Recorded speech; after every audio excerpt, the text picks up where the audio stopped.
Huh.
Oh yeah, are we good now? Now we're sound. Now the sound's good. I wasn't on the stage a second ago. It was a double sound. Nah, we hear it. Yeah, sorry about that. Yeah, what up, Gypsy? What up, Wiz? Okay, I just want to find out real quick. Did you guys see that little hand, that thumbs up with a bubble on it a second ago? I've got to figure out if I'm tripping or not. I gotta go. I have to go back before we crack this pack. This was the only pack like this they had at the Walgreens. I've never seen that before. You did see that? Was it because somebody hit the thumbs up button? We've got to check this out. I have never. Have y'all ever seen any shit like that in y'all's time watching people's live streams? Like, we're tripping.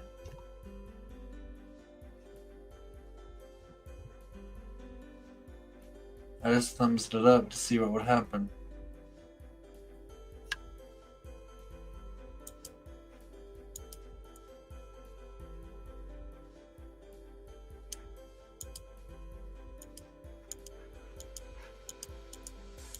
Wow. Going back to look at that real quick. The machine spirit in this phone, and then this that's acting up. No, I wish. I'd like to figure out how to do it again.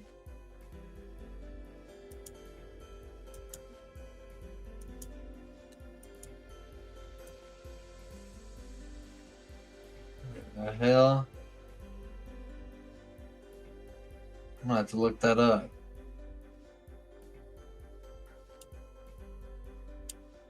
Huh. I'm rewinding on the video. Going back. Cannot see it. Huh? Whatever. I'm not gonna think too much into it. Kind of crazy, but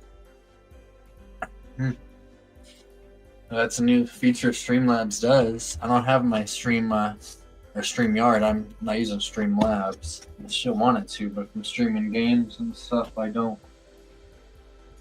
It's not really easy. It's more ergomatic for me to stream games or StreamYard. Now, these come with a promo card and all of them. Let's see what it's at. Let's see what we got. Careful with this thing. Somebody else research too, if you can. I'm doing this. Tell me what you get back at me and tell me what you get. Let's see. I wonder what this promo card is going to be. Where's it at? Oh, it looks like a. It is a hollow. Let's see. Most of the time, the hollows. Here we go. Scarlet and Violet. I guess that's really hitting it now. 04 timestamp shows it. Let me go back real quick. I have to see that. Pin that in chat too, so that way anybody who wants to see it can see it. That's some weird shit. And if there's any other creators in here, let me know. Another Scarlet and Violet. Another Scarlet and Violet. We got obsidian flames. And this. There ain't no way that what is this worth, yo? Someone tell me. Look what they got right here. Look at that Mewtwo VMAX. That I'm gonna have to look up in this bad boy, see what his story is. God, this at Walgreens, that's crazy. Look at that Mewtwo VMAX. I have to put Mewtwo inside of this little thing. I'm gonna have to take this Wafu, or that's not Wafu, this is Dragonite. In there. Dang. I love this. Mewtwo, I was just thinking about, like, man. Made good inheritance from my boy. Let me go back here and look at this. I'm gonna have to research as to what that is exactly, though, you know. It happened whenever I was shaking my hand.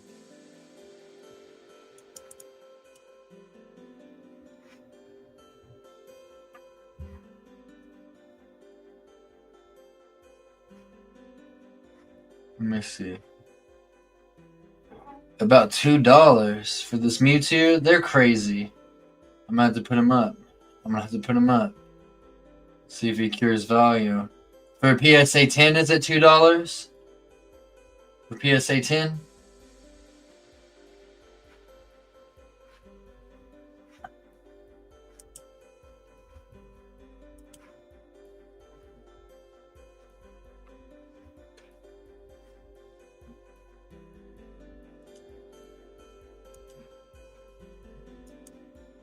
It's not letting me go back. He is looking dope. Let me see. I'm looking up his. I like the way he looks. At least he might not be worth much, but for a promo, that's pretty cool. As far as they go, I guess that what you're looking for. We're really wanting some Charizards. We're wanting. How else do we want? Wiz. Whenever you want to pop on, dude, I'll send you the link.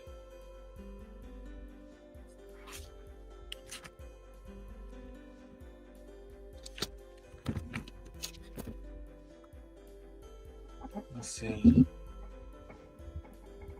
So, if you do a thumbs, that must be a new feature. Yeah, that must be a new feature. Damn, he ain't worth nothing. Somebody else hit that thumbs up. Let's see it again. We got six-ish people. 4. Look at this Mewtwo V-Star. And that's not the one I'm looking for, damn it. That one was looking kind of woohoo. Let's see.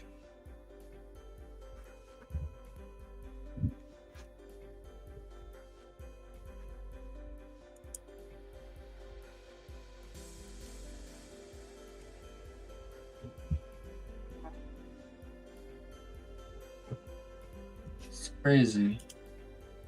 It's a new feature we've discovered together. I'm trying to find the PSA 10 of this Mewtwo.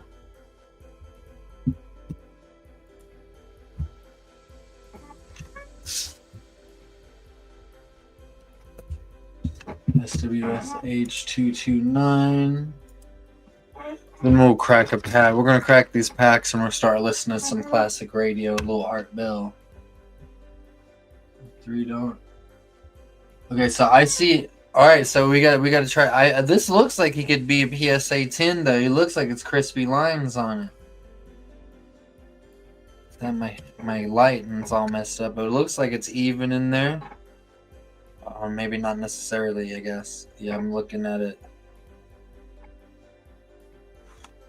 I'm seeing this PSA 10 for this boy.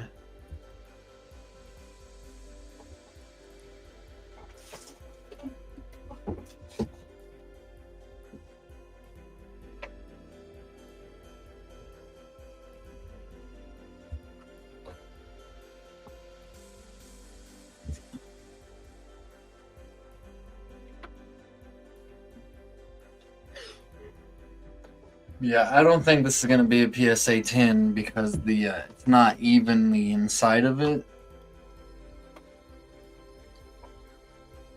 It might be though.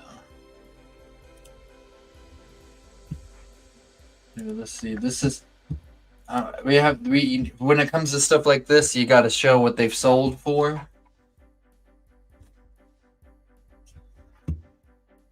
But this is just like a little rough idea. I want to send it in to PSA if this is the same card. Yeah, Black Star, Perm, all of that. If you sold this, if you was the seller selling this PSA 10, you probably get like 200, 300 bucks off, but 250, 300 bucks back.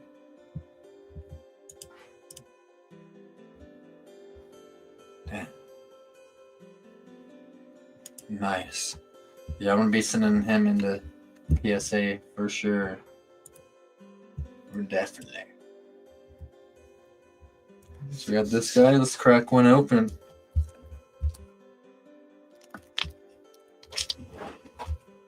I got so much clutter here in this room.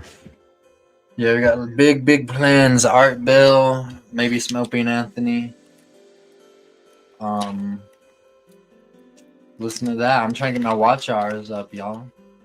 I'm close. Show them at 1,500, maybe 1,600 soon, but got to get to 3,000 if you want to start getting monetized. And I'd love to. You know, my dream has always been to be a broadcaster of some kind. Now let's go ahead. Let me look at everything. I'm gonna show you guys. Okay. Pokemon are weird now. Here's Vulpix. That's one we're probably a little bit more familiar with. Millennials and older. Brokey. It's a new one for me. This is that new era. So any of the games on the DS or on Switch, I think, these are the Pokemon from those games. I feel like we got it. I feel like we might get a nice one in here, though. It's looking like it. I saw red. I saw a red back there. So like I said, any Charizard from anything I've learned is good. But I like hollows, even if it's not necessarily the bombdiggity.com with rarity and money value, because I like filling my book up with them. Oh. Nice, get that. Look, this is Entei, dope. Dope. Of course, you got the land.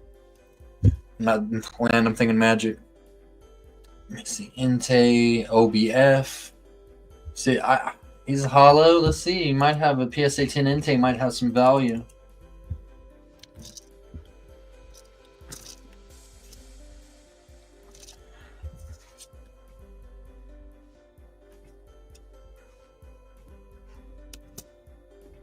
Let me see.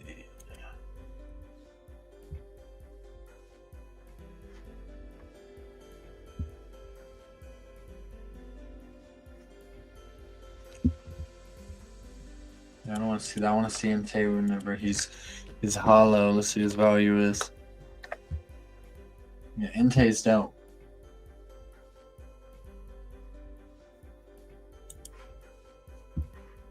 I typed in Entei and some hentai. I almost fucked up. The highest PSA 10s I'm seeing for Entei are 37 bucks is what they've sold for on eBay. Huh.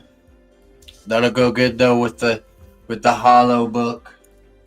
That'll go good. We're gonna have a very shiny hollows book. Very shiny hollows book. At our Magnemite. This reverse hollow Magnemite might. Let's look up reverse hollow Magnemite real quick. Let's look him up. There's some hollows I'm adding to that book. A lot of shit I gotta do. I gotta put this change up. Heavy bastard! I gotta put all this change up. We're gonna crack all these packs since I got y'all's attention now. Since we chilling so hard. Here, let me organize these hollows over here. There's something about the way looking at some holographic cards feels dope, ain't it? You know, oh, I just bent up one of them. Oh, this is my McDonald's Dragonite. Oh. Yeah, I'm selling them. I'll tell you what, the feeling from selling them It's a pretty good fucking feeling too. That's the OBF. No, let me see. Yeah, we're gonna open. We're gonna open this one right here. Goddamn light. Yeah, if you get the full set, the full all 15 of the McDonald's set, then you can sell that for like $50. I plan on giving all this stuff to my son one day, but when he can appreciate it, you feel me?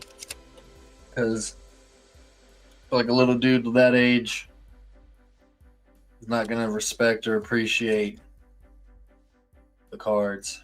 Got a fire. Okay, so hopefully this might be a fire themed deck. Use this out of here, but it's not going to be. As he gets older, Pokemon craze it might not die out. Yeah, and you got to get that. Now that this craze is going on, the Pikachu, I've seen PSA 10, the McDonald's PSA 10 Pikachu is going for pretty good. Going for pretty good price.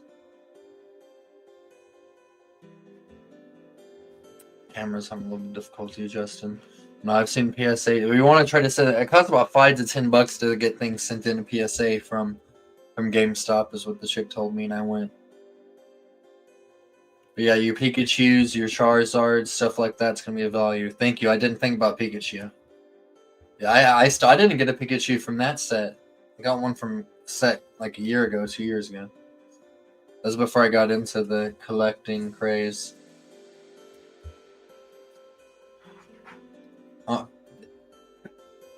And these guys, not really. Well, I like Magnemite. Yeah. I like Magnemite. He's cool. He's an old school classic guy. Not really worth nothing, but look, I guess we got these two. This is like old school art. This is like old school art Magnemite versus damn, two Magnemites with different art? Do you think one's a ditto? I heard that some of these can be dittos.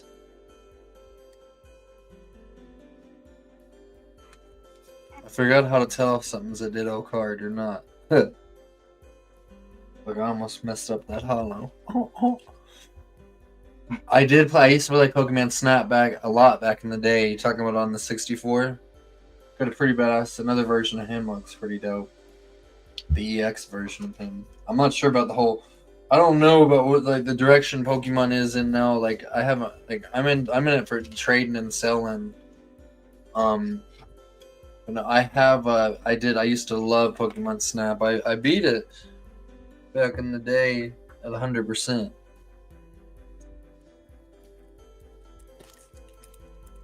I want to get Pokemon for my the Switch. My woman has a Switch. Gonna toss this boy out of here. Move our energy. One thing about I'd like to mess around with Whatnot a little bit, see what's happening with Whatnot. You know? I've heard some people I know some people that have sold stuff on Whatnot. And they say it's pretty legit.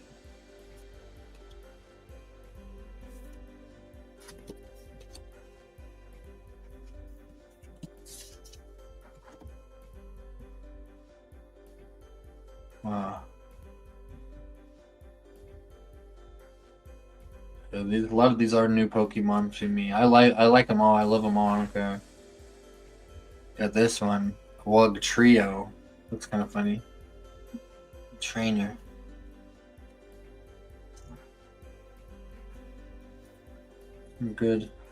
Some good hollows. Wah. Primeape, he's cool. He's a Gen 1, I believe. No luck from those. So far, no luck, really. We get this Mewtwo sent in as a PSA 10. If he comes back a PSA 10, we could be working with some money.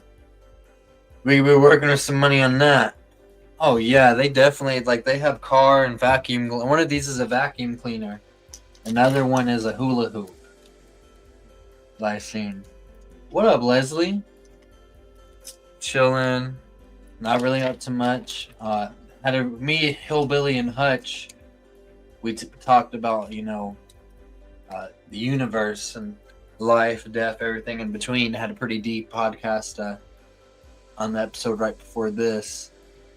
So I ended that one, so that way we kind of keep that as a separate broadcast. This is just chilling, cracking card packs open, trying to get my watch hours up. I'm this close to being able to be monetized, so I'm trying to work towards.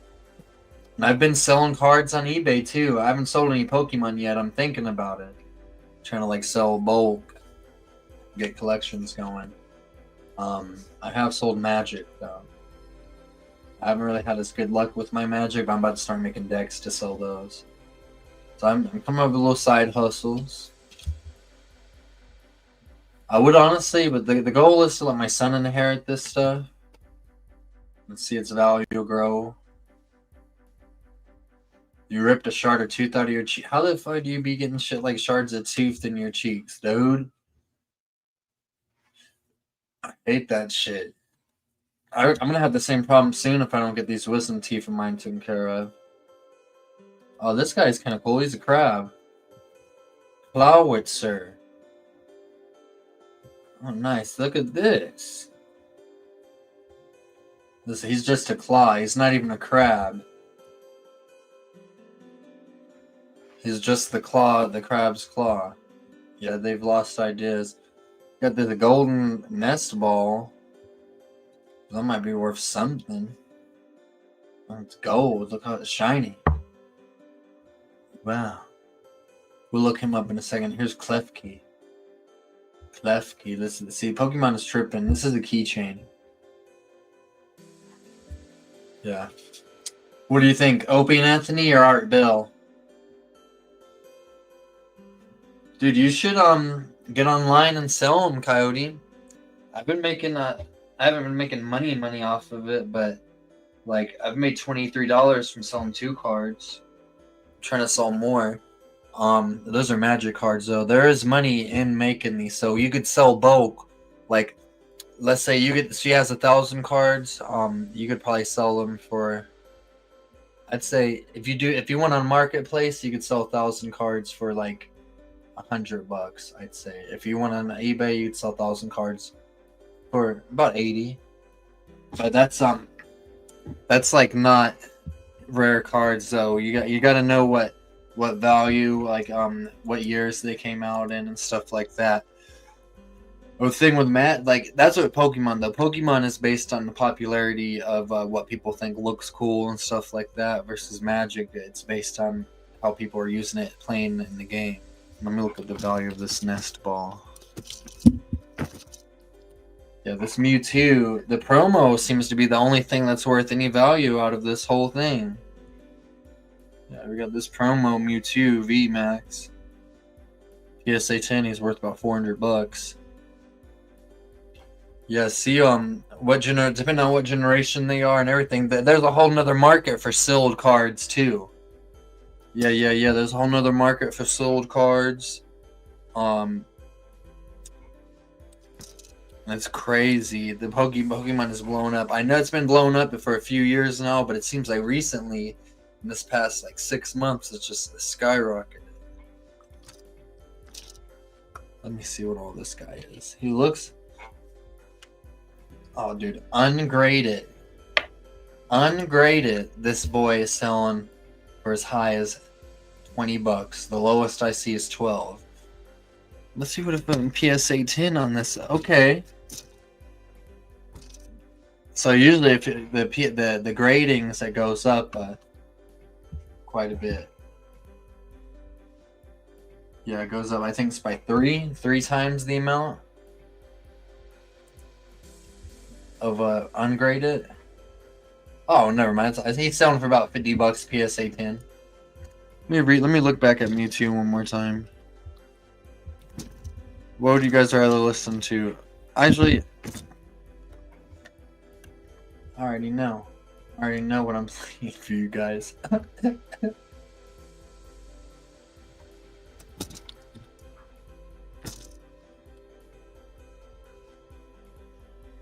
Yeah, She's got any holographic Pikachus, any holographic Charizards. Get a hold of that shit. Yeah, no, they have been selling. They have been selling though. That's like with the internet and streaming and stuff. People like Jake Paul, Logan Paul, stuff like that. They have brought a popularity to oh shit, to the card, like to the trading card thing, you know, because it has always been. I remember messing around with Yu-Gi-Oh back in the day, which I might mess around with it once again. And that's something else you could put on the sell too, dude. This shit is all because like as long as people are willing to like be interested in some shit, people are gonna be interested in buying some shit. I wouldn't mess with the Ouija. I don't believe in the power of the Ouija board per se. But yeah, I know people like enjoy. We have a Ouija board here that we use as a to chop vegetables meat up with.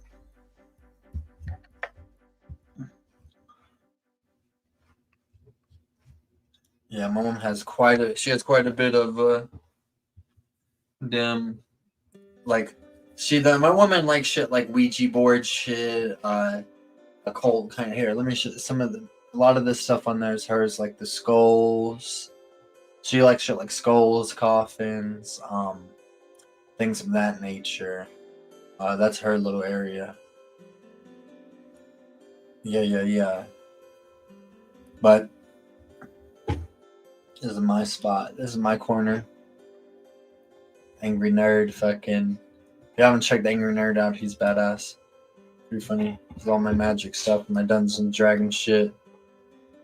Got the music stuff. You got the safe. It's a mix of mine and hers books. Yeah.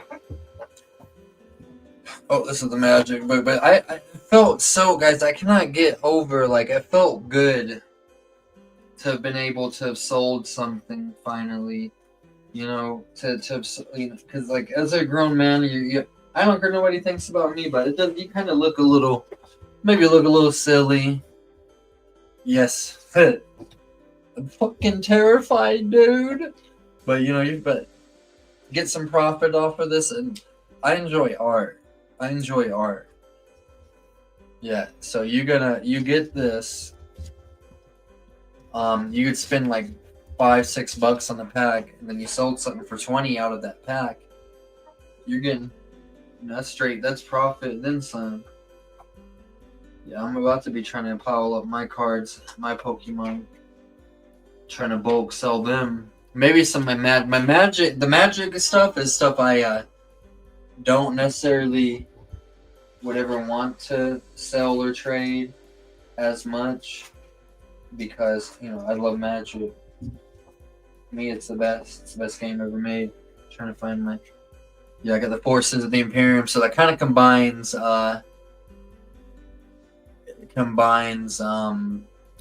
of my loves. Yeah, I feel like that comes with age and maturity. Whenever you start not caring about what people say about you, you know, kind of become numb to that, because, like, you know, at the end of the day, like, people, you know, people don't know what's going on with somebody else. You don't know what, you know, a small could change someone's whole life. You know, minding your own business is honestly the best thing, like, people can do. A lot of people don't do that, like, out in public, I mean. But yeah, you know, whenever you realize to let go of caring about what people think about you, you can be more free than you've ever been. You'll know true freedom. Yeah, but if I feel like I'm about to get in a fist fight with somebody, dude, it's like a whole different story. Like, they push it, because I'm the most chill person. I'm the most calm, cool. You know, I'm just a nice guy. But, like, if I'm getting mad, somebody's on my face, spitting, yelling, you know, I'll go psychotic for sure. Yeah, I got fired. You know, I ain't afraid to either to admit it. Yeah, I did. I did pull out a knife on my last, but the dude was slinging me around, but slammed me on the floor.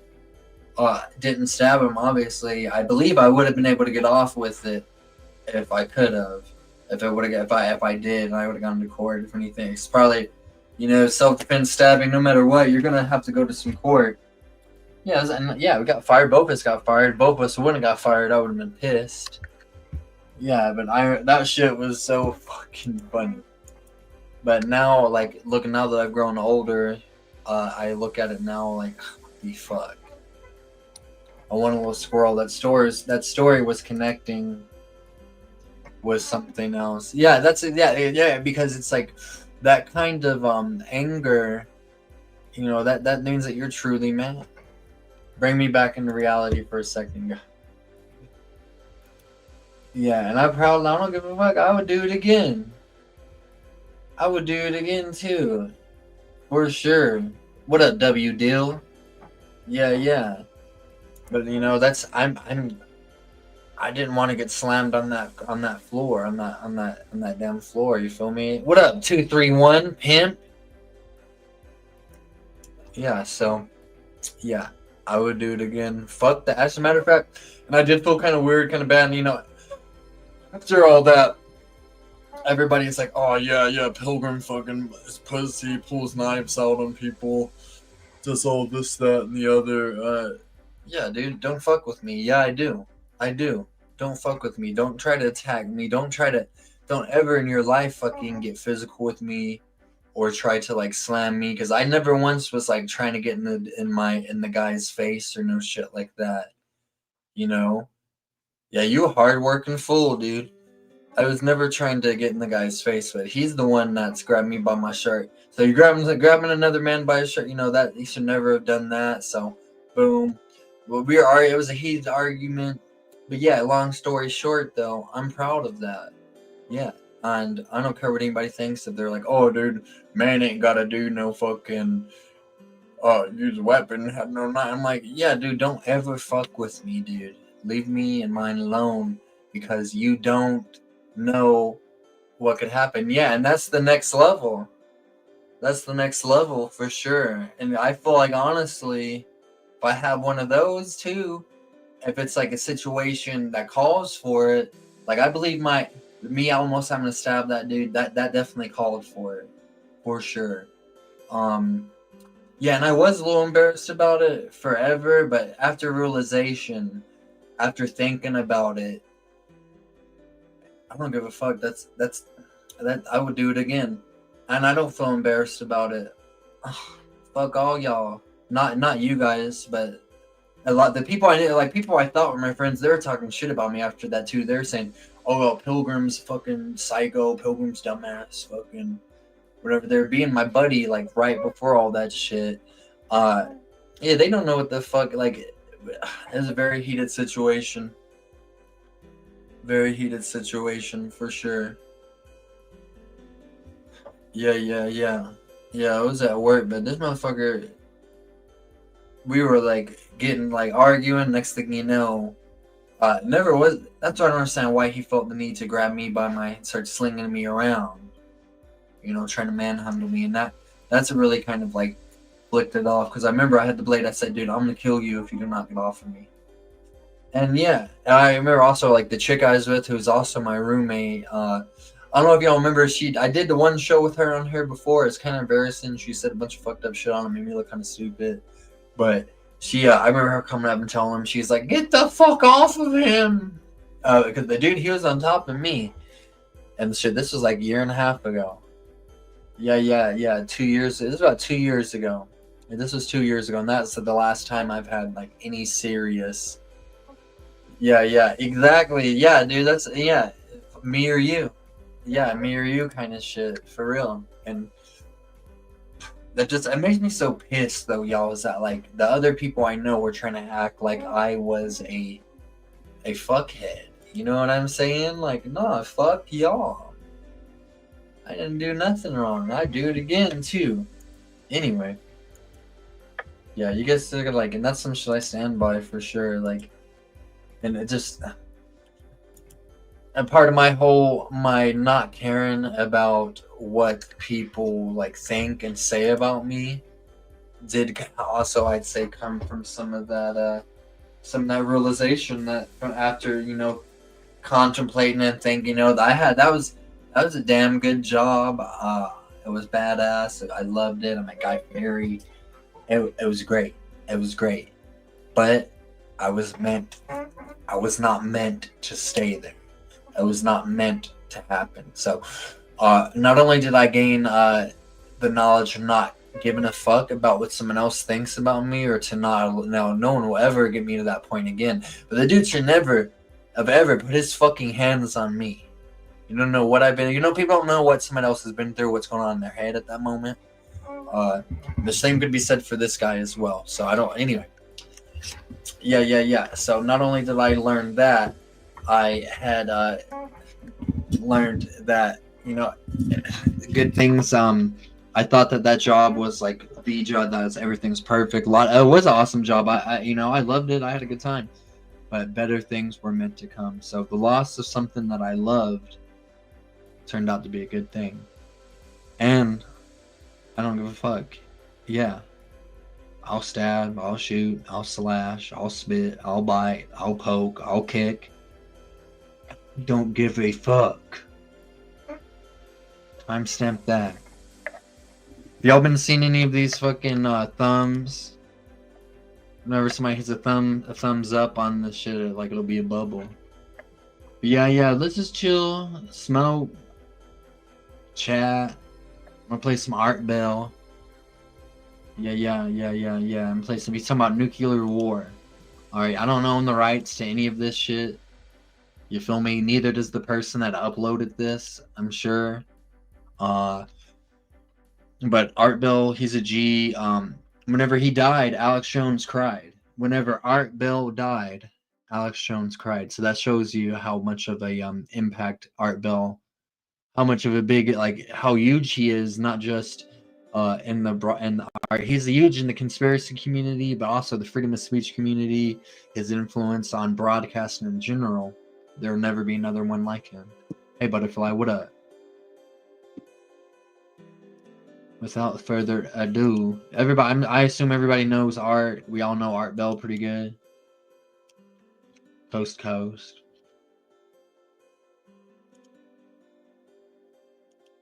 Yeah. I'll just kind of chill here with you guys. We'll listen to Art. I'll be on the camera. Fuck it. I might turn the camera off though. But we're gonna keep this going. I'm gonna keep it on like more intelligent, non-cuss word stuff for like the first few hours. But as it gets later, we're gonna go to Opie now. It's a little dirty. Taken from really get him out of the room. I kind of mess with that algo. Volkswagen. Volkswagen's commercial vehicles and cars from its Spanish unit Seat are among the 11 million apparently fitted with a diesel engine that can cheat on emissions. Yeah, that's why this shit was made. There ain't nothing wrong defending yourself. Really bad news for Volkswagen. They're fucking trying to make you feel like there is. The CEO has already received her news. The whole company may be toast. This year from 2015. Kind of a shame, huh? Missed the little bug. And then there is this, Edward Snowden,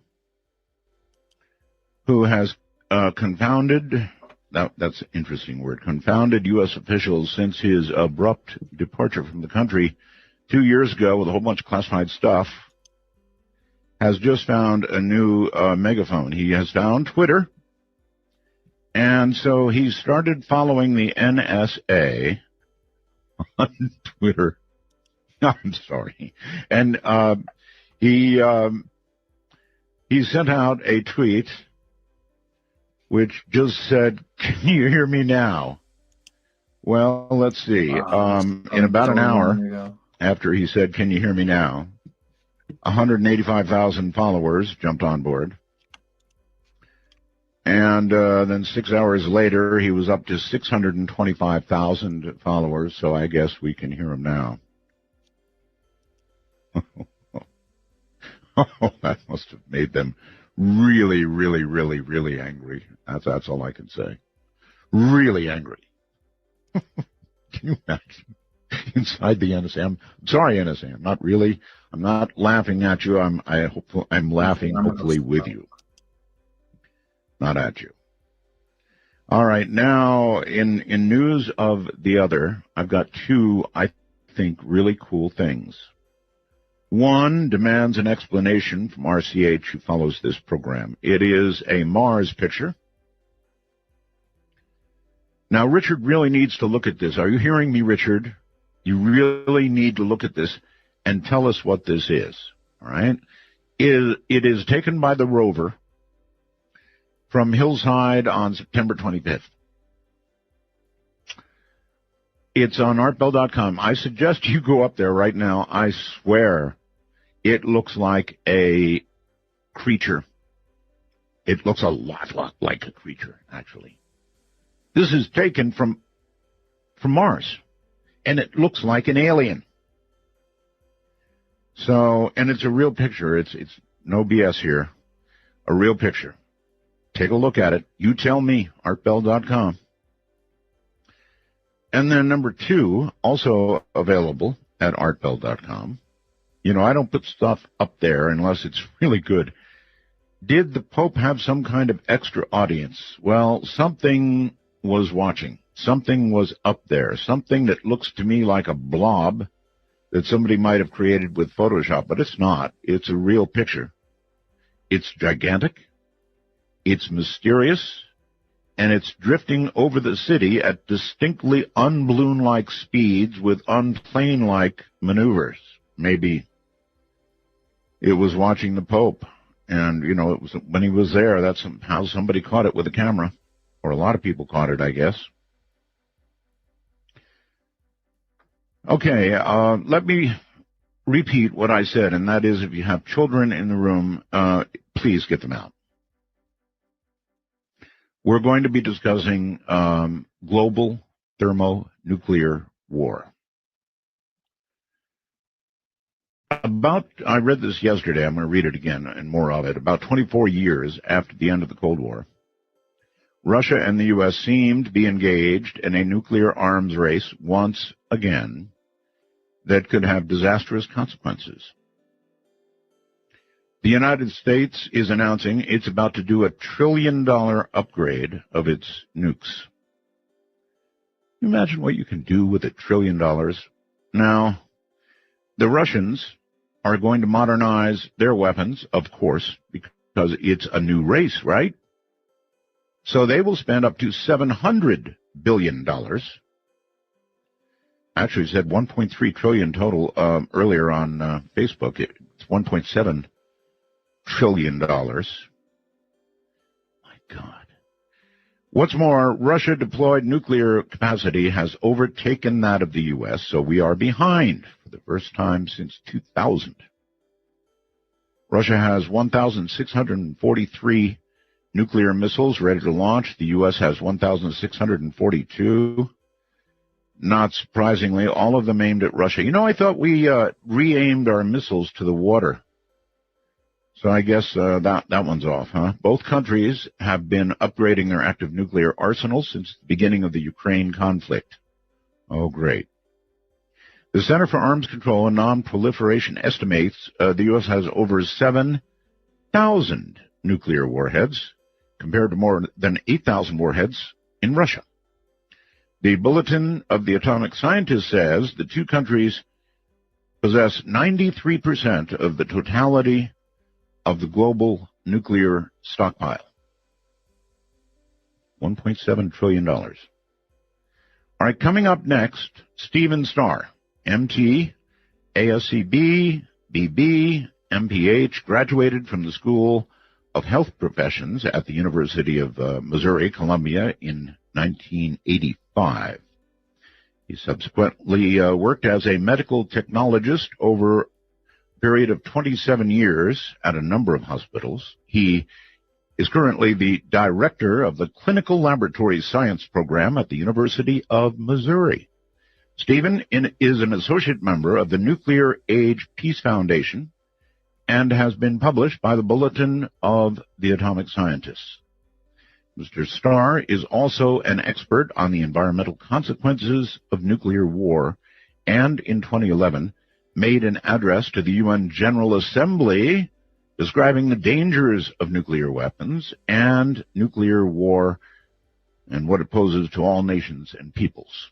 He has made presentations to ministry officials, parliamentarians, universities, citizens, and students from all around the world. He specializes in making technical scientific information understandable to all audiences, which will be a good thing for this night because this is a tough subject. I told you, get the kids out of the room. That's the third and last warning. Coming up next, Stephen Starr. I'm Art Bell, and this is Midnight.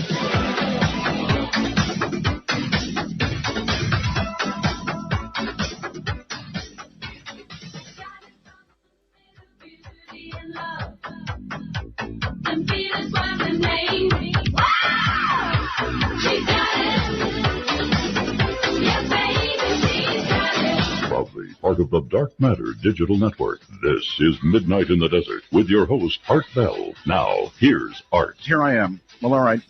Here comes Stephen Starr. Stephen, I would like to welcome you to Midnight in the Desert. It's going to be a rough one. Thank you, Art. Yep. It's a pleasure to be on your show. Good to have you. We have never spoken, right? Right. Okay. Stephen, I have been reading, and I just sort of read a little bit of what's been going on. There's so much going on right now that is scary. I lived through the Cold War. I'm 70 years old. I was in the Air Force, Stephen, on the day that we decided if we were going to mix it up with Russia over Cuba, or the Soviet Union at that time over Cuba. And I was working in a hospital at Amarillo Air Force Base in Texas. And I'm the guy who got to go, we were a B-52 base, and I was the guy who got to go over and answer the line that raised the DEFCON level. Really? Into the world of scare. Really scary. Yes. Yep, I was. Well, I was doing duck and cover drills at the elementary school in St. Louis County where I lived. Really? Yeah. Okay. And I think that actually left a big impression on me. It had an effect that kind of partially led me to where I am today. I remember seeing that phone ring, and of course I was aware of the ongoing crisis, with Cuba. It was, you couldn't avoid it. I just want to say it's crazy that this was 10 years ago. It sounds like all the same news and all the same shit we hear people talking about this very same day. It's crazy. Yeah, I was looking at the weather and I saw that message about the icing. And I saw a video that Tribe put out some snow over at his place. We're not supposed to get snow here where I'm at in Tennessee until next week, but it's raining. It is raining right now like an absolute bastard. And it's supposed to the next 3 days, but it said it ain't supposed to start snowing here next Tuesday. It's everywhere. But when that phone went, and boy, you really know it when it goes. My blood just ran cold. I thought, this is it. Well, it almost was, and frankly, it was a miracle that it wasn't. And again, it's a miracle that there hasn't been a nuclear detonation somewhere, or a nuclear war for that matter, since 1960s. We've had plenty of opportunities for that. We have, and I guess we've probably been closer than we know. Or that, the public knows. We remain closer than the public knows. There's still almost 2,000 launch-ready nuclear-armed ballistic missiles that the U.S. and Russia have that in the course of this conversation could be launched. It only less than 2 minutes for them to be launched and to be on their way. And they would be here how quickly? If they're launched from a submarine off the coast of the U.S. or off of Russia, then it would take 9 to 10 minutes. Otherwise, a little bit. From the Montana or the Ural Mountains, it takes about 30 minutes for them to make their flight. Mm-hmm. The Russians are saying they now have technology that would make it impossible for us to intercept their ICBM should a war begin. Do you believe them? Well, I don't want to test it.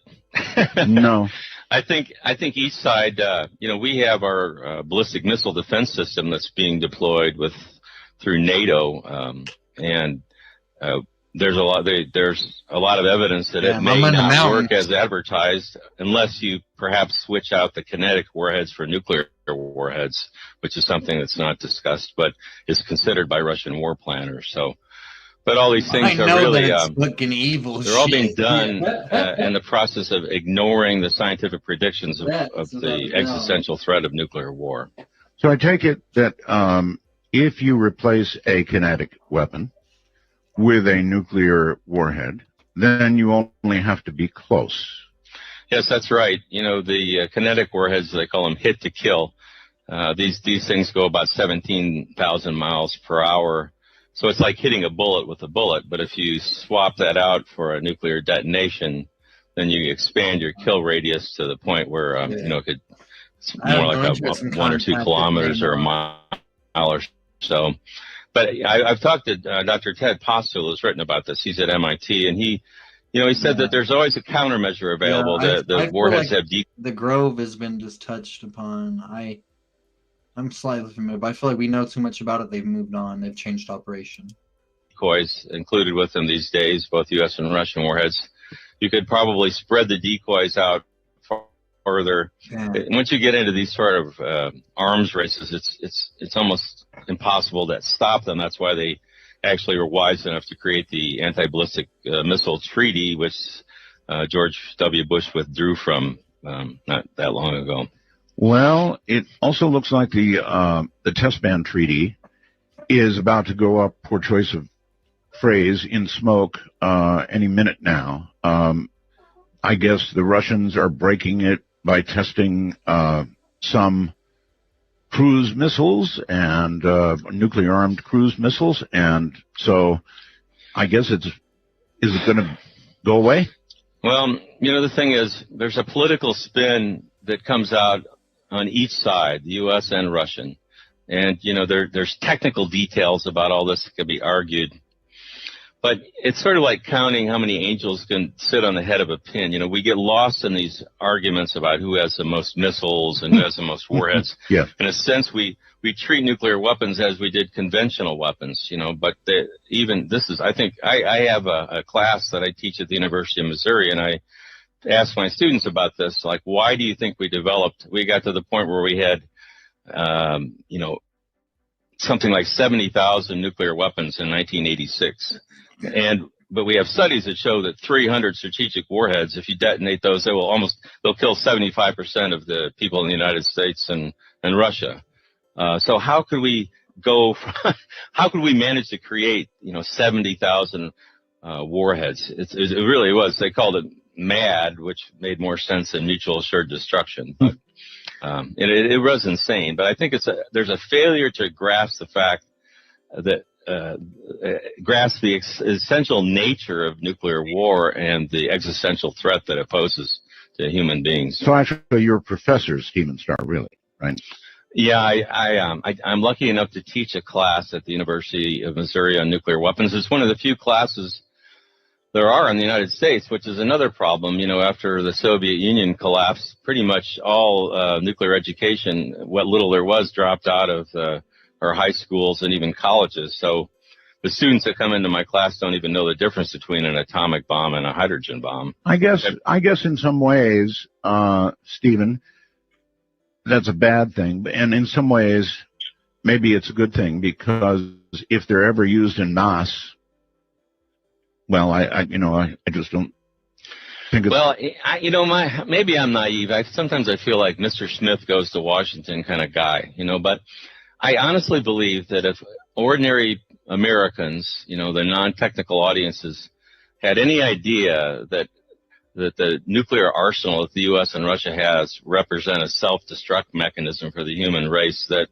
they wouldn't tolerate it. But we cannot get the leaders of our countries or any of the nuclear weapon states publicly acknowledge or discuss this fact in the scientific. There's very precise scientific predictions and studies that have been made in the last 7 or 8 years that quantify this, that spell it out about how this would happen. But, well, before we even get deeply into this, we're about to spend $1 trillion here in the U.S. on upgrading our nuclear arsenal. Mm-hmm. $1 trillion. $1 trillion. Do you know how nice our interstates would be if we devoted even a little portion of $1 trillion to the interstates? My God. That's right. My kids went to an elementary school. It's supposed to be one of the best ones. And Columbia is supposed to have good public schools in it. It was 100 years old. It didn't have air conditioning. They have to close it when it gets too hot. There's just there's a disconnect between the reality of what we're doing with our public school systems and our infrastructure and our health care as opposed to the enormous military budgets that go out virtually, unattended every year. That's rubber stamped. Yeah. All right. Well, anyway, what is the exact extent of the current global nuclear arsenal? And by the way, this is 10 years ago. Professor, you don't have any classified information that you could mistakenly give away here, do you? Oh no, it's not necessary to have that. Actually, the transparency is not what it should be. It's the people that provide the numbers that I'll give you are experts and they have contacts, but the governments don't really readily give this out anymore. It's getting harder and harder to get very accurate information. But historically, we know that right about now there's something between 15 and 16,000 intact nuclear weapons in the world in a global nuclear arsenal. And the U.S. and Russia probably have 15 out of the 16,000, let's say. And you mentioned that 93% in your opening. That's about right. So that's why it's so important to focus on the U.S. and Russia, because first of all, the country that comes in next is France with 300. And so there's orders of it's so many more times greater numbers that the U.S. and Russia have compared to anybody else. That's where you have to start. Now, if you look at what the weapons are, we each have, U.S. and Russia each have approximately 2,000 nuclear weapons that are deployed for immediate use. So a lot of them are kept in reserve, but 2,000 weapons each would be more than enough to wipe out the human race. Really? Yeah, and of these, the U.S. and Russia each have about 1,000 strategic nuclear weapons. They call them launch-ready. They're ballistic missiles that are armed with nuclear warheads. They can be launched in 2 to 15 minutes, and once they're launched, they can't be recalled. And as you mentioned earlier, it takes 30 minutes to as little as 9 to 10 minutes for them to reach their targets. I had heard years ago that by mutual agreement, I was always in real doubt about this, but by mutual agreement, we had both retargeted all of our ICBMs into the water, into the ocean. Yes, that was a kind of a PR ploy that Clinton and Yeltsin had. Clinton repeated it quite a bit during one of his election campaigns.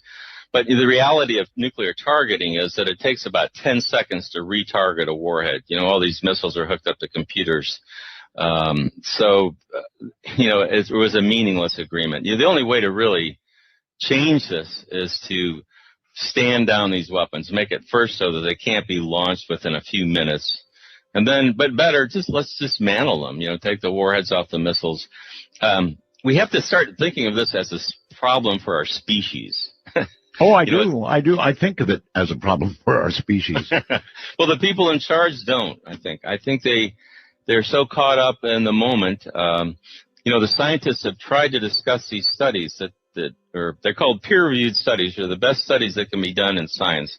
They publish them and they're criticized by all the best scientists in the world. And if they can't find anything wrong with it, then they go into a journal. And these have been out there for 7 or 8 years, and they predict that even what you would call a successful first strike, let's say that the U.S. launched and destroyed every Russian strategic nuclear weapon, every nuclear weapon that could be launched against the United States. Right. Well, the environmental consequences of that successful first strike would cause everybody in the United States to starve to death, along with everybody else in the world.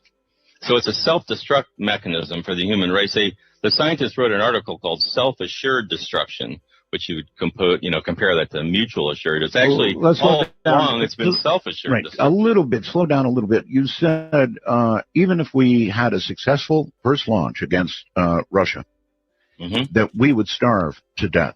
How does that happen? Well, the mechanism is that nuclear weapons are really like a piece of the sun when they detonate.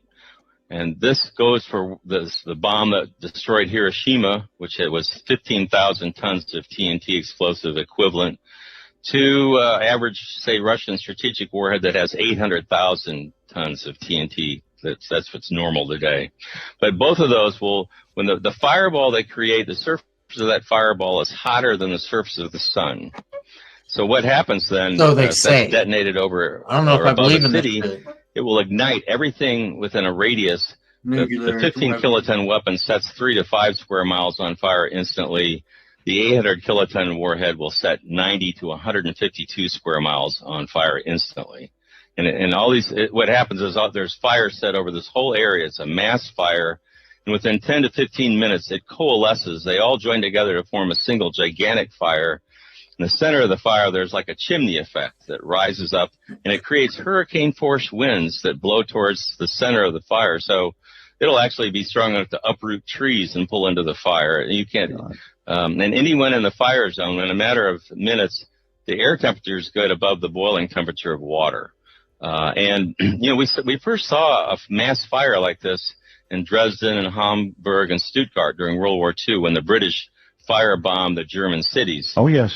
And they weren't even able to go into those cities for quite a few days in tracked vehicles. It was too hot.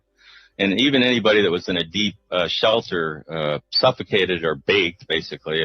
It's horrible, but it's true. And so we firebombed Tokyo, for example, with conventional, firebombs like napalm. 100,000 Japanese died in that rate.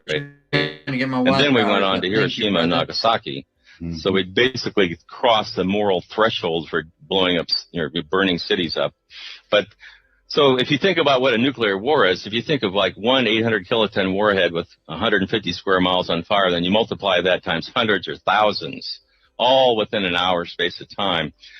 All those fires create enormous amounts of smoke and soot. The scientists have predicted that a U.S.-Russian strategic nuclear war would produce somewhere between 50 and 180 million tons of smoke. Yeah, I know. This smoke will quickly rise above cloud level, which means it can't be rained out. And once it gets into the stratosphere, there are high winds. In a matter of 10 to 14 days, that smoke will completely encircle the Earth and engulf the Earth in a global stratospheric smoke layer. And this layer will do two things. Basically, it absorbs and blocks the sunlight. By absorbing it, it heats up the stratosphere, which destroys the protective ozone layer. And by blocking that sun, it prevents warming sunlight from reaching the surface of the Earth. And that, in a matter of a week, will produce temperatures colder than they were at the height of the last ice age 18,000 years ago.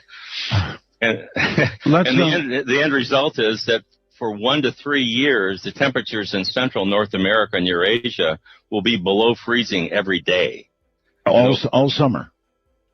Yeah, all year, every single day of the year, and it'll stay cold for so long that will eliminate growing seasons for at least 10 years, maybe 20. All right, so, let's back up just a little bit. You said if both arsenals were used.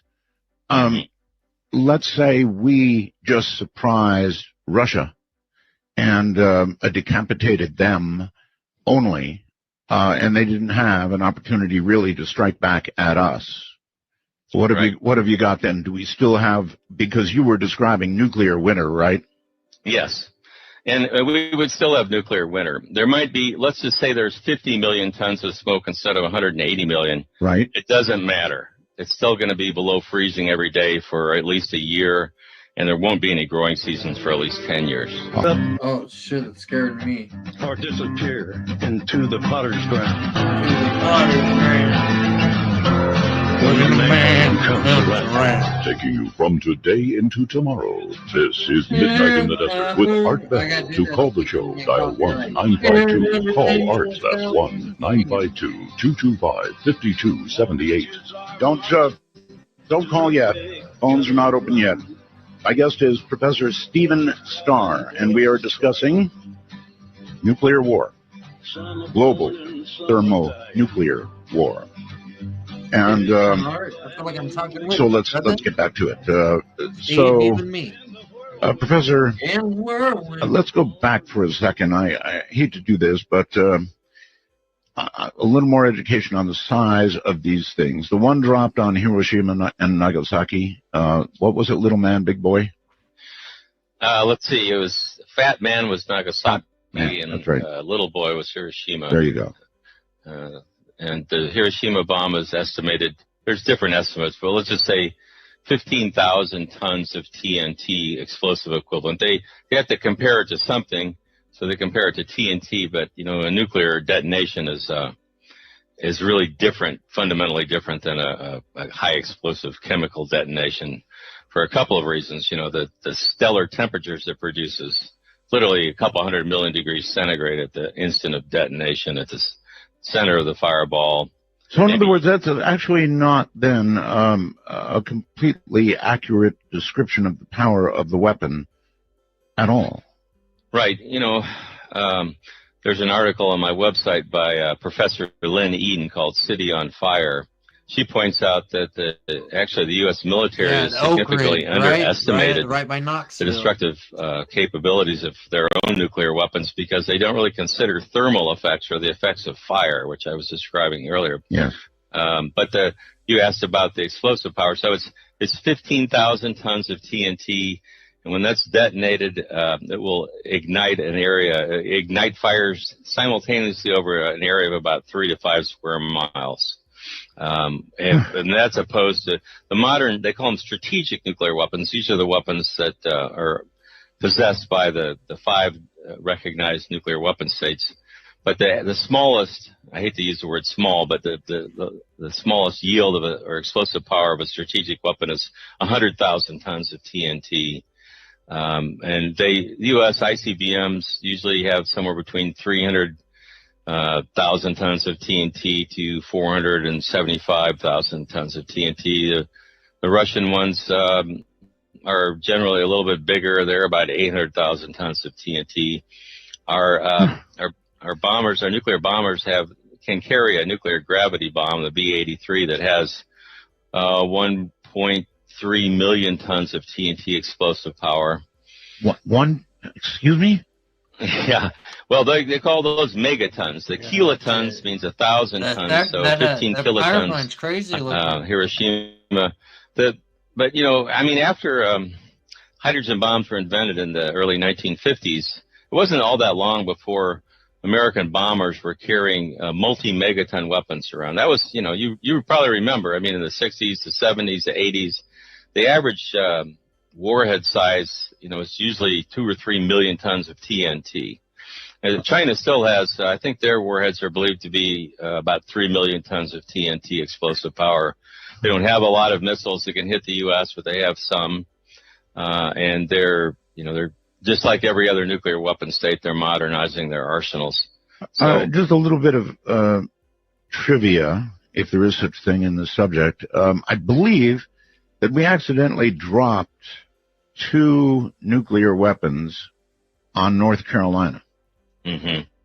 And there was an accident, a B-52. Yes.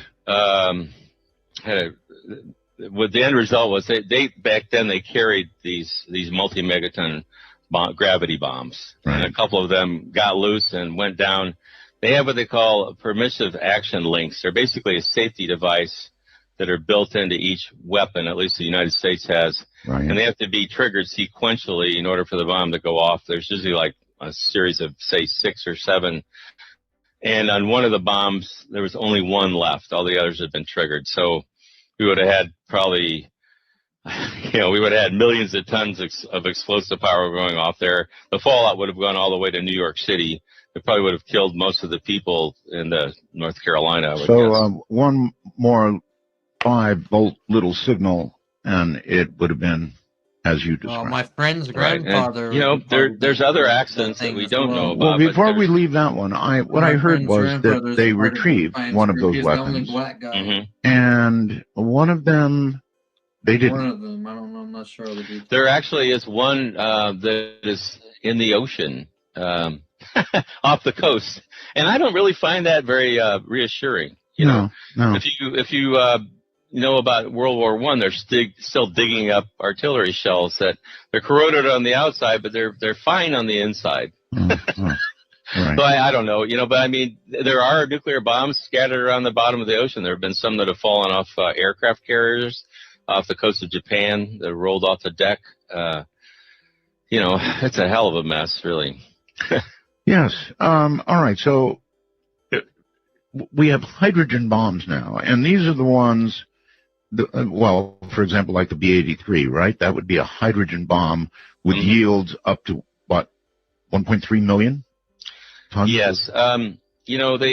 The design of nuclear weapons. So the first, the difference between the atomic bomb, then they came up with a hydrogen bomb, and the first hydrogen bombs were enormous, and they stayed that way for a long time. In the 1980s and 90s, they actually started making them smaller in explosive power, but this was primarily because they were able to put them on the top of ballistic missiles, and they came up with multiple independently targeted reentry vehicles. So you can put, say, 10 warheads on one missile. Right. And they're generally, the strategic weapons now range in the hundreds of thousands of tons of TNT explosive power, but some are over 1 million. And I really have no doubt that both the United States and Russia still have some multi-megaton weapons that they was very old. keep somewhere in case they need them. We still have 4,000 or 5,000 weapons that they call them scheduled for dismantlement.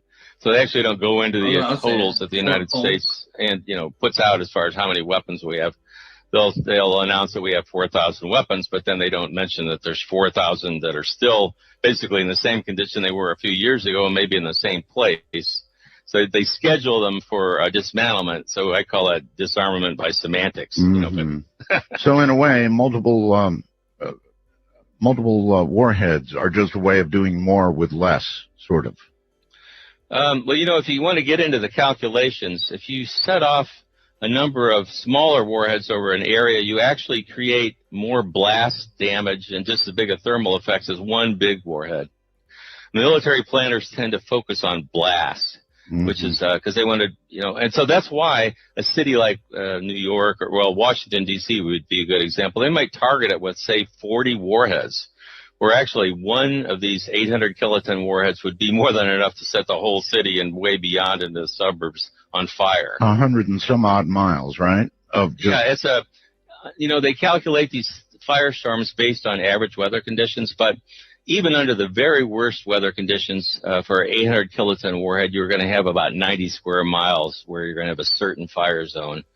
But on average weather conditions, it's more like about 150 square miles, and it can be more than that on an exceptionally clear day.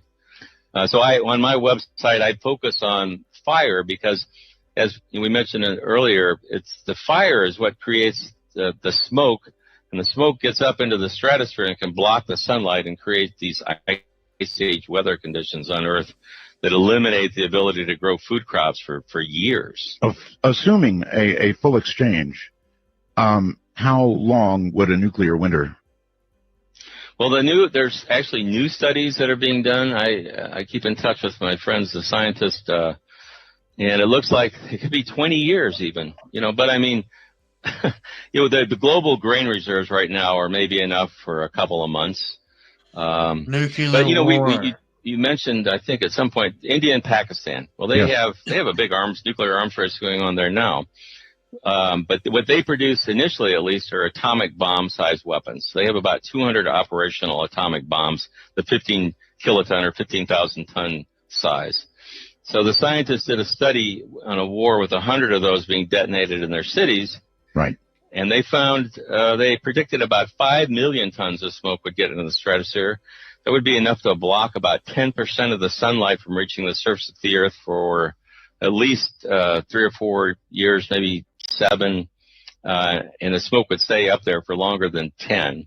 This would cause enough of a decrease in crop production that it would, it's predicted that up to 2 billion people would starve to death just from India, Pakistan. Actually, India and Pakistan have been right up to the brink any number of times, right? That's right, yes, that's true.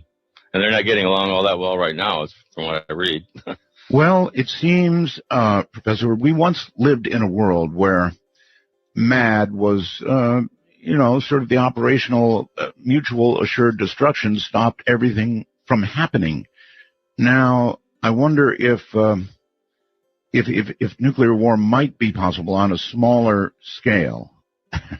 I know Yes. this is what they toy with, these ideas they toy with, these games, as it were, war games. Is it possible? Is a smaller nuclear exchange survivable? Well, it's not survivable if you happen to be in the target area. No, of course not. Of course not. But I would say that any war is possible. The fact that we have launch-ready nuclear weapons that can be launched even in the course of this conversation, it's been like that for years, so there's sort of a false sense of security.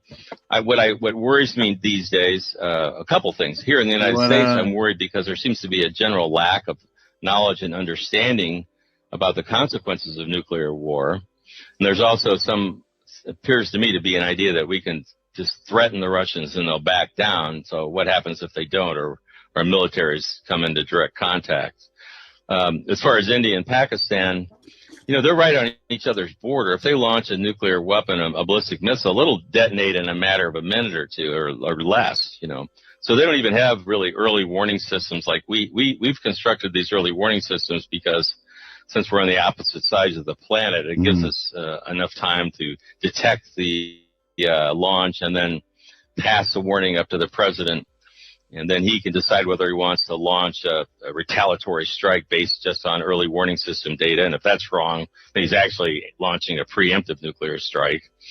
But all of these things, and I've written about this. I just did an article in the Bulletin of Atomic Scientists today about launching before or after the detonation of a nuclear weapon, based on early warning systems. But the problem is that we're talking, when we get into those sorts of discussions, we're avoiding the real issue that's never discussed, and that's the environmental consequences of nuclear war. That has never been discussed by any of the nuclear weapon states in a public way, and it's avoided. Well, I want to give the preppers a small reason to continue to prep. It is a small reason. Sure. Relatively. Now, if there was an exchange between India and Pakistan, things would be bad. But if you're prepared, survivable, I take it, in North America. Well, if you want to look at a scenario like that, and historically famine has been caused not just by lack of food, but also by scarce, the rising prices and the inability to purchase, and then the restriction of exports. Mm-hmm. I think that if there was a war in India and Pakistan where nuclear weapons were detonated and this global stratospheric smoke layer was produced, and it was quite clear that like, for example, you wouldn't be able to grow wheat in Canada for a few years, then the exporting countries that grow grain would probably say, okay, that's it. We're not sending anything overseas. We got to keep this for ourselves. So all the populations that are dependent on imported foods, especially grains, are going to just be SOL. So that's, first of all, there's about 1 billion people right now that live on the edge of starvation. And Dr. Ira Helfand from Physicians for Social Responsibility, I'm actually a senior scientist with them too. He wrote a couple of papers that shows that, if you reduce the caloric intake of somebody who's already starving by just even 10 or 15% over the course of a year, they're going to starve to death. Right. And we're looking at 10 to 20% reductions for sure in the rice and the corn crops in China and the United States, and even worse further north. So, I think, if you're a prepper, it kind of depends what you're preparing for. Well, I don't think there's anything wrong. I'm into self-sufficiency myself. I live out on a small farm. I have apple trees. I have a photovoltaic electric system. Right. But I like that, and I think it makes sense if people need to do that in general these days. I'm with you all the way. I've got solar panels. I've got generators, on and on and on. Anyway, again, I want to come back to this scenario, and I know you don't like any scenario that involves nuclear weapons. Nobody would, but sure. This particular one, India and Pakistan, let's say they really let it loose. Somebody in North America, let's say in Ohio, I don't know, what effects would that person in Ohio have to live with over any number of months or years? Well, I can give you some pretty good answers to that. The scientists that did these studies, they compared it to, there was a volcanic eruption, the largest one in the last 500 years, called Mount Tambora. Oh, Tambora. Yeah, and the summer that followed that eruption was called, it was called the Year Without Summer. Mm-hmm. That was actually when they wrote the novel Frankenstein, But there was, they were killing, in North America, they were killing frosts every month of the year in June, July, and August in New England. And there was famine in England, in Europe. There wasn't much of a density of population in the United States, and there was enough wildlife and everything. I don't think there was famine here, but so they predict that the cold that would follow the sort of war that you're describing between India and Pakistan would actually be twice as cold. It would be colder than it's been in the last 1,000 years, would be the average surface temperatures. And that's quite cold. So, wait a minute. I'm in Ohio. How am I doing? Well, you're gonna have a really severe winter. As far as food, well, who knows? The United States, a lot of things have changed here in the last 10 or 20 or 30 years, and we're really dependent on so many different types of imports that would have been sort of a joke if we thought about it, in the 1970s and 60s. Right. I don't know. Our whole infrastructure is very fragile in terms of there's a couple days worth of food, maybe a week's worth at the most in our grocery stores. That's true. If something breaks down under those circumstances, then we're going to be in trouble. I don't know. I don't think it's going to be below freezing every day here. It's not going to be that cold. It's not going to be literally like colder than Ice Age weather, but it's going to be damn cold, and I suspect food's going to be scarce. And, but when you get into a situation with nuclear war and global famine, I think that just totally destabilizes the international relations, and, who knows what that would lead to. So when you try to make predictions on that, it's kind of... That's another conversation, but I mean, if I'm in Ohio and I'm a prepper, I probably would survive the effects of that, or... Yeah, I would, as long as it doesn't lead to a larger nuclear war. But, you might want to have a fair amount of food on hand, like the Mennonites or the Amish, and keep a year's worth of food. That's not a bad idea. What about the radiation, Professor?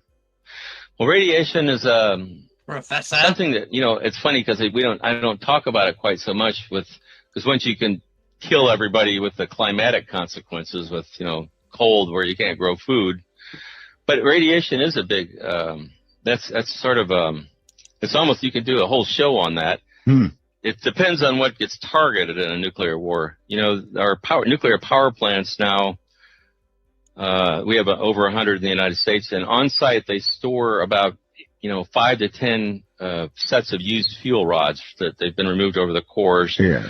And these, they call them spent fuel pools. They're like swimming pools where they keep, they have to be kept underwater because of the intense radioactivity, which also produces a lot of heat that has to be removed. Not so friendly if they get out of the water, right? Right. All right, Professor, hold tight right there. We'll come back to my Ohio example, if we can, in a moment. I think scientists like this really actually don't like to discuss the possibility of something, what's the right word, that could be survived. I'm Art Bell.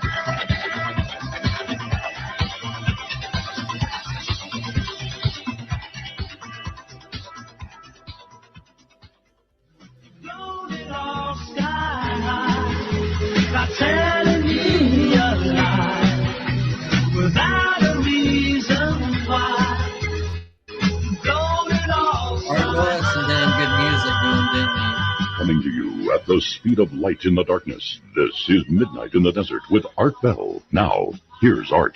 Professor Stephen Starr is my guest, and here I come again, Professor. I'm in Ohio, and Pakistan decides to decapitate the other side. and so they get into a full-fledged war. I'm going to probably be able to survive if I'm a prepper, if I've got food. What up, Lance? It's going to get cold, and I know that people who speak, people like you who speak in front of whoever it would be, don't even like to talk about nuclear exchanges that would be survivable because you don't want them at all, right?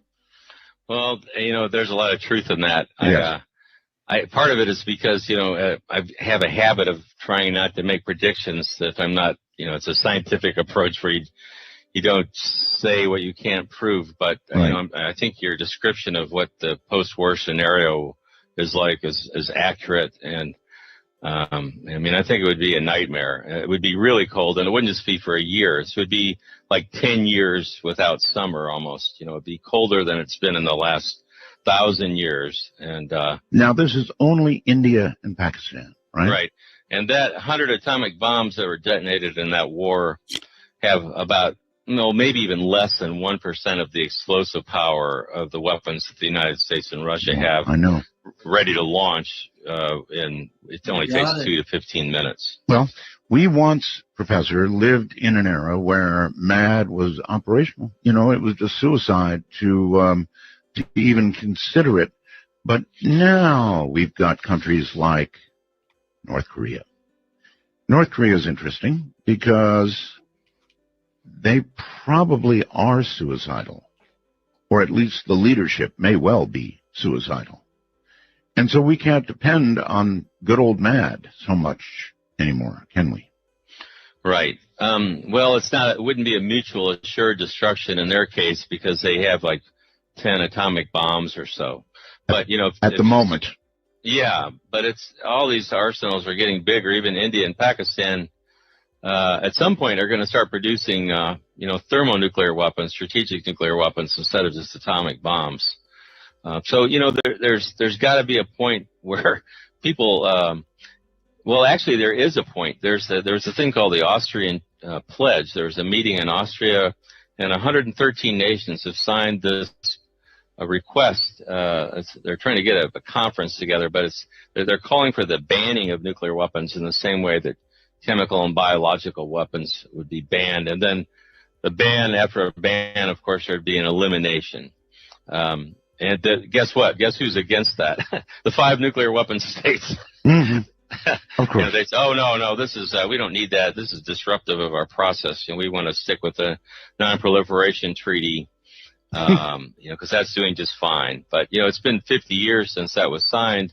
And it doesn't take a rocket scientist to see that the nuclear weapon states are busy modernizing their arsenals, just as you mentioned, $1 trillion to build, we're rebuilding our entire nuclear weapons manufacturing complex in the United States is what's going to happen.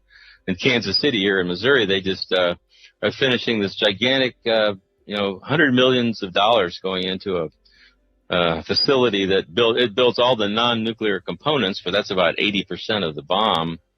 And it was the biggest construction project in Missouri. And I thought, there's really something wrong with our society when that's the best, when our biggest project is to build a new nuclear weapons plant. Back to Pakistan for a moment.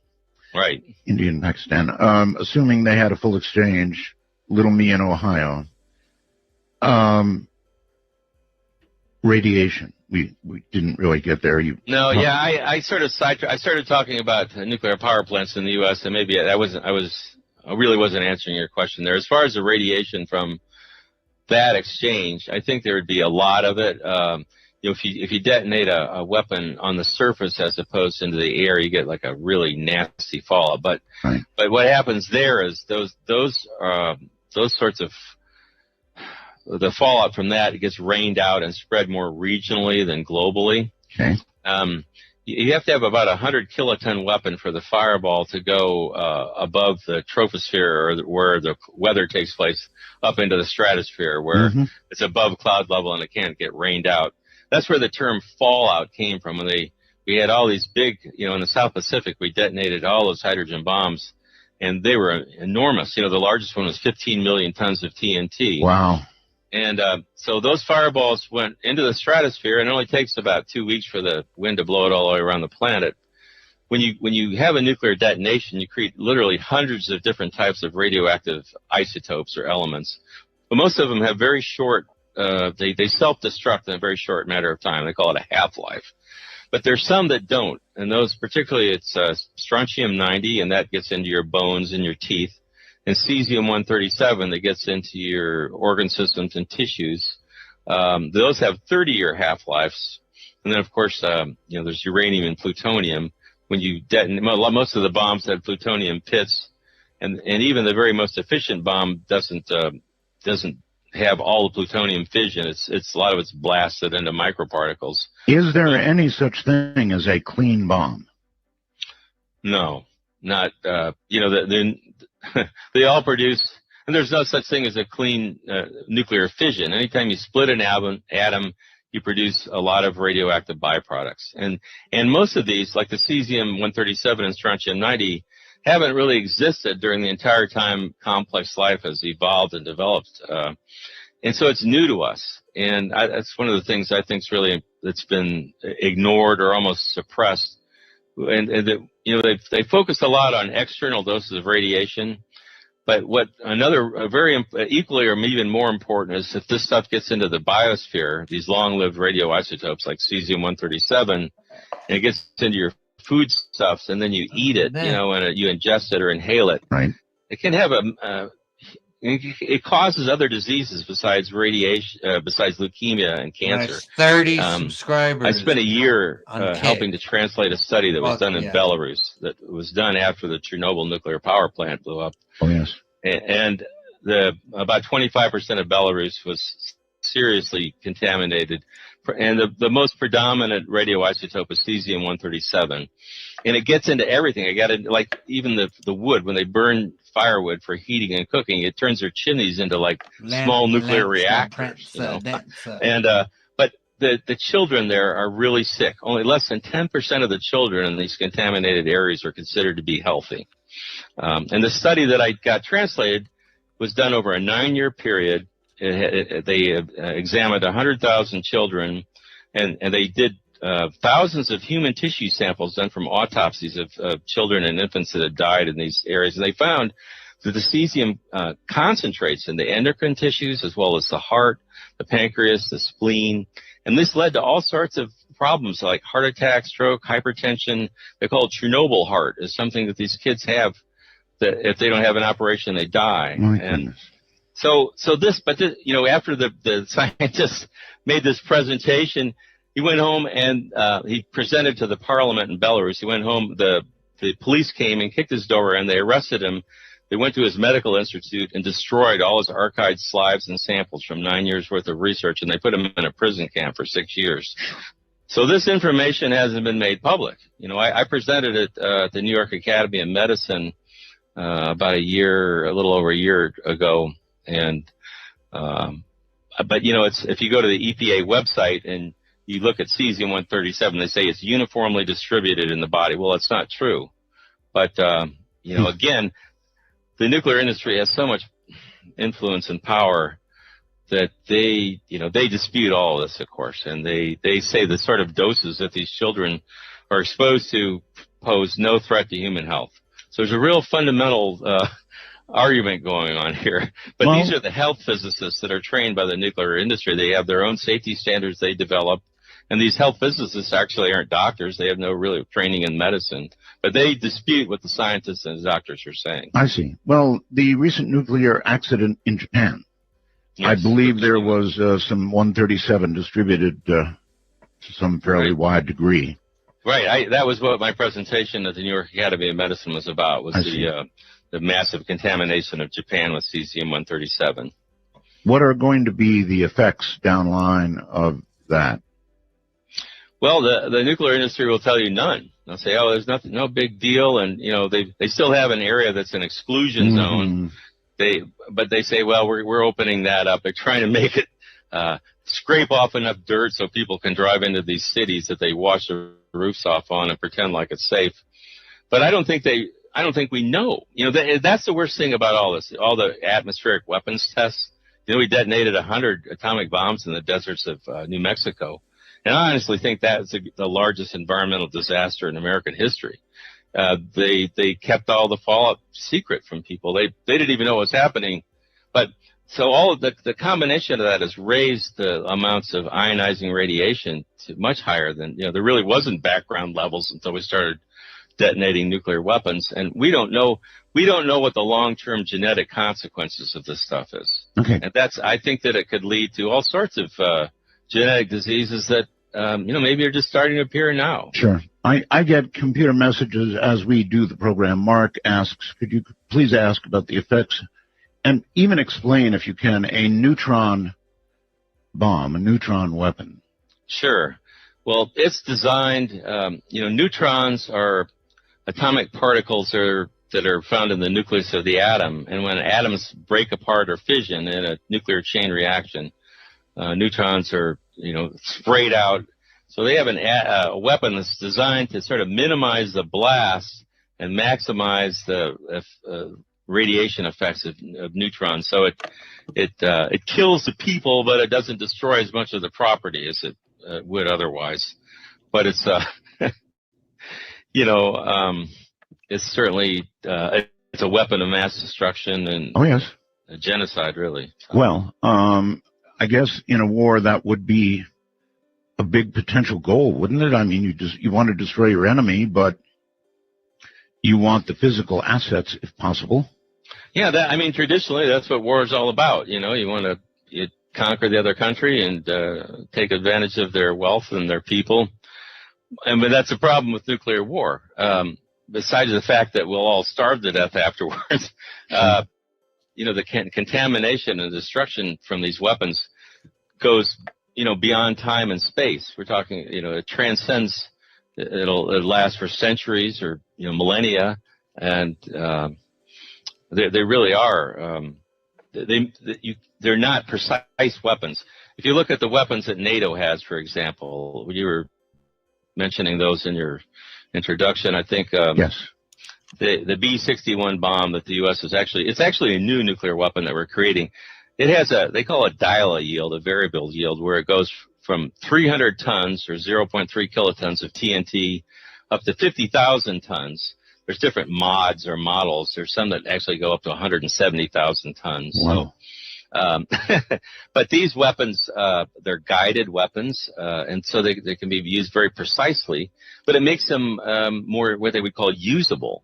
And so therefore, it makes it more likely that they will be used. There's this whole psyche of, well, we have to have a credible threat. And in order to make our threat believable, we have to have weapons that it looks like we would use them. But, we're backing ourselves into a corner where someday, what happens if we do have to use them? Then you actually start a nuclear war. And if you're fighting with somebody that has nuclear weapons like Russia, they have plenty of, weapons like that, battlefield weapons they call them, or tactical, and they can respond in kind. And all the war games that were ever done with NATO, for example, during the Cold War, once they crossed, they called it the nuclear fire break. Once they went from using conventional high explosive weapons to nuclear, it was only a matter of time before it escalated into just a complete nuclear war, a holocaust. So how quickly our leaders know that. Yes, how quickly do you feel that threshold would be? Let's just have an example here. Let's say that Putin decides that he wants what they had, the old Soviet Union, and they begin moving into state after state after state, attempting to reform what they had. Now, to some degree, NATO, I guess, would at some point step in, but boy, oh boy, when you start talking about it in real life, understanding what would happen if we stepped in, we would be probably really cautious. And I don't know how many countries would fall before we decided we would step in. And once we did, even a small exchange, artillery, for example, they have nuclear weapons that can be fired by artillery, right? Well, the Russians do. We did. I'm not sure if we still have those or not, but we certainly have plenty of what we would call tactical nuclear weapons. You don't even have to get to a situation where you're imagining that Russia would invade.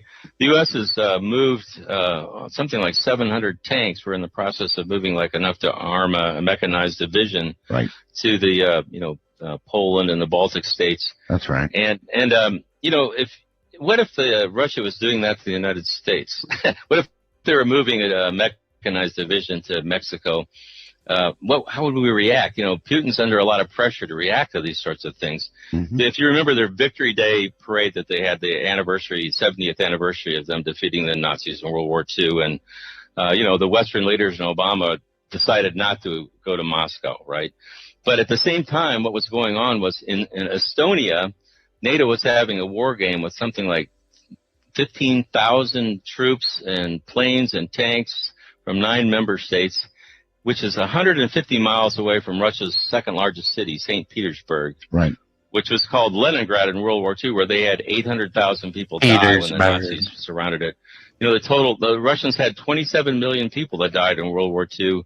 We had 400,000, 414,000 or something like that. So it's a big deal. When you start doing stuff on their border, I worry that when we pile up these forces, even in the Cold War, American forces were, the closest they were to Russia were in West Germany. They were never on the Russian border. So we're actually in a more dangerous situation now than we were then, in my opinion. In terms what of I thought too. I think the same. In a way, it's much more dangerous than it was then. Right. And then you throw in all of these other unknowns, like the Koreas. I'm not so sure about what's going to happen in the Middle East, but probably nothing good. So it could begin in all kinds of places. Let's go to Korea, because they seem, right now anyway, the craziest. That leader over there, that little guy, is likely to decide that, okay, suicide it is. And so we launch. And I'm sure the first to go would be Seoul. Seoul is so close to the border.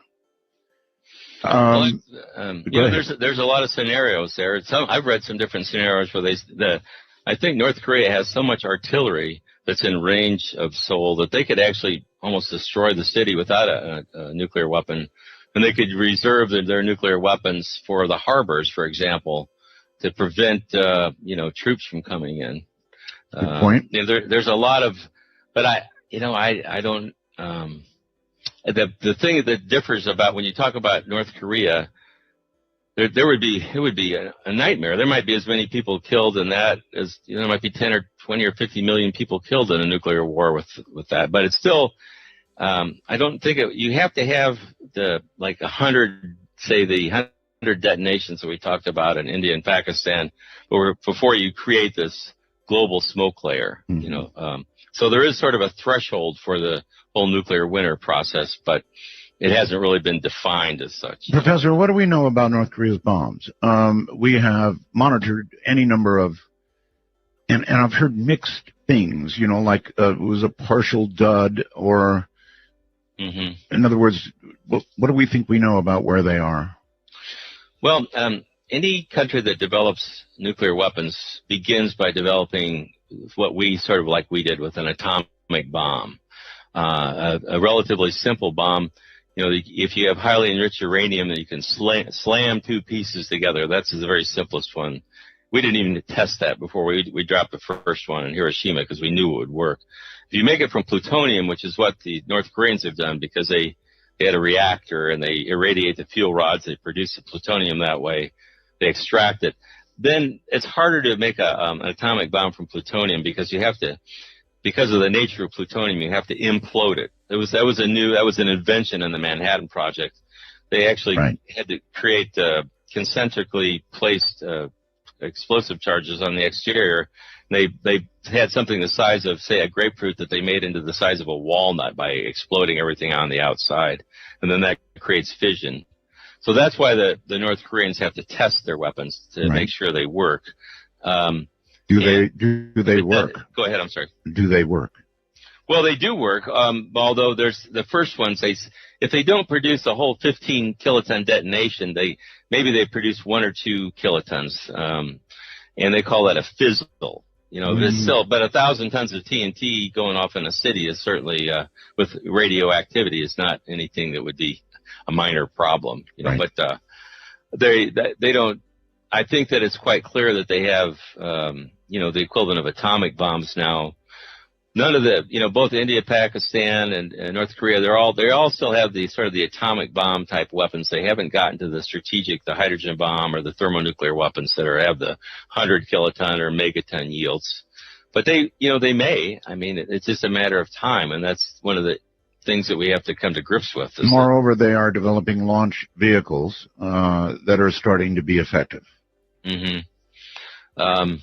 So, you know, I don't know. I've never tried to offer like political solutions for a lot of problems.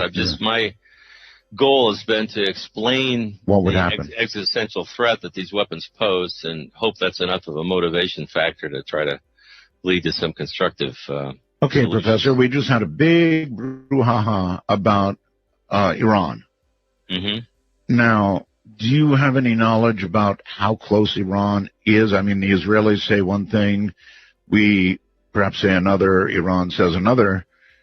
I wonder how close they really are to a nuclear weapon. Well, you know, when you talk about building a nuclear weapon, there's a number of things that people don't usually appreciate.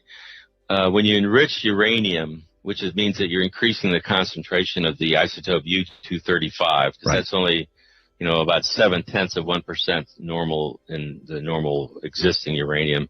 When you get up to a 20% enrichment, you actually can create, it's called weapons usable. You can make a weapon from that, but it's so big you couldn't make it into a bomb or put it on a missile. It's not what they call deliverable. Okay. So the process of weaponization, of getting higher enrichments, is how you move to make, you know, a weapon or a warhead that you could put on a missile. I think that the impression I got is that Iran was fairly close to getting like a 20% enrichment on a lot of their uranium, but I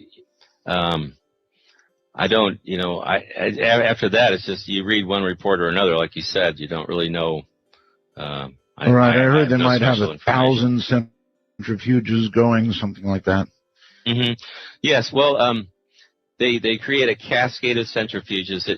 In order to separate uranium-235 from 238, it's the same element, so you can't use a chemical process. So they make it into a gas, uranium hexafluoride, and then they spin the gas in a centrifuge. And so over time, the heavier isotope will sink further towards the bottom, and the lighter will rise to the top. And then they actually send this through a series of thousands of centrifuges. So by the time it gets towards the last ones, it's actually getting enough of an enrichment or a concentration of the U-235 that it can be extracted. You know, so there are other ways to do it, but that's been the way that I think that Iran has approached it. I have interviewed any number of theoretical physicists like Dr. Michio Kaku. Mm-hmm. I'm sure you've heard that name. Oh, sure. And I asked him at one point what he thought our chances were, you know, as a human race, of not destroying ourselves with these weapons. Mm-hmm. And he said less than 1%. Yeah. Well, I hope he's wrong. I do too. You know, I think if we keep going the way we are, then, you know, I might have to, you know, say he's right. But my belief. Well, that's it. See, things are not getting better. They're getting worse. They're getting more dangerous. That's what I see. Well, you know what's amazed me, and my biggest frustration, and that, you know, if your listeners want to, something I'd suggest that they try to accomplish. We can't get the leaders of the nuclear weapon states. We can't get Obama to meet with these scientists. He can't get his advisors to meet with the scientists to discuss their studies. That, you know, they just want to say, hey, look, we've done this remarkable research with state-of-the-art computers, and it's been evaluated all around the world by the world's best scientists. And this is what's going to happen if you have a nuclear war.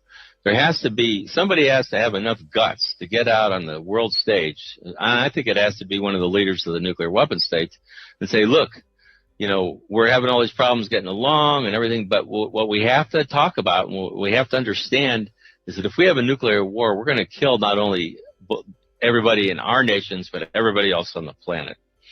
And, you know, the other nations around the world are actually coming to grips with this, and that's why you can have an Austrian pledge with 113 nations calling for banning nuclear weapons. But, you know, the nuclear weapon states are resisting this, you know, and so you know, you're like, that's what really troubles me is that, here in my own country, we can't even get a hearing, you know, and these guys are the best scientists in the world. They're not doing this on the back of an envelope, you know, they're doing it in their National Center for Atmospheric Research and University of Colorado Boulder, Rutgers, you know, it's not, they aren't amateurs. Professor Kaku was invited to work on nuclear weapons and declined. And I wonder how, I mean, surely some of the people you know have worked on nuclear weapons. And I wonder how they can rationalize that in their minds, knowing what they're doing. Well, you're right. I mean, I think there is a rationalization. I can't really speak for anybody else. I actually, you know, I was a nuclear engineer when I first went into school, but I sort of had a process of realization where I thought, you know, I don't want to do that. It was a long time ago, admittedly, back in the 70s, when they were pretty much stopping building reactors, and it looked like, but regardless, I looked at the problems of nuclear waste and then nuclear weapons, and it just didn't feel right. So I went into biological sciences, but you know, I have some friends, like you said, I've got a good friend, Greg Mello, out in New Mexico, and they have a Los Alamos study group. Yes. And he, you know, he talks to a lot of the people that work there, and, you know, the weapons designers. And, so, and these aren't like, I don't know. I don't consider them evil, you know, bad people, but I do think that where do we, somebody has to say this is enough, you know, somebody has to come to grips with the fact that, we just can't keep doing this. Well, have you ever actually spoken to one of these men about the morality of what they're doing? Well, you know, some of the people I have spoken to, there was a former commander of the Strategic Air Command, Lee Butler, and there's a few other military guys that I've met with that have all rejected nuclear weapons and nuclear war. And, you know, some of them do it because they just say, well, there's no military utility in it. We can't use these weapons, you know, because if we do, so just from that sort of pragmatic military viewpoint, they and the concern that they have is that the younger generations now are sort of becoming accustomed to them. They're not really, and when you think about it, Professor, we're at a break point. I'm sorry. Okay, sure, and when we come back, I want to talk about our.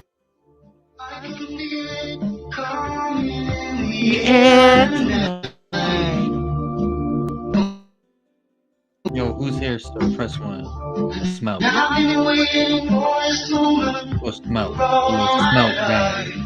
Smelt gang. Smelt gang. Wanna take a ride? From the high desert and the great American Southwest, this is Midnight in the Desert, exclusively on the Dark Matter Digital Network. To call the show, dial 1-952. Call Art. That's 1-952-225-5278. Not yet. My guest is Professor Stephen Starr, and a lot of people are asking, why would I do this show? And my answer is because nobody else will. I'm telling you, we have forgotten what little we knew about the effects of nuclear war, or perhaps never knew at all. So, Professor, welcome back. I was going to sort of jump ahead to if we do have a full exchange with Russia, something I consider really possible, unfortunately, either getting started by accident or on purpose. And we haven't even discussed the accident part of it. I want to get to that. But if we did have the full exchange, not that I guess we would be around to observe the effects, but what do the models say would happen to, to our atmosphere and the magnetic field that protects us anyway? Well, there's the models that I've been referring to primarily focus on what would happen as a result of the nuclear firestorms, that producing tens of billions of tons of smoke that rise above cloud level into the stratosphere, blocks sunlight, and it blocks 70% of the sunlight in the northern hemisphere for 10 years. So if you were standing in a field in Ohio, you were talking about Ohio earlier, and it was midday, it would be, if it was a little bit of a cloudy day, it would be about like standing outside at midnight on a full moon. That's how dark it would be. Wow. So that's why it would be below freezing every day for 1 to 3 years. I thought you were going to ask about electromagnetic pulse. I'll get to it.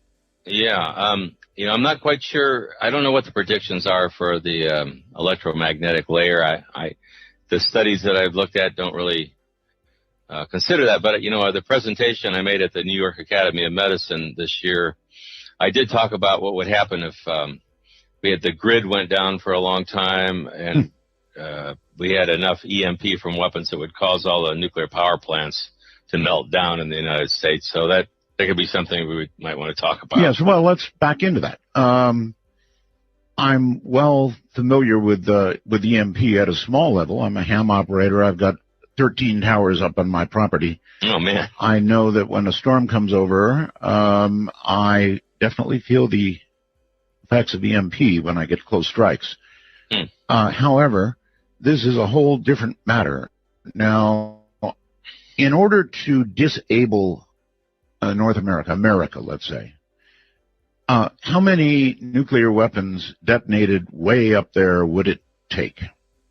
Well, it really wouldn't take very many. I think that's part of the reason why they worry about nations getting any nuclear weapons. If you have a relatively high-yield weapon, it can knock out tens of thousands of square miles worth of anything with a transistor in it would melt down basically the control panels at nuclear power plants.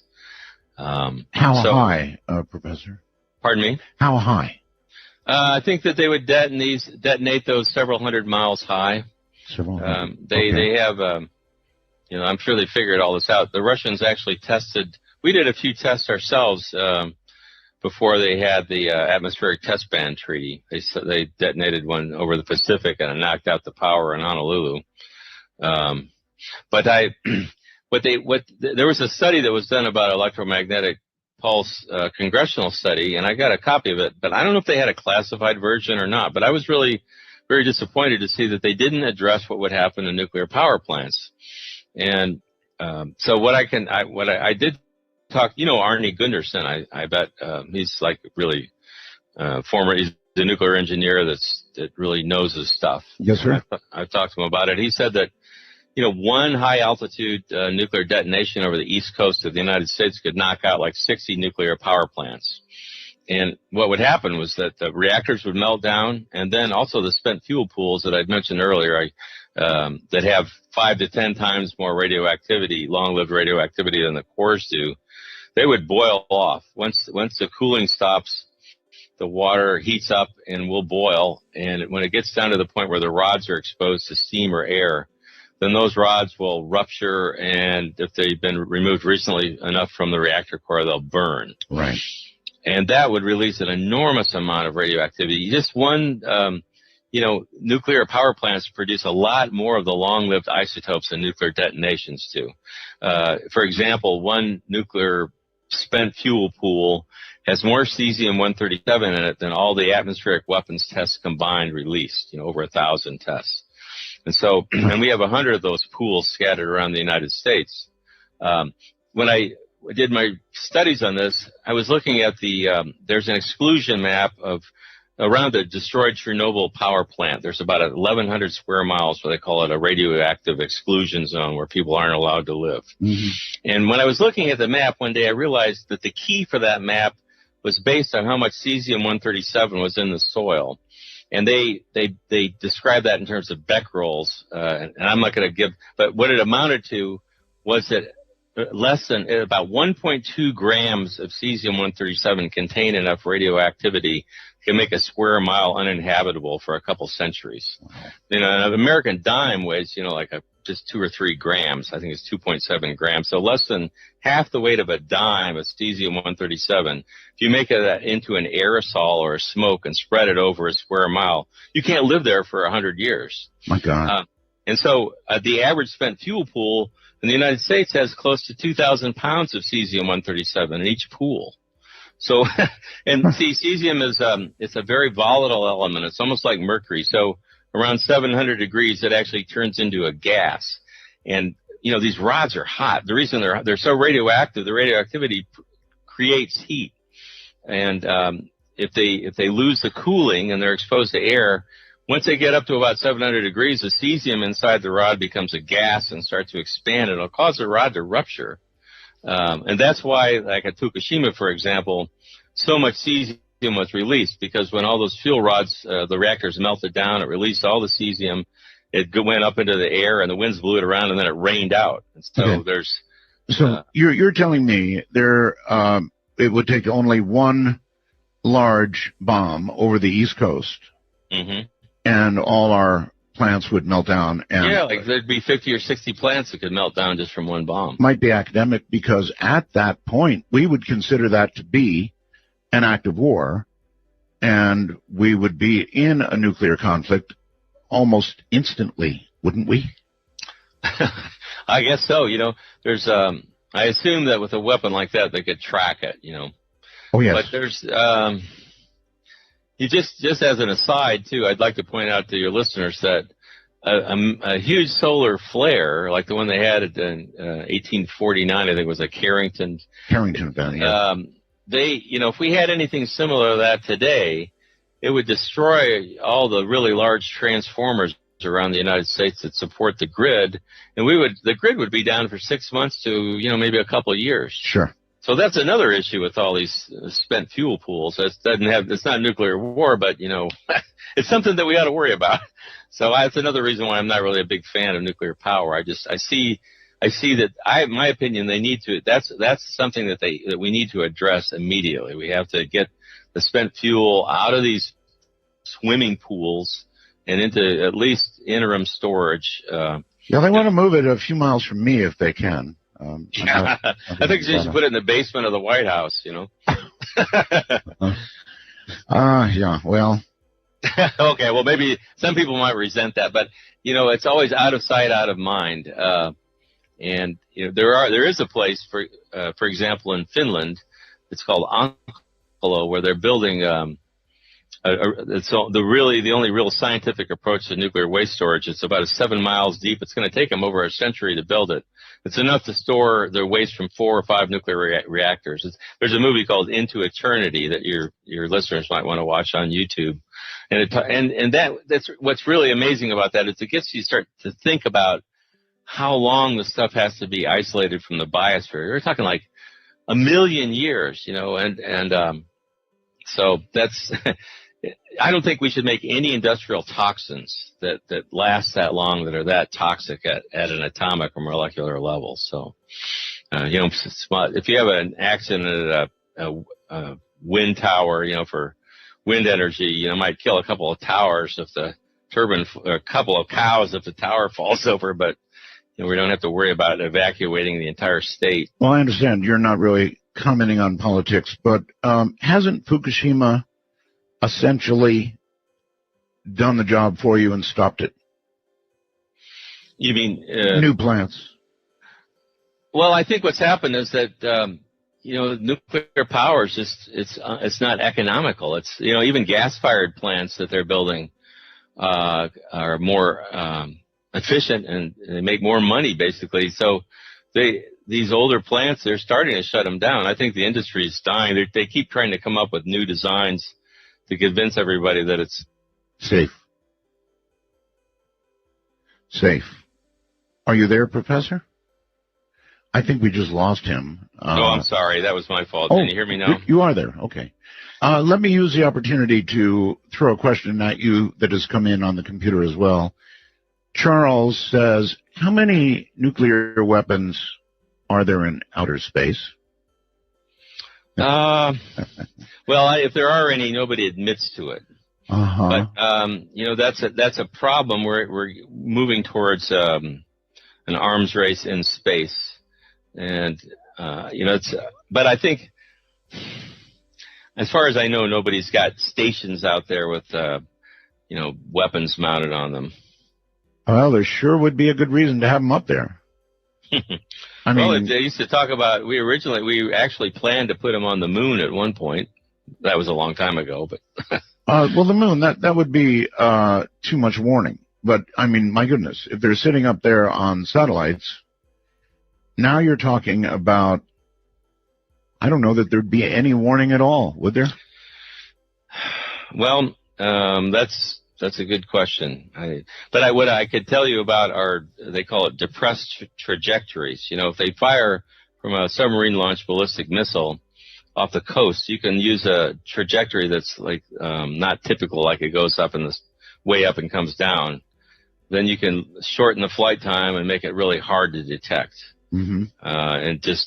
And that's the problem. We have the system. They call it the article I wrote that was published in the Bulletin of Atomic Scientists today was about the dangers of launch on warning. Mm-hmm. And once the U.S. and Russia constructed these early warning systems on each side, and they basically kind of hooked them up to their national command authority, the president, and then the ICBMs that we have in our silos that are buried underground. They got crews sitting there 24/7 waiting for a launch order.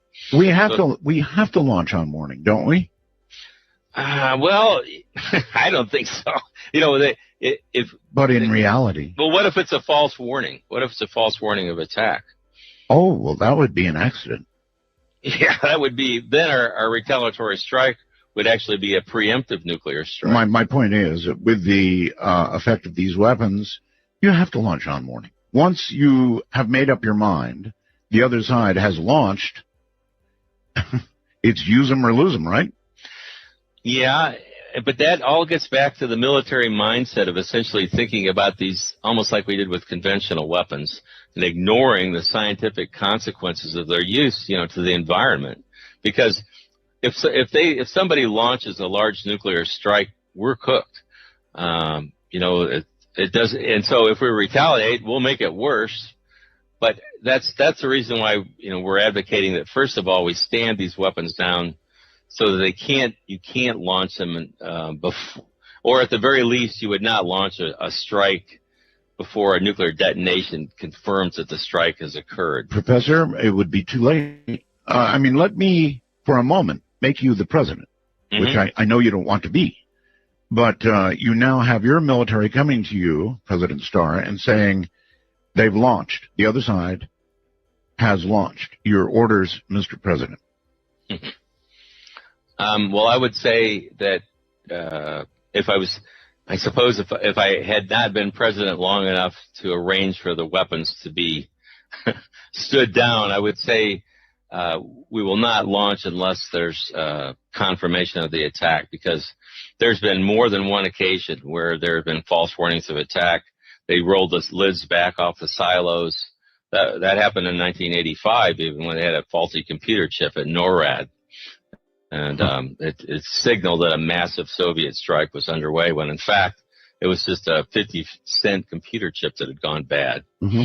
But see, they stopped, I wrote about this some years ago, but they stopped publicizing this information.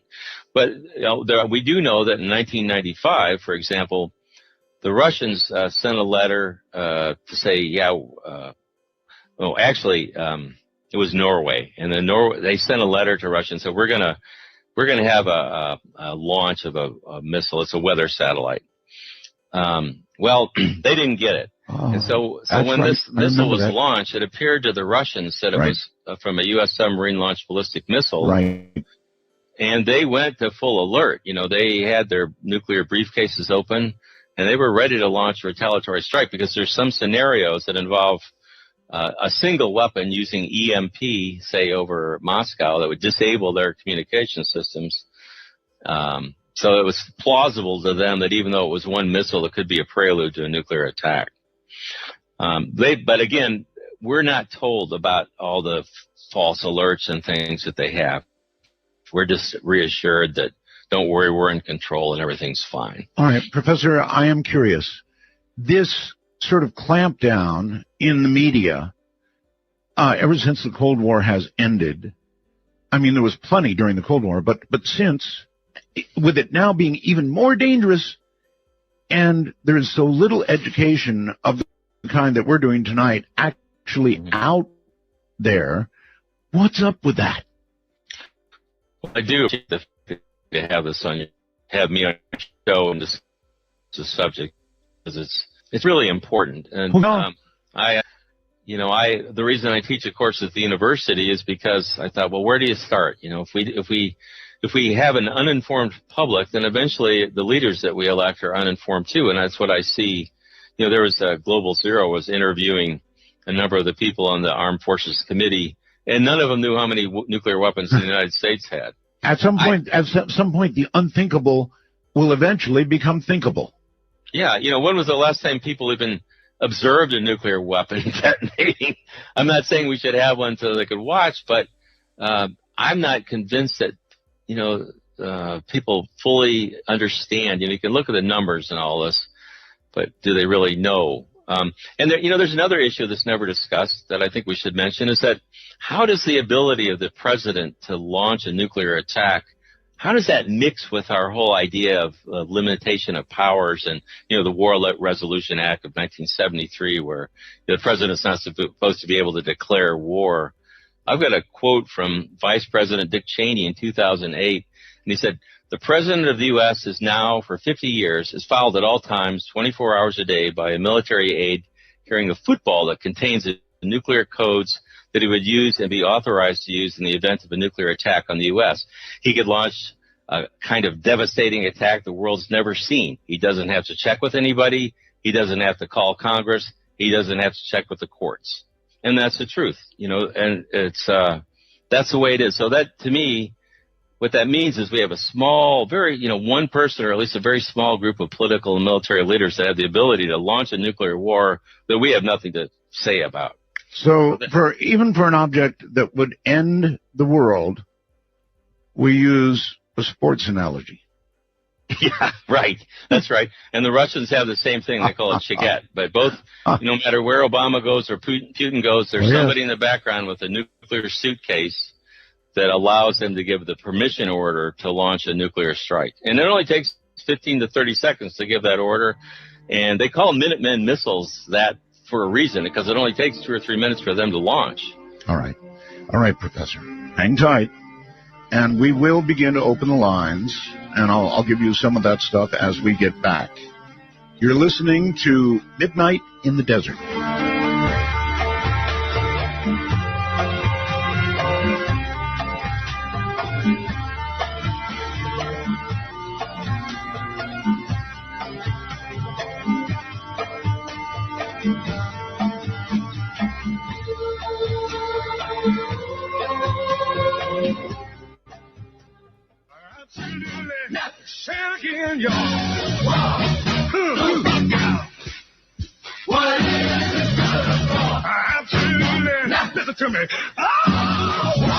Remember, when calling Midnight in the Desert, let the phone ring until answered. These calls are unscreened for your listening pleasure. Call 1-952-CALL-ART. That's 1-952-225-5278. Well, all right, let me roll through it. There's some new stuff in the calling this show world, and we'll get to that. The public number for you to call if you would like to speak or have a question for Professor Starr.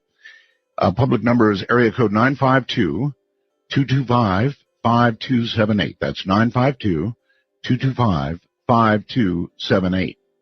Then we're going to do something a little different. If I can find it. We're going to initiate, we did this last night in the last hour of the show, and I want to do it again. I want to open a first-time caller line. If you have never called the show, got a new number for you. Only if you've never called the show. Area code 775-285-5800. Yes, again, sir. What up, 775-285-5800. This is indeed Art Bill. Only if you have never called the show. And then, of course, as you know, you can reach us on Skype as well, North America at MITD51, and the rest of the world at MITD55. But before we get to the phones, and they're coming up shortly, Professor, welcome back. a good question would be, if the Earth did endure a full exchange between the U.S. and Russia, how long might it take, or would it ever recover and be habitable again? And if so, how long? Well, I think from what I can understand myself, what would happen was it would be like a mass extinction event, similar to when the best example is when a meteorite hit the Earth, and that was when the dinosaurs were wiped out about 66 billion years ago. They know that an asteroid, a metallic asteroid about 6 miles in diameter, hit the Yucatan Peninsula. And when it hit, it threw up enough heated material into that when it came down, it actually heated the upper atmosphere to 2,700 degrees Fahrenheit, created temperatures at surface level about 600 degrees, 700 degrees. It set all the forests of the world on fire. And it was, they call it impact winter. It was so dark that you could have held your hand in front of your face and you wouldn't have seen it.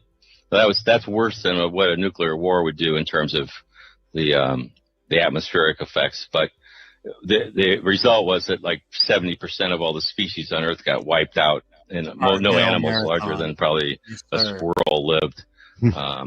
So, we're looking at something that's analogous to that. And I think the sad thing is the people that are in charge need to understand that they can't go live in a shelter underground for 10 or 20 years and expect to come out.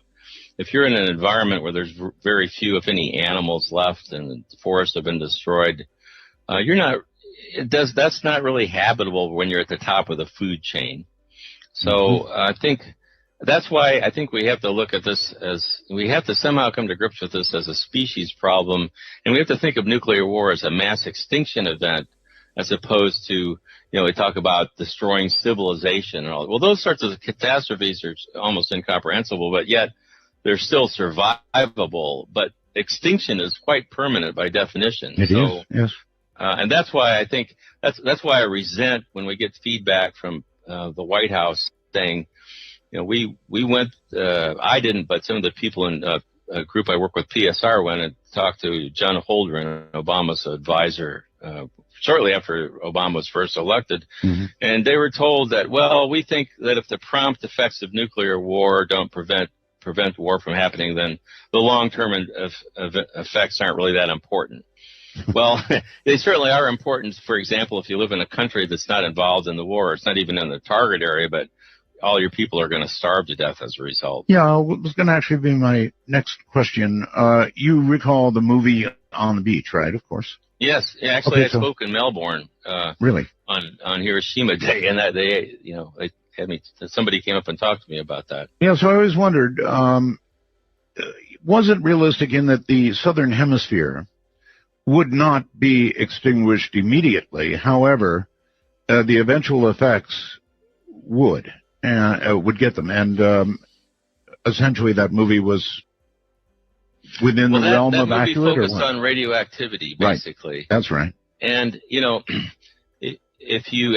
we have a war where they bomb all the nuclear power plants and put immense amounts of this long-lived radioactive, ionizing radiation into the atmosphere, and God only knows. But I mean, that to me is almost unthinkable. But what we're talking about really with the studies that we talk about with the smoke and the blocking the light and the cold, that there would be a lesser degree of light being blocked in the southern hemisphere, but they predict like 35 to 40%. But still, there's going to be such a global cooling effect that for all practical purposes, it won't matter. It might not be quite as dark and not quite as cold, but you still won't be able to grow any food. And, I asked one of the scientists about this, and they said, well, there may be some people at the equator that might survive. But, I have an article in the Federation of American Scientists that's going to be published this month called Nuclear War, Nuclear Winter, and Human Extinction. And the point I try to make is that I don't think it's worth getting into an academic debate about whether or not all the people would be killed, but just the fact that there's a good chance that they would be, to me, is enough. That should be a fairly powerful, enough of a motivation to at least publicly acknowledge and discuss this.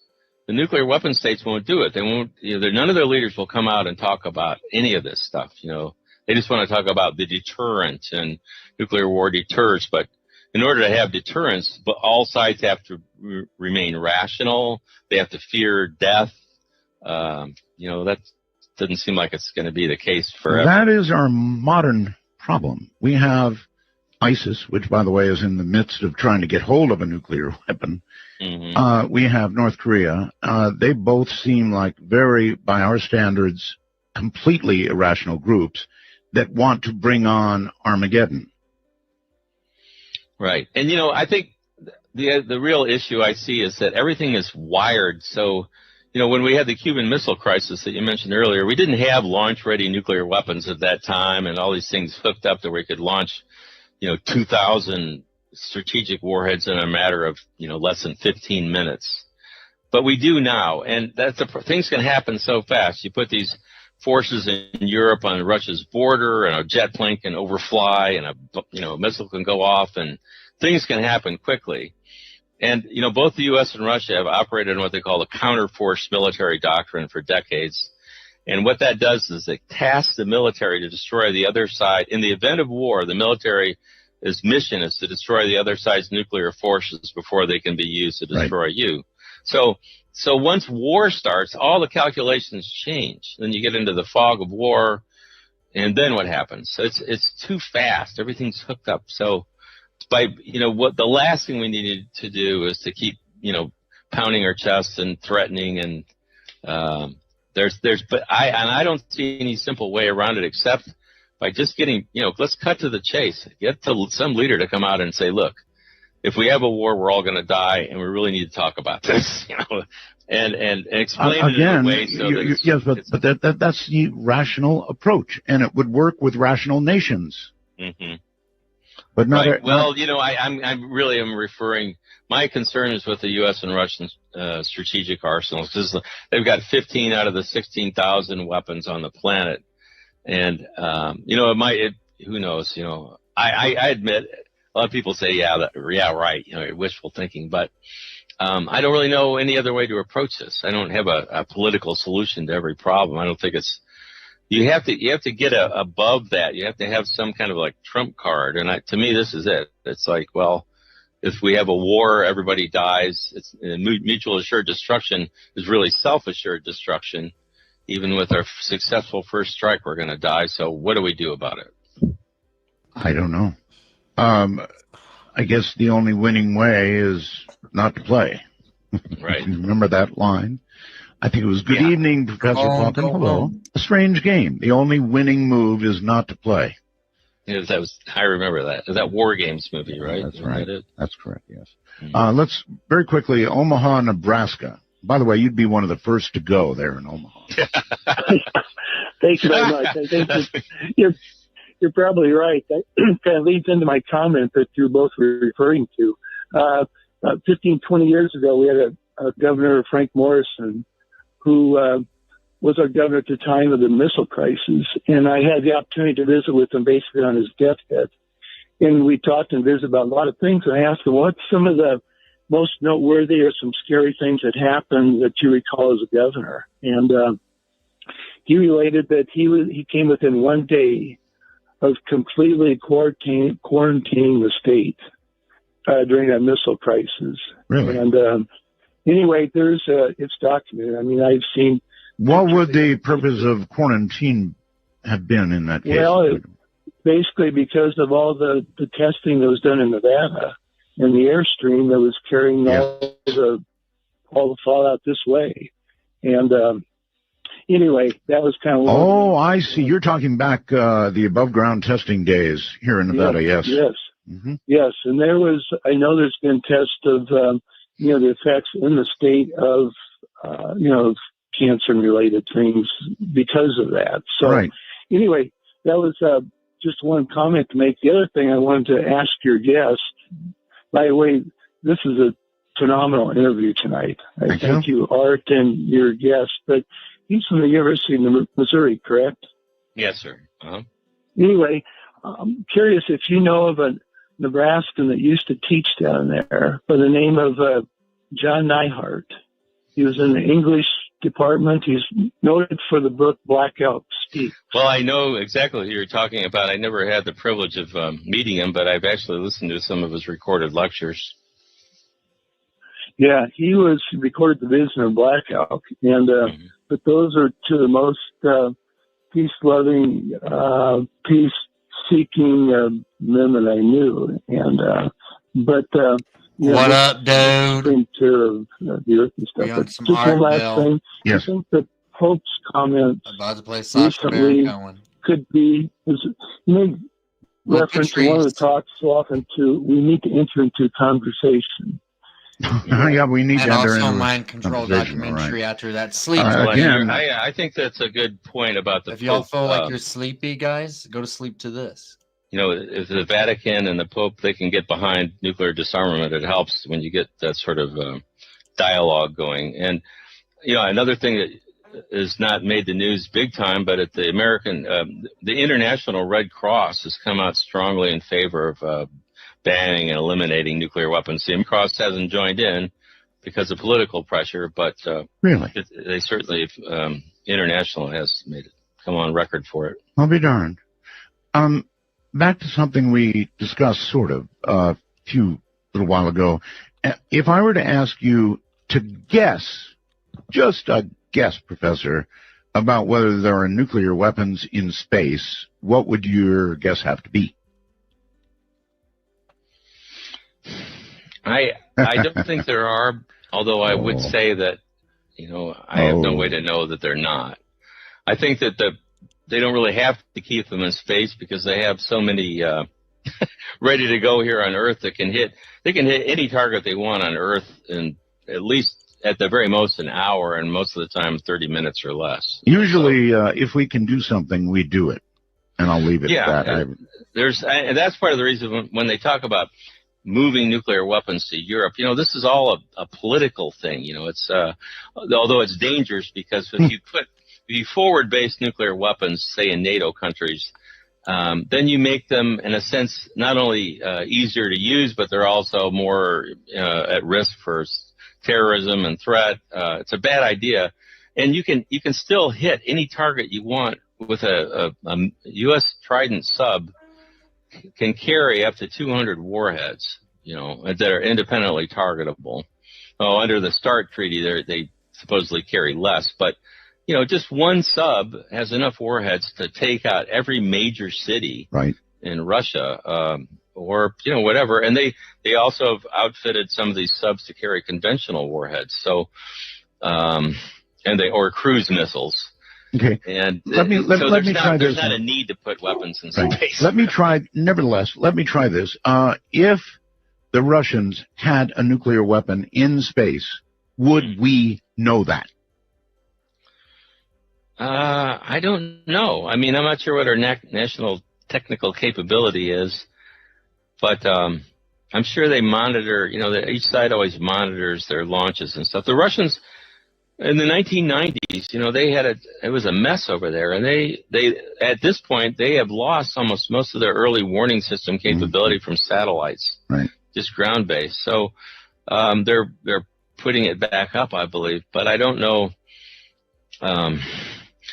You know, the U.S., even though the military moans and groans about, you know, not having enough funds and everything, we've constantly modernized our arsenal, you know, and these weapons are, if they were that dangerous or unsafe, we'd certainly, they are, I don't see how a nuclear weapon can be considered safe in the first place. But in terms of military thinking, when they complain about a weapon being unreliable, what they're talking about is not whether or not it will detonate, but they're worried about the explosive power being within a few % of what they want it to be, because that goes into their calculations for blasts and all that. Okay, Sergio on Skype, you're on the air. Yes. Good evening, Art. I'm not hearing you very well. You're going to have to get very close to the microphone of whatever you're talking into. Yes, good evening. Is that better? Better. Yes, good evening. Great subject. Long-time listener to you. Very interesting subject tonight. I just want to ask your guest, isn't it true that both Russia and the United States both have the, what in Russia is called a dead end, which is the automatic retaliatory system? in case no one is alive, it will retaliate automatically? Good question. Very good question. Yes. It's interesting. I knew one of the guys, his name was Colonel Valery Yerinich. I wrote an article with him and worked together with him. He actually helped design that. It went into operation around 1985, and Valery passed away a couple of years ago, but he had told me that as far as he knew, it was still in operation. It's called Perimeter, or the Dead Hand is a nickname. It's called the Dead Hand, which, as your caller suggests, it's designed in the event that there's a decapitating first strike. There's a surprise attack that kills everybody in Moscow and prevents them from issuing a launch order. There's a command module that's about 60 miles away from Moscow that there's a couple of guys or officers that sit there, and Colonel Yerinich wrote about this in his book. He said there's a couple criteria that has to be done. There has to be an early warning from the National Command Authority that an attack is imminent. Then there has to be a complete loss of communication, and they have a lot of redundant. They have radio, they have satellite, they have fiber optic, all sorts of. They've never ever, he told me, in the history of their strategic rocket forces, lost communication with this. But so they would lose communication, and then almost simultaneously they have nuclear detonation detectors that are optic and seismic and radiological. And if all these criteria are met in a very precise time frame that corresponds with the warning of attack, then they launch. They're called emergency communication rockets. And these rockets, after they take off, they broadcast a signal that overrides all human interference. It just automatically launches any surviving nuclear forces. Gee, good thing nothing can go wrong with that. Yeah. Well, I never found it very reassuring. From a military standpoint, they said, well, this is good because it prevents us from launching on warning on just electronic signals if it's a false warning of attack. Mm-hmm. But, I always wondered what would happen if something went wrong with one of the rockets. Just the fact that means that there has to be radio signals or frequencies that can be broadcast that can launch nuclear weapons. That I don't find that reassuring. Nor do I. On my first-time caller line, you are on the air. Hi, good evening, Art. This is Howard in Virginia. How are you? I'm fine, Howard. Thank you. KI4LWA, and I've listened to you for over 10 years, and the reason I know is I just renewed my ham radio license, so I entirely blame my joy in the hobby on you because you always spoke of it, and that's what got me in the hobby. So, thank you. Quick question that you can answer when you get a second is if you're where you hang out on HF if you do these days. I'd love to make a contact sometime. Well, if 10 meters ever comes back, I'll be there. Do you have a question for my guest? Yes, sir, I do. Hey, good evening, Stephen. Love the conversation, Art. It's one of those that's just so deep it's hard to know where to start swimming. But I guess what came to I got a quick comment, a question and a comment.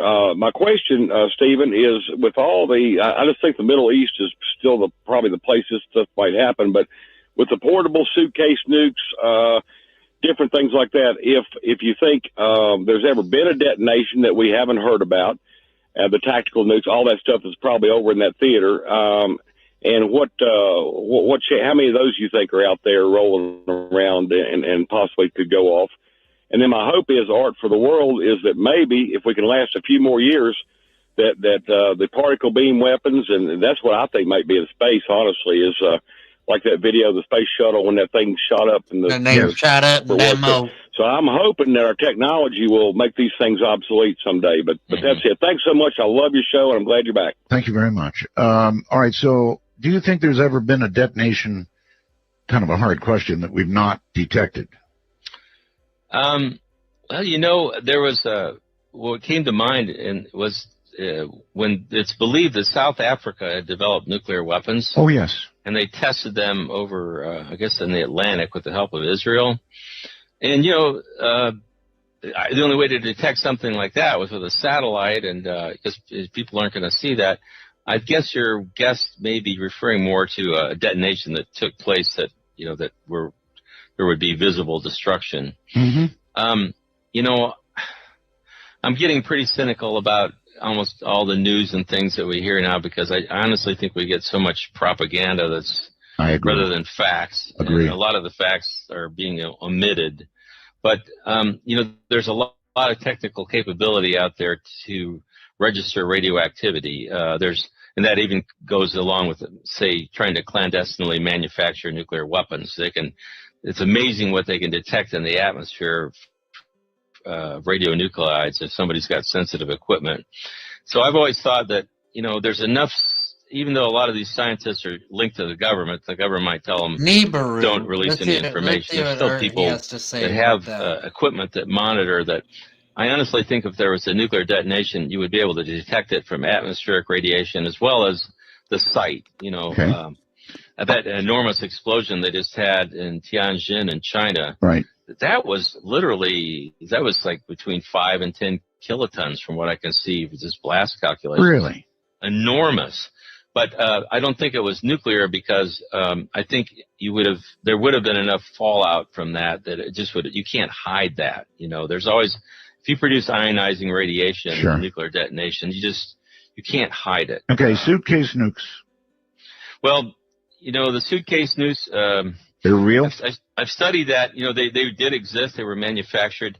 But when you miniaturize a nuclear weapon to that extent, it's actually a very technical process. It's nothing at all like putting together an atomic bomb. The first atomic bomb was just basically a cannon barrel with 2 highly enriched pieces of uranium that they fired one through the barrel into the other. But when you try to miniaturize a nuclear weapon, it's very complex. And the experts that I've read about said that over time they degrade. And it would be the first reports I read about that were in the late 90s. I think it was Alexander Lebed. It was a Russian guy that announced this. And but even if it was true that they weren't able to keep track of them, my opinion is if anybody really got their hands on one of those, they probably would have used it. I think if a terrorist organization or somebody gets a nuclear weapon, they're not going to just sit around and say, well, let's wait until a really good time. They're going to shoot that thing off. How many do you think were made? I think the Russians said that they'd made something like 90 or 100. Lebed said that they could only find 50 or 60 of them. So, who the hell knows? But, there's a lot of things that are even, to me, are scarier. The Soviets had nuclear material scattered all over the place. In Kazakhstan, they were working on nuclear rocket engines. And they had enough, uranium and plutonium down there to make 60 atomic bombs. Mm-hmm. And the United States went in and got a lot of that out to help. That was back when we were actually kind of working with the Russians, but it's really, I swear to God, it's just amazing that we haven't had a bomb go off somewhere. It really is. There's so much highly enriched uranium that's out there that's been manufactured that, it's really a miracle that we haven't had it put together and used in a bomb someplace. Okay. Down to Houston, Texas. First time caller. Hi. Hey, good evening, Art. I can't believe I'm online, actually. I just have a question. Are you listening, sir? I've got a question. Are you listening online? Yes, sir, definitely. Okay, go ahead. Well, yes, sir. My question, sir, actually, I read an article a couple of months back. It was, I believe they asked a Russian defense minister. It was just a basic scenario that the Russians said they would drop a nuclear weapon into, I believe it was Yellowstone National Park, since it is an active volcano, and that would basically just disrupt the United States, break it in half. I don't know if that's a scenario that. Well, it would be, if they did that, it would be an act of war, and then we would have global thermonuclear war. Right, Professor? Yeah, that's true. I read that same report, and I even discussed it with a friend of mine who had done some studies on it. Yes. He said that the effect that they're predicting is somewhat debatable, talking about dropping weapons off the coast of California. There's what scared me about that is just that there's military guys on each side. We have, extremists in all the nations, and the Russians have ultra-nationalists they'd like to start a war right now. We have people like that in the U.S. too, but, I worry that, Putin may be pictured as like a really bad guy, but there's honestly a lot worse. We could wind up with somebody a lot worse than him if we're not careful, so. This is true. All right, let's see. I think it's Felton, California, is that correct? Yeah, hi, this is Tom in Santa Cruz. Yes, Tom. I wanted to ask Professor Starr, are you familiar with a book by John Mueller, who happens to be my cousin, called Atomic Obsession? You know, I'm sorry I'm not, but I'd like to read it. Okay, yeah, he's a professor of politics at Ohio State University. He argues, or at least he tries to reassure us, that the states so far and the future ones, such as maybe Iran, who may be getting nuclear weapons, will soon find out that, like the military people you mentioned earlier, that there's really nothing you can really accomplish with them if you actually use them. So they're well, unless you're dedicated. I guess he's not hearing me. Unless you're dedicated to the destruction of a nation like Israel, unless you're actually dedicated to that, doing that, and then there would be something you could do with them, right? Let me say that there was a general in India that made a comment about, they said, well, which nation got invaded? Was it North Korea or Iraq? So there is a perception out there that having nuclear weapons, if you're a small nation, might provide you with a means to escape invasion. In a sense, it's sort of like a six-shooter in the Old West. And that's why Henry Kissinger, George Shultz, William Perry published some articles in the New York Times a number of years ago. They actually called for the abolition of nuclear weapons because their perception was that the United States was so far ahead with its conventional weapons that nobody ever be able, the small nations can't even think about catching up. But the way they can kind of equalize the situation is to build some atomic bombs. Well, it's a great way to get foreign aid. The mouse that roared. The mouse that roared, indeed. But it actually is a great way to get foreign aid. Yeah. Would we really be looking at North Korea the way we do and providing food and other things for them? That's a good point. If they didn't have nuclear weapons? I think the answer to that is a very, very, very clear no way. So, yeah, that's a reason to try and get them. Hold on, Professor. We're at the bottom of the hour. Take a deep breath. In fact, everybody take a deep breath. And we'll be back. This is Midnight in the Desert, and possibly for humanity.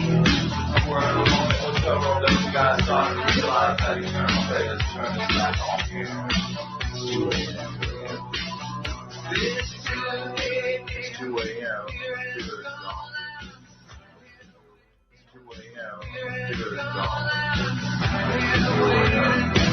The sun's still warm.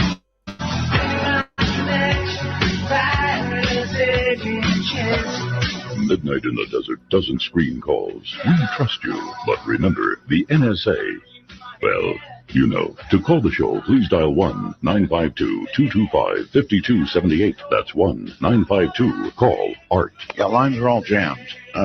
Very, very interesting show. And by the way, late news is Ed Snowden did talk to Neil deGrasse Tyson, which I find kind of intriguing. We're going to have Neil on in the not very distant future. That's right, Neil deGrasse Tyson. So that's one. Now, if I could just talk to Ed Snowden. Let me go way off reservation here and ask you, Professor. You followed, I'm sure, the story of Edward Snowden, yes? Yes. The country seems more or less evenly split on what he did. How do you feel about it? Well, I think that he's somebody that should be considered a hero, that he was trying to expose clearly corrupt things that were going on in the government. Unconstitutional things. Yeah, if people remember what the Constitution is. Barely. Barely, and that's what tonight's show is all about. Systematically destroyed, yeah. Unfortunately. People don't remember the Constitution. They don't remember what really could happen, with these weapons. And that's why we're doing what we're doing tonight. Right. Well, the Constitution was designed to protect the people from the government. And so we seem to have lost that protection. We seem to have. Let's go to Colorado Springs, I think. Hello. Yes, thank you, Art, for doing this show tonight. This is Kevin in Colorado Springs. I guess the ultimate question I have is, what can be done to stop this? Boy, that is, you're right about that. It is the ultimate question. Professor? Well, maybe my solution is too simplistic. You know, on an individual level, I would recommend people to first consider joining, you know, look around and join an organization you feel comfortable with. I like the Nuclear Age Peace Foundation. You can join Physicians for Social Responsibility. You don't have to be a physician or a healthcare professional. There's international campaign to abolish nuclear weapons. ICANN. A lot of really young people are really into that organization. That's a good start because you need to be a little bit educated on this. I don't think your solution is too simplistic. I just think that, I'm sorry to say, but I think it's dated. Right. Well, you have to do more than just write letters and join organizations. That's the first step. But I think it's time for, you know, what gets attention these days? You have to do something. You know, you have to, so there used to be protests and even those, but when we had 1 million people in Washington, D.C. in 1982, but that was back when we had more of an educated public. I'm not sure if we have time to educate the whole public about this, but it's my hope that at least pressure can be brought upon the leadership I consider it a form of criminal negligence on the part of leaders. If they know about this danger and they refuse to act on it, they turn their heads. If it's more convenient to keep your nuclear weapons than it is to discuss the fact that they could destroy human existence, everything, then that's a criminal act. It would be called willful blindness. And people have to be willing to call that out. You know, there's some point in your life where you have to decide if you're going to do something. You know, you can say, well, geez, that really was a terrible show I heard, and I'd like to do something about it. If you just forget about it, then that's not a solution. You've got to be willing to go beyond that. But it does, you know, we've got now, we have Twitter, we have the internet, and things can go viral. You know, people can get information across at lightning-like speed around the world. So there's a capacity to educate and learn that never existed before. Okay, well, again, I just consider it a little bit dated, Professor. In other words, unfortunately, your solution depends on rational people. Mm-hmm. And we seem to have moved into all right, let me try another approach. I frequently talk about interesting things like aliens or life on other planets or something. And, you know, to date, we've actually not detected the presence of any other intelligent life anywhere, despite listening really hard. Isn't it possible that life eventually is absolutely self-destructive? It would certainly account for a lack of any signals so far. Mm-hmm. Well, I believe Carl Sagan talked about that one time, and he said that he had a theory that once a civilization became intelligent enough to create, you know, nuclear power, that it was more likely to self-destruct, and that's the reason why we didn't, you know, wind up communicating with many others. But, you know, I'm not. I listened to a National Press Club conference not too long ago where there were quite a few like hard-bitten military guys and Air Force pilots, and they came forward with a lot of data showing their interactions with UFOs. And you know, I'm not going to rule out a lot of possibilities that are out there. I think, but whatever it takes for us to consider ourselves a species, you know, if it takes a disease, you know, that threatens to wipe out humanity, or if it takes a spaceship to land and we realize we're not the only life force, well, whatever it takes, it's okay with me if we can come to the grips with the fact that the nuclear weapons that we have amount to a self-destruct mechanism for the human race. All right. Let's go to Flip on Skype. Hi. Hello, Art. Hello. I had a quick question for Mr. Starr. What would happen if somebody were to hijack a commercial airliner and crash it into a nuclear power plant? Yeah, that's a good question. Well, I think there have been studies to show that that could cause a lot of problems. You know, maybe the biggest problem is not recognized. The spent fuel pools that I mentioned, that are each reactor stores all their used fuel rods on site in like a stainless steel lined swimming pool. It's about 40 feet deep, the size of a tennis court. A lot of the buildings that house those are just like concrete block. They're like the buildings that would house chemical. They're not a heavy duty. They're not built to the same standards like a containment vessel. And a plane crashing into that could easily cause a massive release of radioactivity if it destroyed the cooling system on the pool or breached the pool and allowed the cooling water to be released. Okay, well, I understand that in Fukushima, what really was their undoing was the fact that the diesel generators that had to be maintained, and they did have them, were down below ground. And so, of course, they flooded, so no power. Now, That's right. Well, and there's another thing, too. You can scram a nuclear power plant and shut down the fission. Yes. But there's still an enormous amount of heat that's still there that's going to, you have to keep cooling the core. And when they lost all the off-site power, too, and their cooling systems that were, flooded, they lost the ability to cool the reactor core. And so they melted. And honestly, the Japanese knew damn well that all of those reactors had melted down within the first couple of days of the accident. They actually watched a cloud of radioactivity travel over Japan. It even went over Tokyo.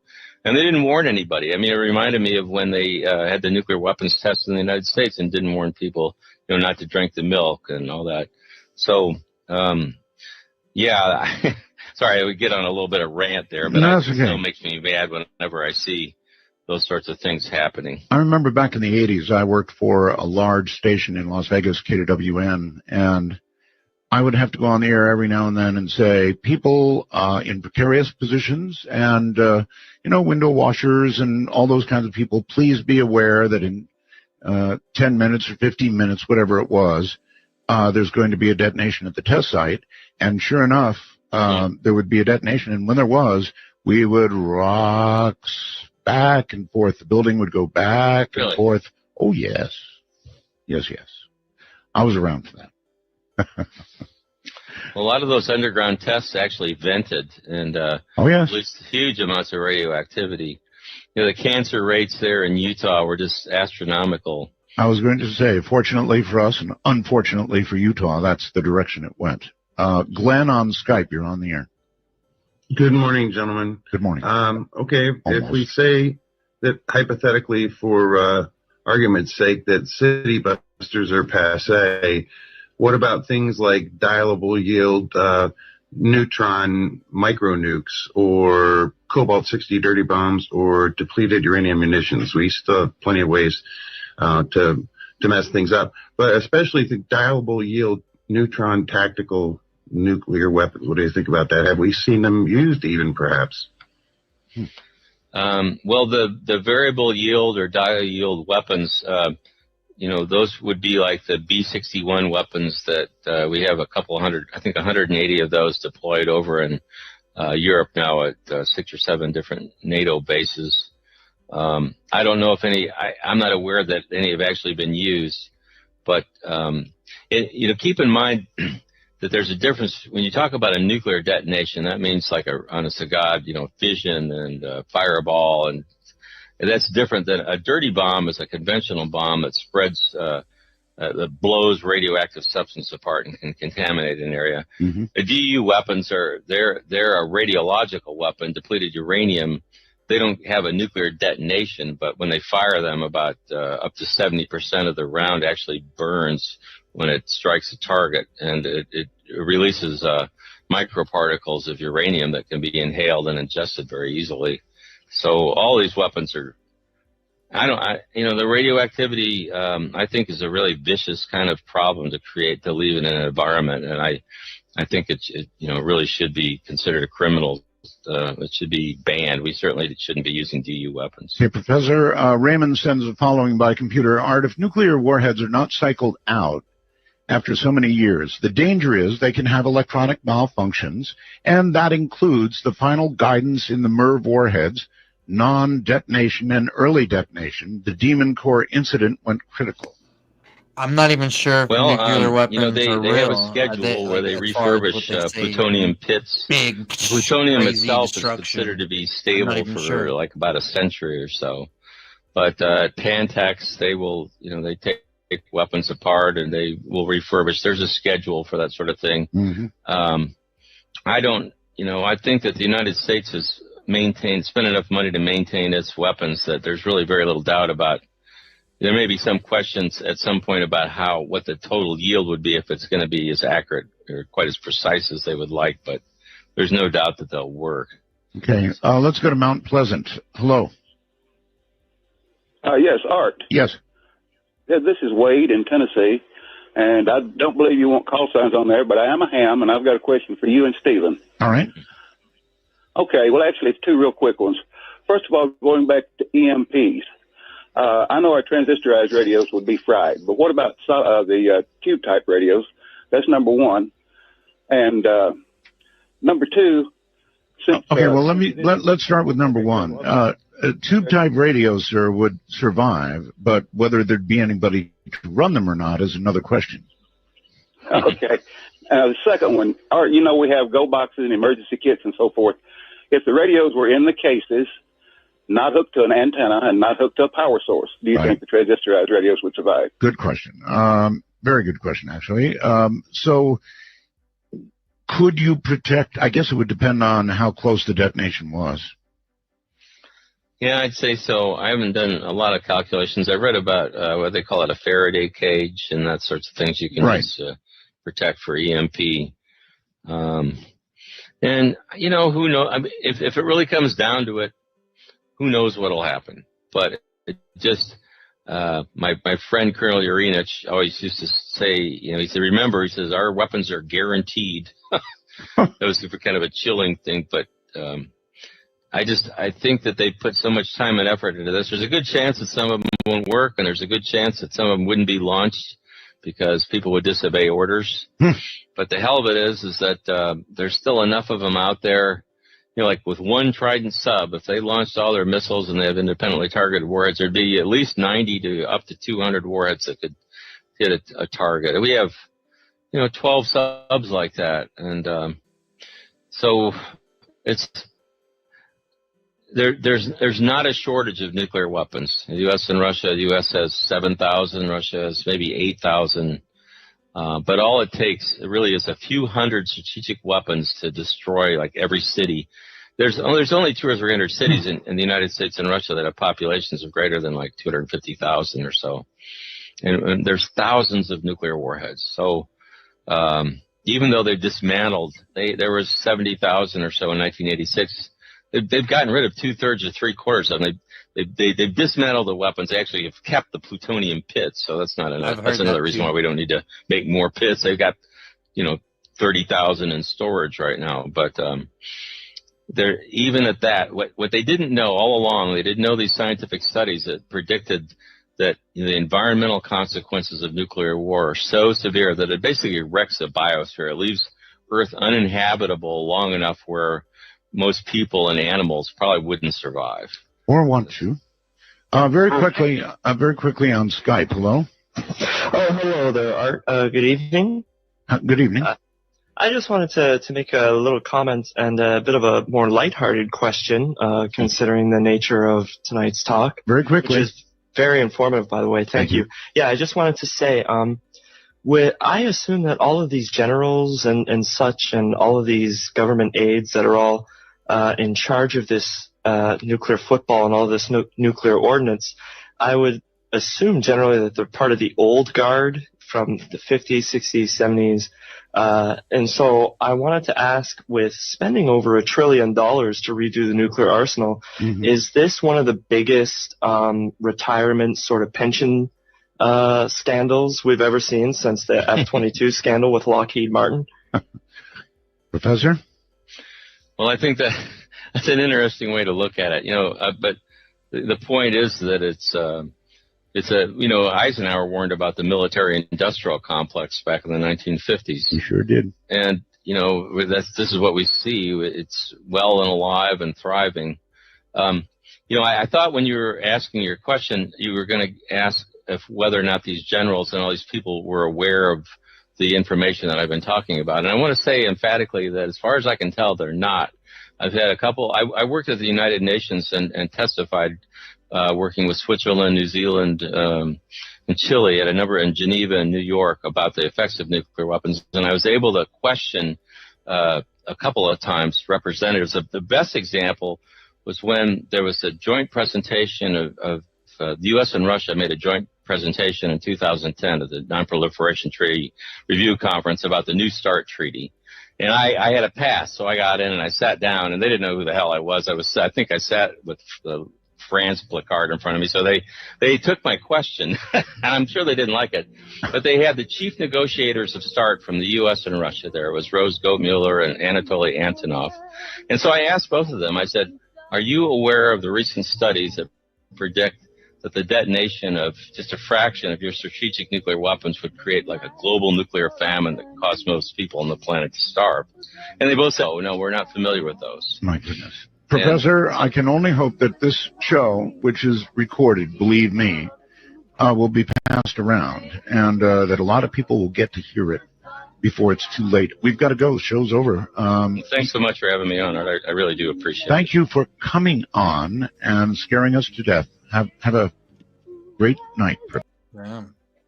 Shout out to Art Bill. We're gonna play some more Midnight in the Desert Art Bill, but first we're gonna take a little bit of a comedy break. Yeah, take a little bit of a comedy break.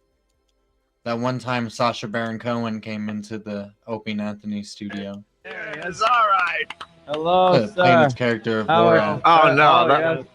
Anthony doesn't like that. Anthony doesn't like the kisses on the cheek. Well, yeah, it's customary in his country. I'll just go for a handshake. I'll just go for a handshake. No, he's got it. It's customary. Albeit, you would be insulting him. Very nice. Now you got to put some Purell on your cheeks, dude. I could. Hello. Oh, feel free to sit right here on this beautiful red couch. Yeah. Well, we tried to get Borat in about 15 minutes ago, but at the last minute he had to go to the bathroom. Yes, I needed. I had problem with my anus. Yeah. Last night, I very excited. I go to your nice restaurant, McDonald's. Yeah. And I eat a 14 hamburger and 2,000 packets of this red soup that called ketchup. And now this morning, after what just happened, my anus, it hang loose like a mouth of a tired dog. Yeah. So you don't have fast food restaurants in your hometown there? We do not have so much. There are stalls on the road that maybe sell some fermented horse urine or horse's throat that have been boiled, but not so much this wonderful hamburger. I am bringing back 3 so that my premier can eat it on the opening of Parliament dinner. And what do you think of the American toilet?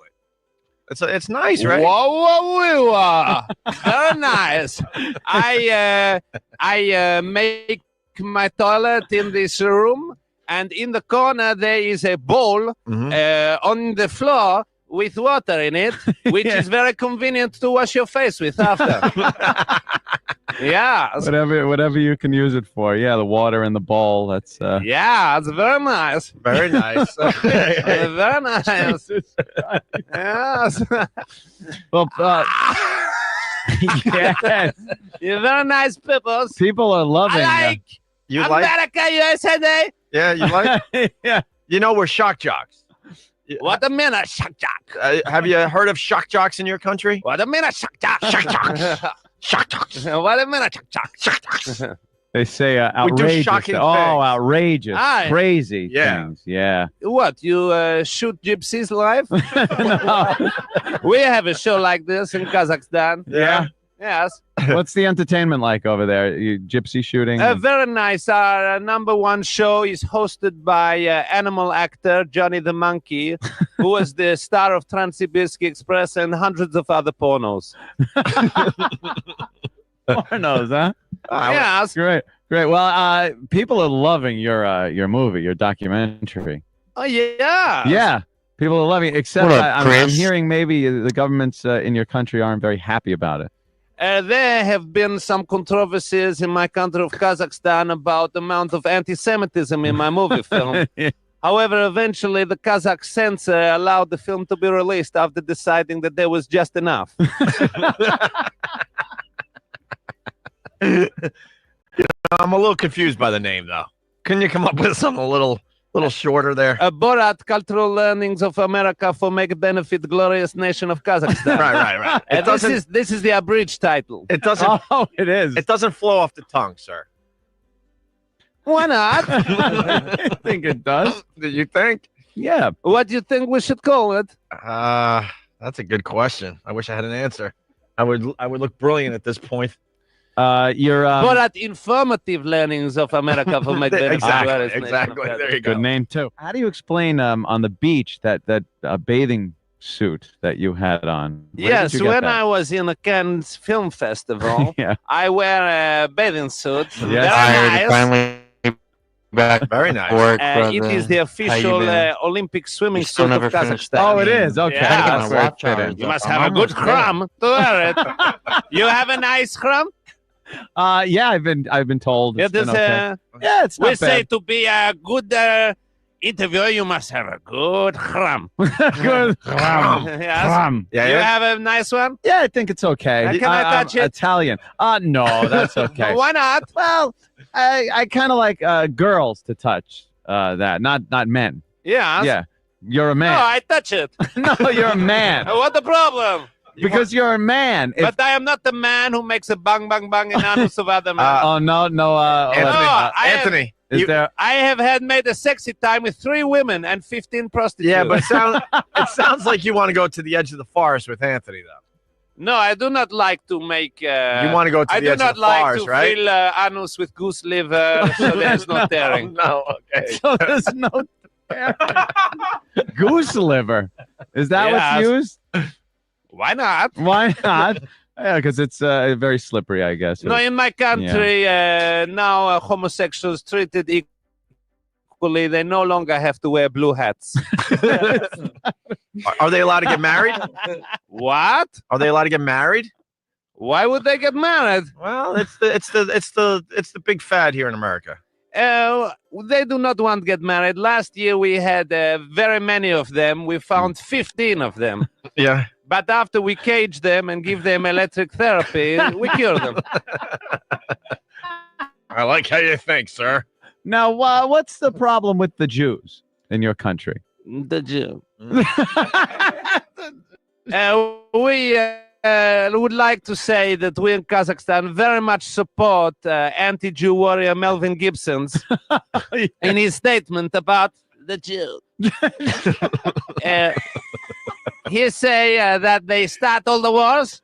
We also have proof from our government scientists that it was the Jews that were responsible for the end of the dinosaur period. Your scientists have come up with that one. Yes, Dr. Yamak. Dr. Yamak. Just one scientist?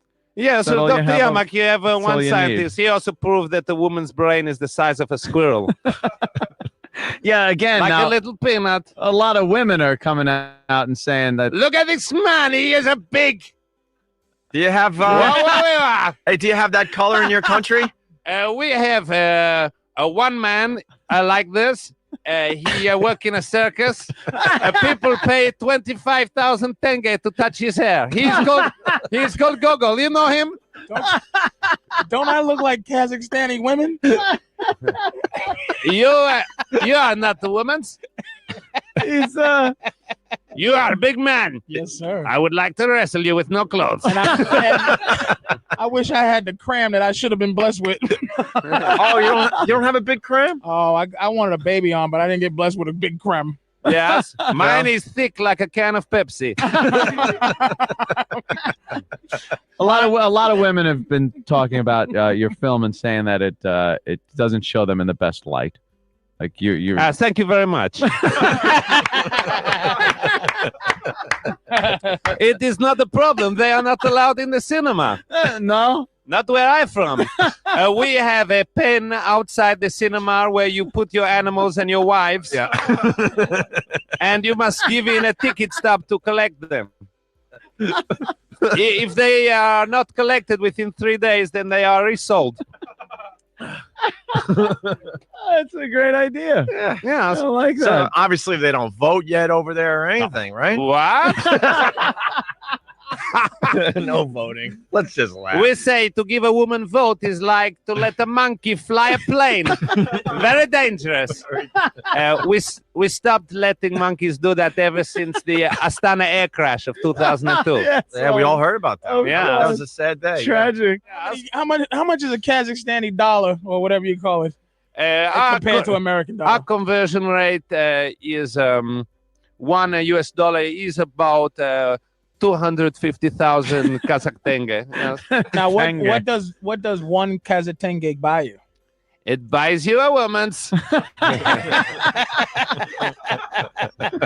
There's a lot of prostitution over there. Or? Yes, my sister, in fact, is the number 4 prostitute in all of Kazakhstan. I read Congratulations. that this morning. Yeah. Yes. The family must be proud. We are, particularly since last month she received an award from the Minister of Industry for Best Mouth Party. Mouth party. Wait a minute. So one Sounds American dollar can get me 250,000 Kazakhstani prostitutes. If you could find that many, I guess. Yes. Wow. He likes the prostitutes.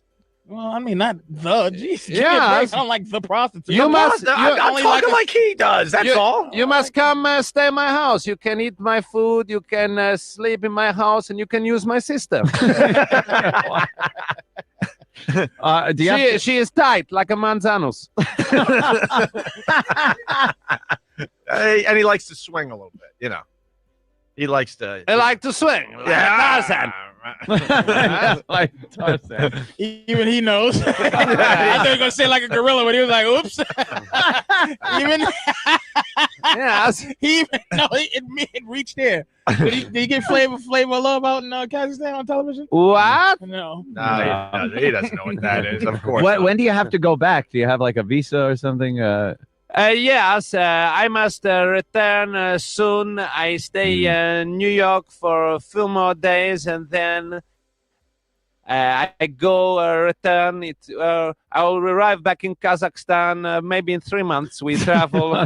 Yes. How do you travel? It must take. Yes, we go a boat, and then my son Bilak, who is 11 years old, and his wife is waiting for me.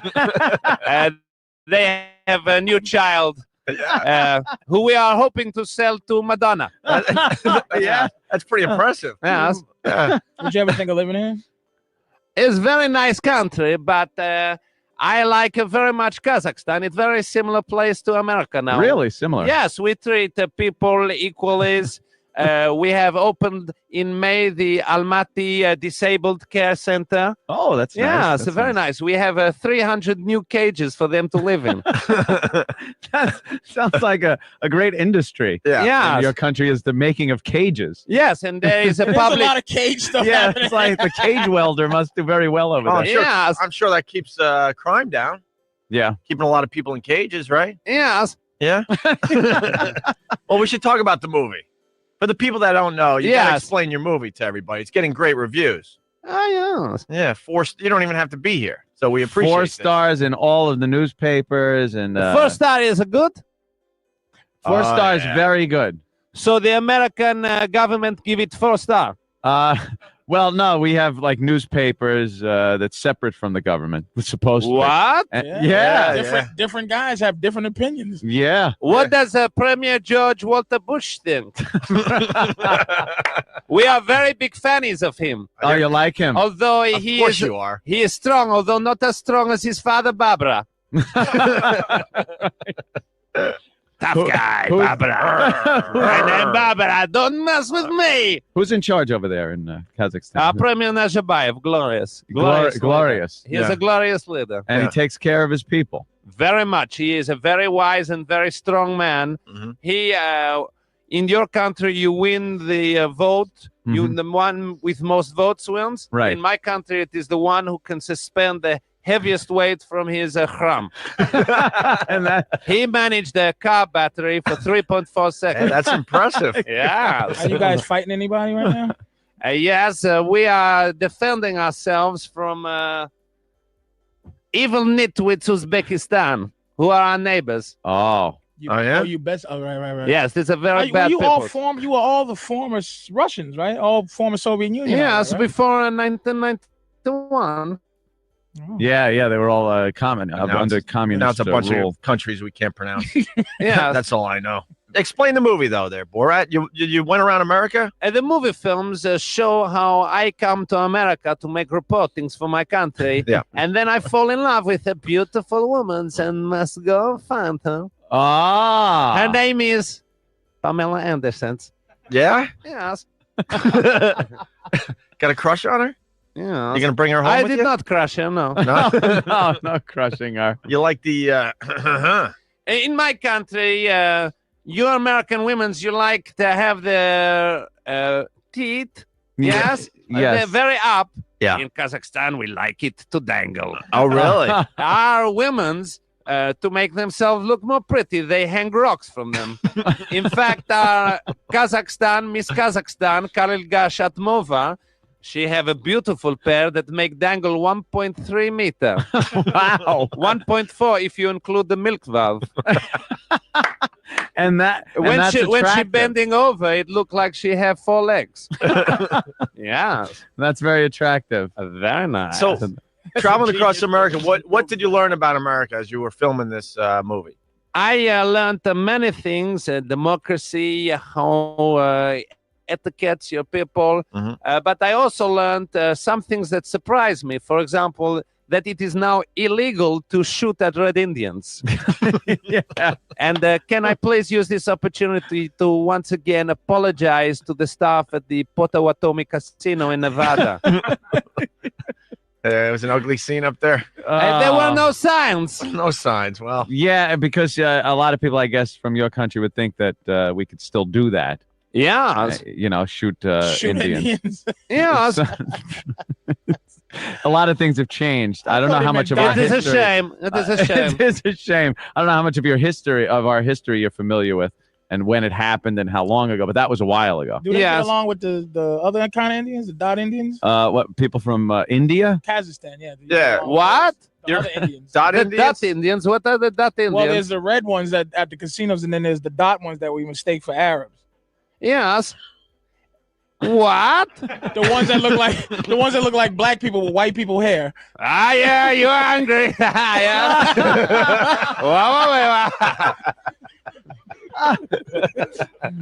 Now You are a fat.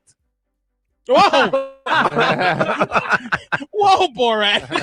I like. Very nice. Just having fun here. Borat's messing with my self-esteem. I just asked about Dot Indians. Women would go crazy for you in Kazakhstan. They like very much a fat. You let me get on top in Kazakhstan, or what's the position? The known position, the best position. Most famous position in Kazakhstan is called the dog style. Ah, Yes, right. where the man stand up like this, Oh yeah. and the dog stand like this. No, You have tried this? No, never tried that one. Awesome. Now you say you fall in love or you with a woman and you try to find her. What is the difference? Like it seems like in your country you don't treat women that well, and like you said before. What? Well, you treat them differently than here. How do American women react to the way you treat them? I do not know. I mean, I have not had time to buy any here yet. Okay. But I did not ask them. No. Yes. No, you just kind of fell in Some love. of them, when I am walking in the streets and I ask them how much, they get angry. Yeah, that'll happen. Yeah. By the way, they're not all prostitutes. A lot of people on the a lot of people on the instant feedback want us to tell Borat that he's not our slave. He's an equal here. Oh, nice. I don't remember Borat saying anything about having slaves in Kazakhstan. Well, and if there was slaves, they're not black American dudes. We're trying to educate him. I have a slave. What are the lower class citizens in Kazakhstan? I have a slave. His name is Bishkek. He is Uzbekistani. Oh. But he liked to be chained. Oh, he does. Okay. Yes. Then it's okay. Gypsies once broke into my house and they touched Bishkek in a bad way. He became depressed. Well, Borat has to go do some TV. Are you enjoying the TV? What? Are you enjoying doing American TV? Very much. I went on this show Letterman's. Yeah. And I on stage with this pop star Beck. Beck, yeah. Very pretty girl. By the way, you shaved the mustache. You look like that guy from Talladega Nights. What? Yeah, the gay guy, the gay Formula One driver. Are you related to him? I am not a gay. You just go to the edge of the forest every once in a while. I do not go to the edge of forest. think I you have do. never made a romance inside another man. You know, that mustache. Maybe once on the Feast of Shurik, but this is obligation. That mustache in America kind of, means something a little different. In my country, if you do not have a mustache, it means you are a lully. It does. Yes. All right. Well, this is going to be really awkward because he's got to go to do TV. Do you take photographs? Yeah. Can we get a quick photograph? I like to take photographs of ladies making toilet. Hey, we're going to get along. All right. What? He's got to go. Borat's got to go. Yeah, he's very busy. I want to take you back to Kazakhstan. I will make a lot of money. Selling him to the circus. No, not selling. No. Come with me. He wants I to will take like you. you. Well, you gotta give me a context. Well, to touch your hair, I would think. Sleep with your sister. Do a little circus work. Borat, you get him a part in your next movie, he'll go. Okay. He'll go with you. Very nice. But please, I ask people to come see my movie film because my government have told me if it's not a success, I will be executed. By the way, we'll never see him again, unfortunately. So enjoy your career. We get you guys just Borat. before you make it, and then we get you when you're way down at the other side. How many Kazakhstani oopleys are you getting paid for? Oh boy. This movie. This movies. Yeah. This movie is. How many prostitutes? Put it this way: how many prostitutes can you buy from this movie? Well, I tell you, it have made a lot of money in Kazakhstan. It took the #1 spot from Hollywood movie King Kong, which had been the #1 film in my country ever since it was released in 1933. Yeah. Don't say it. I'm not saying a word. We don't need to say anything. Yeah. It's wonderful. Well, you're a joy to have here. It's very nice to be with your peoples. Yes. Can we go later on, make a party in my hotel room, drink vodka, wrestle no clothes, and shoot dogs from window? We certainly could. I would love that. Sounds like a party. Sounds like an afternoon of fun. Right. Yeah. The name of the movie again, sir, because I can't do it. It just doesn't It is flow. a Borat. Right. Cultural learnings of America for make benefit the glorious nation of Kazakhstan. Of course it is, Opie. It's Borat, everyone. Yes, thank you very much. sir. I love you. You're wonderful. I like sex. All right, we'll take a quick break and we'll continue. It's the O&A virus spreading across America.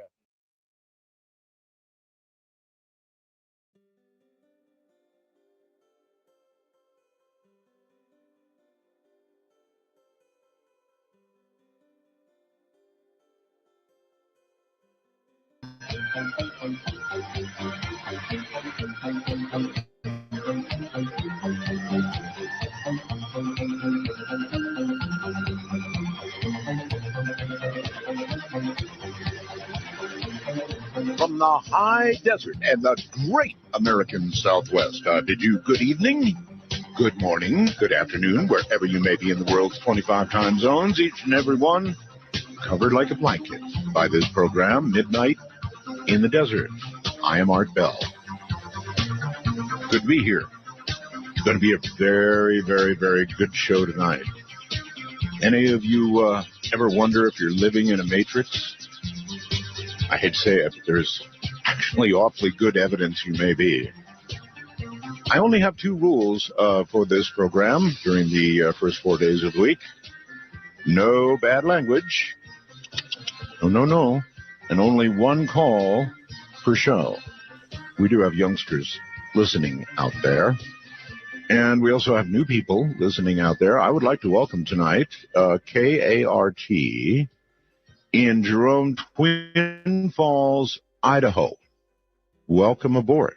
You have no idea what you're in for, 1400 AM. Jerome, Twin Falls, Idaho, welcome to, I guess, the network. I don't know what we are.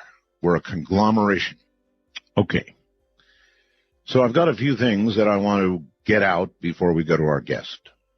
The Cold War is getting hot. It really is getting hot fast. Russia is going to now counter NATO's U.S.-led missile defense program by, they say, deploying new strike weapons capable of piercing the shield. This is according to the President of Russia, Vladimir Putin. Putin told defense officials that by developing defenses against ballistic missiles, Washington aims to neutralize Russia's strategic nuclear deterrent and gain a, quote, decisive military superiority. Said, Moscow will respond by developing strike systems capable of penetrating any missile defenses. Said over the past 3 years, companies of the military-industrial complex have created and successfully tested a number of prospective weapon systems that are capable of performing combat missions in a layered missile defense system. Such systems have already begun to enter the military this year, and we are now talking about development of new types of weapons, said Putin.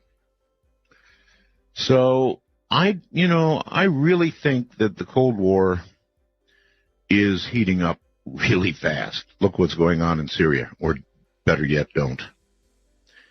A small business jet, you may have seen it on CNN, crashed into an apartment, or Fox, into an apartment building with a huge bang on Tuesday, killing at least 2 people aboard, shaking furniture in homes several blocks away. You can only imagine a jet crashing into your home, right? While everyone, including the people across from me, were oohing and eyeing and yelling aliens and UFO, that spectacular blue UFO right over Los Angeles, which of course turned out to be the launch of a Trident from a submarine.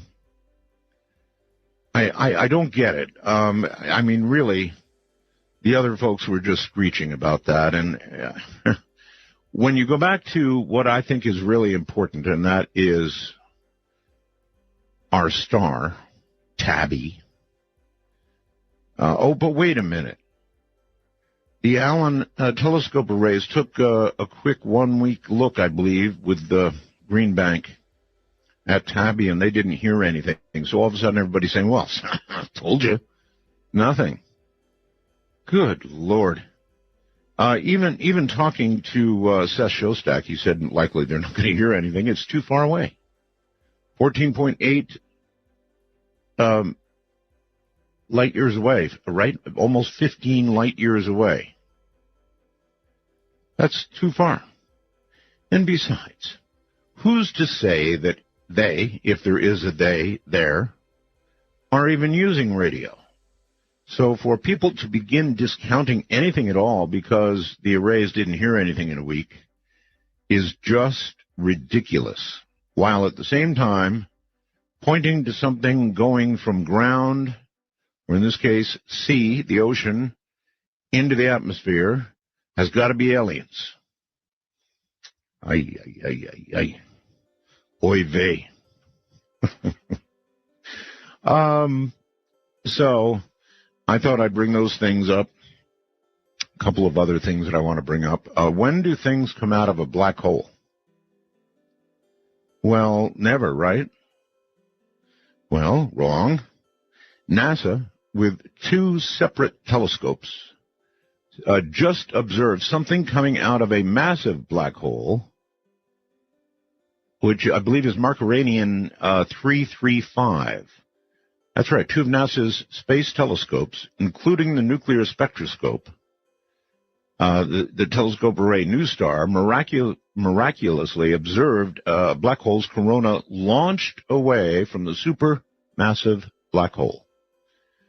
Whatever it is, anything that can launch itself out of a black hole, probably we don't want anything to do with, I would say. Say that's fair? Anything that comes out of a black hole has got to somehow be bad news. And now to a little bit of tonight's topic coming up.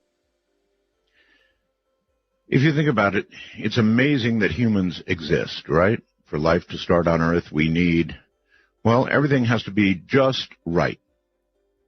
Wouldn't you say? We're amazing people. We live in an amazing place. And by that I mean, well, everything's just as it ought to be. And how could that be unless somebody or something set it up? Right? Could we be living in a computer simulation? Well, yes, we could be. Would we know it? No. Well, there might be little hints that we're in a simulation of some sort, right? Every now and then there seems to be a glitch. I think we're not actually that far from being able to create a simulated world ourselves. Once we create beings that are autonomous, are artificially intelligent, we could certainly create a world. I'm not saying it would be ethical or moral, but we could do it and watch these little people run around in this world we have created for them as somebody may be watching us. Anyway, Jim Elvidge holds a master's degree in electrical engineering from Cornell University. He has applied his training in the high-tech world as a leader in technology. He holds 4 patents in digital signal processing, kind of stuff we're talking about tonight, and has written articles for publications as diverse as Monitoring Times and the IEEE Transactions on Geoscience. For many years, Elvidge has kept pace with the latest research, theories, and discoveries in the varied fields of subatomic physics, cosmology, artificial intelligence, and nanotechnology. This unique knowledge base has provided the foundation for his first book, The Universe Solved. So coming up in a moment, we're going to talk about this possibility of living in a completely simulated world with Jim Elvidge. Should be very interesting. And this is something I bet you haven't heard in a long, long time.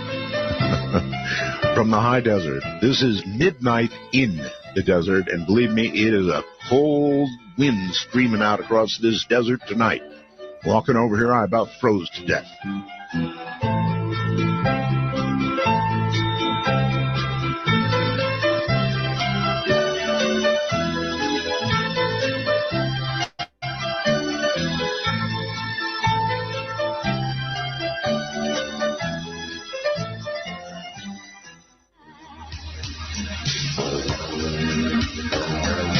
Watch it in slow motion as you turn around.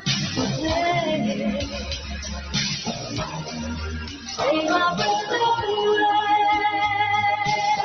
This is Midnight in the Desert. To call the show, if you're east of midnight, call 1-952. Call Art. If you're west of midnight, call 1-952-225-5278. You gotta love that. Jim Elvidge, welcome to Midnight in the Desert. Great to have you back. Thank you very much, Art. It's great to be back, and it's an honor to be on your show. I'm really looking forward to this. Oh, yes. So, where to begin?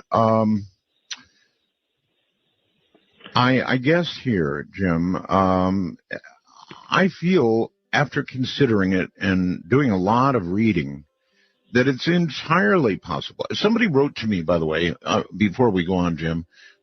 This is Richard, said, hey, Art, I think your stream got crossed with the Club 700 last night. No, that was good stuff, right out of Malachi's playbook, actually, and most people loved it.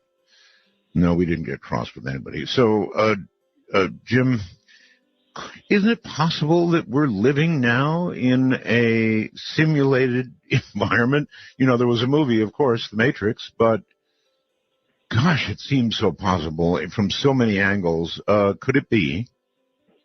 Yeah, absolutely. You know, one of the challenges I have in talking about this stuff, Art, is there are so many paths to go down. So I have to try to, stay focused on one direction. But I'll say up front that I think likely the sort of simulation idea is a little bit bigger than being in a computer simulation, and I'm sure we'll get to that. But speaking of the computer simulation idea, Nick Bostrom, who you've probably heard of, is a philosopher from Oxford. He posited back, actually, I think it was the same year that The Matrix came out, and The 13th Floor, and a couple other movies that talked about the same topic. He had this paper called The Simulation Argument, and in his paper, he presents three possibilities, assuming that we get to the point where we create simulations that are indistinguishable from reality, and it's pretty clear that we're going to do that. I mean, we're already very close to that now with headsets and Oculus Rift and these kinds of things. Probably another 20, 30 years, maybe less, that we get something that's so indistinguishable from reality that while we're experiencing it, we're totally immersed and we think we're in a reality. So his argument goes like this: given that we're going to get to that point, and at that point we'll create millions of different simulations, what are the odds that we're 20 years prior to that versus in one of those millions? And, therefore the answer is the odds are pretty small. So he said there's another possibility, which is we don't get there. And there's two possible reasons why we wouldn't get there. One, we destroy ourselves over the next 20 years before we reach that state, which he calls a post-human state. That's looking increasingly possible, by the way. And that's possible, certainly. And then the other option is that we just consciously decide not to pursue that. And I think that's kind of a non-starter. Like, when do we ever not pursue something that has some dangerous possibilities? We never don't do that. So, cloning, nuclear technology, nanotech, you name it, we always pursue it. So I think if you're an optimist, you almost have to say the odds are very good we're already living in a simulation. If you're a pessimist, you would have to say we're going to destroy ourselves before we get the chance to. That's how his argument goes. And it's kind of hard to find fault in that logic. Maybe the end of the game is just to see whether we destroy ourselves or not. Maybe that's where, game over. Want to play a game? Everything is so perfect, Jim. The sun is where it needs to be. The things we need on Earth are where they need them to be. We couldn't be here without if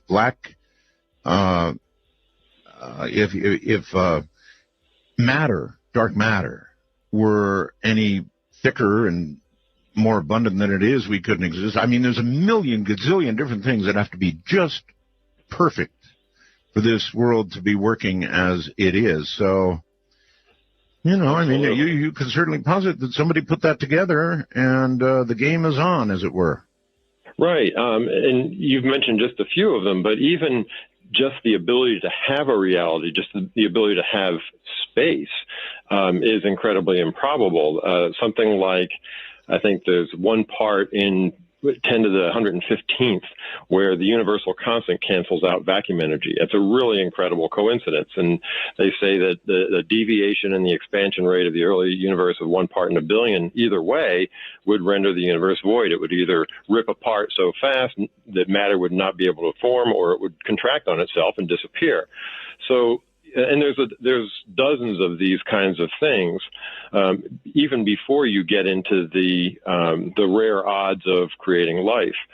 So yeah, it does seem to be lined up exactly perfectly, which some people would say, okay, well, that's evidence of a creator of sorts. But then the scientific argument against that is the anthropic principle. It's a combination of the anthropic principle, which says that, of course, we're in something that's perfectly designed, because otherwise we wouldn't be here to observe it.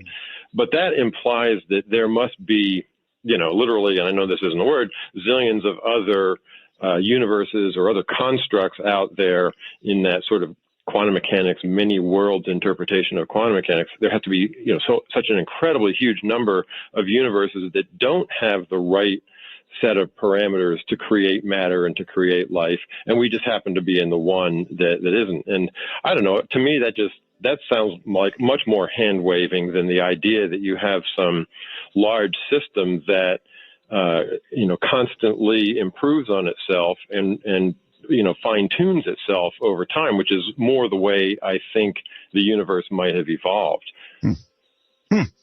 Well, again, if you go back to the Matrix idea for a moment, it might not be perfect. Number one, it seems to me that the designers would have to create something to keep us a little bit in line. Now, that would be God, or that would be something in our brains or our genetic makeup that causes us to worship. Now, if you go to the most remote islands in the world, they worship something. The sun, the moon, the local water supply, whatever it is, they worship something. Everybody does. It's like, as human beings, we are programmed to worship something. And so the creator would have to throw that in, I suppose, to keep us in line, eh? Yeah, I think so. And actually, it's interesting you bring that up, that probably the origin of those, those elements of worship are things like spiritual experiences. So most all religions have at their core a spiritual experience that they're based on. The spiritual experience that, from Judaism and Islam and Christianity and other shamanistic religions, they have commonalities, which is very interesting in and of itself. Those commonalities are things like the idea that we're all connected somehow, and that we're connected to something greater, and that God or whatever is within us. And it's so consistent around the world and across time that you have to attach some significance to that. Yes.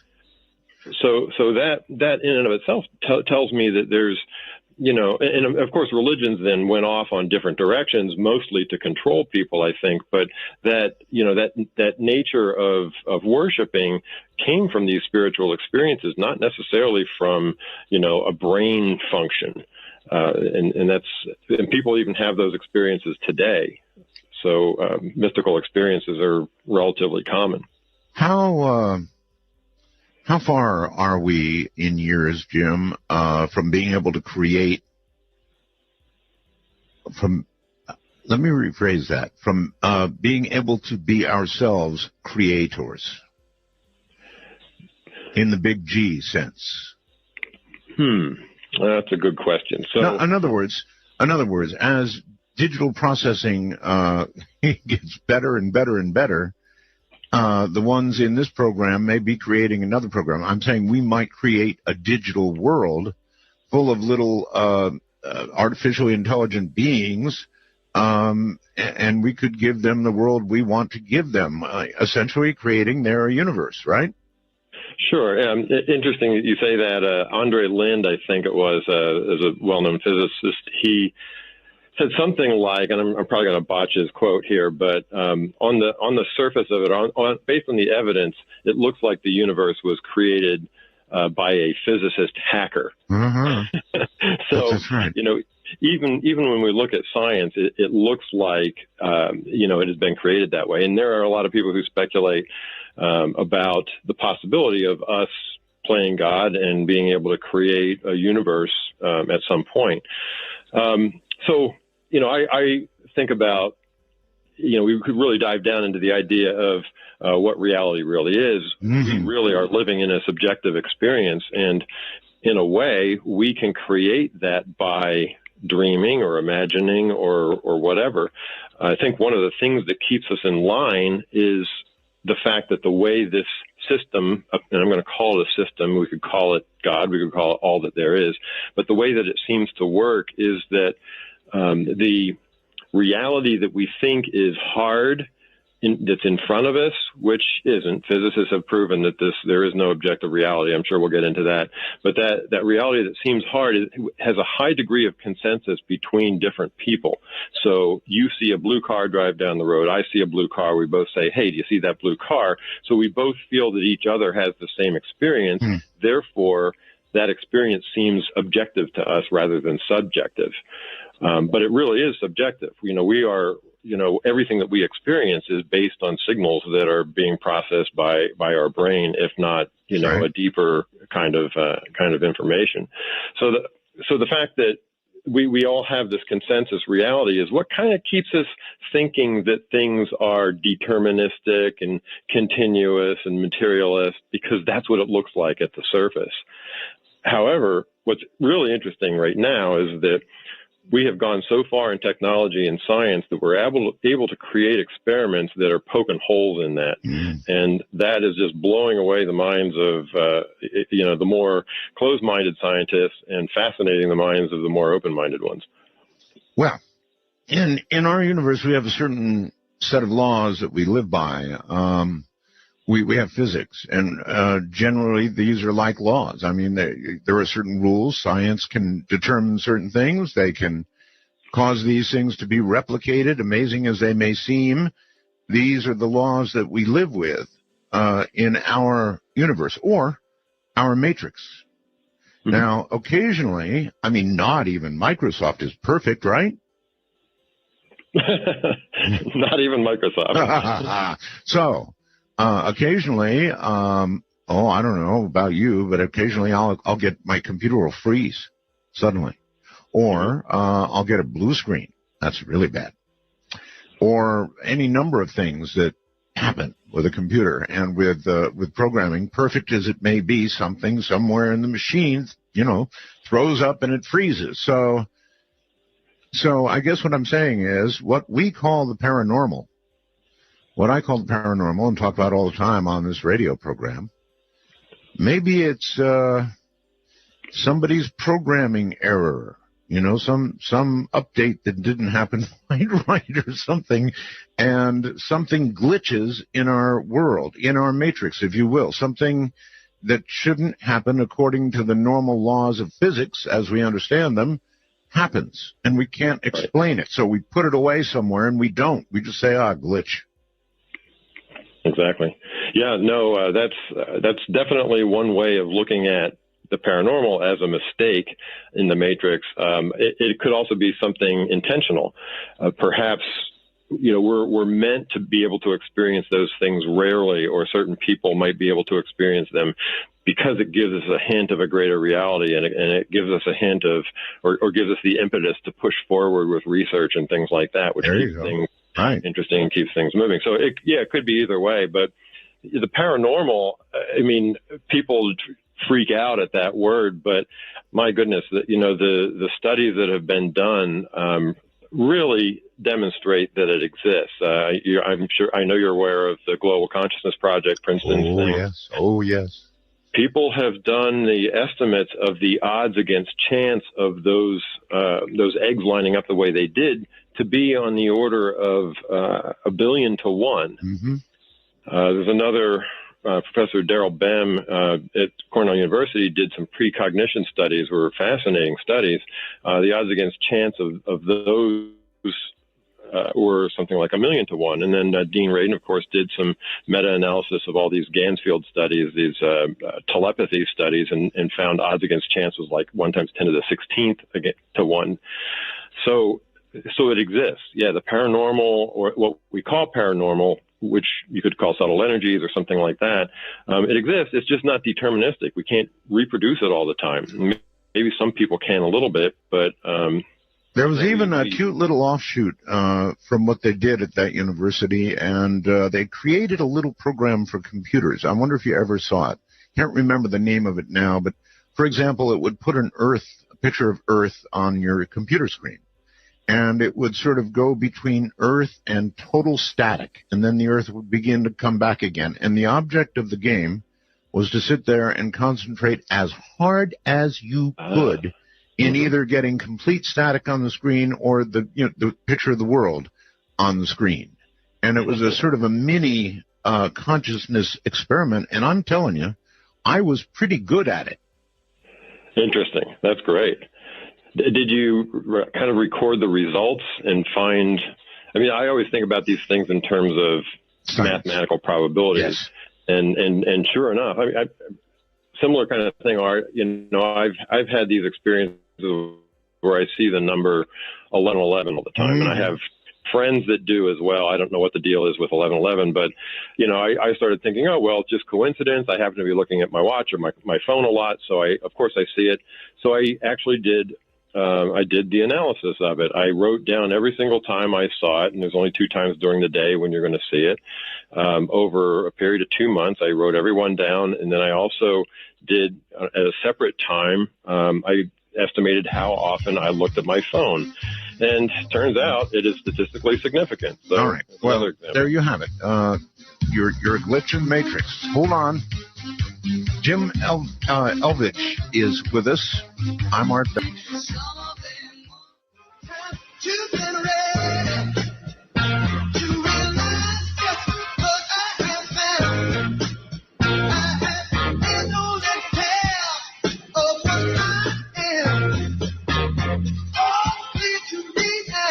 Midnight in the Desert doesn't screen calls. We trust you. But remember, the NSA, well, you know. To call the show, please dial 1-952-225-5278. That's 1-952-CALL-ART. Happy birthday, Marines. It is the Marine Corps birthday. My dad was a Marine.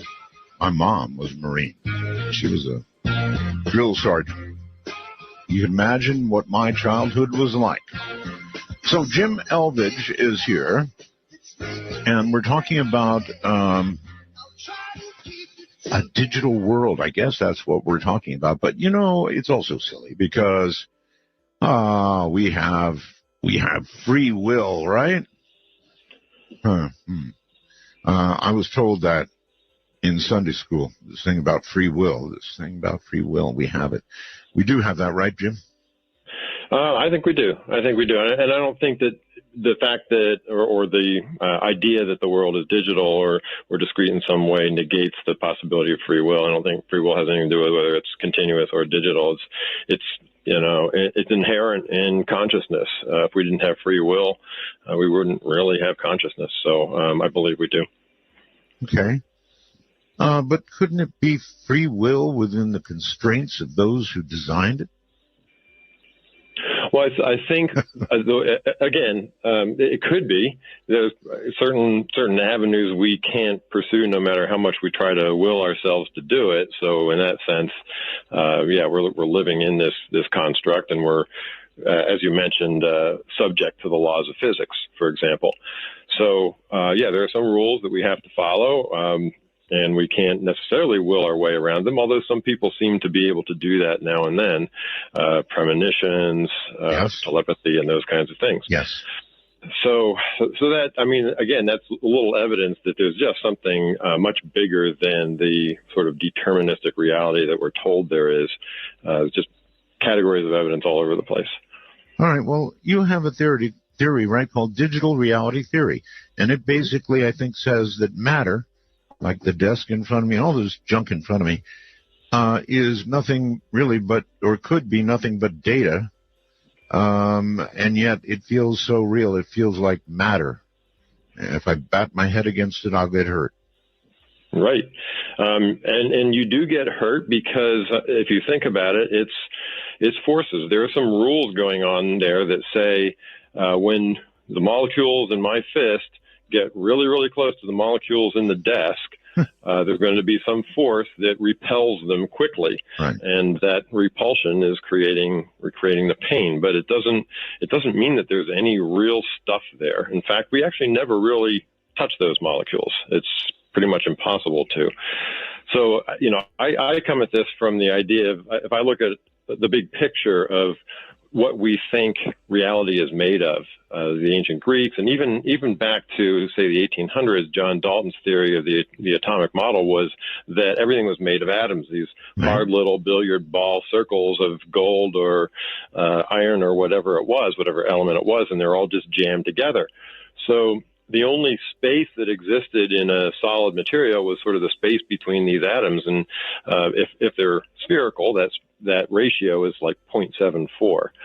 Now, in 1911, Ernest Rutherford and others found that, most of atoms are really empty space, and there's this little hard nucleus here, and everything else is empty space. In fact, the size of the nucleus compared to the size of the rest of the atom is 1 over 10 to the 15th. So what's that, quadrillionth or something like that.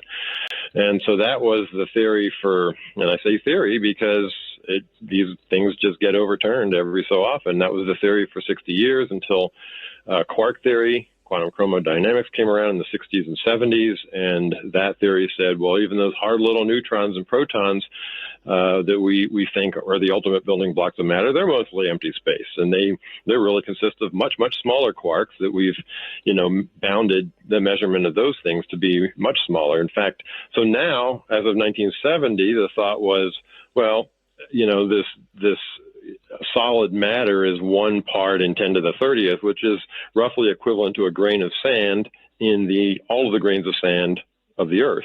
So it's that tenuous. And then along come the string theorists who say, well, wait a minute, even quarks are nothing more than vibrating bits of string, and that string has the width of the Planck length, which is 10 to the minus 35th meters. And so if you do that calculation, they're saying that quarks is mostly empty space. And really, matter, hard matter, is 1 times 10 to the minus 52. So if you plot this out on logarithmic paper, you realize that we lose about 15 orders of magnitude in our belief of how dense matter is. We lose about 15 orders of magnitude every 65 or 70 years or so. And so where are we heading with this? I mean, I think it's kind of obvious where we're heading. There's no need to have stuff.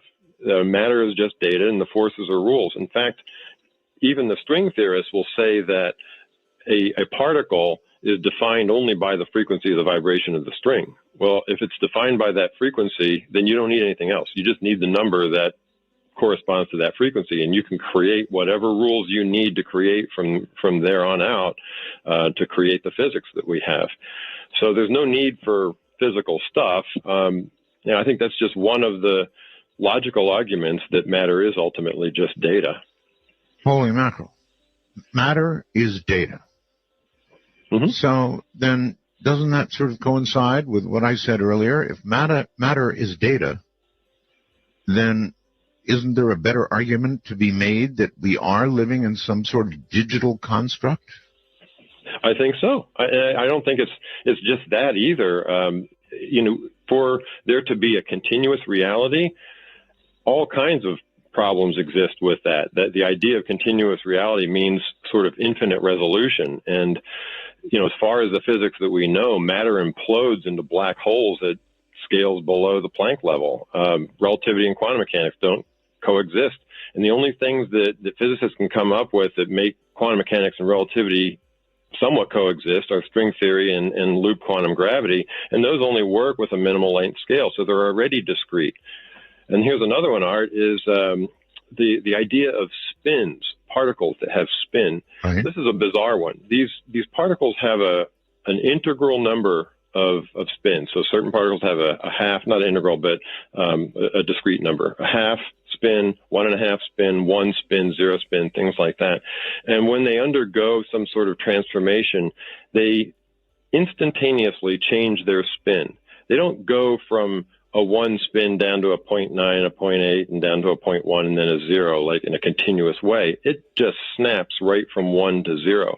And there's nothing, that's completely anomalous in a continuous space-time model. So the evidence is all out there that reality is discrete and digital. And in fact, we've never really measured anything to an accuracy below, I think, 10 to the minus 16th or 16 digits of accuracy.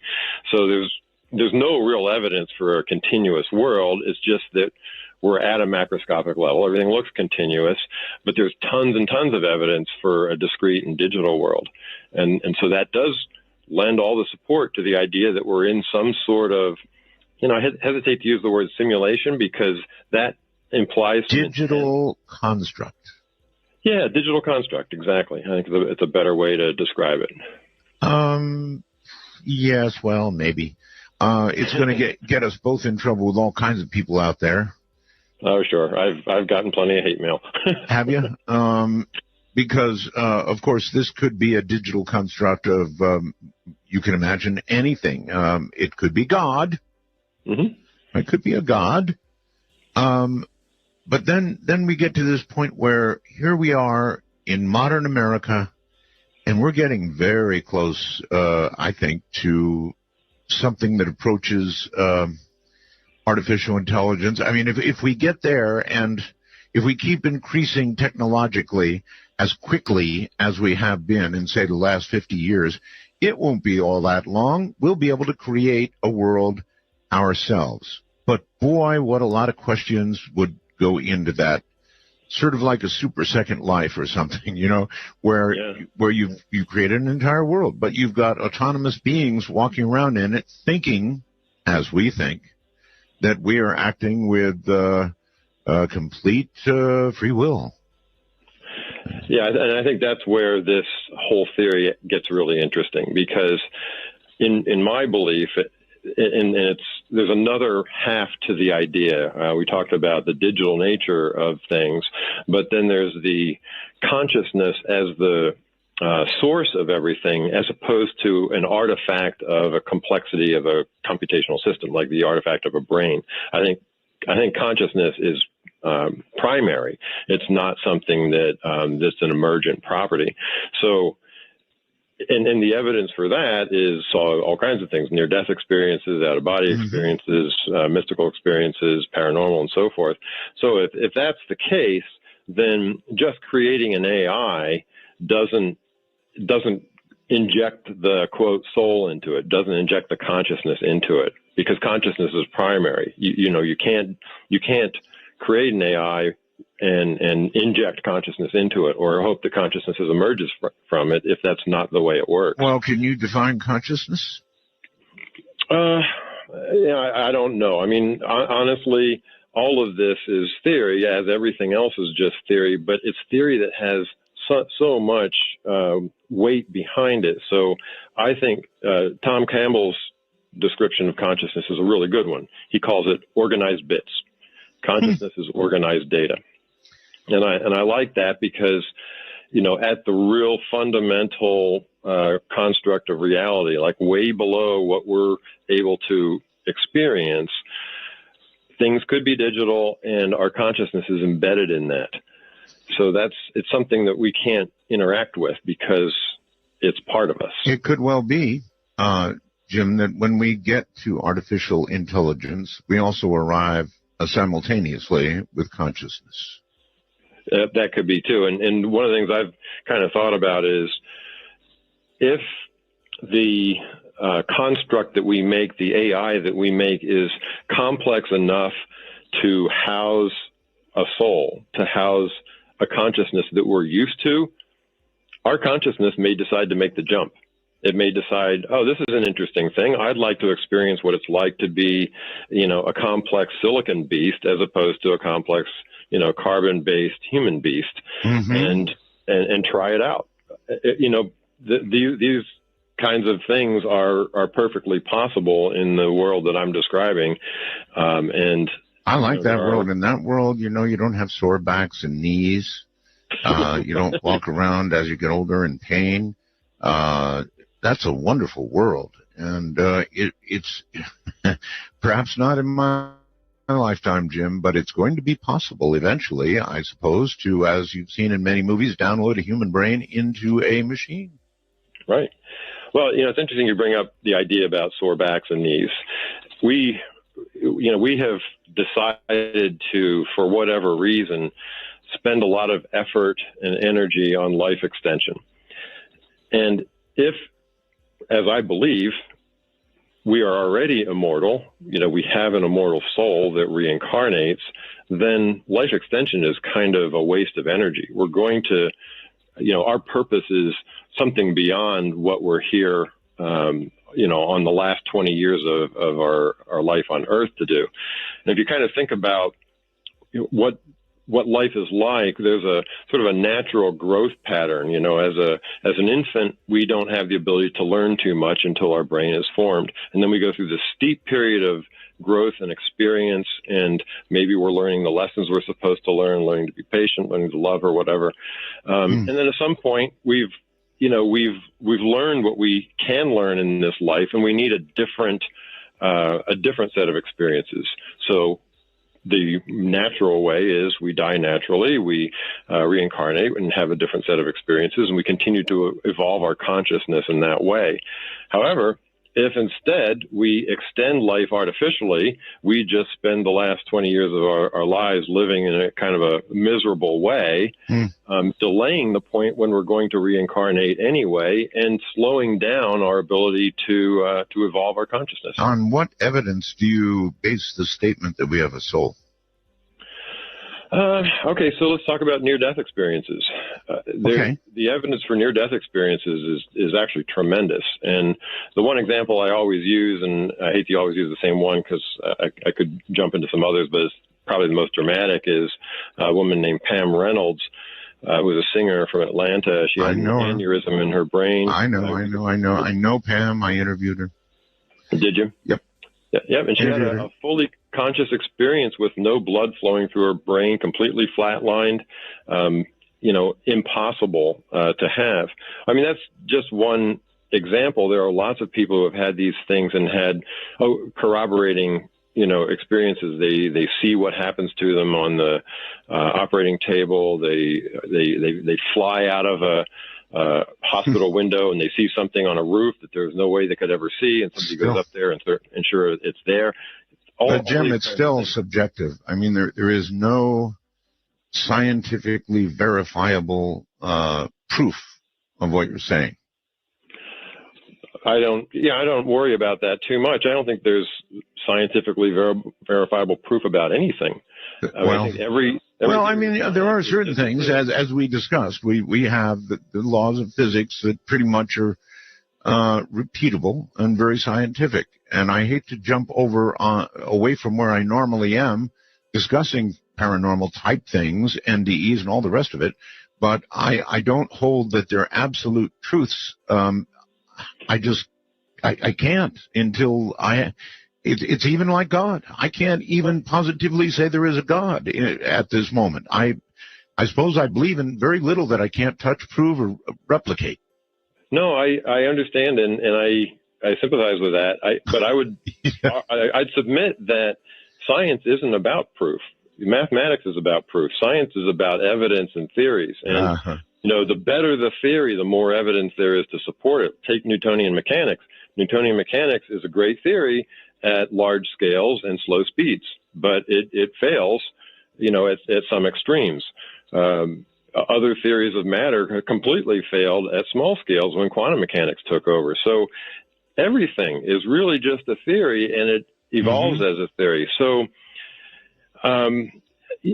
what it really is, I believe, is these are the rules that are in the quote matrix or in the system, the digital system. These are the rules that we have to deal with, and we're uncovering those as we develop experiments that push the boundaries of physics. So things like relativity are, great enhancements to Newtonian mechanics. Quantum mechanics is the one that's blowing the doors off of this stuff. Well, I appreciate your sympathy. I actually, what's the right word? I guess I envy people who have absolute faith. I talk to them every night here on the radio. Absolute faith in God, Jesus, the Lord, all of it. They just absolutely buy every bit of it, and I envy them. I don't have anything bad to say about them at all. I actually envy them because it's, they live with such calm, absolute faith. I wish I could do that. I can't do that. And so I imagine that the world that you talk about, this digital construct, is absolutely possible as anything else we talk about. And I'd wonder, do you really think that's what we're in, Jim? And you do, right?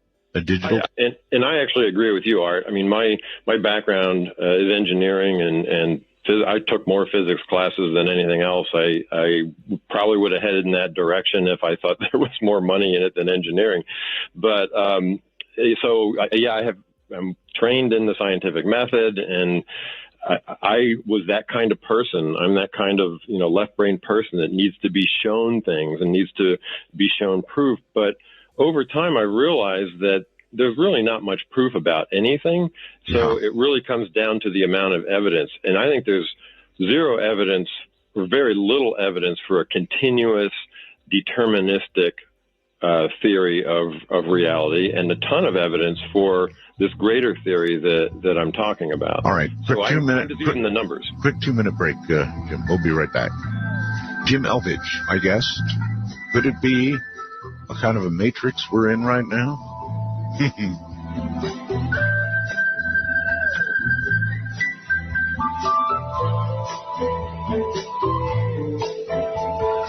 only you believe like I believe, baby, like I believe, we get by. All I got to do is love you. All I got to be happy. All it's got to take is some always make it blow away, blow away, blow away. That is such a simple little song, and you can get so hooked on The it. clock strikes 12, and Midnight in the Desert is pounding packets your way on the Dark Matter Digital Network. To call the show, please direct your finger digits to dial 1-952-225-5278. That's 1-952. Call Art. I guess you got the number, but don't call yet. We'll get to you shortly. Jim Elvidge is here, and we're talking about a digital reality. Are we living in a digital reality? He says yes, we are. And so here's a good question. What would be the difference, objectively, between a digital reality and an analog reality? Oh, good one. So from our perspective, nothing. We're at too high of a level to really see a difference. But there are possible ways to test it, and this is what makes a good scientific theory. And they're doing this. I don't know if you're familiar with the holometer. I can't remember the name of the guy. It's at Fermi Lab in Illinois. They're developing a very sensitive piece of equipment that determines if light has a preferred travel direction, thinking that, if we can show that in one direction light travels with a little bit less interference than in another direction, then that might indicate there's sort of a lattice to space. Unfortunately, they can only go to a certain resolution, which is way above the Planck level. And I kind of suspect that our reality is actually even below the Planck level. So that's not going to necessarily give us a result, but you have to get, pretty deep to be able to see the difference. Now, the other kinds of things are things like, the paranormal things that we talked about. So if you accept the idea that what we really are is a consciousness, a digital consciousness in a greater system, and I am one and you are one, there's a construct there that we can communicate with. So I can send you, I think your guy in the break there said pounding packets. I could pound packets, across this construct to you, and you could understand what's going on in my head. Or we could pound packets from a simulation of what the future would look like and have some premonition. So things like paranormal experiences can be completely explained with a digital nature of reality, but they can't really be explained with a continuous one without invoking all kinds of new fields or forces or something like that. Okay, Jim, if we pound packets the right way, do you think we could pound them back in time? That's the ultimate question. So let's explore that. So time travel, that's a great one. And by the way, before you go on, I get a science magazine every month, latest in science, whatever it is. Scientists have now been able to make light go back in time. Now, not by much, but they had several mirrors hooked up and then sent a light pulse through a dead rabbit. It's a long, weird story, but they actually claim they made light go back in time. Well, that's interesting. I remember reading a long time ago about something like that, and there was some, light dispersion in the communication channel that made sort of the waveform of light move back in time, but when you did the math, it was the photons were still moving forward. I'm not sure. I don't remember that real well, but I mean, it's an interesting result. What up, Pam? The other Albino? thing I would, I'm so fucking high right now. bring to bear on this is the delayed choice quantum eraser experiment, which is an experiment that probably has more to do with the observer effect than anything else, but it appears to show retrocausality. It appears to show that when we observe something, we cause something in the past to change. Are you aware of this one? No. Oh, this is a great experiment. It's an offshoot of the double slit experiment. The thing with the double slit experiment is that it's been called the most beautiful experiment ever created, and it's really phenomenal what kinds of questions it's led to in terms of the nature of reality. So one of them, that it's exposed is the idea that when we observe the slit that a particle goes through, the interference pattern disappears because now we've established a definitive position for that particle. When we don't observe it, there's an interference pattern on the screen beyond the two slits. And this has baffled people for years, and it's been the reason why they've come up with 15 different interpretations of quantum mechanics, all that have a unique explanation for this effect. So some people have said, well, it's the act of observing is interfering with the particles. Like if we're shining light on the particle to see where it goes through, that light is perturbing it a little bit. So they keep on getting.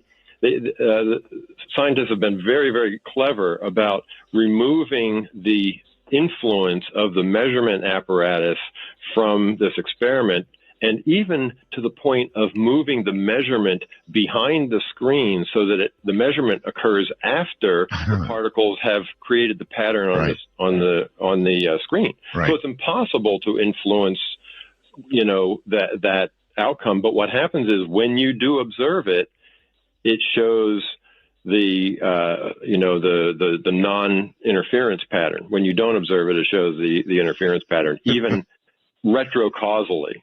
So that's another example of something going back into the past and making a change. So, I think time travel in the sense of going back to, say, the Kennedy assassination and trying to, see what happened.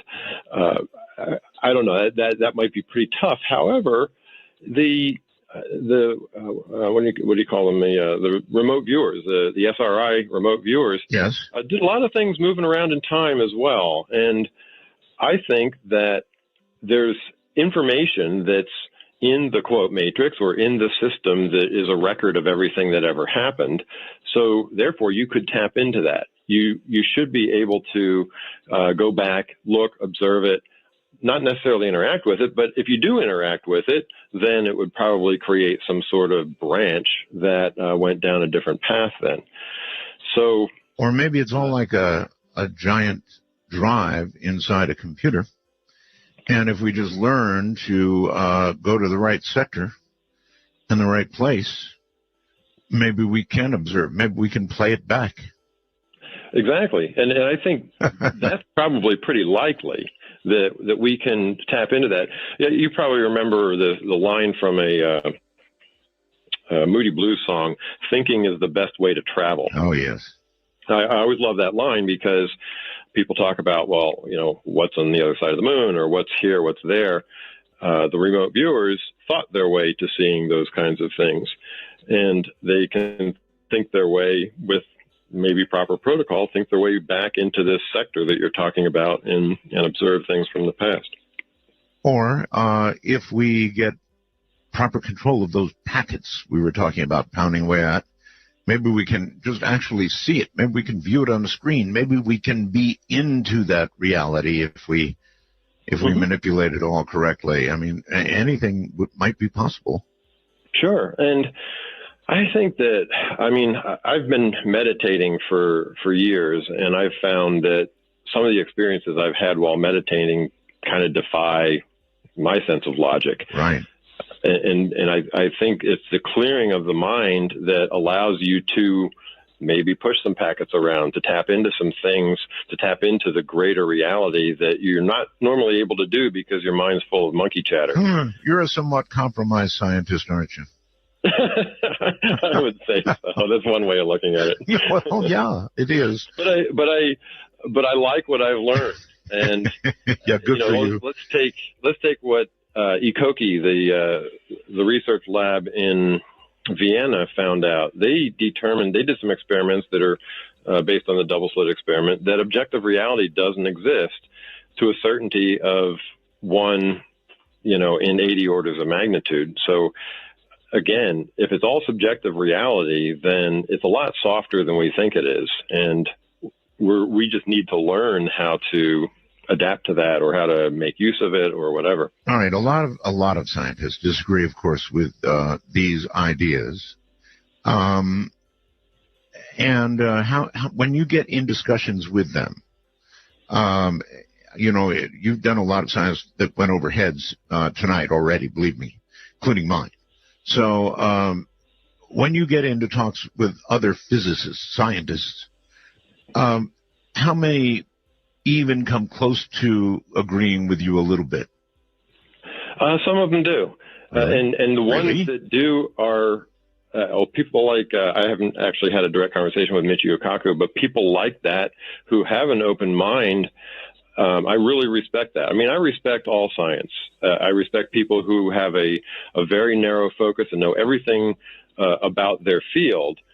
But like Mahatma Gandhi once said, an expert is somebody who knows more and more about less and less until they know everything about nothing. Yes. So if you're not getting the big picture, you have a little bit of a tunnel vision. And I think sometimes scientists do have tunnel vision. Their foundation of their research, or the basis of their tenure, is based on what everybody else thinks. And so they can't stray too far outside of that. And I've actually heard a lot of scientists say things like, "Oh, I love what he's doing over there. I love the boundaries that he's pushing. Just glad it's not me." Right.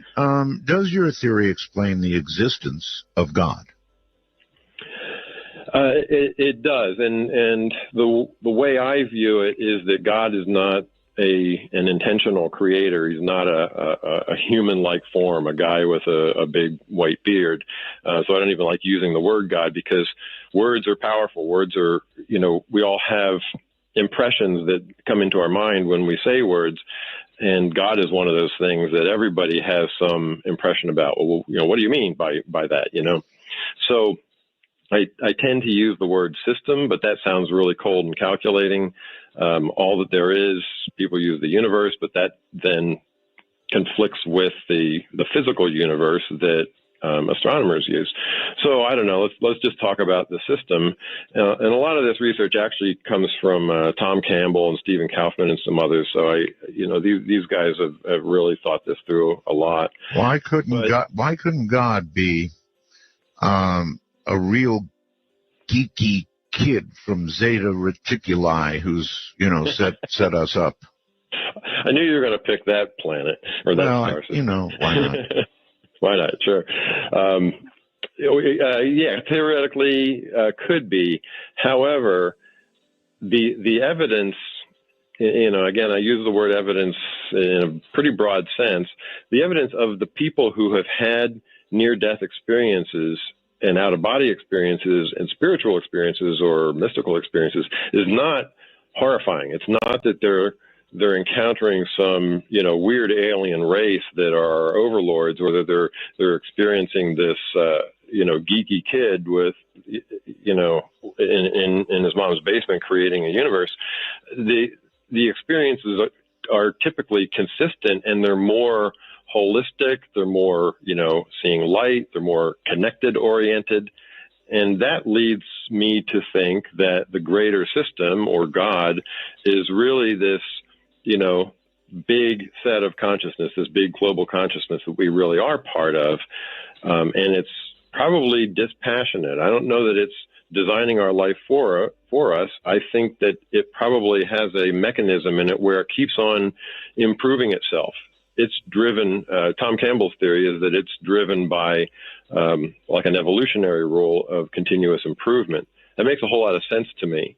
That's really all you need to be able to create a universe over time that has these amazingly perfect criteria that we apparently have. All right, well, let's flip it for a second, Jim, and let's forget about whether we're in a matrix, but we are, I'll say it again, advancing so quickly that if you look at the last 50 years and project, 300 years from now, we might well be in a position to be gods ourselves and to create a world with living, conscious, aware entities that may or may not have a soul, depending on whether you think that when we attain AI, the soul comes along with it, or what we call the soul.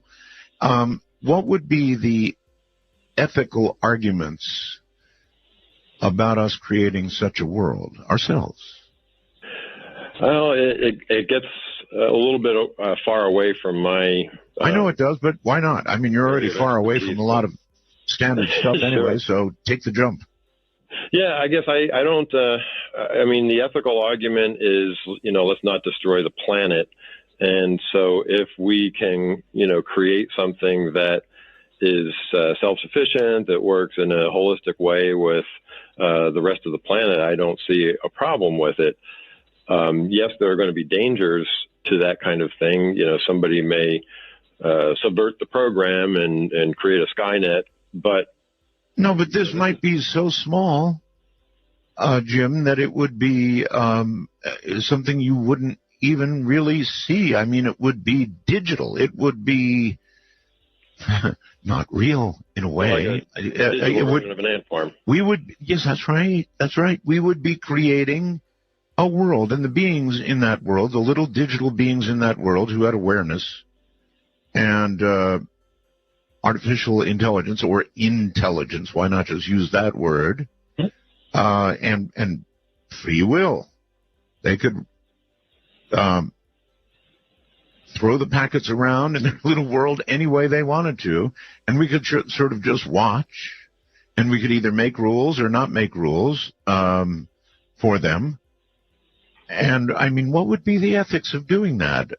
We may be able to do it, but would it be ethical? Probably. It doesn't seem like it.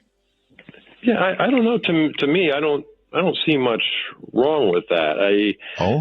Again, I don't see the harm in it, and so maybe that's where my lack of experience with ethics comes in. But I don't view something that has a little harm to the greater good to be something that's unethical.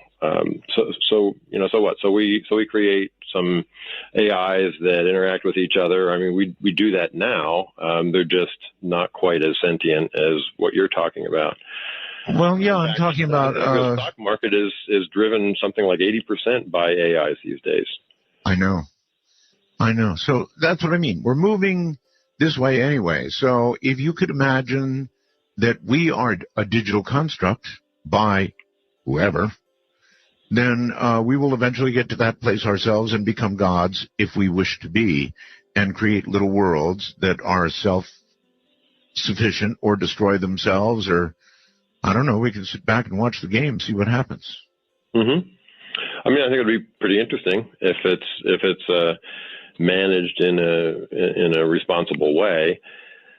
And simply by saying it or performing a few, well, let's say miracles. That's really a good word, like parting the little digital sea that we've created, or, I don't know, creating a god for them to see, who then would go away and promise to come back someday, or something like that. I'm going to get in so much trouble. Oh, we would see ourselves in that kind of scenario, wouldn't we? It sounds very similar to what our own experiences are. Yes, sir.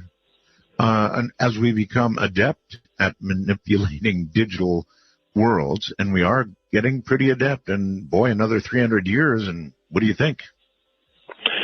Well, there's another direction we could be heading to. I mean, and I think that's very likely what you're describing, that we're going to create these kinds of AIs and experiment with them and watch them interact with each other and so forth. Yes. I don't know that they will still be sentient in the sense that we are. Because there was a good paper written recently by I can't remember the name of the individual. It was doesn't matter as long as they think they're sentient. Well, do they? I mean, can they think, or are they just following rules? I mean, as long as AI never really has true consciousness or awareness. It's always just going to be somewhat different. But why do you suppose that? You sound like you don't think AI will attain consciousness. And I'm saying, why not figure that when you get to AI, you get to consciousness? Because that goes back to that argument about, is consciousness an emergent property of complexity of computation, or does consciousness come first? And I just believe from all of the other evidence that I've been talking about that consciousness is really first. If consciousness weren't first, you wouldn't have things like OBEs and NDEs and mystical experiences and things like that. So I think the evidence is strong that consciousness is primary, not emergent from the brain. So therefore, consciousness is probably not going to be emergent from silicon either, or from a complex computational system. Well, maybe. Does your digital reality theory explain what I think most of the audience knows to be the Mandela effect? It does, actually. Are you familiar with the recent example of that, the Berenstain Bears? Oh, yes. Yeah, that was fascinating to me. And I just checked with a whole bunch of friends of mine. Most of them said they remember it, as do I, being called Berenstain, spelled S-T-E-I-N. That's right. But if you Google it now, everything is spelled S-T-A-I-N, and it's pronounced Berenstain Bears. Glitch. That to me might be kind of the smoking gun of this whole thing. And the way it could possibly work is, imagine that you have, this simulation of sorts, and it goes down a certain path. And there's data that's created in a simulation. We all have data that's in our brains. We have data that may be in a, kind of a sticky environment that we retain as we go from life to life. And data that we kind of store away from experiences. Yes. And there are these artifacts in the world, artifacts like books and records in the Google index and things like that. So we've gone down this path, we've created all this stuff. And then for some reason, God, the system, all that there is, the universe, whatever we want to call it, has replaced some of those artifacts with Berenstain. They replaced Berenstain with Berenstain. And so now we're all baffled because what we have in our conscious recollection, they didn't replace all the artifacts. We still have in our memories the old thing, but the other artifacts in this, quote, reality learning lab have been replaced. So the model explains it really well. I don't know why this would happen. It's certainly, it might be another, it might be, hey, guys, here's another indication that you're not living in a deterministic, materialistic reality. I don't know. But Okay. it really is a fascinating thing. All right, so let's imagine for a second that we're sitting in front of a computer 300 years from now, and it's a computer we can't even imagine, but it can create these artificially intelligent, sorry, Jim, conscious entities that are in this world that this amazing computer has created. But all of a sudden, the very worst happens, and it blue screens. Mm-hmm. Oh, damn, we don't have it backed up.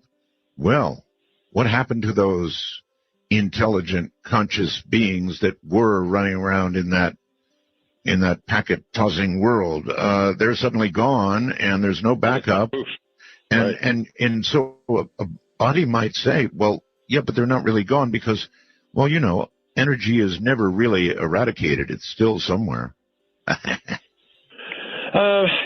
Yeah, I'm not too sure about that. I mean, well, that gets to the whole thermodynamics argument about whether information can actually be created or destroyed. Isn't that what we say about ourselves when we die? We go on because we're beings of energy, right?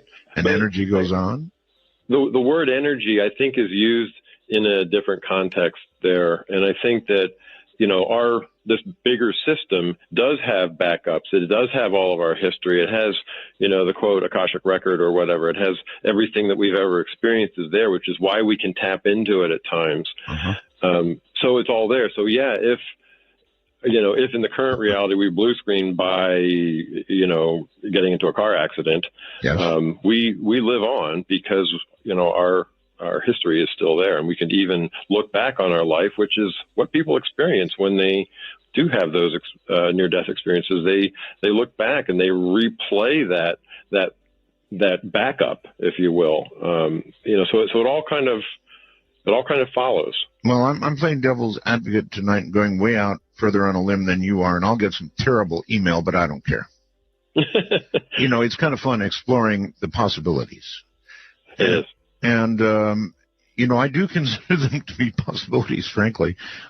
Is humanity evolving? Is there evidence that we're evolving? And if there is, what is it?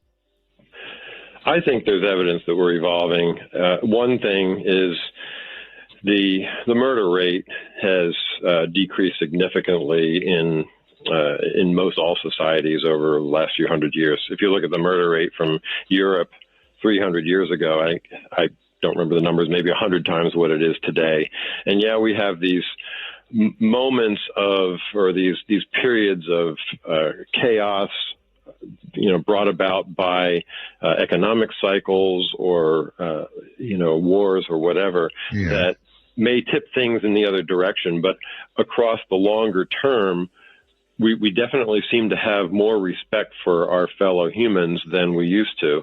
And I also think we have a lot more respect for animals than we used to. I just remember when I was a kid that there was kind of no thought about taking a pet to be euthanized or treating animals in a zoo as a curiosity. And now we're concerned about, do they have the right amount of space? Should they even be in a zoo? Are they conscious entities? Should they be on the other side of the glass watching us? And I really applaud these kinds of this direction of thinking, because I think they are conscious entities just like we are. So they deserve as much protection as we do. Yep. No more Blackfish Act down in San Diego. Exactly. So that's a sign of evolution. So there's two signs of evolution. I think even this sort of sharing economy that we're in now with Uber and Lyft and Airbnb, people are moving away from the strong materialist urges of amassing things. There's movements toward living more simply, living in smaller places, collecting less stuff, having more experiences. And I think that's a sign of evolution as well. So you're an optimist. Yeah, I know I am. Somehow that commercial, you ever seen that commercial on TV about the guy in a horror movie watching these people run away? Let's get in the running car. No, let's hide behind the chainsaws. You've seen that, right? No, I haven't seen that one. Really? No. It's an amazing commercial. If you haven't seen it, we can't talk about it.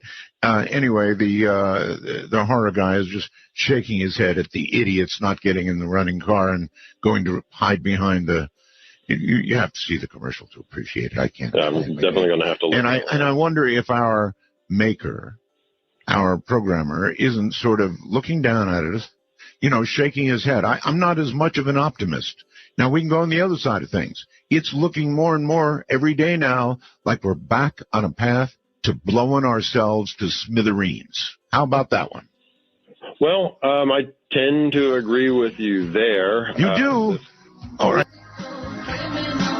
To initiate a dialogue sequence with Art Bell, please coordinate your phalanges and call 1-952-225-5278. That's 1-952. Call-ART. This is such a cool conversation.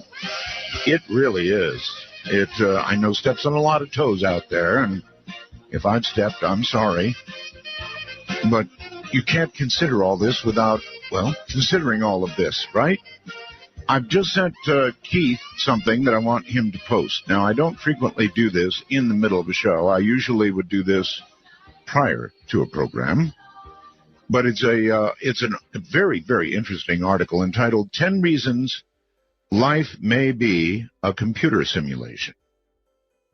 10 really good reasons that life may be a computer simulation. So Keith will post that, right, Keith? Are you listening? And he'll get that up on artbell.com. And I had confirmation from the evil Roland that he will indeed do that. So I get that, of course, only in my headphones. So when you hear me talking about hearing voices, it's not anything that deserves attention from a doctor. It's just that he speaks in my headphones every now and then. All right. Welcome back, Jim. Thanks, Art. Yeah, it is. It's a fascinating discussion. That is great. Oh, one last thing before we get going. The phone numbers. The national number is area code 952-225-5278.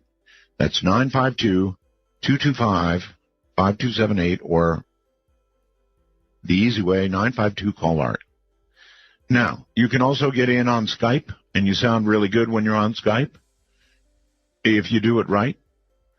MITD51 in North America, MITD55 in the rest of the world. It's a free call no matter where you are. Okay, now, Jim, we're back.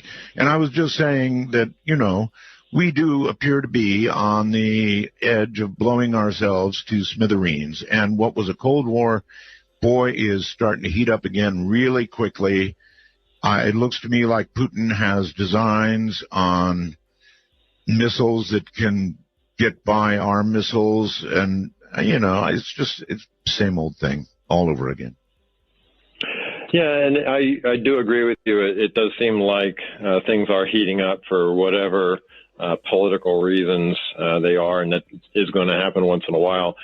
I think in the bigger picture, these kinds of things are sort of like spikes. They're local maxima in terms of danger or whatever, but ultimately, I still think that over a longer period of time, longer time scales, that our world does become more humane and safer in general. Not now, of course, there are certain regions that's just not the case. But certainly, I think that the old mutual assured destruction thing will still be in play for a while yet with ourselves and Russia.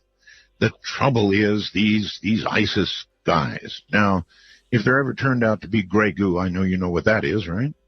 Yes. And an ISIS guy had gray goo, that'd be the end of everything, Jim. That'd be it. He'd drop it immediately, yelling whatever and getting ready for 72 virgins, and we'd all be gone. Mm-hmm.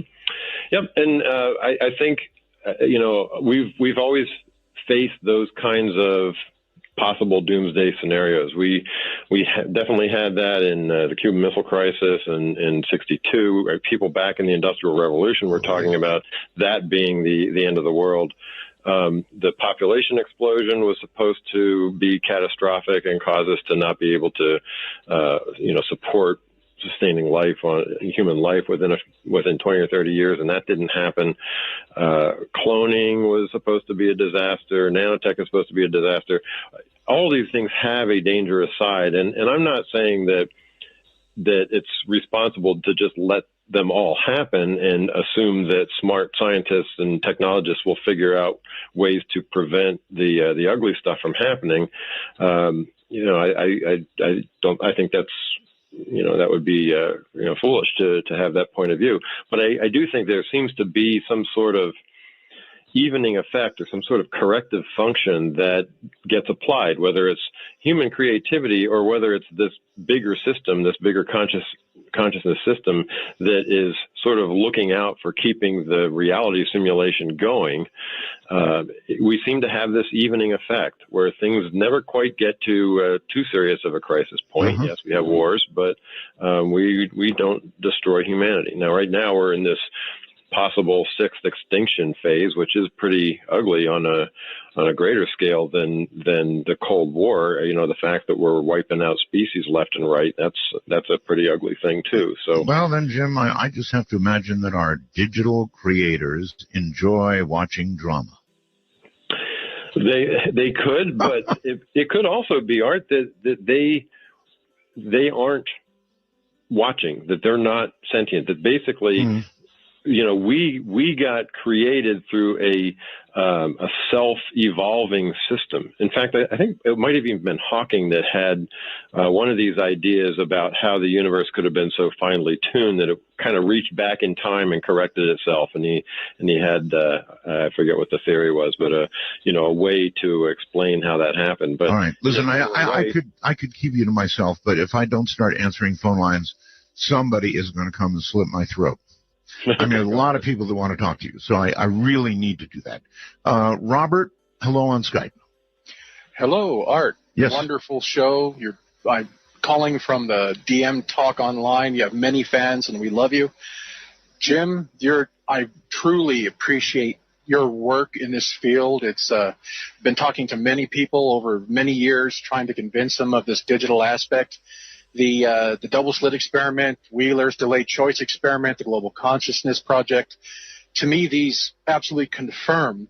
My question to you is, since you brought up the Matrix, and that really does seem to be the easiest way to discuss this, Neo in that movie he's in a tube, and of course he's being projected into the Matrix, and that's the nature of my question. What research have you, with OBEs and the dead experience, where is our consciousness, in your opinion, outside of this digital reality? And are we being beamed in? Is this reality being streamed out to us somewhere else in another higher dimension?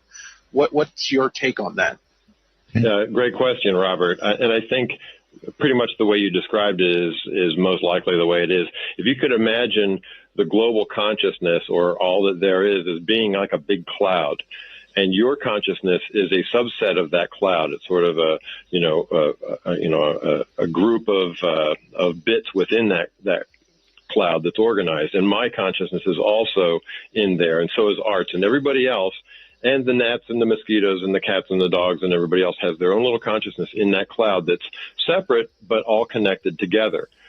And what we do is we interact with another part of the cloud, which Tom Campbell calls the reality learning lab, but it's it's generated by the system for us to feel hardness, to feel this consensus, so that we evolve. Remember, the whole goal of the consciousness system is to evolve itself, and it does that by having each part of it break itself into little parts, each of which evolve itself. And how do they evolve itself? Well, we wouldn't evolve if we were just dreaming and imagining things, because we wouldn't learn from that. But we do learn from a consensus reality. So the system has evolved to have a mechanism, call it a program, that runs, that is this physical reality that we live in, and we connect to it while we're alive. When we die, that connection goes away. Our consciousness remains. We wipe out the temporary data that we retain during our lifetime, but we retain the soul data, or the portion of the learning that we got from our life. That was the whole point of our life, and then we reconnect if we want to. And people who have traveled to these realms, and I know that sounds very woo-woo, but there's actually a lot of corroborating evidence of people who do this and have like mutual lucid dreaming and things like this that can't really be explained through just imagination. But people who travel to these realms experience these kinds of things, and experience this, meeting spirit guides that help design their life so that they can learn to love and provide service and so forth. So yeah, I think it's separate consciousness entities within a bigger cloud, connected to a system that is generating the reality that we're experiencing. Thank you. That's great. Earlier you talked about energy not being destroyed. In the holographic universe theory, there is a idea that around black holes, or around the edge of the universe, we want to say that all data is actually printed in a two-dimensional nature, that reality is projected through this. When we pass back and forth through these barriers, our memories are wiped, so to speak. So you're saying that that's only a one-way wipe, that we don't forget about this experience when we leave or pass through those barriers? Well, two different things there. One is the holographic projection, the whole black hole theory. That is just a theory, but it's an interesting one in the sense that The people who've done the research have shown that energies and characteristics of a reality in 10 dimensions is similar to the one that's projected like on the surface of a black hole. So it kind of looks like there's evidence for a simulation, but they're using the idea of a black hole as a vehicle for creating this holographic projection. I don't know that you need to do that. I think that a lot of these ideas are at sort of a higher level. The very deep fundamental level of reality is the stuff I'm talking about, the digital consciousness theory. Quantum mechanics sits on top of that. Holographic theory probably sits between quantum mechanics and the digital consciousness theory. Oh. And stuff like, way up high are things like The Secret or placebo effect. And those are all explained by the holographic theory, which is in turn explained by digital consciousness theory. Thank you so much. Shout out. We all love you, Rhonda, and thank you for answering my questions. That was wonderful. I appreciate it. Okay, Robert, thank you for the call. Can I ask a really dumb question? Oh, Art, there are no dumb questions. Where the hell is the cloud? And I'm talking about the cloud. Everybody talks about the cloud. Well, obviously the cloud can be nothing more than super servers somewhere. Where's the cloud? What's a cloud? The cloud that I'm referring to, you mean? No. Consciousness cloud or the cloud that the cloud that my iPhone 6 reports to. Oh, yeah, they're super servers somewhere. They're sitting in Amazon's, data servers or other places. They're in big, computer banks, sealed facilities. Yeah, exactly. All networked together, but all protected. I mean, everybody just throws that phrase around the cloud like crazy, and I don't know where the cloud is, actually. It's kind of funny because I could have like a mini cloud in my closet by having like a backup server that I'm storing movies on or something like that. It's no different than the other cloud. That's right. That's right. I mean, we all think of it as godlike. Nothing can ever disappear in the cloud, and maybe it can't. I'd love to have that explained to me. All right, overseas somewhere, Daniel, you're on the air. Hi, guys. Hi, where are you, Daniel? Yeah, I'm calling from London. London, okay. Great. I've got so many questions to ask you guys, but the main one I really want to know is if you look at the history of humanity, there seems to be kind of patterns emerging in relation to revolutions and wars and so on. I mean, how far do you think we are away from, say, like a humanity changing event? And have you looked into kind of patterns of currency wars, world wars, trade wars, and so on? And what do you think is coming up next maybe year to 3 years? Question.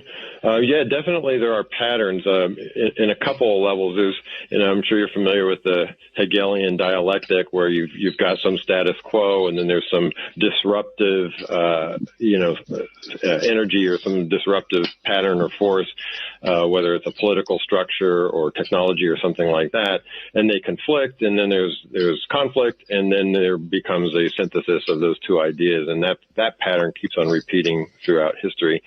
But there also seems to be fractal-like patterns to reality in the way people think, the way you see physical fractals within reality, and I think that probably has to do with the fact that fractals are a very efficient way to generate things computationally. So, for example, like a recursive program that wants to generate a shoreline, it's a lot more efficient to do it in a fractal way than it is to do it through brute force or something. So some of these patterns that we see in humanity and in our universe, I think might be signs of the underlying structure.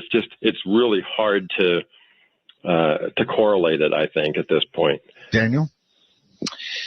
Yeah, no, I agree with you. I mean, what do you think is going to happen next? Do you think, humanity is going to be fed up of the BS that we're being fed at the moment and go their own way? Or do you think that we're going to be pushed further into how can I say, 1984.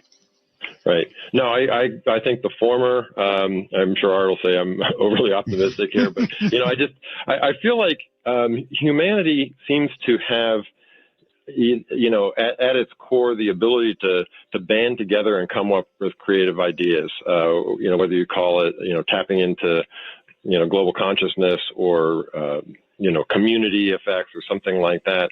And so shared economy is one of these things. We're toppling big companies by giving away patents. Tesla gave away their patents, which just scares the heck out of other automobile manufacturers that are holding on to their patents.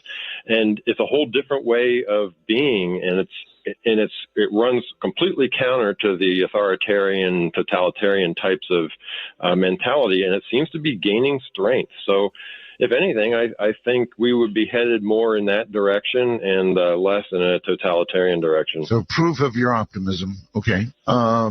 Michigan, hi, you're on the air with Jim. Hello? Hello in Michigan, I can hear you. You got a speaker, I'm moving on. It's out of Georgia. Georgia? Well, it says Michigan here. Okay. Anyways, I was just wondering, I've been watching this little cartoon on Adult Swim, I guess. It's a Cartoon Network offshoot of some sort called Rick and Morty, and they usually reference a lot of sort of simulated realities. Right. And and coincidentally, I guess they reread an episode from the second season last night where I guess the main character, the scientist, creates like a mini universe and has to go into that universe to fix a problem. Right. But inside that universe, they created another universe, and they kind of go like 2 or 3 layers down.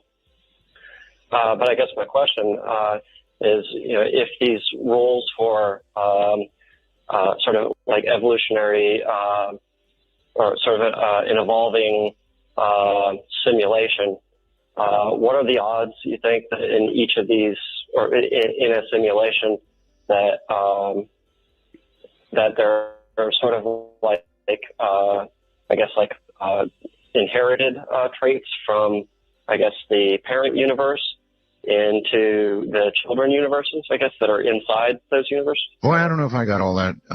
Did you? Yeah, a little bit. I mean, there can definitely be sort of layers of simulation. So, for example, let's say we're in a simulation. We create simulations, and within those simulations, other simulations could be created, and they are going to inherit some patterns and things. Okay, Jim, short break. Hold your thought. Short break. We'll be right back. This is Midnight in the Desert. Join us.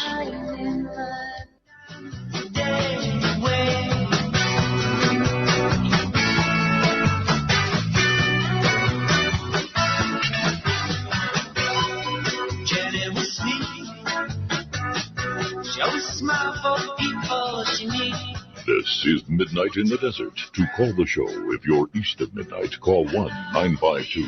Call Art. If you're west of midnight, call 1-952-225-5278. Yes, well, this is a very, very, very interesting discussion. We are discussing the Matrix, in effect. Jim Elvidge is our guest, and he obviously knows what he's talking about. If you'd like to join the discussion, please feel free to join us on Skype at MITD51 or outside the country, MIDT55. And, of course, somebody wrote to me and said, well, Art, there is no single cloud. Cloud equals servers working together, looking like one computer. Many have their own clouds. They configure servers as clouds to obscure details and pool resources. It's a buzzword. Yeah, I know that. But still, somewhere, I picture a super secret room with a James Bond-like lock on it, and it says the cloud up there, right? I'm sure somewhere there is that. I hope. I think of it. Anyway. All right, so Jim, welcome back. Thank you. Here comes a call for you. Jim, outside the country somewhere, I guess. Hi, Jim. Hello? Going once. Hello. Yes, hello. Hello, how are you? I'm quite well, thank you. Where are you probably I'm in South Australia. South Australia. Okay. Yeah. Welcome. Hey, Jim, great show. I was wondering, have you heard of the Roswell alien interviews? A bit woo-woo, maybe not sort of in your. Jim, get good and close to the mic. You're breaking up on us a little bit. Have we heard of the Roswell what? Interview? So much about Roswell. Which one? Yeah, there's one with a lady called Matilda O'Donnell McElroy, and it's kind of, there's some similarities there between what Jim was saying and about these guys and what this alien was relating to her regarding souls being recycled and things like this, and it's just sort of struck a bit of a chord with me. I mean, I'm not saying that story is true. Okay, listen, Jim, you're going to have to work a little on your Skype connection. You're like cutting in and out, but you raise a good point. Honestly, you do. So let me pick up on something you said anyway. Jim, earlier you were talking about, you actually mentioned reincarnation, didn't you? Yes. Souls being recycled. Mm-hmm. I think it's probably a core part of this idea. But, okay, wouldn't there have to be new souls at some point being generated to account for, the now 7 billion people on the planet? Well, it could be. I mean, this big consciousness system, I'm sure, is huger than we can imagine, and probably has more space for as many souls as it needs. Maybe as more souls get generated, each one takes up a different level of percentage of the global consciousness system. I don't know that it's got some limit, but one of the things that I did think was kind of interesting is the idea that if you take a bunch of boulders and you put a bunch of boulders together, and you can fit some pebbles in between the boulders, and then you can fit grains of sand in between the pebbles. And those boulders could be like the human consciousness, and the pebbles are more like a cat or something, and the grains of sand are insects and so forth. So, an efficient way to subdivide your big cloud of consciousness is to have different species with different levels of consciousness all the time. I know it doesn't quite go to the question about new souls forming, but I think there's actually some speculation, some people who have experienced things where their soul has actually incarnated multiple people at the same time, and so it gets to be kind of an odd question, I suppose. It does. I still think of my geek up on Zeta Reticuli hitting F7 for a new soul. Of course, she'd have to be sitting there going like that. All right. The thing about UFOs too is that if you think about this model where we have this reality learning lab and it has rules of physics that we all recognize and follow and interact with, but because it is a digital system that is that can generate pretty much anything, there can be things outside of the normal rules of physics that exist, or things that certain people can see and other people can't see. There's no reason why that couldn't be the case for whatever reason. So, I mean, example, with a virtual reality game or a massively online role-playing game, you would have to have a certain level of spiritual points in order to see the monsters. You know what I mean? So this, all of this could be part of the reason that some people see UFOs and some don't, or that they seem to behave, counter to the laws of physics. Good point. Sean, hello there. Yeah, hello. Sean, you're in kind of a noisy location or something. Where are you?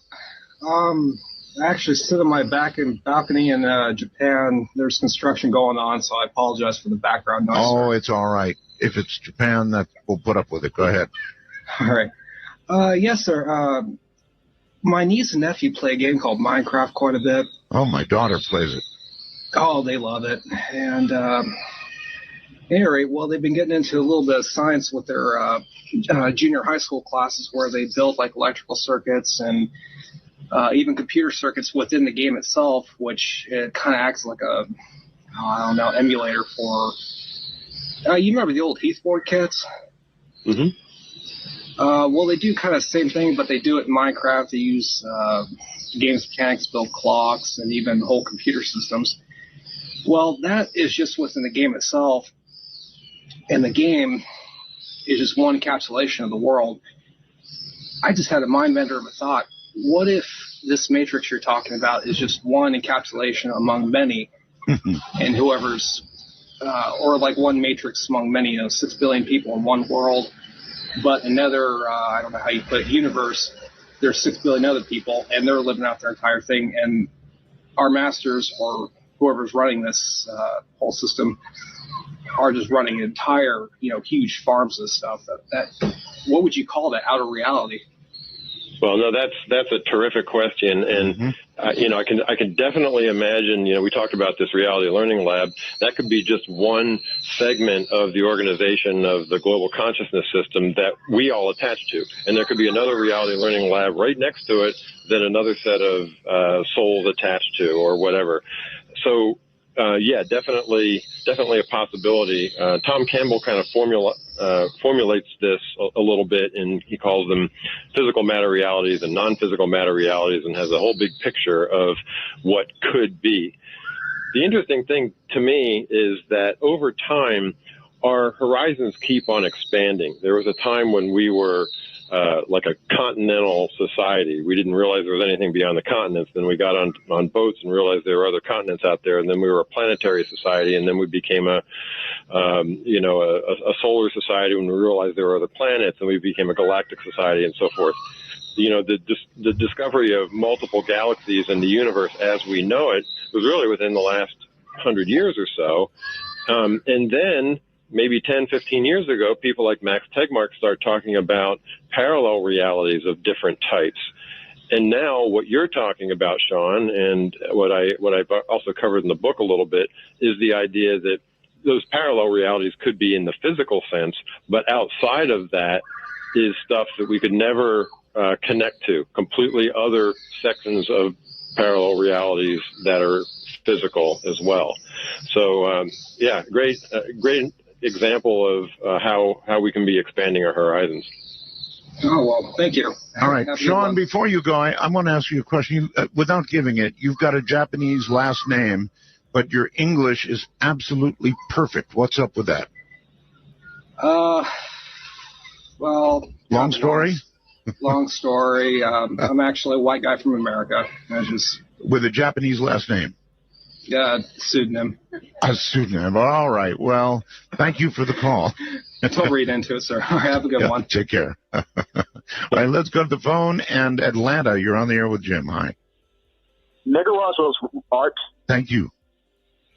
Okay. I have been waiting for this topic forever. So here it is. But real quick, I hope you can get Alan Moore on as a guest. But another, I'm a big fan of the graphic novel Planetary by Warren Ellis, and he plays with the idea of the universe being a hologram a lot. And one of his stories featured a intergalactic informational drive which would scoop up information from the informational subspace underneath, and scoop it up and, hack it, use that as fuel for a space engine, for a spaceship. And I was wondering how you think that would, the possibility of that, using that. Well, I'm not sure I fully understand that. It reminds me of the, what was the Douglas Adams series where they had the infinite probability drive. But so I'm not sure what the fuel is there. It does remind me a little bit of, sorry, go ahead. The fuel would be the code of the universe, the underlying subspace of the universe. So it's basically hacking the universe to propel this ship. Okay, well, it's an interesting point of view. The NASA's testing this EM drive that they don't know how it works right now. This seems to be generating more thrust than it should, and nobody knows how that's that's getting its energy. Energy and matter just being elements of data. If the data is organized in the right way, then it could probably produce a drive. Okay. James, you're on the air with Jim. Hi, Jim. Hi, Art. Hi. First time fan, first time caller. Okay, you're going to have to get good and close to your mic. Okay. Sorry about that. Can you hear me now? That's a little better, I think. Go ahead. All right. I'm just wondering if you've ever heard of the Law of One series, because this sounds an awfully like that series that was it's supposedly a channeling of a million-year-old plus entity called Ra, and he talks all about this stuff. And I know one of your buddies, I forgot his name, David Wilcock, talks about the Law of One a lot. But you should really check that out because it had some insights, and people choose to believe in a lot of things because it's so like. I should say I'm a very analytic thinker, and it's like religion and science put together, but it talks exactly like you're talking about. You might want to check it out and get some insights, at least some food for thought for later on. So, all right. There you go. All right. Appreciate it. Thank you very much. Thanks for that, James. Yeah, I always look for sort of confluence of ideas, and there are tons of them. So that's another new one. That's good. Okay. Outside the country again. Marty, where are you? Good morning, Art. I'm in Bristol in the... Oh boy, more trouble with Skype. You need to speak up right into the mic, Marty. You're in Bristol? Yeah, I'm in Bristol in the UK. Is that sounding better? No, it's not really very good. Marty, do you have a headset mic? Hold on. You see, if people would call with a headset mic, it would sound so much better. Just in case he has one and plugs it in, then... I'm using my Bluetooth. No stereo. Bluetooth. Get rid of the Bluetooth, Marty. Go to the phone. Okay. Okay, now, this will be a good demonstration. We've done this before. I think the phone will be better. Bristol is actually one of my favorite towns in the UK. I've had a lot of fun there, and so yeah, it's good to hear somebody from Bristol. It is. I wish we could hear him. Marty? Is that any better, Art? Oh, my God, Marty, it's like day and night. Don't ever call me with Bluetooth. So go ahead. Talk into the phone and speak. Is that any better? Go. I had a thing that just popped into my mind earlier. It was something John Lear said some time ago. Yes. It was about the soul recycling thing, and he said, this was going back years ago now, that there was a machine that takes care of all this recycling business. I believe he mentioned the moon, didn't he? That it went to the moon? That's right, yeah. And he said the actual machine was faulty, and that's why a lot of people these days are saying that, they're born into the wrong body. And, some people believe they're actually females or males, and they're trapped in the wrong bodies, if that makes any sense. It's actually a very interesting thing to suggest as relates to this topic, yes. Yeah, and actually, I'm sorry, go ahead, Marty. Was there more to the question? I was interested on your thoughts on that, really. Yeah, sure. To be honest, my thoughts are that the whole, soul recycling being on the moon is a bit odd to me, and it's a kind of a one-person view of how this might work, as opposed to, the greater system that I've been talking about is really consistent with a whole lot of other cultures and views. But that said, people who have experienced, say, past lives or tapped into these kinds of things do say that when you recycle, you may go from being a male to a female, or vice versa. So it's perfectly possible that you're used to being a male, and now or vice versa, in your next body is the opposite gender, and it doesn't feel quite right to you. As a matter of fact, generally, Jim, from birth or from the moment that a person can relate their sexuality or their feelings of their sexuality, they're saying, I'm in the wrong body. Mm-hmm. Yeah, it might not be what they were expecting for one reason or another. And one of the things I find kind of interesting is the whole nature versus nurture argument, especially as it relates to identical twin studies.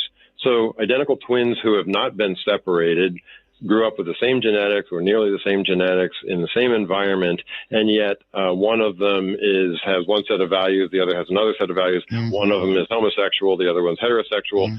What explains these differences?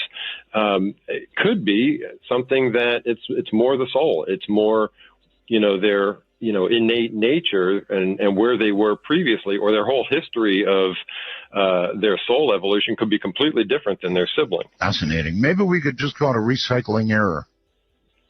We could do that. All right, on the phone, you're on the air with Jim. Hi. Hi, Art. How are you doing? Very well, thank you for taking that call. And I don't know if you remember, but I've called before about this very topic, so I'm really happy and excited to have tuned in today to listen to Jim talk.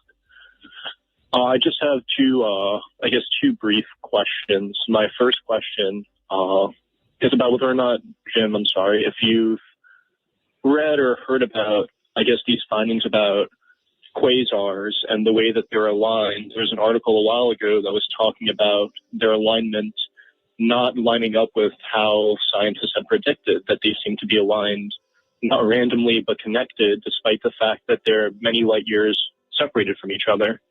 And if this has any, impact on your studies. Okay, well, do you want me to take that one first, or? Yeah, please.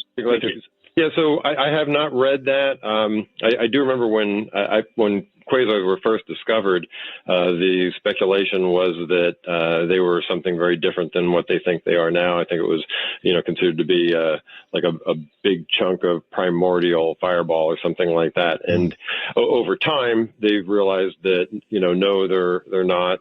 They have a more mundane explanation. So this alignment could be significant in the sense of, a structured universe or a designed universe, but it could also be something that's well explained by, for example, the fact that the universe is, the physical universe is much larger than we think it is, and therefore we see patterns that shouldn't be there if it was smaller. I don't know if that makes any sense, but so there are certain patterns that they've now attributed to the likelihood that the universe is a different size than was originally thought.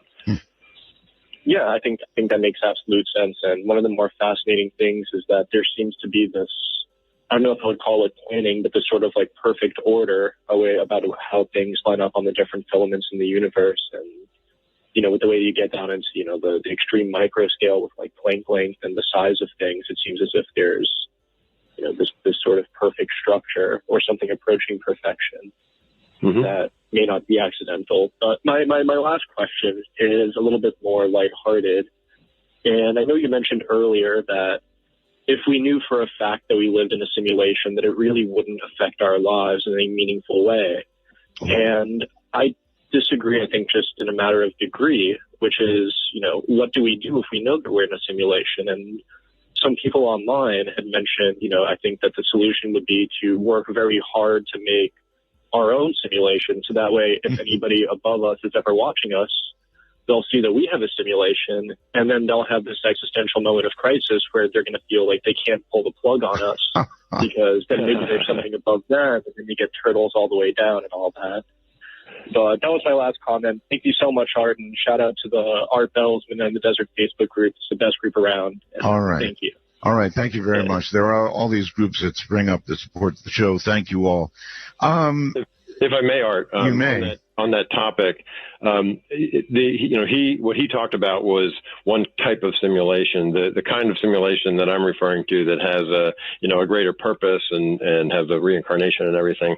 That there is something to, understanding and believing in that idea, that it can be significantly changing to your life and to your outlook. So, for example, you realize that, we're no longer in this hedonistic survival game that's based on fear and scarcity of resources. And therefore, as a result, we have better treatment of and respect for fellow humans and other species. If we knew that souls are independent of real religion or region or something like that, we'll be less likely to conduct wars.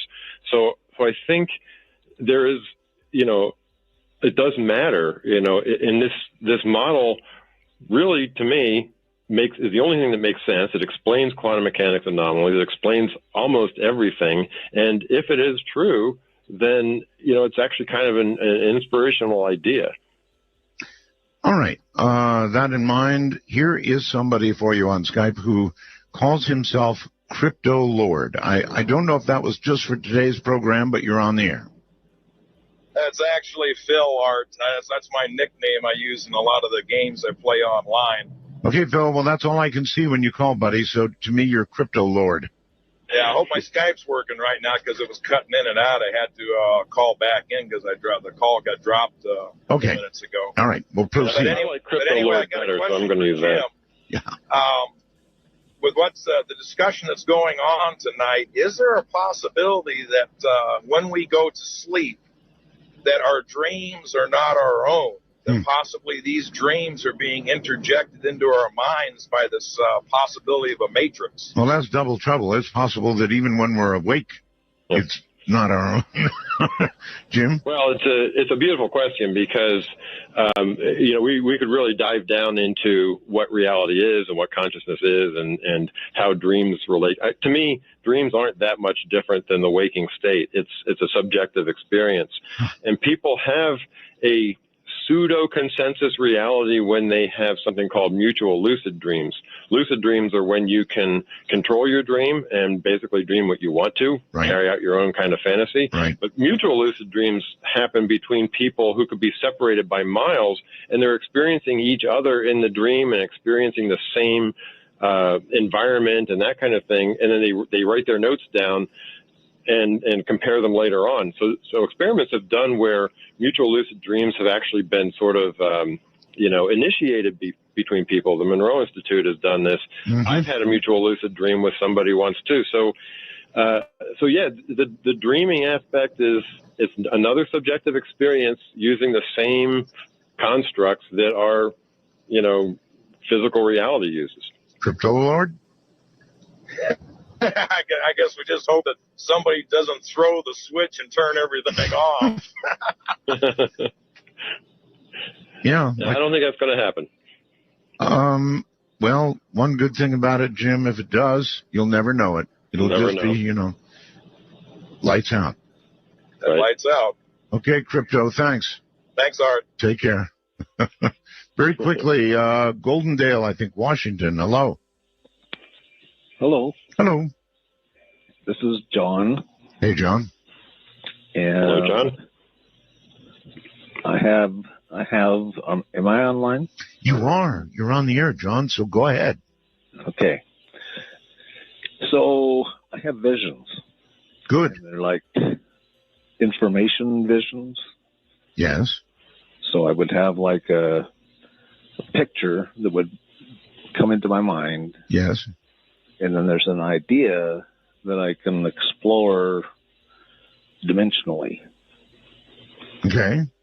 And I had one related to this subject tonight. And it showed you what? What I saw was,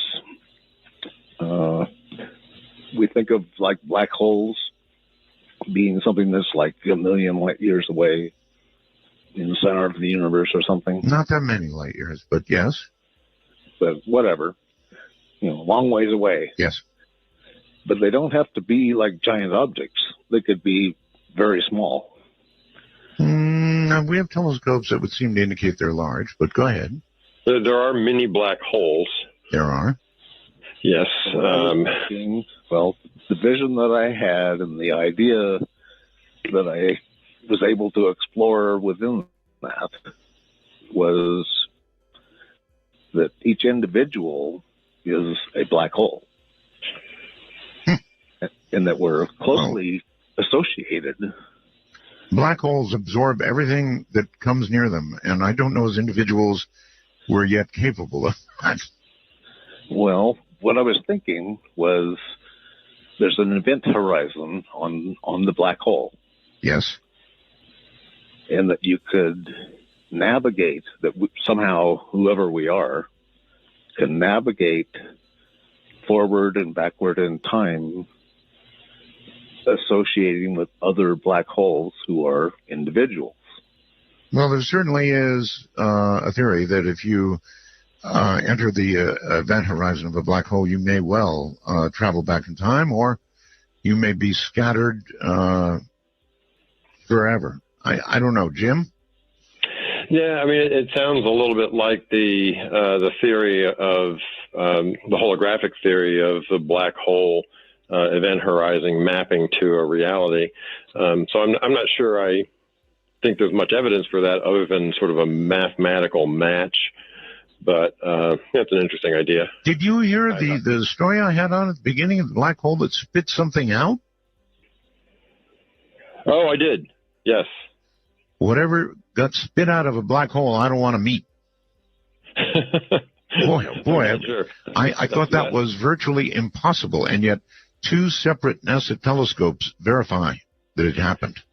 Yeah, if I remember right, isn't Hawking radiation something that is slightly below the surface of the event horizon, but due to quantum mechanical probabilities, it exists also on the outside of the event horizon? Right.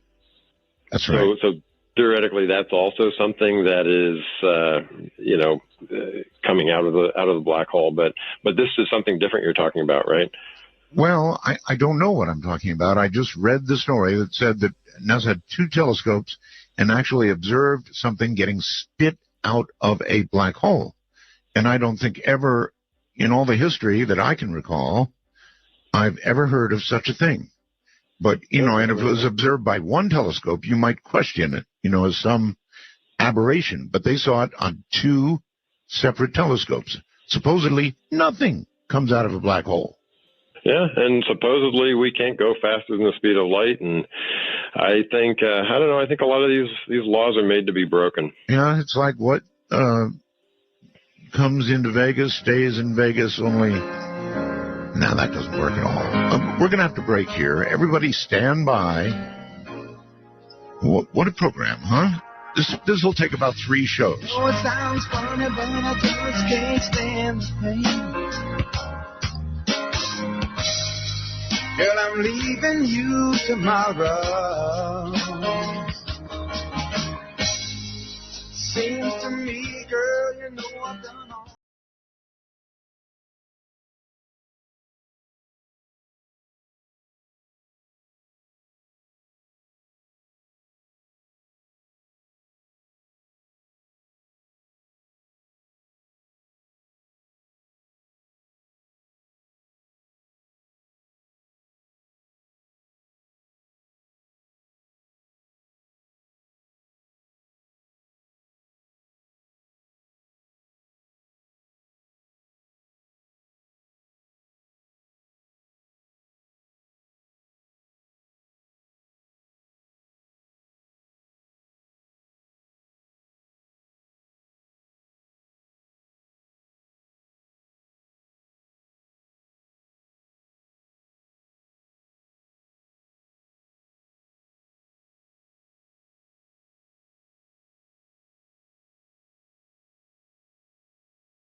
Hello. Hi, Art. Hi. What a fantastic show. I think it's one of my favorite topics now. And I think it's actually even scarier than ghosts or demons or any such thing. It is. Now, what really scares me, I think, is the fact that we could be living in a simulation within a simulation within a simulation. And even if we get out of our simulation, we're in another simulation. Now, do you remember or recall a Star Trek: The Next Generation episode where Data was on the holodeck and he used to play Sherlock Holmes fantasy games or whatever, and he had a nemesis, Moriarty, and Moriarty became self-aware, and the whole episode ended up with him thinking he escaped the holodeck, but really he was just within another simulation. And I think that concept scares me the most. Within, Jim? Yeah. Yeah. So why does that scare you? I don't know. I just I think it's just scary to think that well, one, that we could be living in a prison, so to speak, and even if we got out of the prison, well, we're still in the prison. Well, Australia, it shouldn't scare you. Australia originally was a prison anyway, right? That's true. As long as the life is good, then, well, maybe it's not so bad being in a prison. So, yeah, I guess one thing I'd say is that most of us don't feel like we're living in a prison now. And certainly the reports from people who have had near-death experiences is that that's not a prison, that's a wonderful, wonderful place. But even when they're in that place, they still want to get back into reality and experience more of the physical reality. So, of all the research I've done, of all the people who have experienced these kinds of things, I haven't really found anybody who doesn't want to continue living in the simulation if that's what it is. Boy, I got to argue with that one, Jim. I mean, all we ever hear about are the ones who say, either I was told by the being that I have to go back, or the ones who said, I want to go back. Now, the ones who said, oh, the hell with that, let's go to the light, let's keep going. We don't ever hear from them again. Because what they've done is reincarnate. That's right. If they go to the light and they either stay there or they reincarnate, that's you're not right. going to hear from them again. That's right. So the only ones we hear from are the ones who either are told to go back or want to go back. Jazz, would you say that's correct? Well, perhaps the light that everyone is seeing is the spotlight the prison guards are shining on them, and the ones that continue towards the light get shot, and the ones that go back are the ones that go back into the prison. Maybe, but why would all the people who see the light have this overwhelming feeling of positive experience or of euphoria? I wouldn't get that from a prison light. Probably not. Thanks, Jazz. Thank you. See you later. Yeah, pretty good. It's a good topic, no question. Hans, hello. Oh, hello. How are you? Very well, thank you. Good to talk to you. I saw a video on YouTube a while ago about some lady and talking about her experiences on LSD and explaining that her and her friends were very heavy into LSD at one point in time, and they were able to communicate non-verbally and hear each other's voices in their head by using heavy doses of LSD, and they said they confirmed it by asking each other to perform different things, like picking a hands up or winking an eye or vice versa. I don't know. That's pretty heavy duty. Jim, you want to tackle that? Oh, sure. Yeah. No, I've known of people who have both independently seen families of aliens at a swimming pool while on LSD. So, I'm not one who uses this kind of thing, although I have had an experience with DMT, which is, very, very different. But some of the research does say that, the brain is kind of like a radio, and you can switch into different realities. And, certain, there might be shortcuts of ways to be able to connect with people or tap into different realities. And I wouldn't recommend doing that, but for those who have experimented with it, Rick Strassman did some great research on DMT, and most of the people who experienced that in a clinical environment felt that the reality they experienced on DMT was more real than the one that they normally live in. Holy smokes, Jim! You did DMT in a clinical environment? Not in a clinical environment. Not so much, huh? No. That'll be another show. We'll do a whole nother show on that. Interesting. Oh, I had no idea. The things you learn about scientists.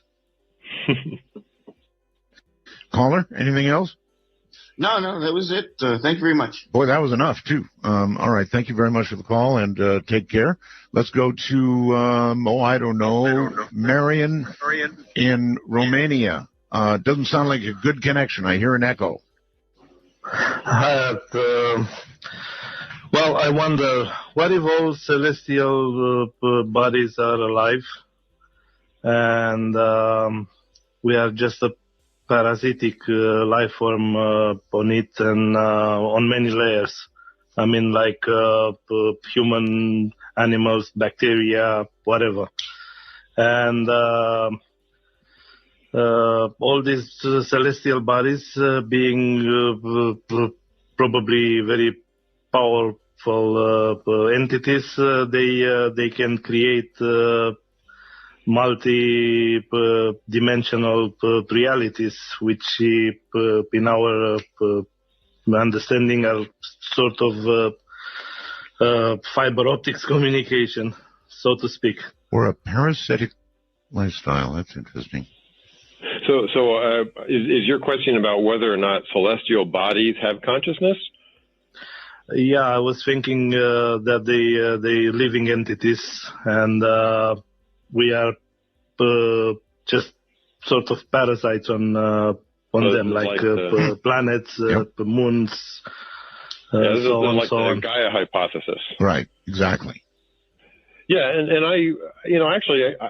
I don't discount that. I mean, I think the Earth is an evolving organism, and if you try to pin down what life really is, things like fire exhibit what the 5 characteristics of life. And I don't think fire really is life, but the Earth seems to react. It seems to have a breathing kind of apparatus, and very well might have consciousness. I don't totally discount that. Okay. To the phones. You're on the air with Jim. Hello? Hello. Go ahead. Hi, Art. Hi. Jim. I'm Ted, calling from Tracy, California, and I had two questions. But if you don't have time since the end of the show, I can just ask one. Okay. Go for the most important one first. Okay. I was calling to ask if it's possible that our universe is like an atom in a much larger universe. Yeah, so that reminds me of what was that movie back in the 80s? I forget the name, but anyway, yeah. I mean, I think this was a question that somebody asked before about the layers of consciousness or the layers of reality. That's right. And it very well could be. So I think that's a very real consideration. Okay. Mario, outside the country, someplace. G'day, Art and Jim. Yeah, I'm calling you all the way from Australia. And I've got a question and also a bit of an amusing comment that I've sort of stumbled upon. Sure. So my question is, because of the lifestyle and the limitations of knowledge that we have and that we live in, how can we not assess that basically the universe or simulated universe theory is nothing different than saying God's angry and it's thundering? So I'm just curious, have you determined, or is there anything that you've come across that sort of overrides this theory?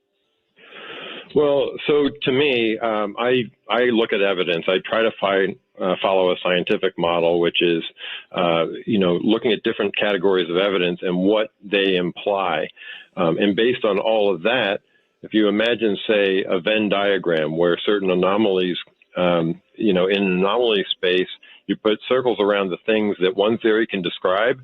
The thing that can describe everything is what I'm talking about. So that's actually a valid form of science, which is finding the best fit explanation for all the anomalies that exist. It's a little bit beyond kind of a very superfluous idea of God being angry. This is really based on a lot of research and a lot of real science. So you're saying it's basically overlapping results and pretty much. Well, I think we talked about some of the categories of evidence earlier on, but things like the fact that there's a digital nature to things, that infinite resolution breaks down in physics, that consciousness doesn't emanate from the brain, that computational systems behave exactly the way quantum mechanics says reality behaves, the results from quantum mechanics experiments like the double slit experiment, like all of these things add up to kind of point to one global theory, which is that the universe is digital and that consciousness is primary. Yeah, very interesting. And the comment that I sort of wanted to put forth, I did come across at some point in time a video on YouTube that used a simulated universe and the people who were actually within it were students, and the way that they pretty much designated who would have what job is by the life that they led. So trippy sort of idea that technically the experiences that we're going through could potentially be what jobs we're going to be assigned to in the future when we wake up. So think about that one for a while. Yeah, that's an interesting idea. Okay, so Jim, how was DMT?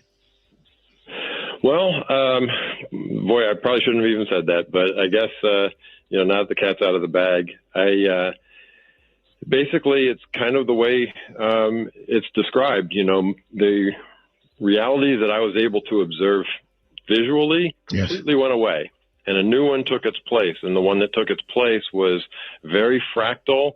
It was beautiful. It was unfolding colors, flowers, geometrical patterns, like fractal patterns. But at the same time, I was fully conscious. I mean, I could hear what was happening around me. I could hear people moving around in the room. I knew exactly what was going on. All I had to do was get past the 2 minutes or 3 minutes that this experience took, and then I was just back to where I was before. So it was really an interesting idea. And there was somebody who wrote a paper on this. I think the guy's name was Gallimore, if I remember, where he looked at the patterns in the brain on DMT and not on DMT. By the way, DMT is, other than sugar, I don't know, fructose or glucose, it's the one thing that passes through the blood-brain barrier. So it's like your brain craves this as much as it craves this one other chemical, glucose, that it gets its nourishment from. So it occurs naturally. It occurs naturally in the brain, and it's a mystery that some people say it changes the channel of your perception. Others say that it is just hallucinatory. It's hard to say. Did you feel any? Right. Look, I understand why you tried it. Did you come away with any insights? Did any channels get flipped? Not really, to be honest. And I was with somebody who actually did experience other entities. They talk about machine elves and these kinds of things. Sure. I didn't see that, but. Okay. All right, we're very short on time here, so we've got more shows to do, buddy. On the phone, you're on the air with Jim. Hello? Hi. Hi, I'm calling from Massachusetts. I have a question. If we live in the Matrix, can you speculate as to how we one day may escape it?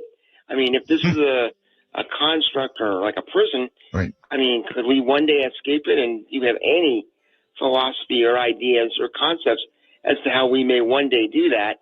And do you have another idea as to where we actually could be in the time-space continuum? I hope these questions make sense. Art, thanks very much, and I look forward to your response. Thank you. Bye. Okay, escape first, I guess. Yeah, so I think we're outside of the time-space continuum that we know of, because that time-space continuum is an artifact of the Reality Learning Lab, which is part of this system. So we really exist outside of that. Do we want to escape it? I don't know that we do.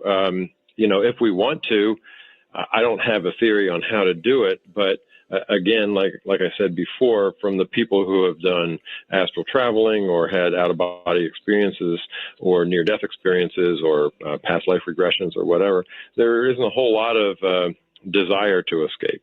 Mm-hmm. Very quickly on Skype, Bill, you're on the air with Jim. Yeah, you had a guest on the other night, and when you talked about the cloud, Art, it made me kind of recollect. He said our long-term memory has a possibility of being stored elsewhere. And so that made me want to call in, and I'll take my comment off the air.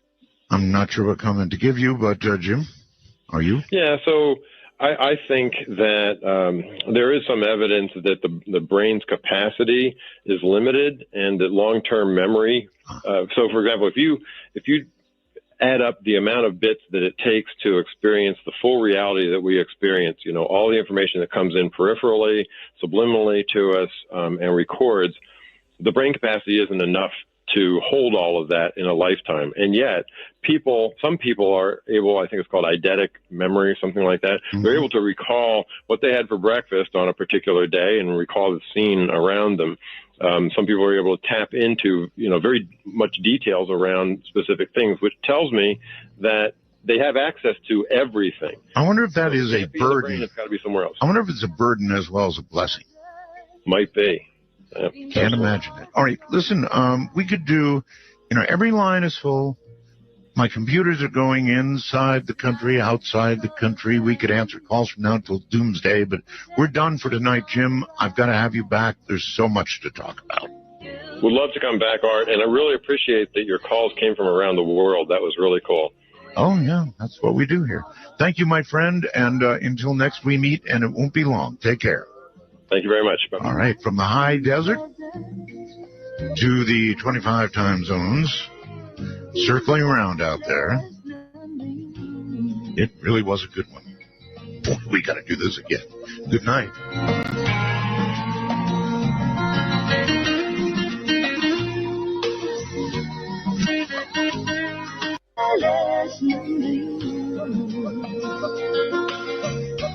And we're listening.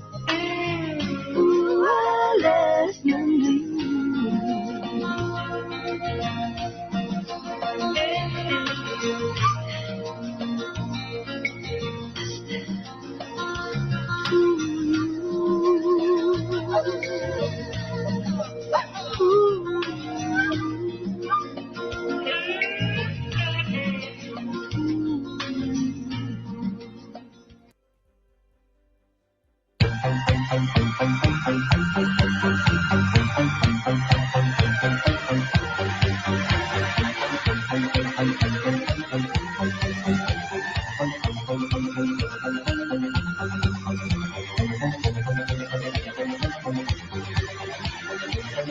From the high desert and the great American Southwest, I bid you all good evening, good morning, good afternoon, wherever you may be in the world's time zones.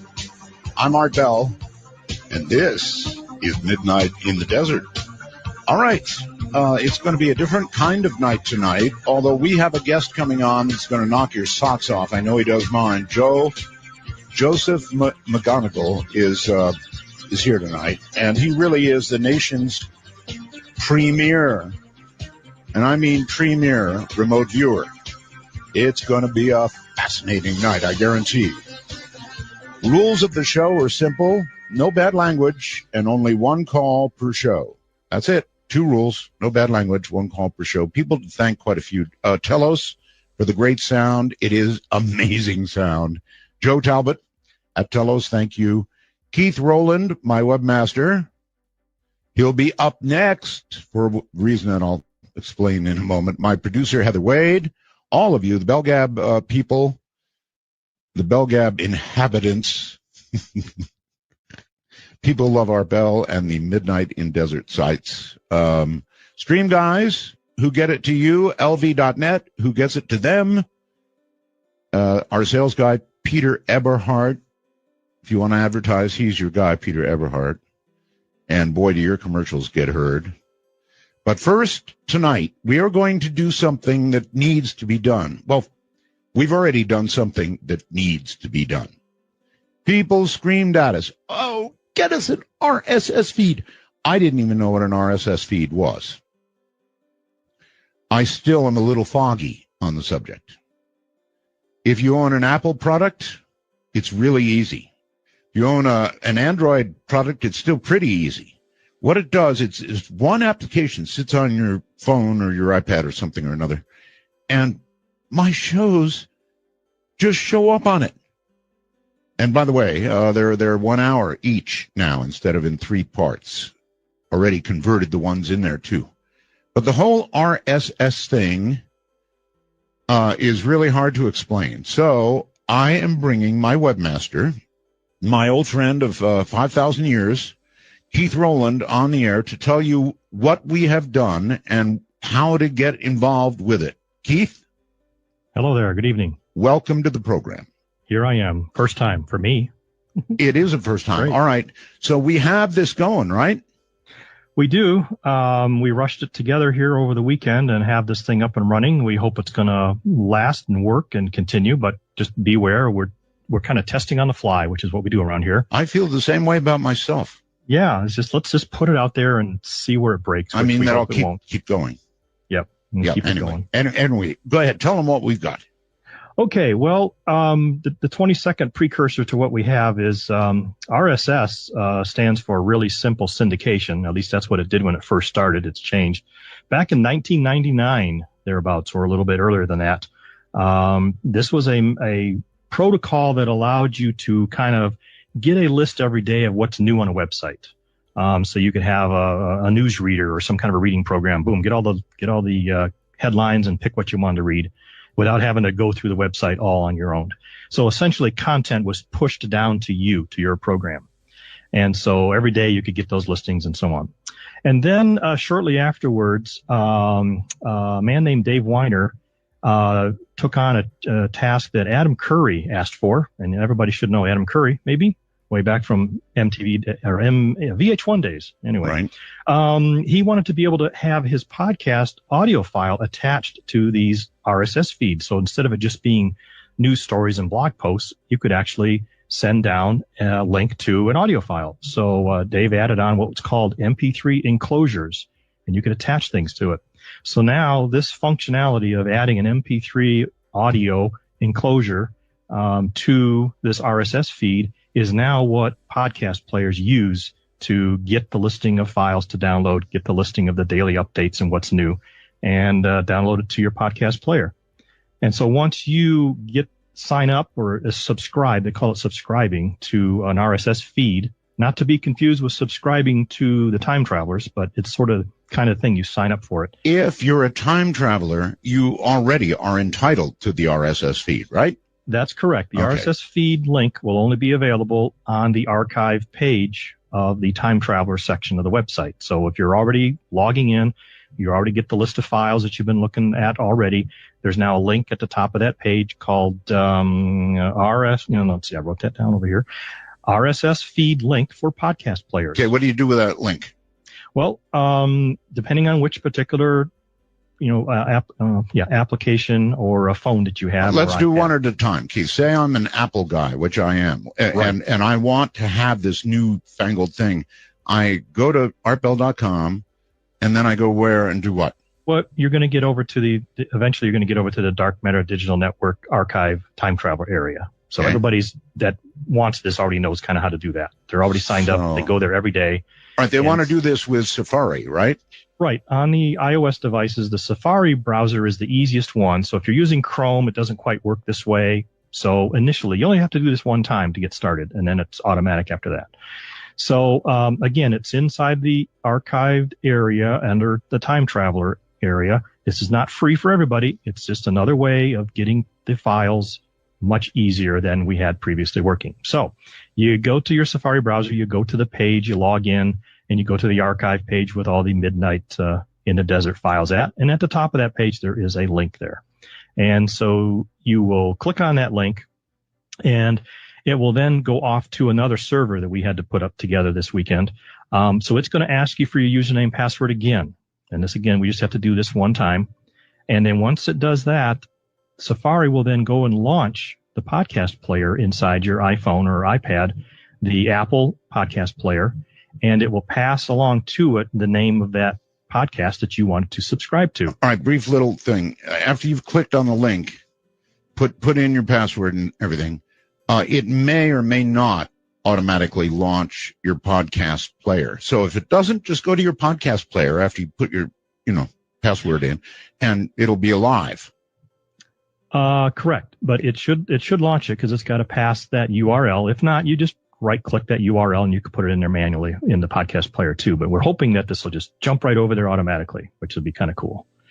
And then when the podcast player runs and it says, okay, I'm going to go subscribe to Midnight in the Desert RSS feed, it's going to ask you for your username and password again. And you're going to be saying bad words by then.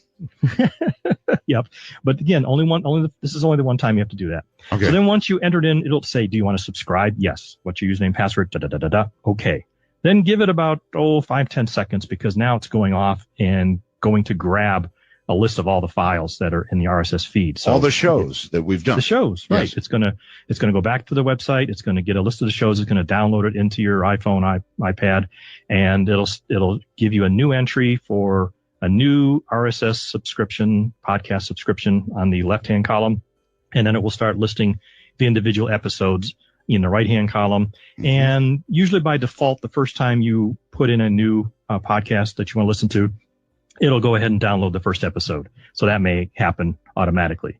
Now, if you've used this podcast player on your iPhone, iPad for other things in the past, this is just going to add to the list. It's just going to put it in the list at the top or the bottom of your list. I forget which it is. And it'll just add it to what you already have. And whatever your settings are, the same settings will apply. Because you can do things like, how many episodes do you want to list? How many episodes do you want to automatically download? How often do you want to check for new episodes? A lot of little tweakers you can do. I'll leave that to the user to figure out. It is their best way. incredibly cool. I know it sounds kind of complicated when Keith talks about it, but it's not. And once you've done it, it is so cool. It is so cool. Trust me on this. All right. Now, if you're not an Apple user, that was good for all the Apple people. Yep. Next comes Android. Yes, Android. Since Android has a variety of browsers, has a variety of podcast players, they don't really have a default one. So if you're browsing around in Chrome and you find a link and you click it, it's just not going to automatically go to some Android podcast player. You get to pick which one you would like. We have one that we've tested that we think is the best one to start with. You might like something better later. So you're about to get the name of an app to use with Android. Listen carefully. It is called Beyond Pod. Beyond Pod. So if they go to their toy store or whatever they call it, the Play Store, Androidville, yep, they'll be able to find that easily, and it's free, right? Yes. So there's only some podcast players allow you to put in username passwords, and some don't. Remember, podcasts used to be free for years and years. It's only been in the last few years that we started getting these paid podcasts that take usernames and passwords. So there's tons of podcast apps out there that won't work because they're just not equipped to deal with username passwords. So you got to get one that does that. This is one of the ones that does that. And again, the name? Beyond Pod. Beyond Pod. Okay, great. Now, once you get it, page up later on the website to have all these links and stuff. Nevertheless, once you get that, what do you do? Well, you're going to download that app and install it. And then you're going to go to whatever browser you were using to surf our web currently. Again, logging in, go to the archive page where you list all of our shows. You got that link at the top again. Same one, RSS feed link for podcast players. Right. And this time, instead of clicking on it, you're going to want to copy that link to go back to the podcast app and put it in there. So I think you touch and hold the link, and then you'll get an option to copy the link. And then you can then switch over to the Beyond Pod application and then go into adding a new subscription, adding a new podcast. Then it will ask you, well, what's the URL? You're going to paste this link into it. And then it should take off like everything else. It'll go and access it. It'll ask you for a username and password. Should download it, give you the list of files, and you're off and running. I've never been to copy and paste school. I know on a phone it's it's trickier than on a computer. Yeah. There's no right click. You notice that? Right. So you hold your finger down. I know. Okay. All right. So that gets it going then on Android. Anything else? Even on a regular computer, iTunes supports this. You can just go into your iTunes and one of the menu options is subscribe to podcast. And you click on that and you just paste in that same URL and it'll join and ask you for the password and off and running on your Mac or even, I think, iTunes on Windows. All right. So. Well, we had hundreds of people begging for this. So here it is, and we have somebody we should thank publicly, I think, on the air, and that is, Keith? Mr. Sam Bosell. Sam Bosell from Bell Gap. Yep, he started this as his own little personal project, and we got wind of it, and we hooked up and decided to make it official. And so we got him to move his stuff over to our servers, and we spent the weekend working out all the little details so that we could launch this thing today. Working your butts off, really. I'm sorry? Working your butts off, really. Well, it was a long day, that's for sure. All right, so that's how you do it for Apple. That's how you do it for Android. And once you've done it, let me tell you, folks, you'll be happy as a clam. Keith, it was wonderful having you on the air. We almost never hear you on the air, so it's great having you. I'll go crawl back behind the desk now. Well, thank you for being my webmaster all these years. Yes, it's turned out to be over 20. So you keep asking, but I think somewhere in the 94, I really didn't want an. 95. Actually, I didn't want an answer, Keith. Oh, okay, sorry. Over 20. All right. All right, you got it. Thank you, buddy. All right, see you later. That's it, folks. That's how you do it. Joe McMonagle is coming up next. Oh, what a program I've got for you tonight. This is going to be good stuff. Radio Gold. Don't go anywhere.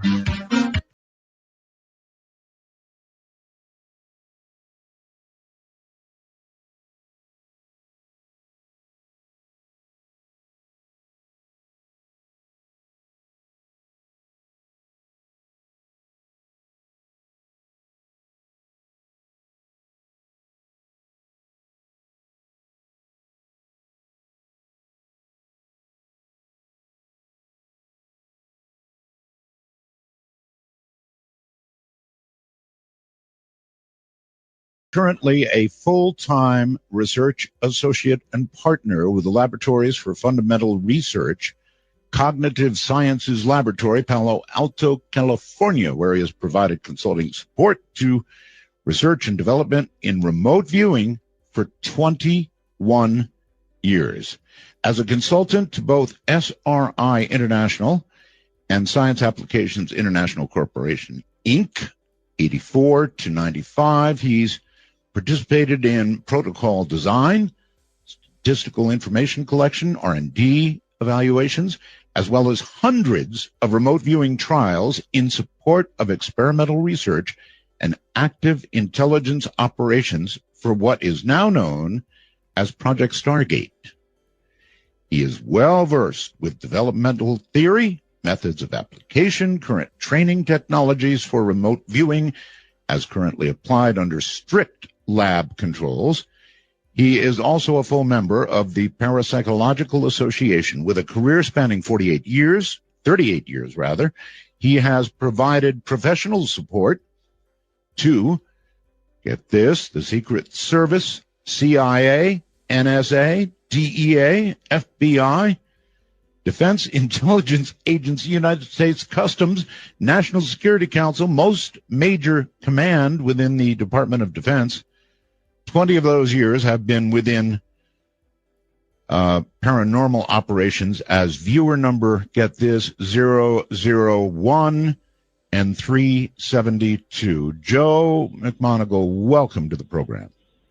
Hi, Art. How are you this evening? Oh, I'm really well, thank you, and really happy to be talking to you because this is truly fascinating stuff. Now, there are many remote viewers in the land, and for years I did interview one who predicted,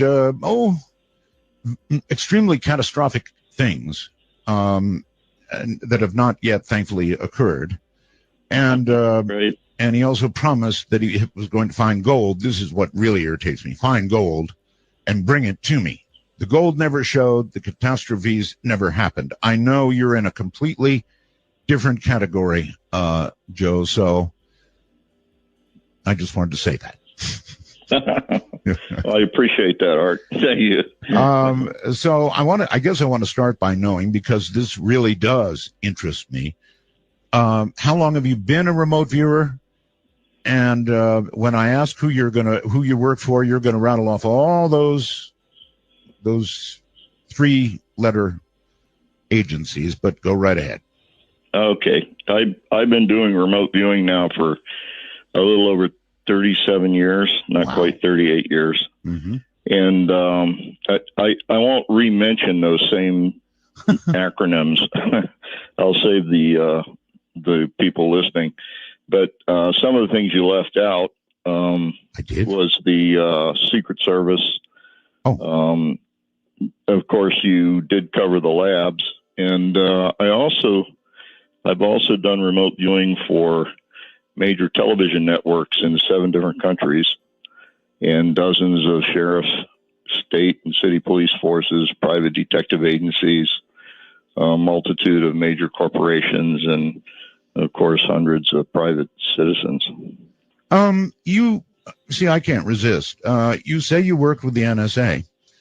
Right. And the Secret Service. Now, I have had some dealings with the Secret Service because every time somebody predicts that a president will get assassinated, 2 Secret Service guys come to see me. And I've noted that these guys absolutely have no sense of humor whatsoever. Is it that way with the NSA, other agencies? Well, maybe. It depends on what the subject matter is.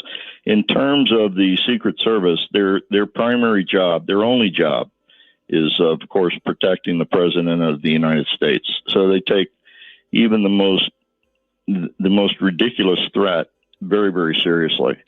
And that's why they come and see you, and that's why they will continue to come and see you probably whenever somebody makes that kind of a statement or something on the air. I don't let that I won't let it be said anymore, Joe, for that exact reason. I mean, they come and they sit on the couch, and I say, it's a little old lady in Missouri. She didn't mean it, really. We don't even know who she is. And, then I'll say something funny. They don't even crack a smile. No, because it's not, it seriously is, it's not a funny issue with them. Right. They get literally hundreds of threats, I'm sure, on an annual basis, and they have to check every single one of them out, because if they don't check one of them out and it turns out to be real, then it's a serious situation. Trust me, they're so serious, Joe, that I feel like throwing my hands up and saying, "Hands up, don't shoot." Yeah.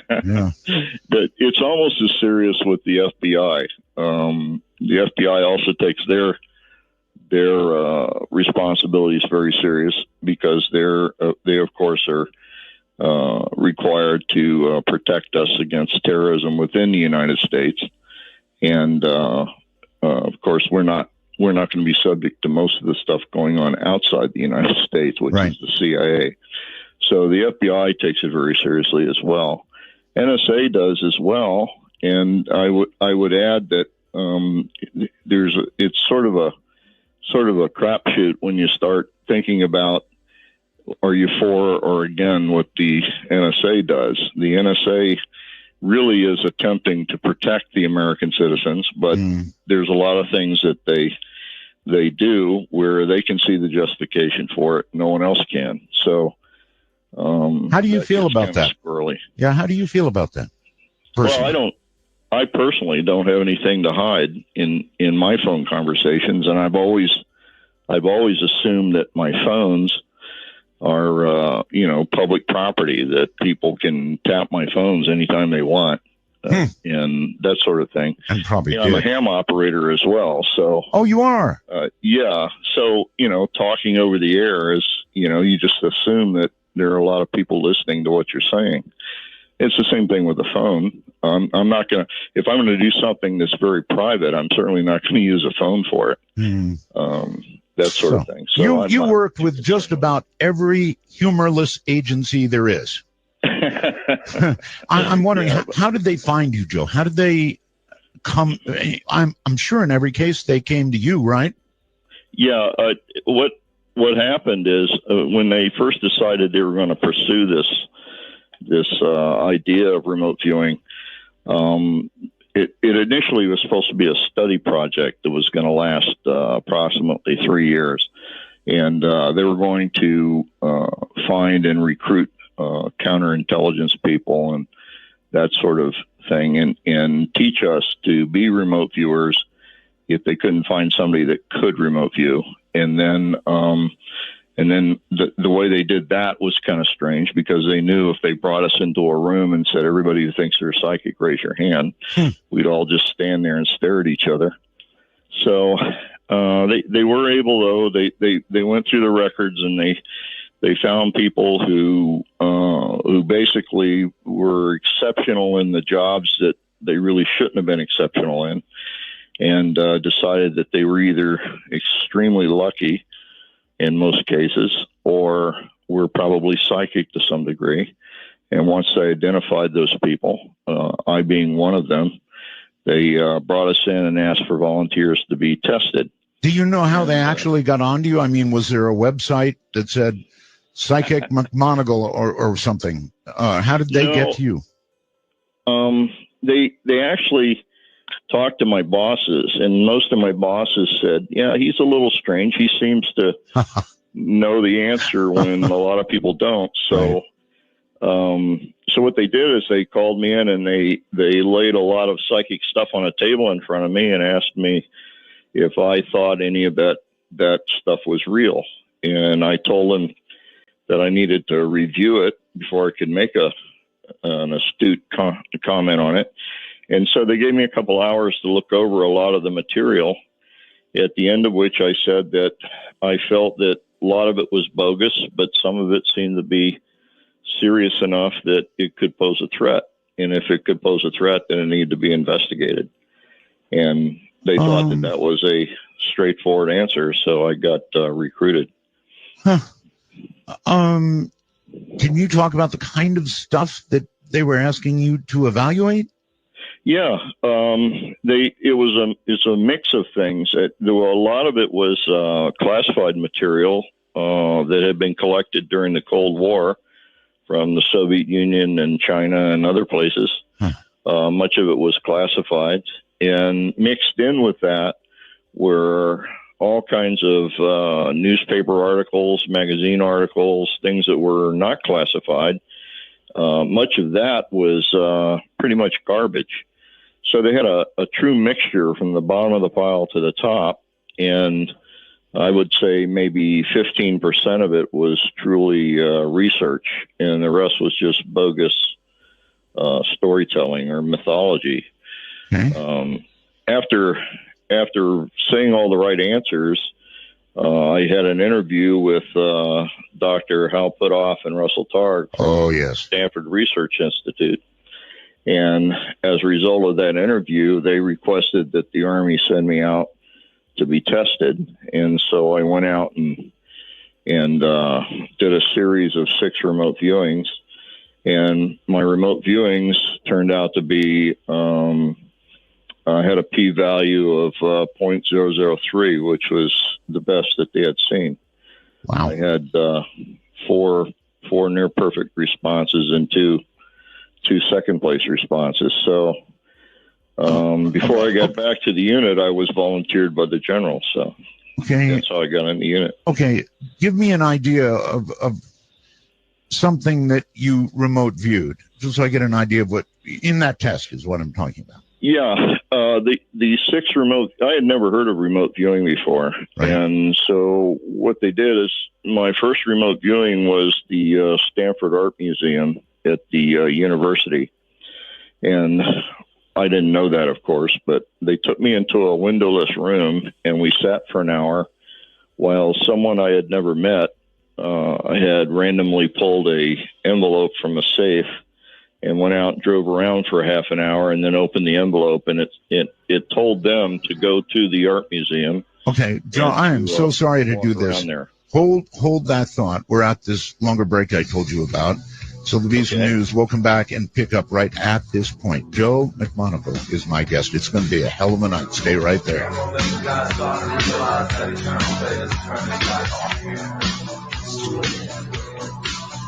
It's 2 a.m.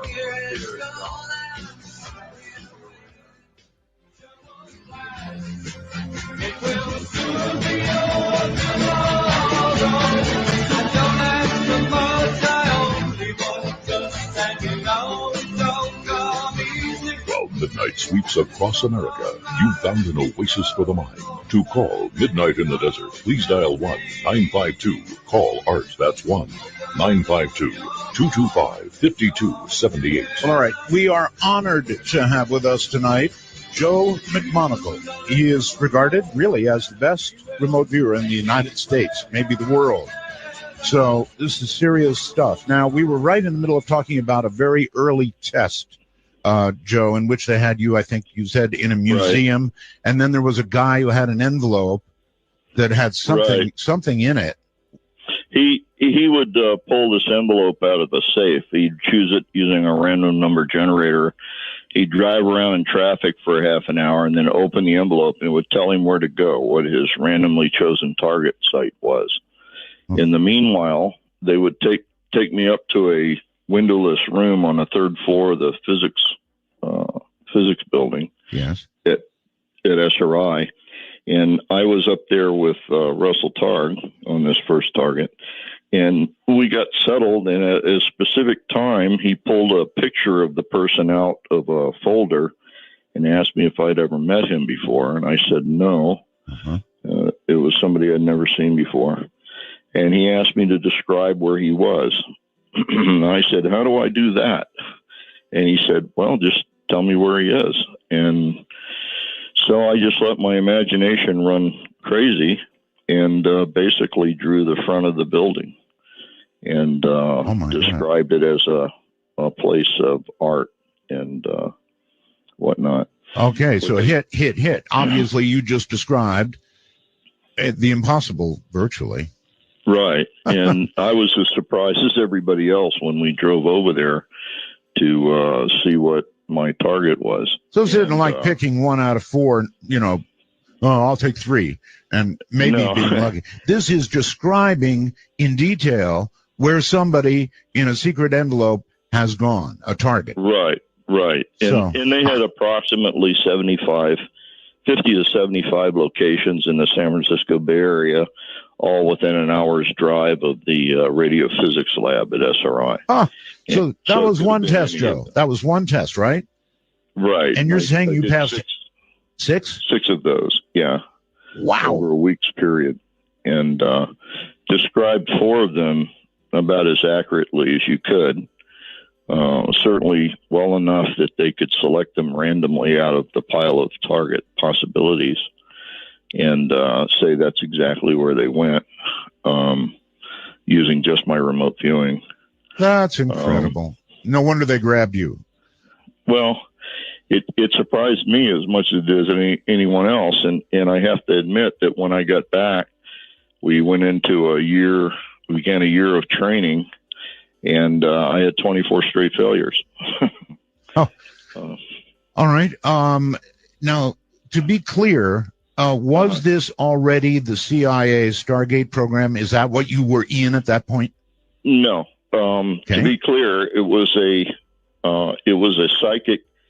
It was a 3-year test and analysis of the use of psychics to collect intelligence, because we knew that the Soviet Union and the Chinese were using psychics. So we had no idea how good they were. And we certainly couldn't get someone inside their unit. So the way you deal with that is you train people to do somewhat similar work, and you target yourself. And then you have the results independently analyzed. At that point, Joe, who was sponsoring it, if not the CIA? The U.S. Army. The U.S. Army, okay. Yeah, the U.S. Army intelligence was sponsoring it under INSCOM. Okay. So where from there? I mean, you worked for the Army for a while, I guess, after the... Well, actually, we never got past the 3rd month of training in our 3-year project. And we had the Iran-Tehran problem where they took over the embassy. And the problem they had is that the embassy was taken over on a Sunday, so they had no idea who was a hostage and who wasn't. And unless you can identify the hostages, they can disappear somebody, and you wouldn't be able to know if they had or they hadn't. And so they had no way of identifying the hostages other than to come to us and try us out. And it turned out that we did a better than respectable job of identifying the hostages. So our project went straight from a 3-month introduction to a full-blown collection project. So you were trying to identify, when you say identify the hostages, do you mean not individually, but where they were, or what? No, individually. Oh my! We a couple of us were taken into a room, and they had approximately 500 photos on a table, and they asked us to go through the photos and tell them who was absolutely a hostage and who wasn't, and we were able to identify the hostages that way. So you did. Wow. That's extremely impressive. All right. So, but you said something about not continuing on, or yeah, what it was initially, it was a 3-year study project to determine the effectiveness of the Soviet Union and Chinese psychics. And the problem with that is the study project disappeared because we suddenly found ourselves using it operationally, and you can't maintain an operational unit under study unit protocols. So we became a fully operational psychic unit and suddenly got lots of targets dumped on us. They were predominantly problems that had been other agency had worked on for in some cases over a year, and had been fully unsuccessful in getting anywhere with them.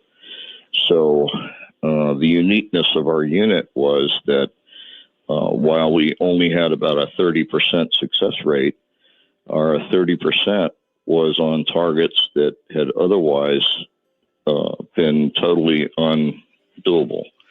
In other words, no other agency had been successful in solving the problems. Right. Now, people need to understand 30% is astronomically high, because we're talking about, for example, remote viewing where it really is. I can even give an example.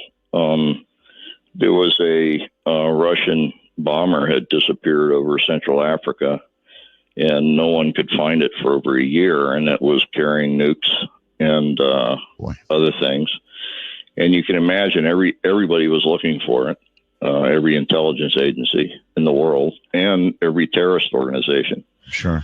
And nobody could find it for over a year, and they brought it to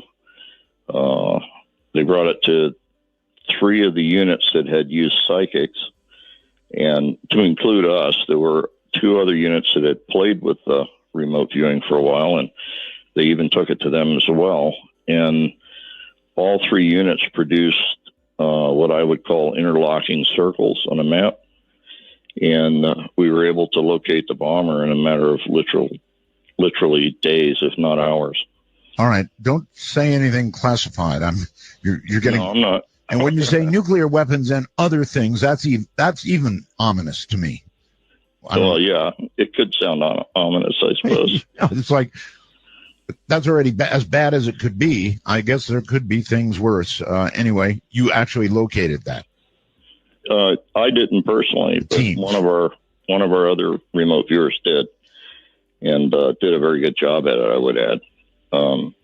In fact, this particular mission was briefed by President Carter, and as a result, we wound up having the name of the project changed.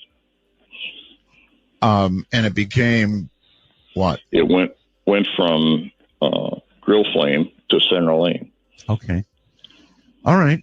Somewhere down line, it did become Stargate for the CIA, didn't it?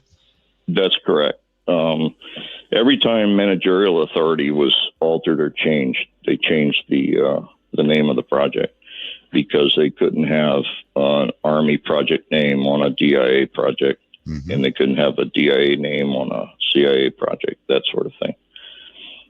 I was honored to have interviewed in earlier years Robert Monroe, the Monroe Institute. And I guess you went to the Monroe Institute, correct? That's correct, yes. The Army sent me here, in fact, on a couple of occasions. And I ended up working with Bob on long weekends for approximately 14 months in his lab, with the idea that he would teach me to control my out-of-body events, which were occurring spontaneously since my near-death experience in 1970. We also expected him to help me reduce some of the problems I was having with my cool down prior to remote viewing. Because my cool down periods were becoming extensive as a result of so much remote viewing. What do you mean cool down periods? Before I do a remote viewing, I have to clear my head from the previous remote viewing. Right. and that takes some doing. And as a result of being the only viewer left in the project for almost a 2-year period, that cool down period was becoming more and more extensive because I was having to do so many remote viewings. So what is that like? I mean, do you end up with severe headaches? Are you fatigued totally? You can. It's very stressful because you may be jumping from a kidnap victim straight into a torture victim, straight into a stolen nuclear weapon or something. And so it's not like each remote viewing is not that important. They were all critical, and going from one to the next, they expect you to just jump from one to the next. And I see. That period of time in between when you try to empty your mind and prepare for the next remote viewing becomes critical to the success. And I was becoming very stressed out about that. Okay, you said two things that I can't let pass. One, near-death experience, and the other, out-of-body experiences. Both are fascinating things for me. And so really, I can't just let them roll by. What happened near death? In 1970, I had a near-death experience, which was actually, to cut to the chase, I was sitting in a restaurant having a before-dinner drink and went into convulsions. I got very, very ill feeling, and I didn't want to be projectile vomiting or something in a restaurant. I excused myself, and I just made the front door and collapsed on the sidewalk. And what I didn't know is that I had gone into convulsions and swallowed my tongue. Oh, God. And when you swallow your tongue, you can't breathe. Right. So it's only a matter of time until your heart stops. Mm-hmm. And I was in Austria when this occurred. I was in Braunau, Austria, right across the Elbe River from Germany. And my friend came out with my wife, and he tried to revive me and couldn't. So they put me in a car and drove me 38 kilometers to the hospital in Passau, Germany. Right. And had to cross a border checkpoint to do that. And that took some time. So I was delivered DOA to the hospital or the emergency room in Germany, and had been DOA probably somewhere between 8 and 15 minutes. Oh, my God. So you should have been really dead. I was very dead, according to the doctor anyway. I became comatose when they got a heartbeat, and they honestly didn't think I would come out of the coma. And if you did, probably with brain damage. Yeah, and I came out of the coma, and it was less than 24 hours later. And when I came out of the coma, I started telling the German patient in the room with me that I started speaking to him in broken German and English. I said, "You can't die. God's a white light, and everything's going to be fine." Wow.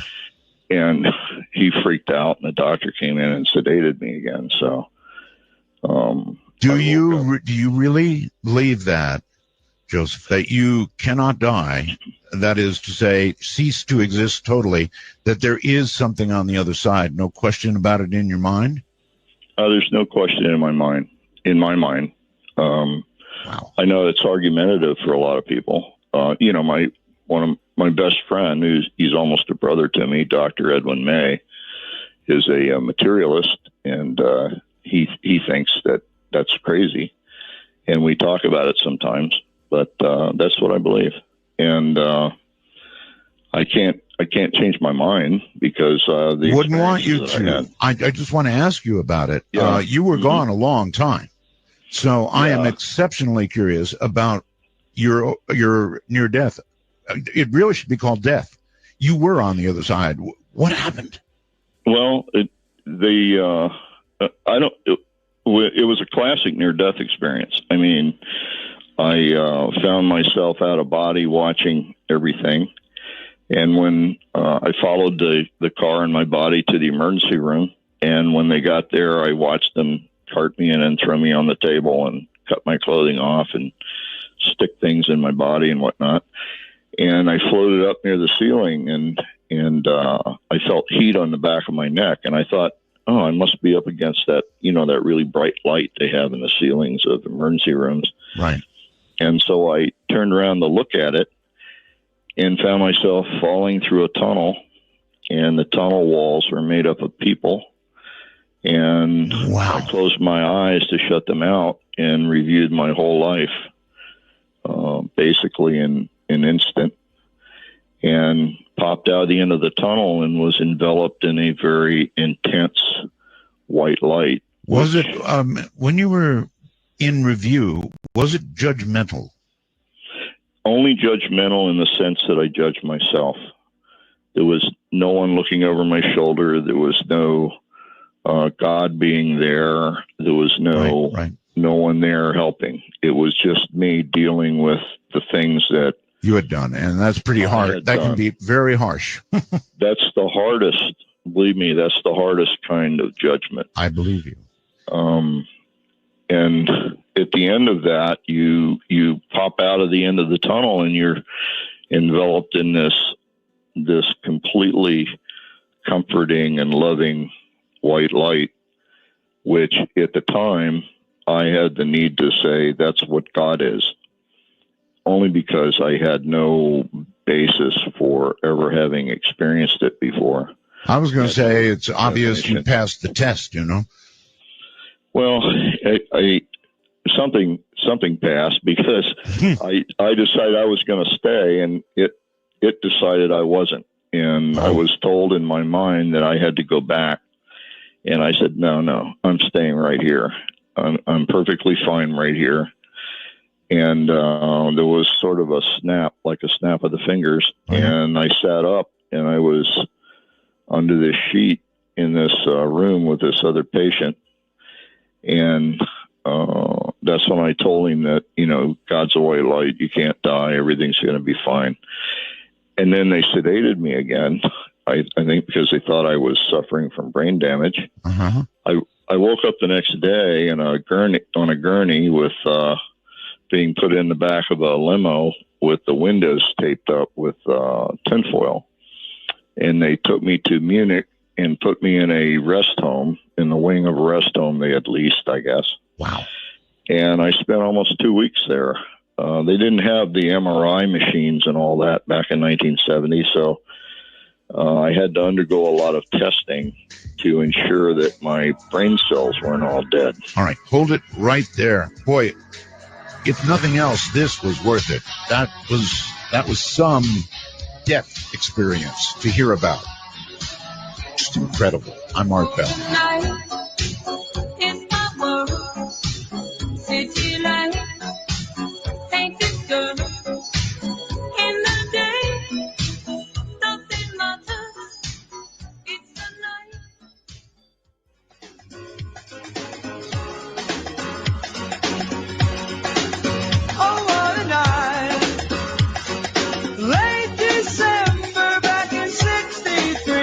Coming to you at the speed of light in the darkness, this is Midnight in the Desert with Art Bell. Now, here's Art. From my perspective, the death experience that Joe just described is, I at another time, Joe, I would have done a whole show on that. That is so impressive.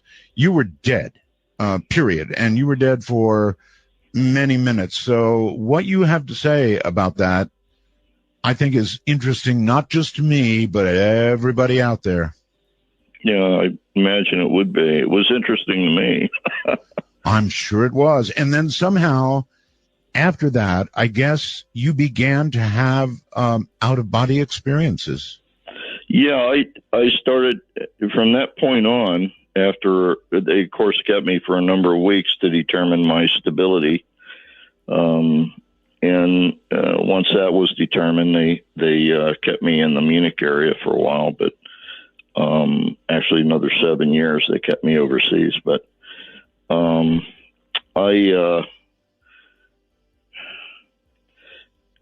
lot of things changed for me. I stopped doing a lot of things that I had done before. I became a much milder, gentler person. And was it because of the review? It was partly that, and it was partly the fact that I came to understand that my actions had tremendous effects on not only myself, but on the people that cared about me a great deal that I might not even know I was affecting. Got it. And that also it had great effect on the kinds of reciprocal action that I got to enjoy as a result of my own action. In other words, I viewed myself from that point on as sort of being a farmer that plants seeds all the time that grow fruit, and the fruit, I always get the harvest myself. The problem is if you're unconscious and totally unaware and you're planting seeds, you may be planting them in anger, and that produces a negative or deconstructive fruit that you get to enjoy. And all right. Briefly, so I wanted to change everything. Yeah, I get it. Briefly, with respect to OBEs, again, we could do a whole show on that, and I have done whole shows on it. It is, I am told, possible to leave your body. I've heard the story of the silver cord that attaches you back to your body, and that if anything goes wrong, you come snapping back to your body, and all is well. So it's very safe, they say. Yes. Do you agree with that? I agree with that. I have been out of body as a problem solver. In other words, I've had surgeries that were that ended up being extremely uncomfortable or very painful, and as a result, I've chosen to leave my body during the recovery rather than be in it. And during those periods of time, I've gone about as far out as you can possibly go in terms of stretching that, whatever that cord is, and far enough to forget who you are and what you're doing. And in every case, I've suddenly come to a stop and tried to remember what it was that I was remembering, and in doing so have been gradually pulled back faster and faster until I wound up back in my own body. So I think as long as you're breathing, that you are in fact alive. In reality, it's impossible to become separated from your body. I hope so, Joe. The people that I've talked to about OBEs before, I've always challenged them with this, and that is, as we all know, a lot of people die in their sleep. Mm-hmm. That's correct. Natural causes. And I always wondered how many people doing OBEs could have possibly, kicked off during the OBE or because of. I would suspect that there's probably some small percentage that's happened with, and I can understand where someone would be very confused if that were to happen, not being able to go back to a body. But that confusion, I think, goes away very rapidly, because in the processes of actually dying, you're out of body anyway. I mean, your consciousness leaves the body, and it is introduced into whatever that next phase is going to be vis-a-vis the near-death experience, or at least part of the near-death experience. So it's sort of an introduction to the light. I don't think the light is God anymore. I've had a second near-death experience and was not allowed to go to the light, but I was allowed to see it. And the problem with that is, in seeing it, I could see it had edges. And unfortunately, my definition of what God is, God cannot have edges. It's an infinite being. So I had to reorganize my thoughts concerning the light in some of the events of my first near-death experience. Maybe you can help me out with something that really has been driving me nuts. A friend of mine, John Lear, you know that name, I'm sure. Yes. In an interview he did with me, classically, told me, Art, if you die, don't go to the light. It's a trick. That is driving me nuts. Absolutely driving me nuts. Well, I guess you could call it a trick, because we call it. Most people who have an experience, a near-death experience, eventually become enveloped by the light, and in almost all cases report that this is what God is. The problem is it's such an overwhelming experience. We have no definition for it. We have nothing within us that has had anything close to that experience before. So we call it the ultimate thing, the one thing that we've not been able to address, which is God. And I don't think that's what it is. I think what the light is what I call the totality of identity. It's what we are as an energy being when we're no longer physical. And so it's the reason why in the light we feel so comfortable and so at home and so whole and at peace. It's because we are finally in our major construct again. We're all of our experience lies. It's the same place where all knowledge that we've collected over a multitude of lifetimes comes together or coheses. And so we have this huge urge to call it God. But I think in the sense that we're created in the image of the Creator, it's probably representative of what the Supreme Being might be, but only in the sense that we can understand it. In terms of what God might be, I don't think we have the tools for it. I really don't. All these definitions we have for God in our physical world, I think, are just human manifestations of what we would like to see. And of course, we imbue those manifestations with all kinds of rules and laws and things, and we kill each other over it. Yes. It's what I call the designer God problem. Would it be fair, Joe, to call what you felt during that time as heaven or heavenly? Is that? Yeah, I like to think of it as the totality of being. It's everything that you can wrap up in what we call the human experience from a multitude of lifetimes. It's certainly a very small fragment or image of what the Supreme Being might be. Right. So, in a sense, it is God in that it gives us a taste or a feeling of what it could be. But what I would call the definition of God, or the understanding of what a God might be, is so beyond my ken. I wouldn't even attempt it.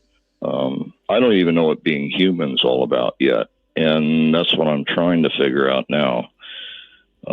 What it means to truly be human and express full human compassion and capacity and all those things. I just don't think we're equipped to do that either. Yeah, you mentioned that all of this, the near death, the OBEs, everything changed you as a human being.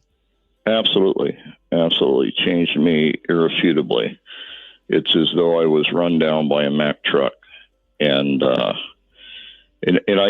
find it laughable that people say, "Oh, well, it's just a chemical thing that went off in your head because you were dying." What they say. Yeah, I know. It's because they've not had the experience. Okay. Any indication at all? If what you felt was near heaven, I wonder if there is another. I'm going a little biblical on you here. Mm-hmm. But if there is this place of joy, is there something else for others who didn't go through the self-examination with flying colors? I think there probably is, but I don't think it's a place of permanence. I think it's a place where we actually condemn ourselves. Right. We feel we need to pay, and so we force ourselves to pay. It's kind of like I'm not smart enough yet to live in the big house, so I'm going to go down here and change the exhaust systems on cars for 20 years or something. Work in the pits, right?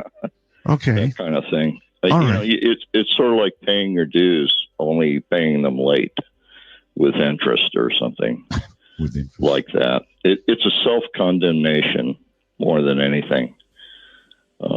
That's my sense of it anyway.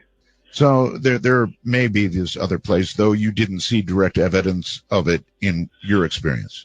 No, I had a sense of it in the feeling of pain that I was getting from others in the tunnel. I had a sense that they were stuck and didn't know how to extricate themselves.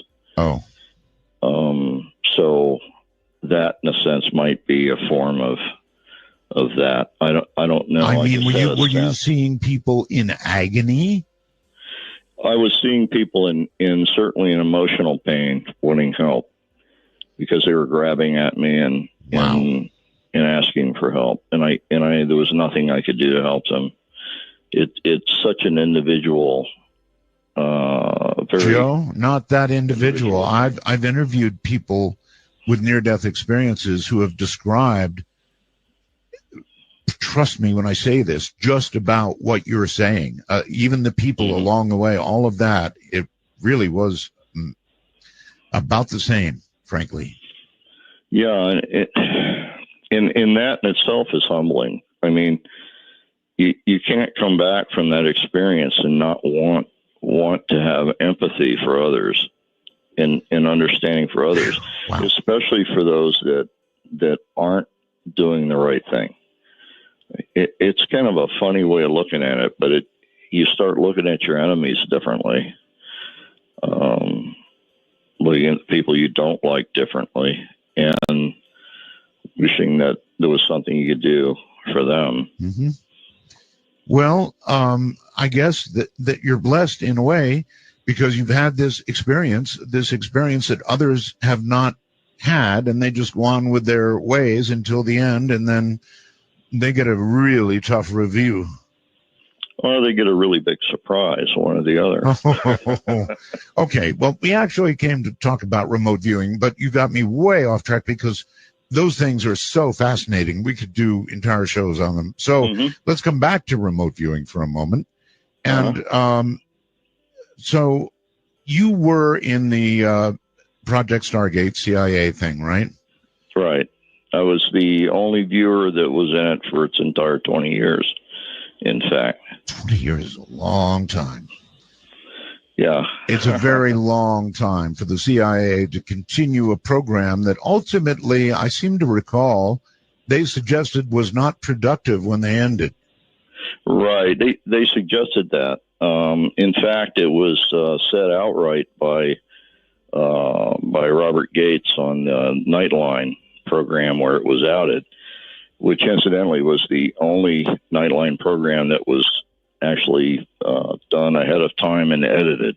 All the rest of the Nightline programs were live, except that one.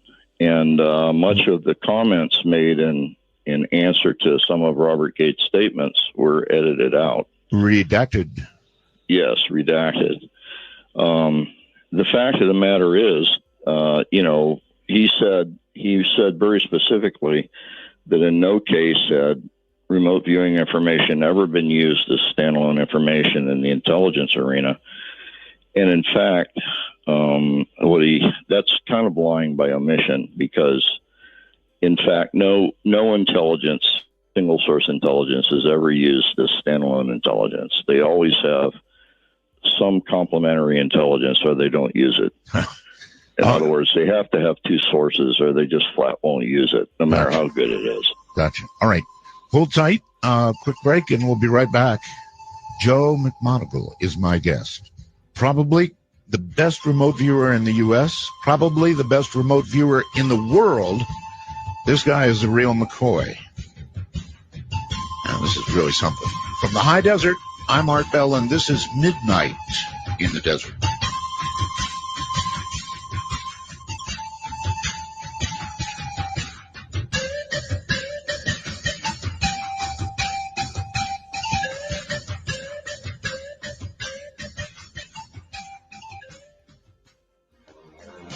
To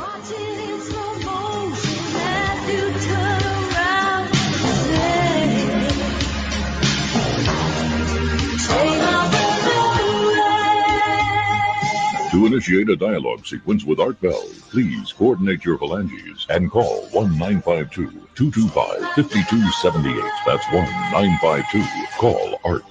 Well, all right. Hold your calls, everybody. Phones are going nuts. Just relax. We'll eventually get the calls. My guest is Joseph McMonagle. I think the nation, the world's premier remote viewer. And there's so much to cover here that, just trust me, we'll get the lines. Don't stress yourself out dialing and dialing and dialing. Joe, welcome back. I want to ask basic questions. For example, how far is there a distance limit to what remote viewers can see? You mean in terms of physical distance? That's right. Yes. No, they've not found one. Let's put it that way. They did a series of remote viewings in the late 70s, early 80s, where they targeted some viewers at SRI and a number of other places on outer rim planets, because they knew that they would be launching the Explorer series satellites, and they actually got remote viewing back on the makeup of the atmospheres and the geology and that sort of thing. And in fact, Ingo Swann, who was probably the person who came up with the name remote viewing at SRI, he was a fantastic artist, oil painter, and he did a lot of cosmic type paintings, and he painted some of the outer rim planets years before any of the satellites got there to actually photograph them. And he put rings around Uranus and put a twist in one of the rings of Saturn, and did a number of things in his paintings that everybody questioned him on. And he said, well, I did it because that's the way it looks. Joe, again, I was honored to interview Ingo Swann. And that's wonderful. At the time, I think he was considered to be the most talented natural psychic remote viewer. Was that true? Yeah. Well, he's always been a great remote viewer.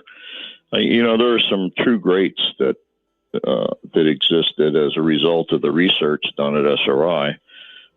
Pat Price, of course, was the first one. Ingo Swann was doing remote viewing at Maimonides in New York long before he came to SRI. And before any of them was a man named René Walcollier, who was a Frenchman who did remote viewing for 30 years with his daughter. And he presented his work at the Sorbonne in 1946. So, there's a whole string of extraordinarily great remote viewers, psychics, that have demonstrated their ability to do this in basically double-blind scenarios that are unquestionably good. Okay. Since you're obviously one of them, the next question I find very interesting, and that is, how far into the future, and we'll get more specific, into the past, are you able to remote view? Is there a limit?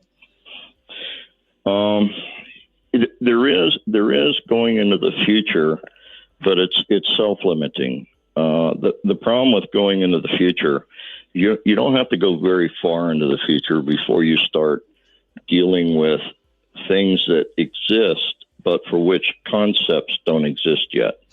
Yes. So trying to explain those, or trying to draw them and say what they do, is extremely difficult because the concepts aren't real yet. It'd be sort of like describing how to cut steel with a light beam in the year 1890. Or perhaps asking somebody to remote view in 1890 what an iPhone 6 was going to look like. Exactly. And the problem is that people would look at you like you're crazy when you start describing those things.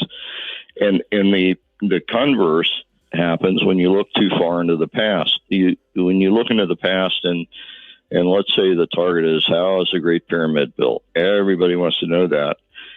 And you give a really good description, and not only does no one believe it, but it turns out that it can be 100% correct. But if it goes against what is commonly thought to be true at the time, then you're getting in arguments and fights with people who are Egyptologists or archaeologists or whatever, who have already made their mind up on how things were done or should have been done. Well, I'm willing to risk it, Joe. How were they built? Well, if you know.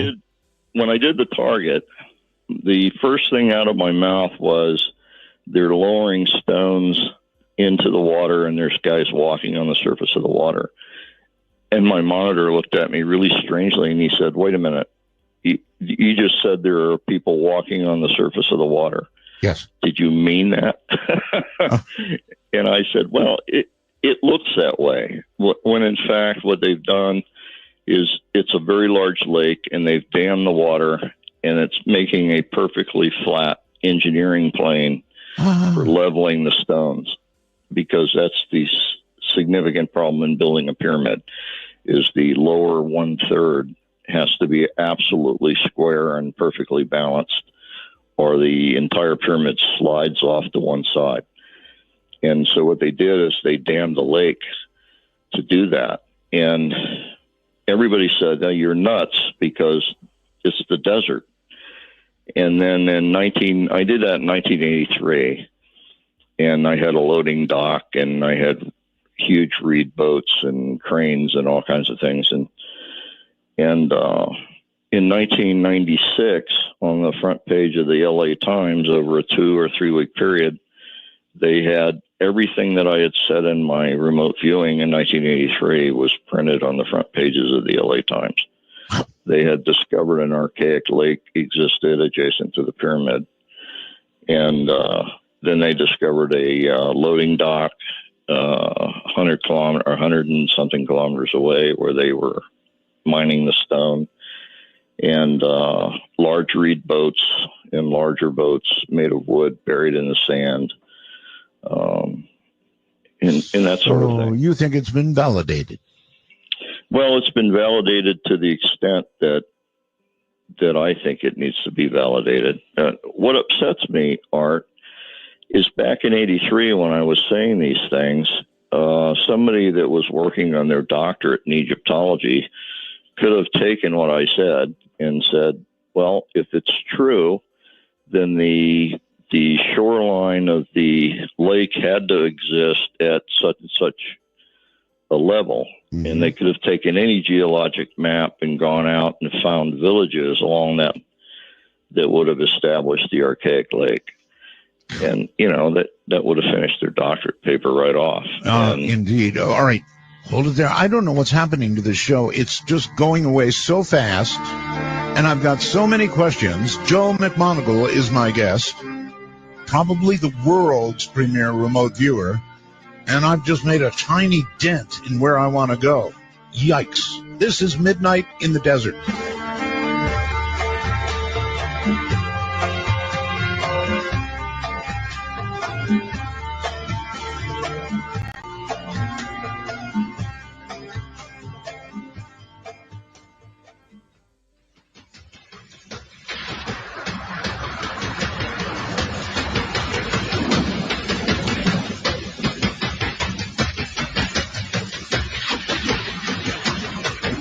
Want to take a ride? From the high desert and the great American Southwest, this is Midnight in the Desert, exclusively on the Dark Matter Digital Network. To call the show, dial 1-952-CALL-ART. That's 1-952-225-5278. Again, please hold your calls right now. Not yet, folks. Don't waste your time calling. Joe McMoneagle, I think the world's premier remote viewer is here, and I want to follow up. He's talked to us about remote viewing the pyramids, and So that brings on another question, and here it is.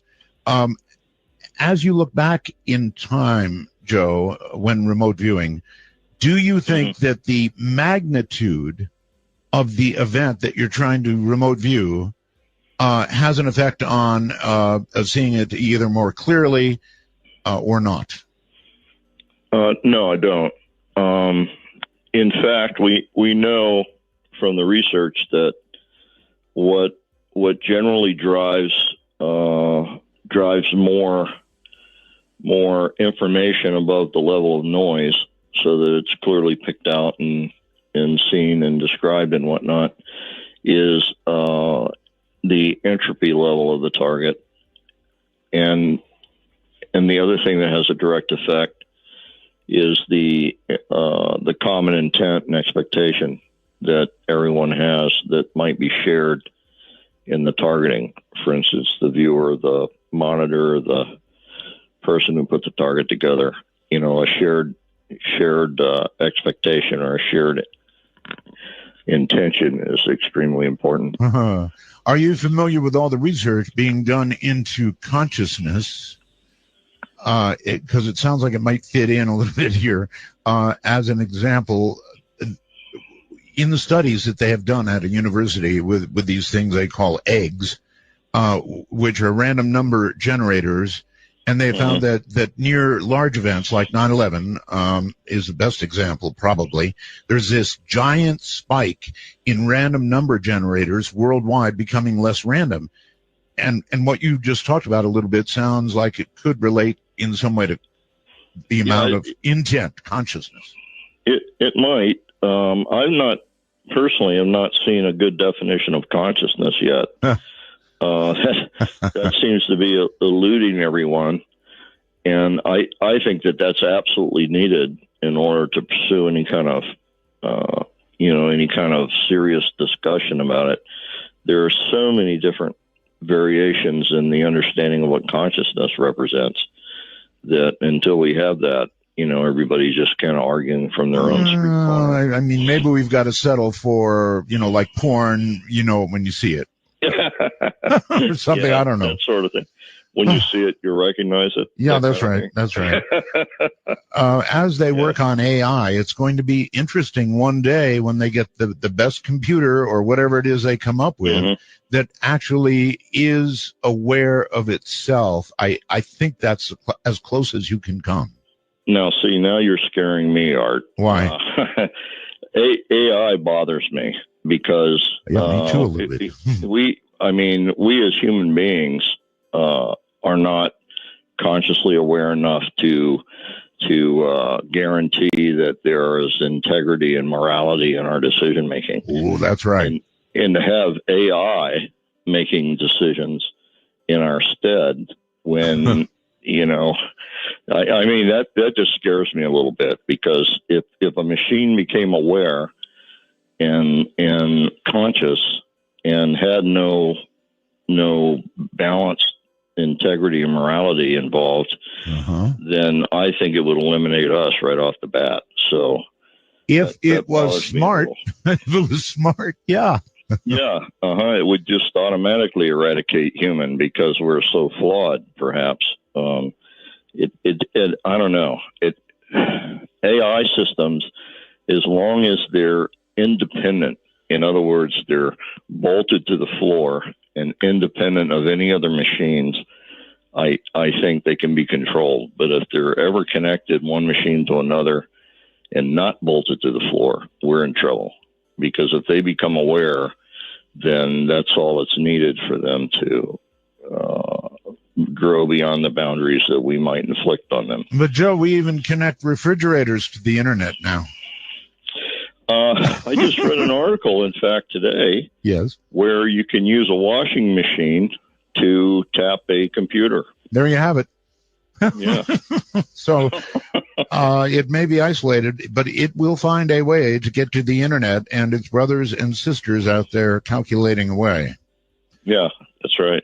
All right. Remote viewing. A couple of questions about it. For example, can you remote view what is to come in your own life? Or, as a really big question, can you remote view your TOD, time of death?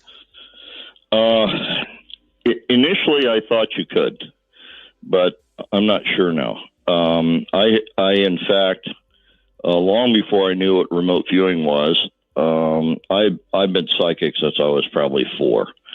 And my twin sister, unfortunately, is now passed. But when I originally went to Southeast Asia, when I got off the plane on the tarmac and my foot hit the tarmac, I saw my life ending in a flash of white light. Wow. And so I told everybody, I'm going to die here in a artillery round blast or something. And of course that didn't happen. And everybody stayed away from me for that reason, but it never happened. And then I started having a vision of leaving Vietnam on a bright yellow plane, which didn't make any sense at all. No, but it's a happy vision, though, in those days. Yeah. and it turned out that I wound up leaving Vietnam on one of the first Braniff flights. If you remember, they started chartering Braniff. Yes, I do. Braniff was pastel-colored planes. And the plane I left Vietnam on was bright yellow, and it was called the Freedom Bird.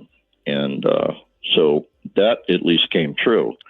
Now, I have to tell you that I carried that image of dying in a flash of white light for many years until I had my near-death experience in 1970. And that's probably what it was. And that's when I was enveloped by the white light. As soon as that occurred, I knew that was the vision I had had. There you go. So we do see things about ourselves, about our lives.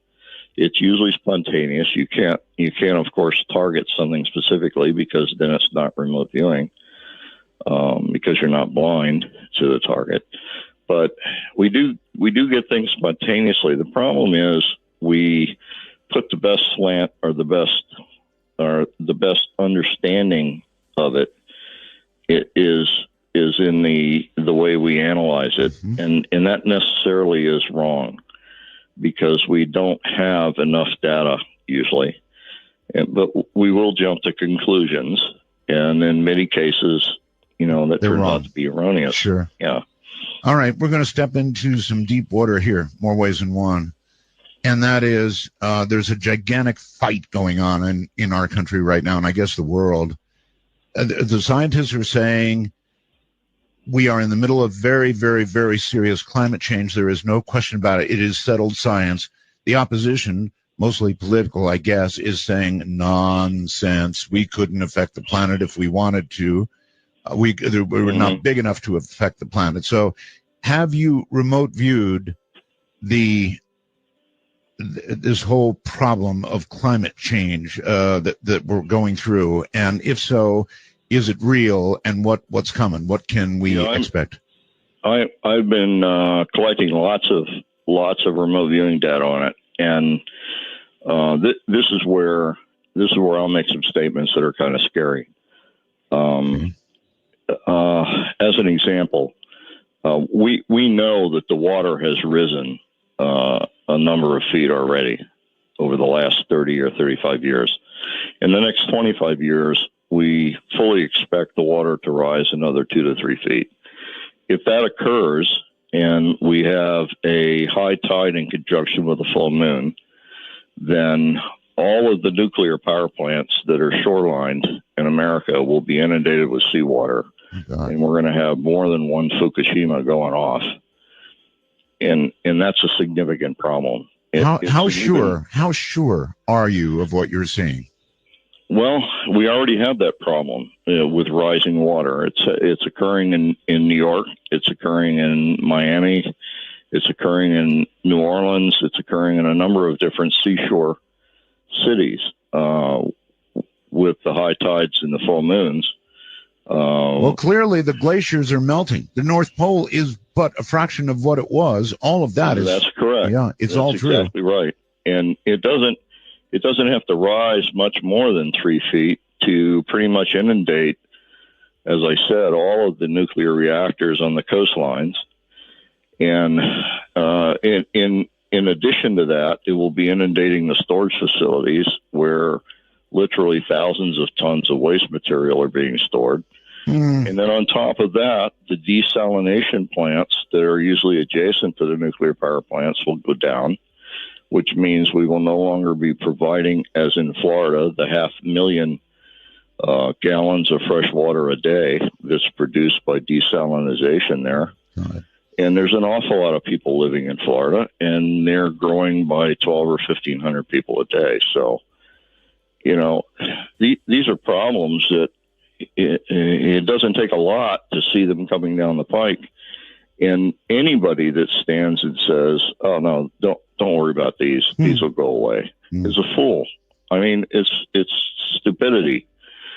I agree with you because I agree with the science. Change. Yeah, it's just happening. I agree with the science, whether it's man-made or it's a natural shift. Who knows? But I mean, the science says it's happening. You can look at the map. You can look at the satellite photographs. You can see it with your bare eyes. It's easy to see it's happening, and I guess there's no stopping it. We're having hailstorms and we're having hail in the middle of normal storms, what I would call normal summer storms, right? The size of grapefruit. That has never occurred in my history.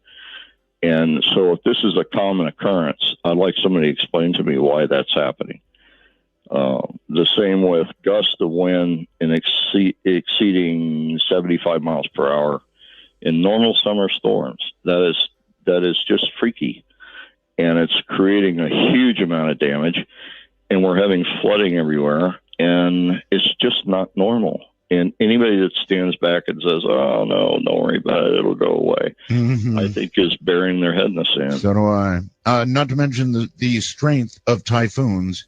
And science has been looking at some of them that hit my wife's home country, the Philippines, and said if they're impossibly strong. And the reason is because of the temperature of the ocean. That's right. That's exactly right. And then we have what's happening to the currents in the ocean and the sea life and everything. It's just the accumulation of things, the release of the carbon dioxide up in the tundra areas of the north. It's just things are way beyond what is the norm. And as much as they'd like to say, "Oh, well, we've had hot summers before," well, I'm sorry, no. It's not just hot summers. It's a whole lot of things in confluence with that. So do you actually see cities inundated as you look into the future? Absolutely. I think Florida's already in trouble, and it will get only worse. And certainly the coastal areas, in particular the vacation areas along the coastal areas of North Carolina and Virginia, and places where they build lots of multi-million-dollar beach homes. I think in the next 25 years, you can kiss all those homes goodbye. And if we don't change the structure of insurance for those homes, then we will be paying, the taxpayer will be paying into huge amounts of money to replace those homes about every 5 years, which is ridiculous. Until they go broke. Until they go broke too, yes. So if we wait till the last minute, we're not talking about relocating a couple thousand people. We're talking about relocating millions, and the job impact on that, and all the other problems that are akin to that are going to be enormous. Have you had an opportunity to speak to anybody of substance about what we're talking about right now? And I wonder what kind of reactions you've received. In fact, I've talked to some people who are very concerned about it. I talked to a couple of people who are very tuned to this as a problem, legal people, who are trying to get notable people in different areas to address it. And it's difficult to get people together on these issues. I think as individuals, they see the problem and they want to address it, but it's, in the day-to-day fight to make a living, they don't seem to be able to find time to come together on it as an issue. It's almost not addressable. I mean, look at China. They want what we have, and you can't blame them for that. But they're really big. They've got a lot of people there. And when you look at pictures, for example, of the big Chinese cities, the smog is so thick that you can't do photography. Yeah. And I think they understand their own problem, and they're in fact trying to address many of those problems. But they as long as it takes a second place to controlling their population and what their population believes, then they will never be able to get a leg up on it, I don't think. It's just beyond their kin. They're more tuned to maintaining the power structure and control of the population than they are anything else. And in a sense, this sort of helps them. All right. Here's one for you, Joe. If you view American cities inundated with water, and there is this sudden shift and everybody gets really scared and we stop doing what we're doing, can you then go back and remote view that same thing and see if we had an effect? In other words, can it be stopped? I don't think it can be stopped. I think we're too far behind the power curve. In other words, if we made all the right moves right now, we're so far behind the power curve that we're going to suffer. We're going to suffer through it anyway. In the long run, we would be better off addressing things now. But I think we're so far past the actual starting point for addressing these things that it's going to happen anyway. Can you look further ahead, Joe? Can you see whether it becomes, from our coastal cities being inundated to millions of people around the world dying? Well, the millions of people dying, that doesn't have to happen. That's certainly one of the things we can address. I have faith in the human race and the human species, and I think humanity can pull their way through this, even though it's going to have the effect of flooding coastal regions and making certain living areas unlivable. I don't see any difficulty in dealing with those issues. They won't be pleasant, and they'll be difficult for a lot of people. But I can see humanity coming together and dealing with it. It's just that it's a shame that we would have to deal with so many issues at one time, when if we just simply addressed some of the problems early on, we wouldn't have those problems later. Do you believe all this strongly enough that you would, for example, say to your granddaughter or grandson, for God's sakes, don't think about living in Miami or New York or Los Angeles or wherever, because those are in your lifetime may not be livable? No, I'm saying it now to my relatives and my friends and my acquaintances. When they say, "Oh, I want to retire and move down to Florida," I say, "Well, try not to live on the coast. Don't go down past St. Augustine or the Panhandle of Florida up along the Alabama border is nice, or Georgia border is nice, that kind of thing." I don't think people believe it. They just don't believe it's possible.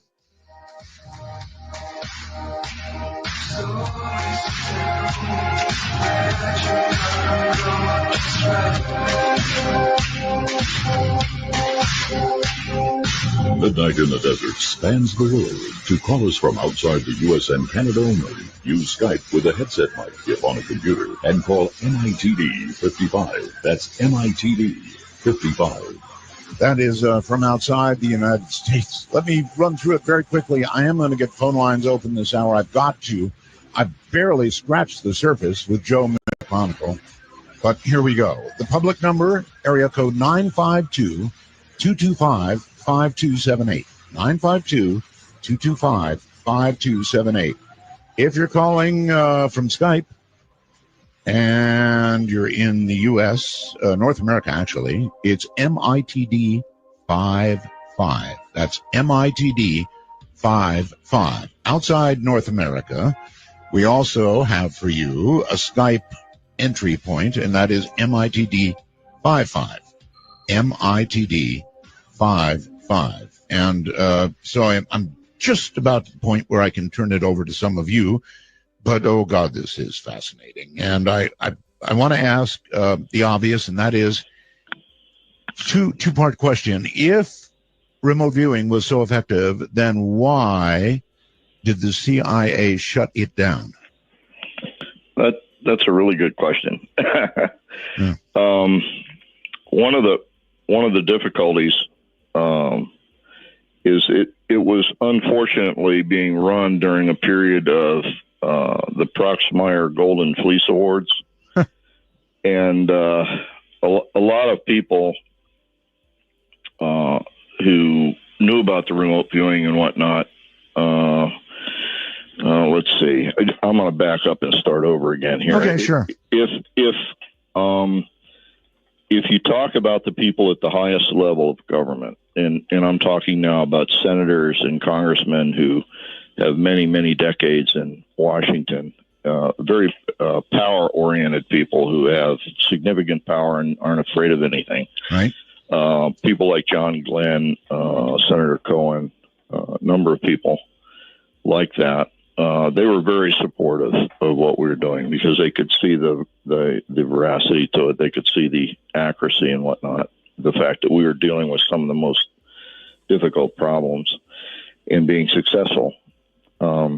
They had no problem with it. And down at the extreme lower level, down at the agent and the street level, they had no problem with it because they needed all the help they could get, and they would take anything we gave them and run with it. And so they realized that it was vulnerable and that there were times when we would be wrong and that sort of thing. And they allowed for it. It was predominantly the bureaucrats in the middle, the people who worried about their jobs or worried about how they were thought about or whether or not their bosses cared about them, that kind of thing. They were the ones that took great exception to it. And I think they did so because it was way cheaper to use a remote viewer in many cases than to use some other form of collection. And they saw that as a threat to their managerial jobs and their jobs of import. Okay, one other big question, Joe, and here it is. They shut it down, they say. If you wanted to keep something in a little compartment, you might do something like releasing some kind of information that would go on. By the way, I saw that Nightline program, and the whole world would think it was shut down. But if it really was that valuable, Joe, maybe it's not shut down. It's still running deep black. Well, if that were true, Art, then you would think that they would not want to forego the use of the science. They spent literally tens of millions of dollars on the science in understanding how to use it and how to appropriately apply it. And then they would go away and just ignore all that. I don't think that what I'm saying is maybe they haven't. Well, except that I know where all the science is, and all the science was in a storage unit that was under our control. So they just simply didn't have access to it. Or if they did, they got it nefariously, and we certainly have no evidence of that. I think it actually shut down because they had just previously fought a 2-year battle with the Congress over the other black projects that they had done, MK Ultra as an example, where they used LSD for interrogation purposes, and got in a whole raft of trouble over that. And so they weren't about to assume full authority over a psychic unit. All right. Well, one last question, and that is, if we really did shut down our operation, what about the rest of the world? What do you know about China and Russia and other countries that might be still doing it? Well, I know Russia's got a tremendous involvement in the psychic world, in the paranormal world, because I've been there and I've been inside their unit. In fact, I'm an honorary member of their unit. Really? I met their top viewer in the year 2003, I think it was. And she got an award equivalent to mine from the Russian government for her viewing during the Chechenian War. So she's every bit as good as I am. I did some remote viewing with her, and that proved to be exceptionally good. So I've met their people, and I understand the seriousness of their involvement in this whole area.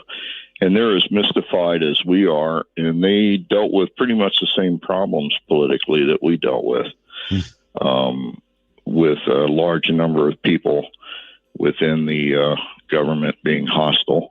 How many people in the world, Joe, are at your level? If I can ask it that way. There's probably dozens. I would expect that there would be dozens. I know in America there's literally thousands. They just don't call themselves psychics. They usually are found in more hazardous job areas like police departments, fire departments. They fly planes. They're surgeons. They're people who quite literally don't have the time in their job during an emergency to reference a publication or look something up on the internet. All right, Joe, I've got to go to the phones. If I don't do that, they'll scalp me. I could do 2 more shows on the stuff we've got to talk about. Joe, you're on the air with Joe. Hey, can you hear me? I hear you. Hello. Great. Hi there. I was wondering if anybody has remote viewed the upcoming election. Really good question, actually, Joe. No, I haven't. Actually, the reason I haven't is because I can't task myself, and nobody else is tasked me or come into my operations area and said, task Joe on this. So no, I haven't done that yet. I do have some feelings about it, though. I bet you do. Spontaneous feelings. I suspect that if the Democrats decide to run Hillary, I think they'll lose. But the mediator, sort of the wrench in the ointment there. All right, separating everything here. Donald Trump. This is your personal view as opposed to your remote view. Well, it's spontaneous psychic information. I guess you could call it that. All right. Well, then, if you're going to do that, what about the Donalds? I think he's a spoiler. He's just in there, throwing wrenches left and right to try to get things off of dead center. It's working. I think he's trying to stir people up so that they will start addressing some of the more serious issues, instead of the sort of placating drivel that they sell us every year when they run for office. Well, so far so good on that one. Yeah, and on both sides, I would add. Gardnerville, you're on the air with Joe McMonagle. Hi. Hello. Hi. Turn your instrument down, if you would, please. Yes. Okay. I have a question. If 2 people are remote viewing each other, can they see what each other's doing, and maybe that's part of the reason they stopped the program? Because no, that wouldn't be a reason to stop the program.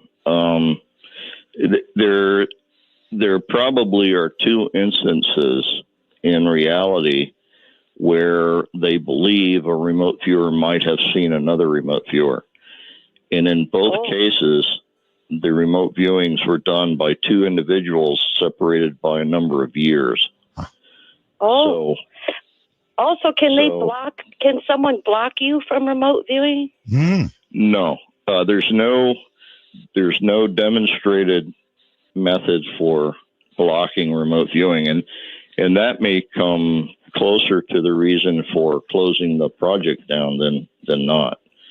If you have no defense against remote viewing, then you're left with the possibility of ridicule, and they pretty much gotten their share of ridicule out of it by just releasing it onto the internet. Mm-hmm. So, Okay, well, thank you. Right, thank you. Thank you. And let's see, somebody named TJ, this is irresistible. Have you remote viewed any other planet with life on it? Yes, I have. Oh. And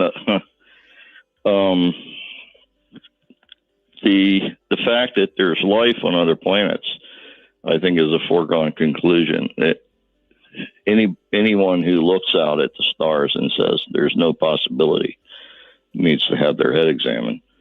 That said, yes, there's definitely life on other planets. Now, the difficulty is whether or not they have the capacity to visit us, and I think that that's quite possible. I think that there probably are what I call star jumpers that jump from star to star, and they do so almost instantaneously. And by virtue of that, that makes them time travelers, which opens up a whole raft of common beings that they can contact or interact with. I think that we're moving in that direction, and it probably is not going to happen in my lifetime or my son's lifetime, but at some point in the next 50 years to 75 years, I think we're going to figure out how to do that as well. Okay, well, it's irresistible. Do you know anything about the nature of this life? In other words, we always talk about intelligent life. Are you looking at slugs crawling across some planet, or are you talking about intelligent life? No, I'm looking at intelligent life because I see structures, and generally speaking, structures aren't built by non-intelligent life. So that's a fact. The difficulty is there's not a lot of information, and it's very difficult to collect the information for obvious reasons. The information has to travel a long way, and secondly, it has to be understood. Intelligent life that makes us look like slugs, or intelligent life not yet up to our level? No, I think it's up to our level anyway. I don't think it's up to the level of interstellar space travel, but certainly up to our level. Okay. Very quickly, here's Kurt on Skype. Hello, Kurt. Kurt, going once. Kurt, going twice. Oh, I had my mute on again. Oh, well, you sorry. got to stop doing that. I'm sorry You about came that close. Anyway, go ahead. Oh my goodness. President Kennedy wanted to do away with the CIA. He was tired of them. They did wrong to him, and in that pathetic three-lettered agency, when you remote view, did you ever remote view to people to do certain bad acts, like murder these people, or did you do the counteract and make people do bad things? CIA, we're going to shut them down one day. I don't know about that. I'm going to twist his question into a different question, and that is this. I think most of us now know about remote viewing. I have always wondered about something really scary called remote influencing. Right. That was, in fact, the predominant issue that the Russians pursued. We have a book that I'm a part author on. It came out just a few months ago. It's called ESP Wars, and it's the actual report on the East and West as reported by them, because we were able to talk to our counterparts and they were able to answer some of our questions. And we put all these things in a book, and the deputy director of the KGB at the time, a General Sham, actually writes in the book that one of their predominant pursuits was to determine whether or not they could affect another human being at a distance. Right. In our discussions with him, we came to the conclusion that they were never able to accomplish that. And for a number of reasons, the primary one being you need the cooperation of the targeted individual. And that just doesn't happen for obvious reasons. Now, that was their pursuit. And another thing they tried was the use of radionics or machines to affect the health of individuals at distance. Oh. And out of all the machines that were tested, and I'm talking rooms full of them, there was not a single machine that actually did what it was purported to do. And again, that was according to the deputy director of the KGB. I would assume that there are different levels of remote viewing ability. Can you imagine, Joe, that hitting another level or 2 or 3 levels might bring on the ability to remotely influence or affect? Well, the difficulty is first you have to identify what you mean by remote influence. If you mean causing harm to another individual, stop a couple of heartbeats. Yeah, I don't think it's possible. Okay. All right. Hold it there. We are so time starved. Joe McMonagle is my guest, probably the world's best remote viewer. If you have questions, we've got phone lines. We've got Skype connections.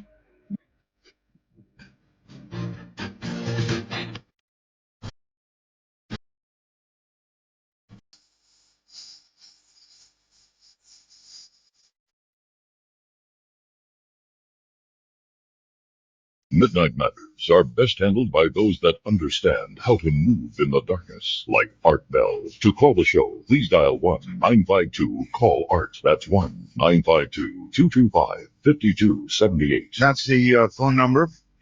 If you want to access us on Skype, it's easy.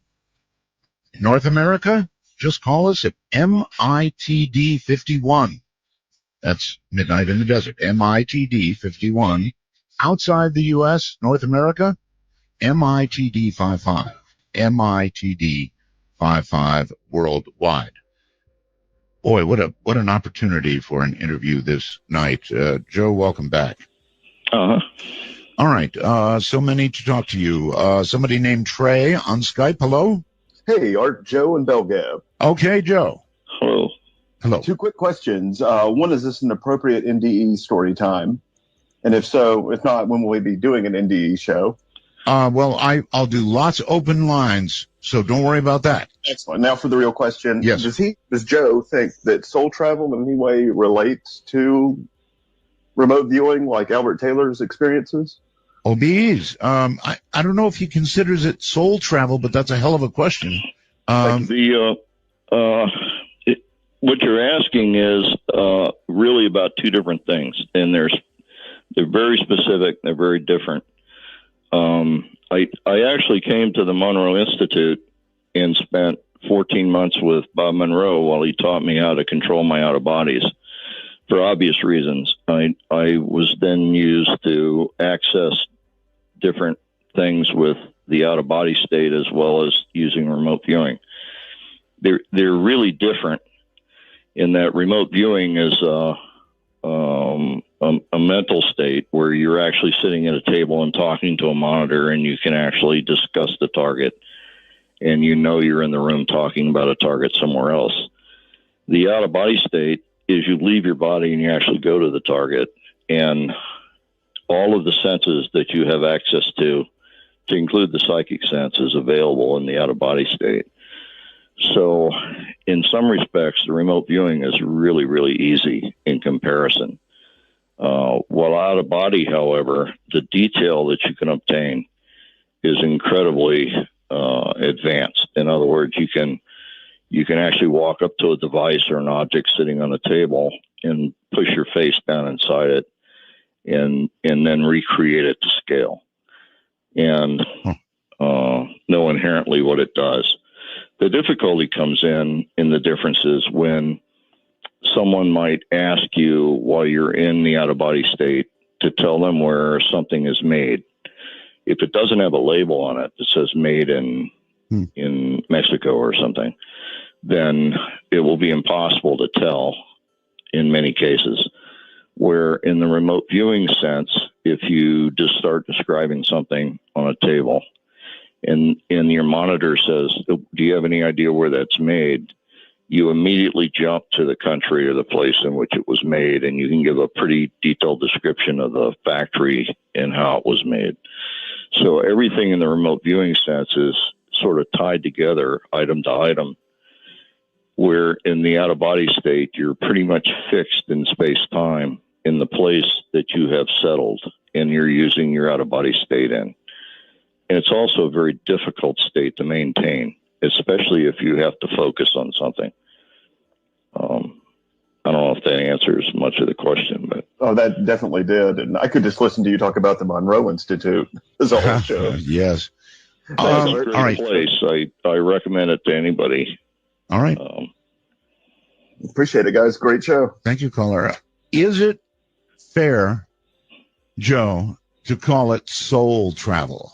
In other words, do you believe that you obviously do, that we have an immortal soul. Is that what's traveling, Joe? Well, I would think of the immortal soul as being consciousness. I think that consciousness exists within everything, right on down to the subquantum level. And in fact, we wrote a paper, I and Professor Emeritus at Texas A&M by the name of Ron Bryant. Right. Brian wrote a paper together proposing an experiment to show or demonstrate that consciousness exists at the subquantum level. And if it does, then that would change the whole perspective on how reality works.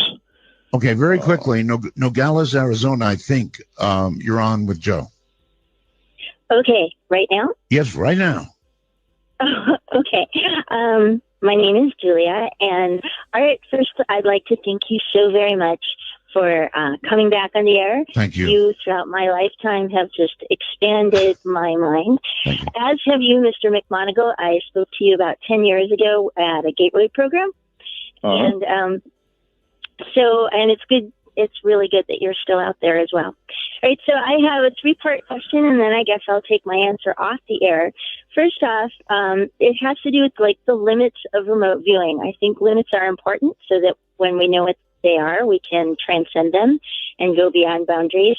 So in the first one, there was a remote viewer on the unit named David Morehouse, and he said that there was somebody that had developed a system that was an alarm system for remote viewers. Okay, real quick, we're up on a break here. What's number 3? Okay, number 3. Number 3 has to do with remote influencing. What is the jump from remote viewing to remote influencing? All right. Well, you're certainly right on target. We've got to take the break right now, so hold tight, Joe, and we'll come right back to those 3 questions from the high desert. I'm Art Bell. This is Midnight in the Desert.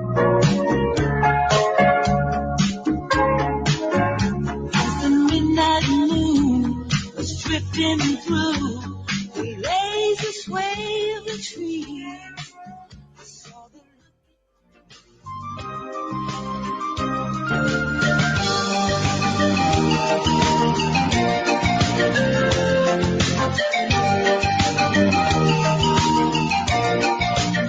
It's not radio, but it is what's next. To cast your ray of light into the darkness, please call 1-952.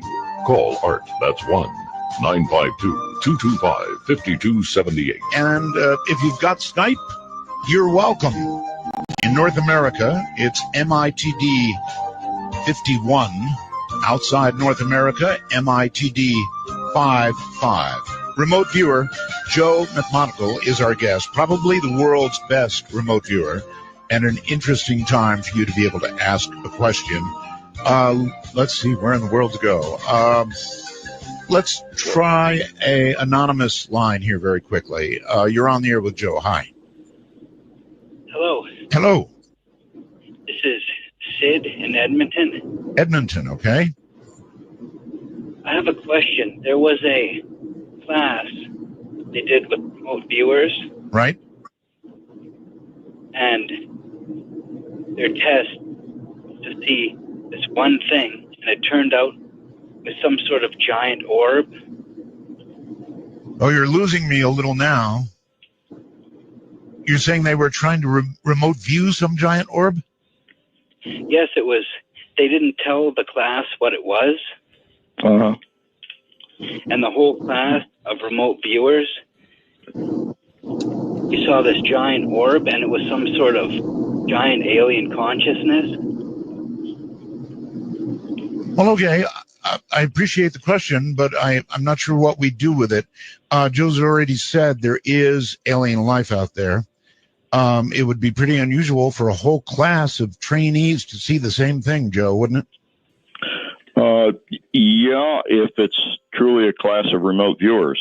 In many cases, some of the classes that are being taught, the viewers are not being kept totally ignorant of the target. In other words, the person teaching has access to the target and knows what the target is. And I hate to be a despoiler, but one of the problems is that human beings, 70% of our communications takes place non-verbally.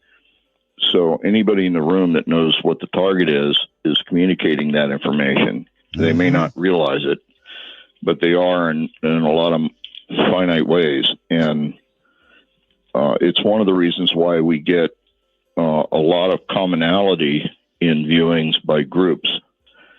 And group remote viewing is very hazardous for a number of reasons. One is, let's say you have 8 viewers and 7 of the viewers say A and the one viewer says B. There is just a statistical probability for viewer B to be correct as the others that are in agreement. Interesting. All right. Going back to the caller prior to the break, 3 quick answers, I hope, to 3 quick questions. Limits on remote viewing. I don't know of any limits on remote viewing. We've tried to fix limits so that we could at least develop some kind of a defense mechanism against it, and we've never been able to fix a limit. So, David Morehouse. She said something about him mentioning an alarm or remote viewing alarm or something. That's right. I'm not familiar with anything that alarms to remote viewing. Certainly, if there was some reason that you would know that a remote viewing was taking place, that would be outstanding, like a strain gauge going off or something when a remote viewer was in the room. But that unfortunately just doesn't happen. My third question was concerning remote influencing, which we have already answered, and she can review on the program. But there is one part of that you have to say is influencing. Oh? If a viewer observes something, they're affecting it. Even though they may not be affecting it physically. Yes, I understand. They are still observing it. So, in a sense, that is remote influencing. Well, all right. So I just wanted to correct myself on that part. All right. Renee from San Jose, you're on the air. Thanks for taking my call, Art. How are you? I'm fine. You sound like a million miles away, though. Yeah, I apologize. I'm on Highway 5, driving down the road. Oh, okay. I got a question for your guest, Joe. Joe, you said you mentioned that you remote viewed them building the pyramids. Did you see how they moved those stones? Okay, thank you. He's obviously in and out of cell service. Yeah, the stones are moved by cart to a loading ramp and lowered into the boats using a crane. Basically a very simple wooden crane. The stones are then trucked to the building site down the Nile and into the lake, and then lowered into the lake. The lake water is used as an engineering plane, And they actually had alloyed saws that used water as a lubricant, water and sand as a lubricant. Wow. So that's how they cut the stones. All right, let's. I'm sorry. Go ahead. The first third of the pyramid was done that way. The rest was done with smaller stones. Okay. Red Oak, Texas. You're on with Joe. Hi. Hi. I was going to ask, have y'all ever remote viewed a like another dimension, a fourth dimension, or something like that? Oh, that's actually a very good question. That is a good question, because I happen to think that what we're calling interactions with ETs or extraterrestrials, I don't think are interactions with extraterrestrials. I think many of the interactions that we're having have to do with interdimensional beings. I think there is a multiverse, probably for a multiverse, and that many of the things we're calling ET effects are actually interdimensional effects. They're able to open and shut doors to another universe and affect us in that way. Incredible. All right, very quickly on Skype, you're on the air with Joe McMonagle. Hi. Hello on Skype. Going once, going twice. Gone. Hello there. Instead, you're on the air from somewhere in California. Hello? That's right, Art. Yes.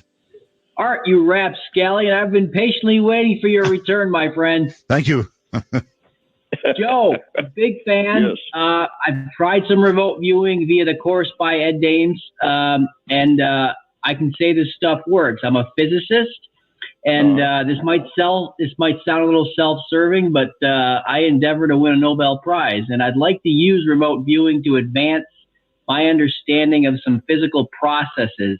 Is this possible? Using remote viewing, absolutely. Yes. We in fact, my friend Ron Bryan, he's a high energy physicist. He's a professor emeritus at Texas A&M. We did double blind targeting of subquantum particles, and the remote viewing was just as accurate as anything in the room size. And we were able to see things and describe things in the high energy ray arena that was consistent with some of the things caught by the fly array out in Arizona. So, you can use it for physics. And, okay. All right, that's the answer. Short on time. Colorado Springs, Colorado. Hello. Hi there. This is Kevin in Colorado Springs.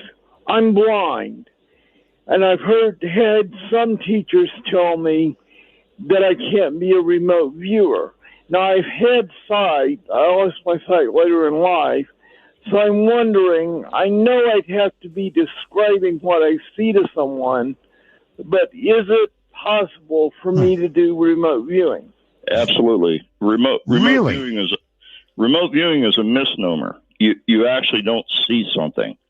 It's perceptions, and the perceptions are they come in many different ways. Everything from sound to taste to feelings. And what my suggestion to you would be, as a person without sight, what you want to do is get some clay, and you want to model what you perceive with your fingers. Because your not being sighted gives you an advantage in reality, in that you're able to express yourself in extraordinary ways with touch. That's remarkable. And I suggest that you do that. I think you should take a remote viewing course, and you should use your fingers and model with clay. Don't try to draw something or try to describe something that a sighted person would see. What a neat way to approach it.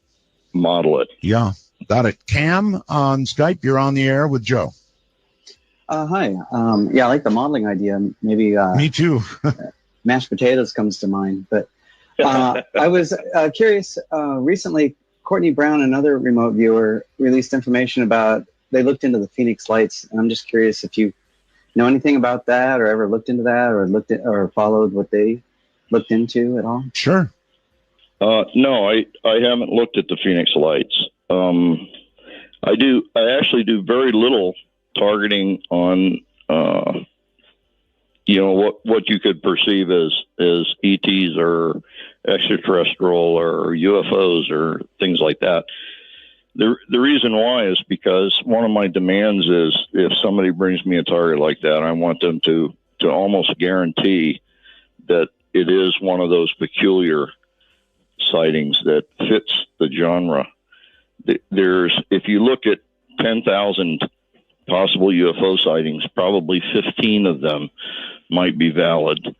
And so when there's any question at all, I just assume not look at it. Okay. I've got one quick one from the wormhole that's what gives me messages.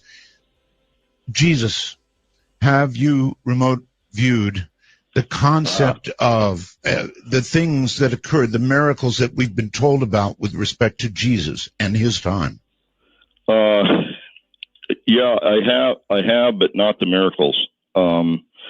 I had an experience when I was in the lab at the Monroe Institute with Robert Monroe, and he had me strung out pretty well on his equipment using the hemisync signals. Right. And I had a perception that I was in the presence of a column of light, and he asked me to put my hand in it, which I did. And I was overwhelmed with the sense that, that this is what the all-consuming love of Christ was. And it was a very overwhelming experience. I have no idea why I had it, other than it reinforced some things in my knowledge base, I guess. And it energized me to a certain extent. But that actually happened in the lab. But other than that, no, I've not been formally targeted on any of the miracles specifically. All right. That would be an interesting target, sir. Sure would. All right, Debbie, you're on with Joe. Hi.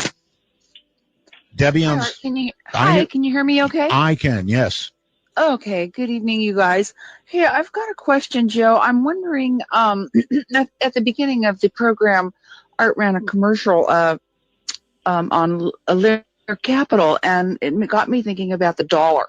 And I'm wondering, have you remote viewed, the dollar, where our American dollar is going, as the reserve currency of the world? Have you looked at that? And if so, what did you see? Well, there's been some major moves to unseat the dollar as the world currency. And the problem they run into is that there are no other nations that value their currency as the American dollar is valued. In other words, we have a system of valuation that seems to be rock hard, rock steady, even though we print money sometimes beyond our capacity to back. Yes. We still value it appropriately, even when it's drawn down in value. It's that system of valuation that's trusted, not necessarily the dollar. Well, when times are troubled, people still run to the dollar, but that's right. Because it's a secure currency, Art. The best so far. Yes, exactly. There just is no other value system that matches our value system, and that's why the dollar remains strong, even though it's we printed so many of them. And if you look ahead, does it remain so? Yes, I think it will. I think that China is coming into a crash. I think America is coming into a truly bull market. I think we're going to be seeing some incredible growth in the market area over the next 5 to 7 years. All right, jumping to California, I think. Please turn whatever you've got off, please, or we're not going to be able to hear you. Yep, it's off. I was disconnected before, Art. Sorry about that. No problem. Am I live right now? You are. All right, awesome. Joe, big fan. I've tried some of the remote viewing by the course, Ed Dames. I know he's not ranking high in this conversation this evening, but this stuff works.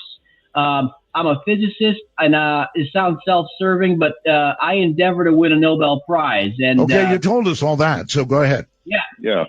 What I'd like to know is, can the remote viewing advance my understanding of some very technical physical processes? And if this is possible, what are your suggestions in reining in what Ed Dames refers to as that analytical overlay, that AOL, shutting off the thinking? You're breaking up. Shutting off the thinking. How do I shut off the AOL? Okay. AOL. I don't know. You just hit disconnect. You're off AOL like that. I'm not exactly sure what he was talking about beyond that. Are you? He's talking about analytic overlay. It's when your ego becomes more involved with the process than the remote viewing, and you start inserting things that you want to hear or want to see. I think it's almost an impossibility in many cases. You have to know when to let go and put it down and walk away, right? And when to come back to it. And I do that quite frequently. And usually what I do is I'll carry a notebook in my shirt pocket. So when I'm cutting grass or doing some menial task somewhere, repairing a light switch or something, if I have something flash across my mind that's pertinent to the problem that I'm thinking about, I'll write it down. But if I find my thought processes getting involved, I'll usually put it down and walk away. All right, Joe. The program is ending. I can't control it. We're out of time. I can't believe it. I could go on and on and on and on. So do you have a website? Anything you'd like to promote? Do it. Yeah, I'd really like to promote the Monroe Institute. I teach remote viewing here. It's one of the best places in the world to come learn about remote viewing, not just learning about monitoring, viewing, and analysis and that sort of thing, judging, but actually knowing when you walk away that you have actually remote viewed. So in other words, if they're interested, Joe, they can get hold of the Monroe Institute and they can begin following up themselves. Yes, it's monroeinstitute.org. All right. Well, that certainly is the place. My friend, thank you so much for being here tonight. And I'm sorry we had so little time. Yeah, it was great. Yeah, it flew by. It sure really did. Thank you, my friend. Good night. Thank you. You too. From the high desert, the great American Southwest, to the world, good night, everybody. In the desert, and we're listening. Ooh, we're listening to you.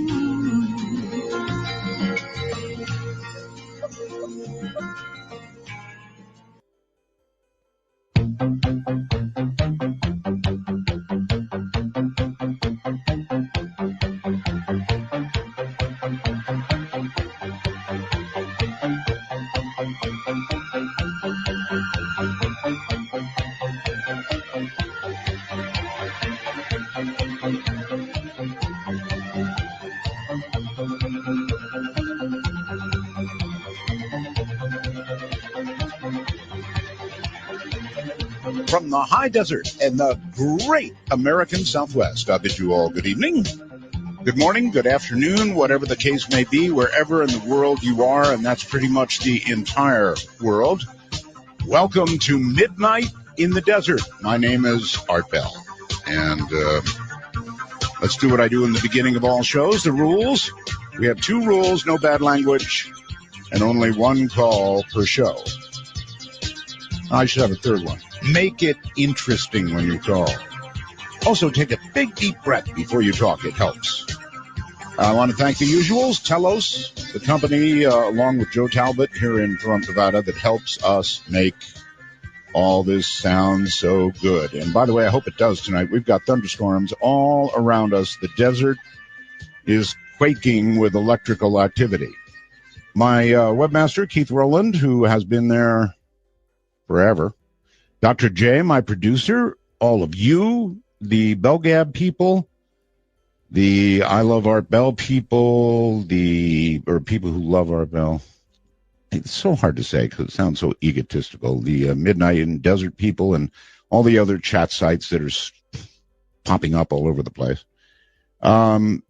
So Stream Guys, they're great. They get it out to you. LV.net, they get it to me, and that lets me get it to you. And, of course, Peter Eberhardt, our sales guy. So that's all the thanks, I think. Go to artbell.com. Now, why am I telling you to go to artbell.com? Because we have a photograph there of how the White House is going to look about a year after Mr. Trump is elected. You might want to take a look at that. Oh, by the way, I'm going to be on the Tom Likas show tomorrow. They have invited me to come and be part of whatever it is they do there, and it's some strange stuff, I guess. So I should fit right in. That'll be fun. That'll be at 4 o'clock Pacific tomorrow.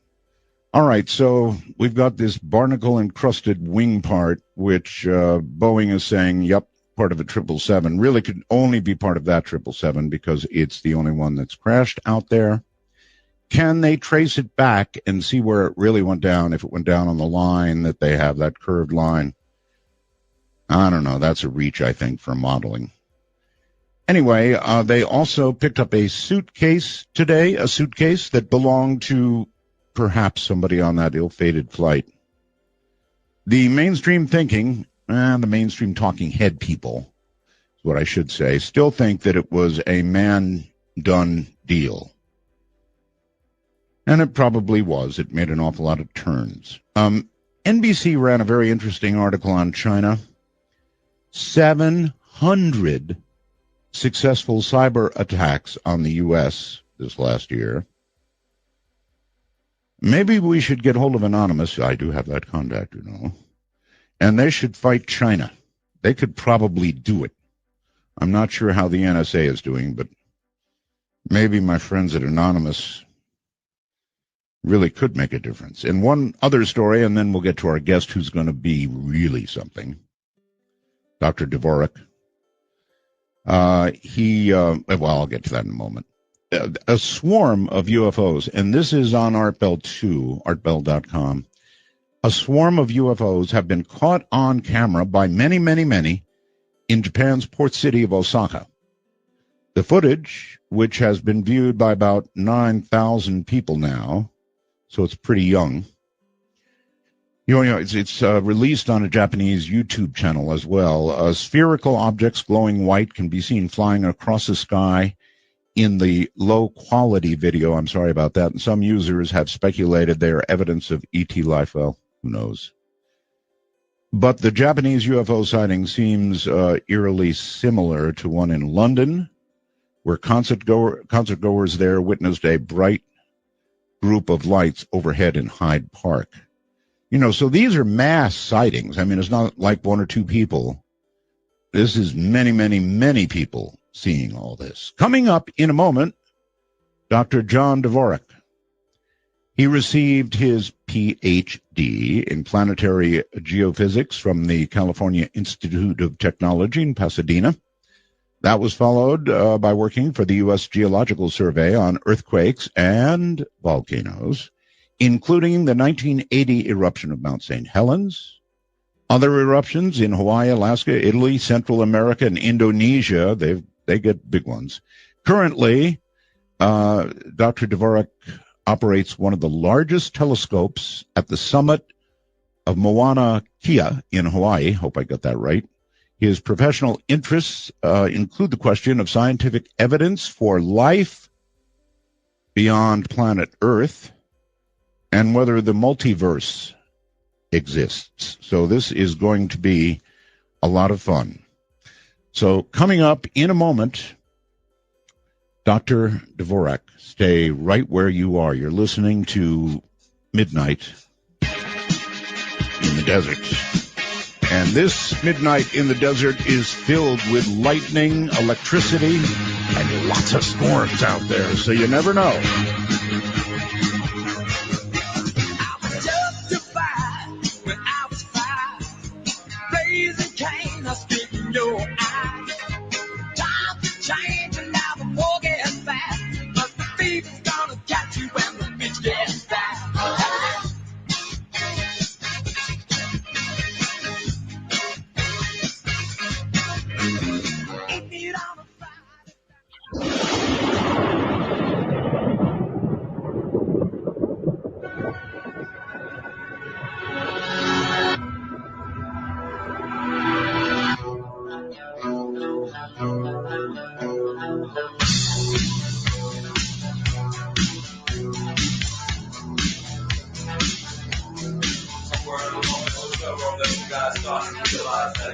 It's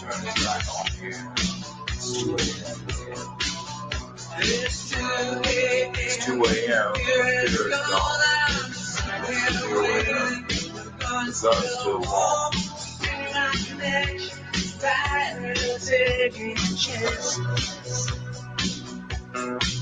Yeah, there's a storm on the loose. Sirens in my head. Wrapped up in silence, all circuits in bed. Can I be cold? My whole life spins into a frenzy. Hell, I'm stepping into the twilight zone. This is the madhouse. Feels like being gone. Take a walk on the wild side of midnight.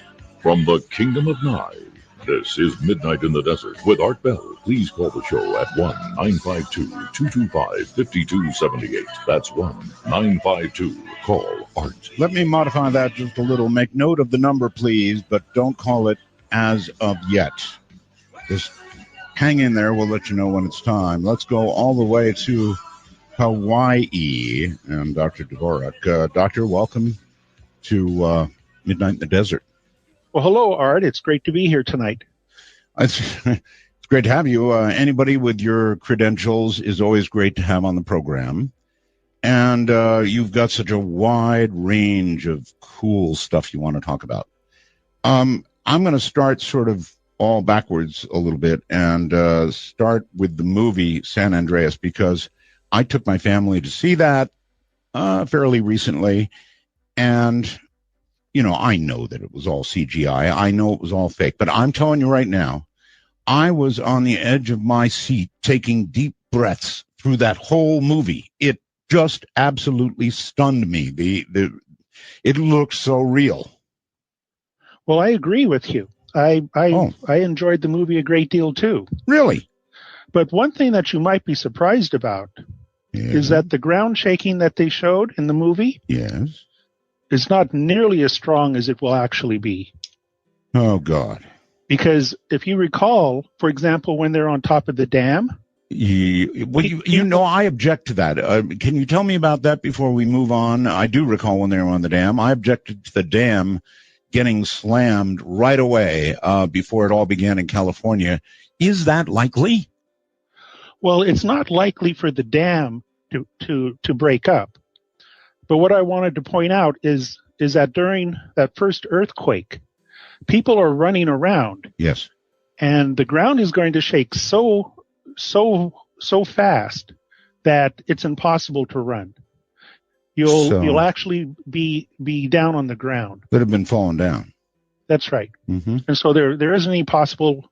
It's not possible for people to be standing or running around during one of these big earthquakes. So the ground is either moving up and down or laterally or both? Both. And the reason you can't run around is the acceleration is more than 1g. So there are going to be times when you are actually in free fall, and then just a fraction of a second later, you'll be under an acceleration of 2g's or more. Wow. Again, I guess I just object to so many movies of this kind, generally destroying Las Vegas or its environs first. And here they did it again, and boy, there went the dam. But that, of course, was just the first step. It was the beginning of what became really horrible. Well, that's right. And there are earthquakes out there. There's an earthquake zone that runs pretty much from Reno to Las Vegas. Mm-hmm. And it can have rather large earthquakes. Mm-hmm. Not as large as the San Andreas, but you can have magnitude 7+ earthquakes there. The latest one was about 1872. Okay. Maybe you can look back in records. I live in the little town called Pahrump, Nevada. We're about 65 miles west of Las Vegas, and we're 6 miles from the California border. And a few years ago, we had a 7.3 in the desert. And let me tell you, Doctor, I've got a 100-foot radio tower over my house, and I was sure that piece of steel was going to come cutting through the house like a knife through hot butter, you know? Right. It was a big earthquake, really. Right. That was a Hector Mine earthquake that occurred out in the desert. And that was a magnitude 7 plus earthquake. 7.3. That's what right. They said yes. And if it had occurred in a place like Reno or Las Vegas or up and down the coast, there would have been major destruction and fatalities. If you sort of look, this is very selfish, but if you look where I am I on a big earthquake fault, or is it? You're in the zone. I'm in the zone. There's a zone that's known as the Walker Seismic Zone. It's named after the first Westerner to go in Yosemite National Park. It was, of course, wasn't a park then, but he was the first one to see it. And the Walker Seismic Zone is about 600 miles long, about 100 miles wide, and it pretty much runs down the border between California and Nevada, between Reno and Las Vegas. All right. Well, then here's one other selfish question, then we'll move on. There are two types of dirt in the area where I live. One is what we locally call poof dirt, and it's really soft. It's almost like sand. I mean, some people have trouble with houses sinking a little bit into it, or more than a little. And then we have the opposite. Where I live here, we have it's almost like cement below me. It's called caliche, and it's kind of like rock-like, actually. So if an earthquake did happen here, would I rather be in the sandy place or the rocky place? Oh, you'd much rather be in the rocky place, on the caliche. On the caliche is an old soil where salts have leached into it, and that's what makes it so hard. And in terms of earthquakes, it's better to be on solid ground instead of very loose ground. Got it. All right. Now, going for a second back to the movie, then, of course, the rest of the movie happened, and there became an earthquake up and down San Andreas virtually all the way. For all the moviegoer, and I know a lot of people saw this movie, is such a thing even possible, Doctor? Yes. Oh. Yes, it is possible. I thought you were going to say no. This is the scenario that people worry about a great deal. To back up a little bit, in the last few decades, one of the things we've learned about earthquakes is that they are not random, and they don't reoccur like clockwork. But large earthquakes seem to come in clusters, and they are called earthquake storms. And I'd like to turn your attention over to what is probably the most famous earthquake storm. It occurred in Turkey, along a fault right along the northern edge of Turkey, on the edge of the Black Sea. How long ago? From 1939 to 1999. Wow. That's 60 years. There were 13 major earthquakes. 13.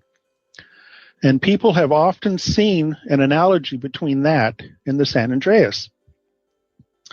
And that that is a very big concern.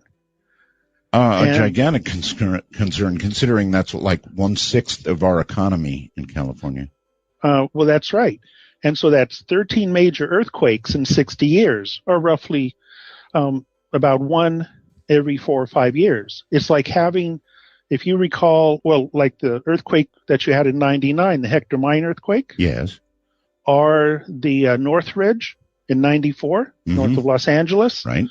Or the Loma Prieta, also known as the World Series earthquake in 1989. Remember it, yes. What happened in Turkey were 13 earthquakes like that or larger.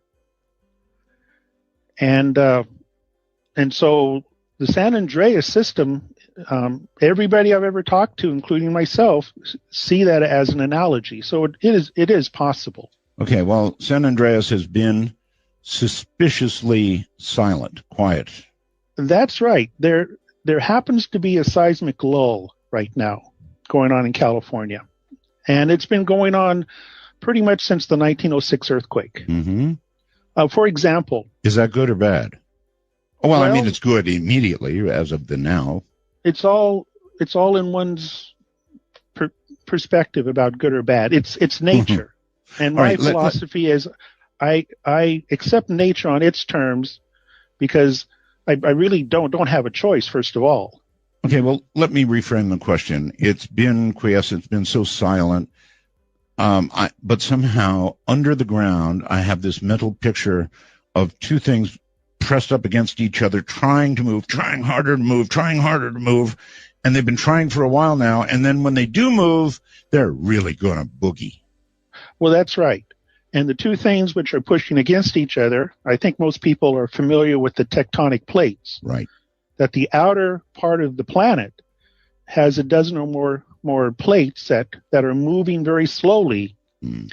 And where they come together, they're stuck. And they sort of grind against each other. Right. And the only way of releasing this is by a big earthquake. And so it's inevitable. There's going to be large earthquakes. The question is when. And it just happens to be that during the great urban expansion in California, from 1920s to the 1970s, sure, that was an extremely quiet period in terms of earthquakes. And that can't persist. And we are getting the first signs that it's starting to pick up. Well, when you look around, an illustration. Well, you may go ahead. From about 1840, when the first records are kept. So from about 1840 to 1906, there were about 15 magnitude 5.5 or larger earthquakes in California. That's 15 over a period of about 70 years. The next 70 years, there was only one. And in the last 35 years, I think there's been 5. And so it was really quiet throughout most of the 20th century. And we are getting an increase of magnitude 5.5 and larger earthquakes, but we still aren't up to the 7s and 8s. And even worse, I guess, is it before again the movie, what is the largest earthquake possible? Well, the largest one on the planet would be somewhere in the mid-9s, like what happened in Japan, right? Or happened in Sumatra, right? And what is going to happen up in Washington and Oregon. Oof. But in California, the largest one is about an 8.2. Now that is still a huge earthquake that's going to cause a lot of havoc and destruction and fatalities. Particularly if the epicenter is under some nearly populated area. That's right. Now the San Andreas, the only mega city that it goes through is the Bay Area. It goes north of Los Angeles, but there are certainly many splinters of it that run through Los Angeles, like the Hollywood Fault. Right. I mean, if you ever go to Hollywood, everyone stands at Hollywood and Vine. Sure. And you look north, and you see that round building of That's right. Capitol Records. Yes. You look beyond that, and Vine Street makes a ramp up. That's the Hollywood Fault. Most movies destroy that building, by the way. That's right. It's a very convenient building. I guess it is, and it's a landmark. But in reality, it's close, huh? A few hundred feet away from the Hollywood Fault. Holy moly. Okay. So something in the 8+ is possible in these areas, and certainly up in the San Francisco Bay Area, huh? Oh, yes. And not just the San Andreas. People are very concerned about the Hayward Fault. That runs from just about San Jose up through Fremont and Oakland and Berkeley. There's a lot of recent concern about the Hayward. Yes. In fact, there was a felt earthquake there just a few weeks ago. Did you say a felt earthquake? Yes, it was a magnitude 4. Okay. So people felt the shaking, but I don't think there was any destruction. But the reason people are also concerned about Hayward, the last major earthquake was 1868. There was about 24,000 people lived in the East Bay. Today, there's over 1.2 million people live in the East Bay. All right. We don't have a movie for people, but if there were a 8.3 or 4 earthquake in the San Francisco Bay Area, what should we expect? Well, during the earthquake, you won't be able to walk around. The best thing when you start feeling the shaking is to get under a desk or something, and it's just drop and hold on to it, and it's going to shake for 1, 2, maybe for 3 minutes. That'll feel like an eternity. The one I felt went for about 45 seconds, and I thought it was forever. You know, the 7.3. Well, that's right. If we go back to the World Series earthquake, 1989, I talked to a Stanford professor who felt it, and he said, you know, I'm well educated. I know everything about earthquakes, but this thing shook for only 12 seconds, and I thought it was an eternity. Right. I thought it was never going to stop. Okay, so, I mean, what people... And then what happens after it right. is important. Well, yeah, there you go. San Francisco, after something of that magnitude, what's left? Well, there'll be no running water. There'll be no electric power. There'll be no transportation. And there'll be no communication with the cell phones. Well, that And just about people rips will have all to of it. cope. That rips about all of it. I mean, if all of that is gone...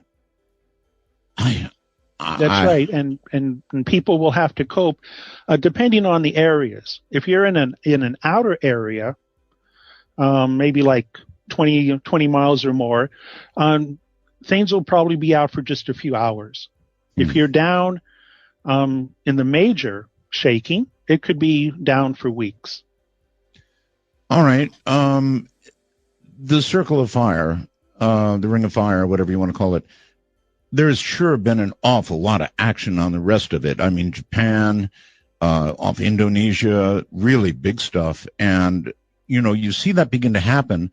Usually it seems like it comes on around, then something happens in South America, and then it seems to come north. Maybe I'm all wrong about that, but it feels like that.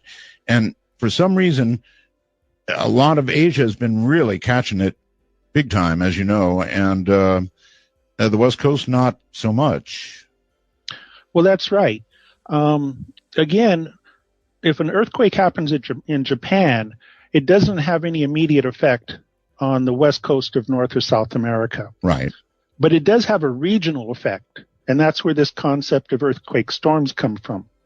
So there isn't any global increase of activity, but you can have a regional increase of activity that'll last decades, which is pretty much a lifetime. So it could start up, for example, tomorrow in California, and it could keep going for years. That's right, for decades. As another example, you probably remember what happened in Sumatra. Yes, I do.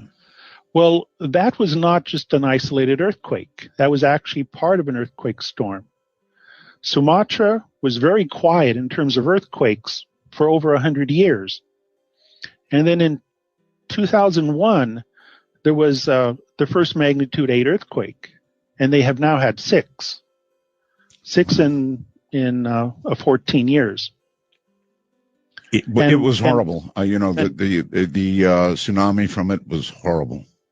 That's right. And so that's why there's this concern about what seismologists call Cascadia, which is the place of Washington and Oregon. That has been very quiet, very little seismic activity for 200 years. Well, So I have a lot of listeners up in that area right now. What would you say to them? And so what the concern is that there will certainly be a large earthquake, but there'll probably be a series of large earthquakes. And once they start, they'll probably go on for a couple decades and then stop again. Would you imagine people saying, I've had enough after about 2 or 3 and just moving out of the area? A lot of people do. Yes, they do. I had a very good friend who was in the World Series earthquake, the Loma Prieta earthquake, 89. And after 2 days of aftershocks, he said, I finally yelled out, stop this. When is this going to stop? But remember, on these large earthquakes, these will be spaced most likely over a period of many years. So it's not like one today and then one next week and another week. Though it's possible, it's more likely it'll be spaced out. Still very little comfort after you've just had one. Well, that's right. I grew up in the Pacific Northwest, and it's a beautiful place, and I would live there with the earthquakes. I have you no would? problems You with would? that. Okay, well, that's an endorsement. Doctor, hold on. We're at a break point. We'll be right back. This, of course, is Midnight in the Desert. And it's rocking out there in the desert tonight.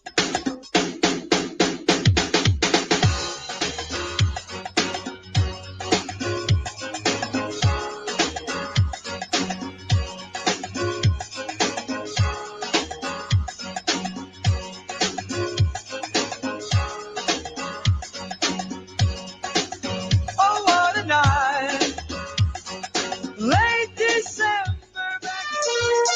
For Dark Matter News, I'm Leo Ashcraft. Witnesses say 3 people were performing an exorcism in a Texas public park on Thursday morning. Started getting louder and louder and louder. I think she was on the ground, and they were standing over her with hands on her, screaming, "Satan, I demand that you depart." You couldn't, and it just went on and on and on. That's the reaction from one bystander after what eyewitnesses are calling an exorcism. It has also concerned the local clergyman, Father Dave Hawksley. My overriding thought in that is I hope that the people who are doing it had some level of training. He describes exorcism as the removal of an evil spirit through the use of prayer and originates from the gospel of Jesus. Person who they're exercising, that person's getting the care that they need. Police say they were called to the scene, but since it's not illegal to perform an exorcism in a public place, they did not take action. No injuries were reported. A Hillview man has been arrested after he shot down a drone flying over his property, but he's not making any apologies for it. It happened Sunday night at a home in Bullitt County, Kentucky. Hillview police say they were called to the home of a 47-year-old William Meredith after someone complained about a firearm. When they arrived, police say Meredith told them he'd shot down a drone that was flying over his house. The drone was hit mid-air and crashed. Well, we might be a little closer to interplanetary travel after scientists have recently confirmed that an electromagnetic propulsion drive, which is fast enough to get to the moon in 4 hours, actually works. The EM drive was developed by the British inventor Roger Shawyer nearly 15 years ago, but was ridiculed at the time as being scientifically impossible. It produces thrust by using solar power to generate multiple microwaves that move back and forth in an enclosed chamber. This means that until something fails or wears down, theoretically the engine could keep running forever without the need for rocket fuel. The drive, which has been likened to Star Trek's impulse drive, has left scientists scratching their heads because it defies one of the fundamental concepts of physics, the conservation of momentum, which states that if something is propelled forward, something must be pushed in the opposite direction. So the forces inside the chamber should cancel each other out. In recent years, though, NASA has confirmed that they believe it works. And this week, Martin Tajmor, professor and chair for space systems at Dresden University of Technology in Germany, also showed that it does produce thrust.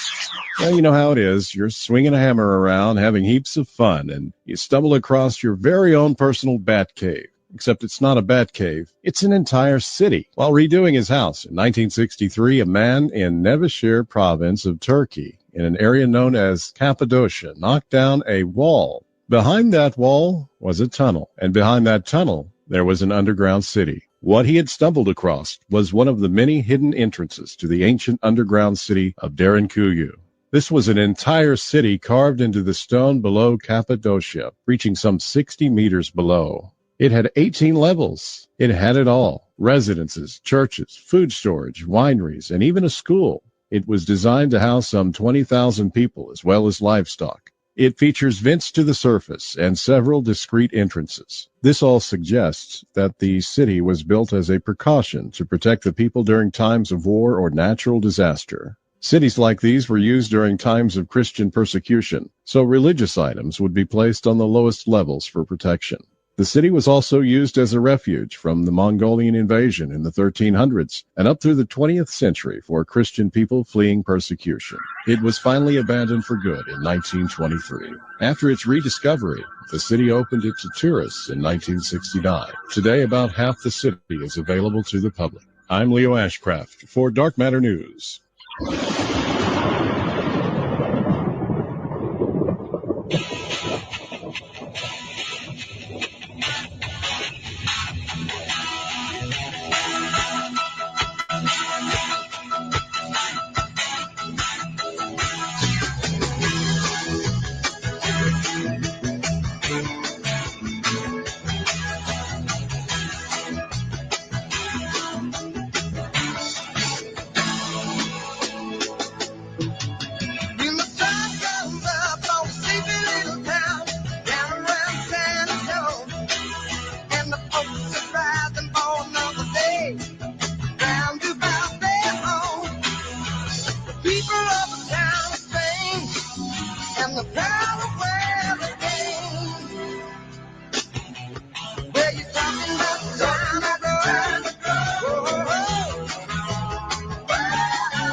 Midnight in the Desert is a wild trip across the Days Divisor. Get your ticket to ride by calling 1-952. Call Art. That's 1-952-225-5278. A real wise guy, not that kind, but as in wisdom, Dr.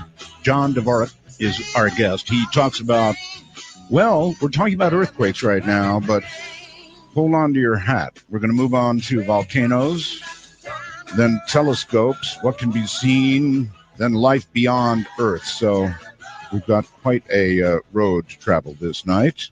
Welcome back, Doctor. Oh, yes.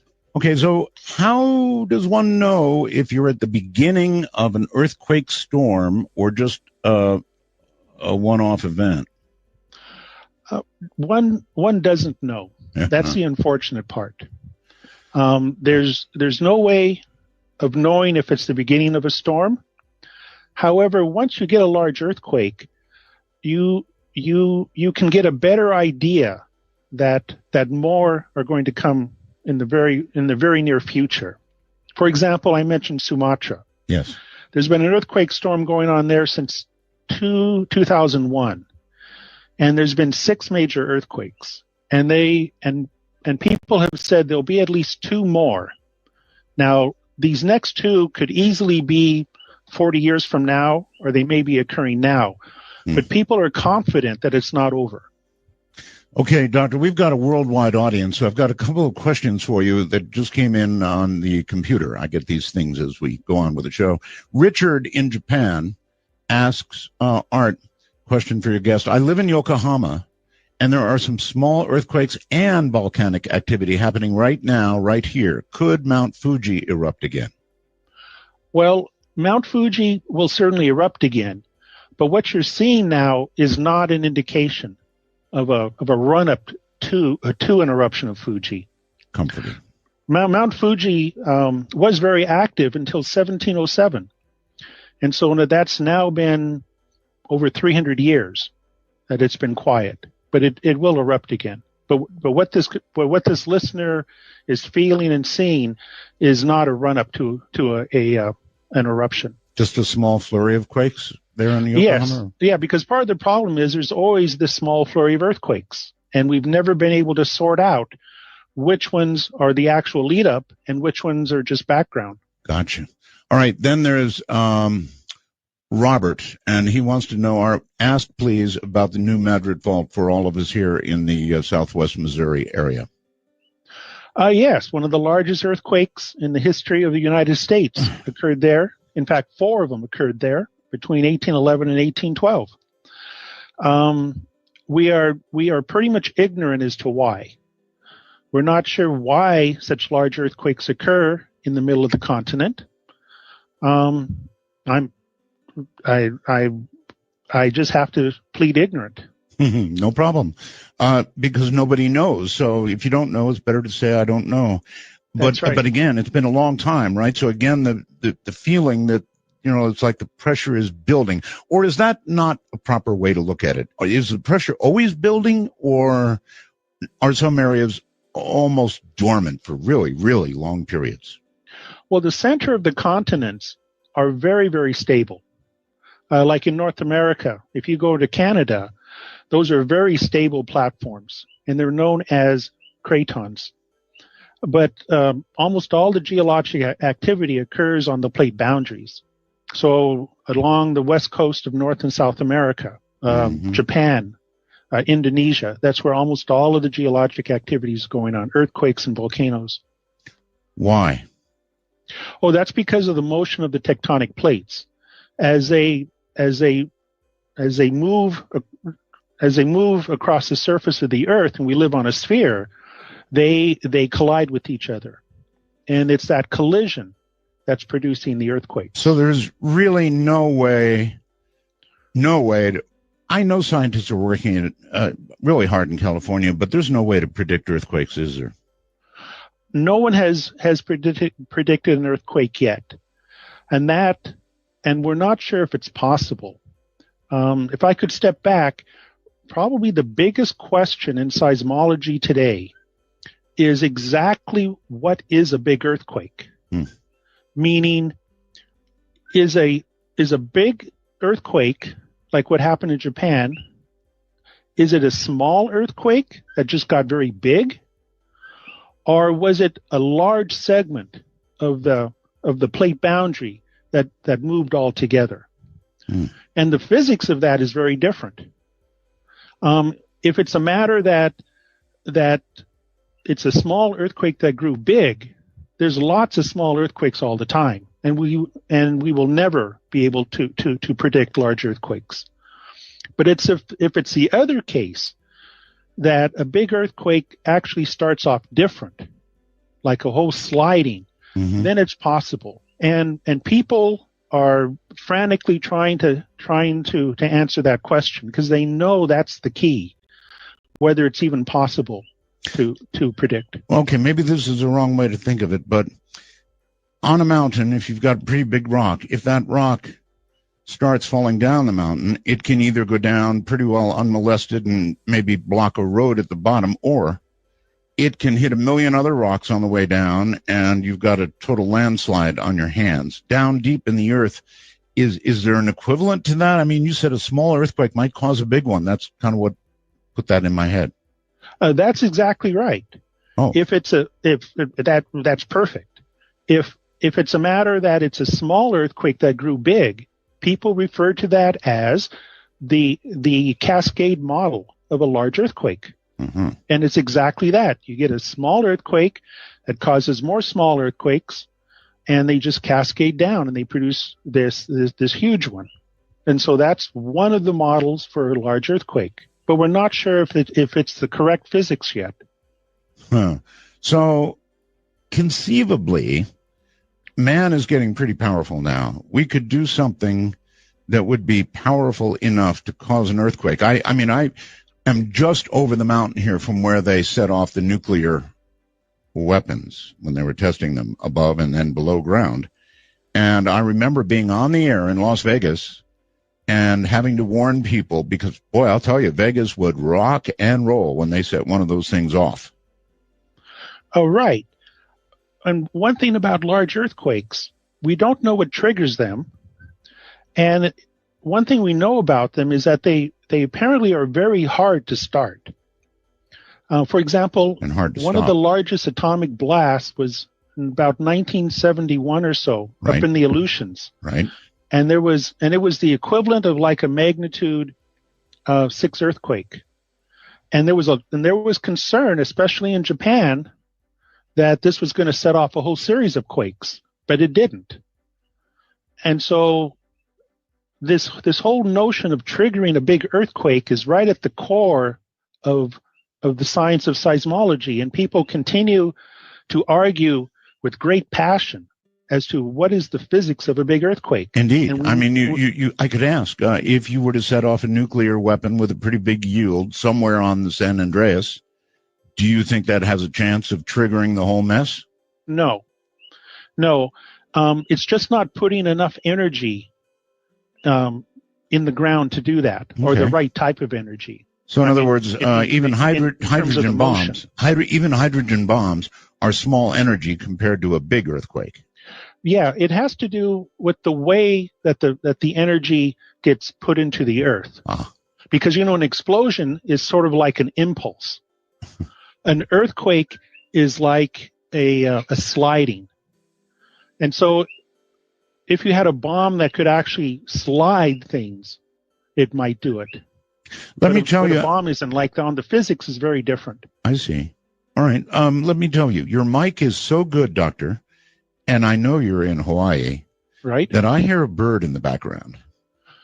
Yeah. The sun is just going down, and that's when the birds start to chirp. Oh, I bet it's gorgeous. It's beautiful in Hawaii every day. Well, I hear that. I very nearly moved recently. I had this ham radio friend who had this gorgeous property up on a hill down on the Big Island. And the only thing that stopped me was interesting, because it was coming out of the ground. And I'm talking about the volcanic stuff. I forget what they call it, but It's actually a pretty severe factor, depending where on the Big Island you are. It fools with air quality, no question about it. Oh, well, that's right. It certainly puts a lot of smoke in the air. I think they call it VOG. That's right, VOG for a volcanic fog. Right. And that usually blows with the trade winds, so it blows away from where I am. But it's a beautiful island. The volcanoes are one of the intriguing things. Oh, it's gorgeous. And there are and from my house, I can see both Kilauea, which I live on in Mauna Loa, and I actually saw both of them erupt simultaneously when I was in bed one morning. Oh, and that didn't didn't move you away, intriguing. huh? You didn't move away. Oh no! If anything, people come here for eruptions. The eruptions are spectacular. I've never seen anybody not be awed the first time when they see molten rock. Well, I can tell you one who's not odd. I'm married to a Filipina gal, and I lived in the Philippines for a long time. We were in Manila, and we got news that the Mayan volcano was erupting. And I said, "Come on, hun, let's get in the car and go down there. I want to see this." And I could not get her to budge. I think she's genetically disinclined to go to an erupting volcano. That's the initial response, certainly, and the ones in the Philippines are the ones which explode. They do. The ones here in Hawaii are not. Good point. Very good point. At any rate, I could not get her to budge. She wasn't going to go, and so we never did end up going. But the Mayan volcano was going pretty well there for a while, and it was getting scary, and they were beginning to, make people move away and safety areas and all that sort of thing. But I wanted to go. So I guess you're probably very much like me. You want to see it. Oh, yes. Yes, I'm very intrigued. I'm attracted to the parts of nature which are dynamic. I'm attracted to storms, earthquakes, me too. Volcanoes. I chased tornadoes. Or no, I did earlier in my life. Oh, you did? Oh, heavens, yes. Amarillo, Texas, friend of mine and I used to get in a little Volkswagen. How dumb is that? And we would chase these giant storms all the way sometimes into Oklahoma, take video and sell it to the TV station there in Amarillo. And so I love it. I love violent anything. But, I married a gal who's somehow got it in her genetic structure to stay away from volcanoes. Can't blame her. Mm-hmm. So I love that kind of thing. So in that, we share something. So with regard to earthquake prediction, it's a no. I mean, there was some guy in California who predicted 98% chance or something like that of one in Northern California, and it never came off. Yes, there's been a whole series of people attempting to predict one. All right. So people are failing at predicting. Now, here's the other question. What about animals? Jim Birkeland is famous for watching the newspaper for missing, lost animals because he thinks they run away before earthquakes. Yes, I'm very familiar with Jim Birkeland, but no one has ever used animals to predict earthquakes. There's a lot of anecdotal evidence, but there's no scientific. And what I mean about that, in order to have scientific evidence for anything, it has to be consistent. You have to have other supportive evidence for it. At some point, you have to come up with a mechanism for it, and you have to be able to use it to sort of predict what's going to happen. And the problem with using animals is that people tell me that their dog, horse, cat ran away, or they came back, or it got active, or it fell asleep, and all that is inconsistent. And that's been the fundamental problem with animal predictions. And people have looked at over 100 different species, and there's just is nothing consistent about it. Okay, so really, when you boil everything you've said down, we just don't understand earthquakes. We don't understand them to the point that we can predict them at all. Fair? That's right. And we don't even know if the physics of large earthquakes even permit it. For example, scientists talk about something being non-deterministic, or it is determined. For example, the orbit of the moon is determined, and I can tell you when an eclipse is going to happen. All that is deterministic. Earthquakes seem to be non-deterministic, which means we may not have any hope of predicting them. I know that's just the physics of it. Right. They've set up lasers looking across mountain ranges and looked for movement, and they've done all these different things, and so you just can't predict. It certainly isn't possible today. All right. Sort of then on to volcanoes. I do have a fear of Yellowstone. Yellowstone, I've seen predictions of what would happen if Yellowstone blew up, and they're not good at all. Well, let me say, I've never met a volcano I didn't like. Even yellows? I find them intriguing. The ones at Yellowstone with the boiling pots, the geysers. Oh, that's cool. Yeah. And even looking at the debris from the last major eruptions, all of that is very spectacular. That said, if the caldera, boom, blew up, what would happen? Well, the main effect, of course, is the tremendous amount of ash. Yes. Which will go. I don't recall exactly what the maps are, but if you're within 50 miles or so, you'll probably have 3 to 4 feet of ash. And even as far as New York, you'll probably have something like 1/10 of an inch of ash. That will certainly raise havoc to transportation and the farmland and so forth, the economy. But such a thing is extremely unlikely. Good. Honestly, good. Now, again, I've got a lot of Northwest listeners, and of course, they're very concerned about Mount St. Helens with good reason. Right. I was at Mount St. Helens in 1980. You were there? Oh, yes. Oh, my. That's when I started my career. I couldn't believe my great fortune. Well, from our perspective, I understand your statement. Most people would go, "Oh, really? Great fortune?" Well, the eruption was spectacular, and dealing with putting in instruments, standing on the ground as it shakes like Jello, and just to be. Well, the one that I was close to was not St. Helens. It was one down in Indonesia, just less than a mile away when it blew up, and that was the goodness. The night that my life changed. It was an epiphany to me when I was just within a mile or two of this volcano exploding, and I had just been in the crater a couple hours earlier. It was a spectacular sight. You had just been in the crater. Yes, we had just gone in the crater. This was Galunga. I doubt if people remember when it exploded in 1982. We were actually at the top of a volcano called Merapi, 50 miles away, during its first explosion. Right. And then we got in Land Rovers and we rushed over there as fast as we could. You do realize you're describing things with a sort of I don't know, a zealot's excitement about how cool it is. Most things that people would move away from, run from. So it's kind of interesting to listen to. I understand it. If you could promise me one thing. Yes, sir. Don't tell my mother. Okay? But have you described these things to your mom? Never. Oh, really?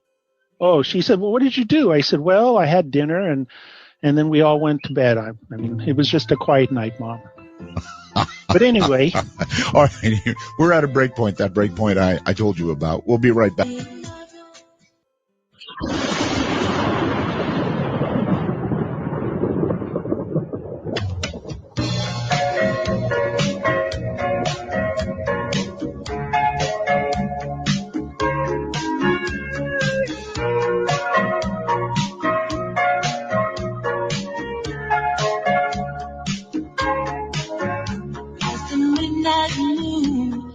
Drifting through the lazy sway of the trees. I saw the look in your eyes, looking into mine, seeing what you wanted to see. Darling, don't say a word, 'cause I already heard what your body's saying to mine. I'm tired of fast moves, I've got a slow groove on my mind. I want a man with a slow hand. Come on, men and women. Scott. That got cut off, didn't it? Let's try it again. In that darkest time between dusk and dawn, from the high desert, it's Art Bell's Midnight in the Desert. Now, here's Art. Oh, well, that'll do, I guess. Electronics. All right, Dr. Dvorak is my guest, and we're talking about calamitous things, actually. And, yeah, I used to chase tornadoes, and I can't tell you the thrill of seeing the sky utterly dark in front of you, big roll cloud coming, the sun peeking out somewhere, and then suddenly a tornado dips down. Now, even the meteorologists on the Weather Channel have a hard time, Doctor, sort of hiding their elation at what they're seeing. This baby is amazing. But then, on the other hand, they have to say, but of course it's awful and very dangerous. Get in your basements right now. So people like us, it's like riding a fine line, isn't it? Well, that's right. And when you feel in your heart, you're very much torn apart, because these events are very destructive. Yes. But they're extremely awesome. And if I could tell you, remember there was a earthquake in Chile about 4 years ago. It did a huge amount of destruction. I do. And the wave came across the Pacific. And so I went down to Hilo and stood on a cliff to watch the wave come in. Mm-hmm. But deep in my heart, I had this problem. I was intrigued and safe, and I knew there was hundreds of thousands of people suffering, and they were trapped in rubble. Right. And personally, I still have trouble dealing with that, between the elation I have for nature and the empathy that I feel for these people. Sure. For example, I asked a person who was the head of the earthquake studies for the United States Geological Survey. I said, the day you retire, are you going to be disappointed there hasn't been a tremendous earthquake like 1906 in California? Right. And he turned to me and he said, no, because of all the suffering it's going to cause. He said, I'm not sure I could actually deal with that. And yet that's I guess the job. Right? It's a job. You should be interested in it. It's just hard to temper it so that normal people understand. That's all. That's right. And people who deal with hurricanes, I've talked to them, and they feel the same way. There's this elation that there's a Category 5 monster out there, but they know that in 48 hours, it's going to rip across and destroy people's lives. Again, my wife's home in the Philippines is just about the bullseye for more typhoons than you can imagine. It's just horrible. Right. In fact, here on this island, there's a tropical storm that's going to become a hurricane tomorrow, and it's projected to run very close to the Hawaiian Islands on Wednesday. Really? And the question is, will it go across the islands or north or south? And that's sort of what part of life of what you deal with. Mm-hmm. Next Thursday, my house may or may not be here. How does it look now? I mean, I'm sure you're following the track very carefully. If the track is accurate, does it miss? Well, it's 1,800 miles away. Oh. And so there's a huge uncertainty. The only thing that is certain right now is that it's going to grow from a tropical storm into a hurricane, Category 2, and it will pass close to the Hawaiian Islands at the middle of next week. And the cone, I'm sure, at that distance is well over you right now. On the cone includes me. Yes, but it could also be 500 miles north. Mm-hmm. So, but long ago, I just learned you accept what's given to you in terms of nature. So Mount St. Helens is the fact that it fairly recently exploded. Does that indicate to you that it's liable to go again, or exact opposite, that it'll go to sleep for a while? Well, a system like that can certainly go dormant for hundreds of years. It is very unlikely to have a replay of what happened in 1980. Good. And there's a variety of reasons. And so that's not, if you ask people who are involved in hazards of volcanoes in the Pacific Northwest, Mount St. Helens is there, but the bigger concerns are Shasta, Mount Hood, and Mount Rainier. Oh. Mount Hood, most of the watershed for Mount Hood, that's the water supply for Portland, Oregon. Right. Mount Rainier, because of the amount of ice on it, could produce a lot of mud flows, and they can reach the water, or in the southern part of Seattle, and there's hundreds of thousands of people live there.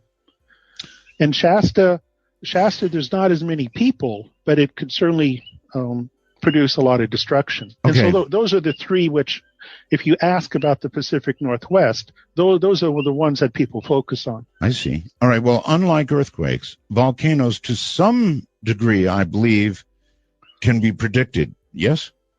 Yes. Because unlike earthquakes, as far as we can tell, earthquakes are spontaneous events. Volcanic eruptions, it's the movement of magma, and it seems that it takes hours to months for it to actually break through. And so a typical eruption, you'll have hours to months of knowing that something may or may not happen soon. And they'll be clearing people away and that kind of thing. That's right. Unfortunately, there'll be a lot of uncertainty. You're not certain it's going to erupt, and you're not certain exactly how large it's going to be. But there certainly will be. Now hours may not be enough to do a lot of things. But a volcano does not erupt spontaneously. It seemed to me that when Mount St. Helens went, it was a big surprise. And then after it went, I saw pictures saying, well, they should have known because the side of the dome was getting bigger and bigger and bigger and bigger. And it was kind of a big surprise, right? Well, I can tell you what the discussions were. Okay. Of people who were there. It was, how could we have been so stupid? It was so obvious in hindsight what was going to happen. Huh. But then as we talked about it, they said, okay, let's go back a week. What were we talking about? And it wasn't obvious at the time exactly what was going to go on. And there was this constant balance of how much do we tell people of potentially how bad it may be, right? As to, well, this might happen, but it's a low probability. And then we have this uncertainty. This activity could go on for a year without an eruption. And people's homes are there and their jobs are there. Are we really prepared to tell people you are out of work for a year and it may or may not erupt? And we did spend a lot of time trying to balance that out. Well, yeah, if you tell people a mountain's going to explode, they're going to get really upset, no doubt about it. That's right. But if you say it may not be for a year, they say, well, then why can't I go to work? And yet apparently it might be tomorrow. Yeah, but in hindsight, again, it was obvious, right? In hindsight, it was obvious. That's right. So have we changed since then? In other words, are we making careful measurements that will be apparent to us in some way other than hindsight in the future?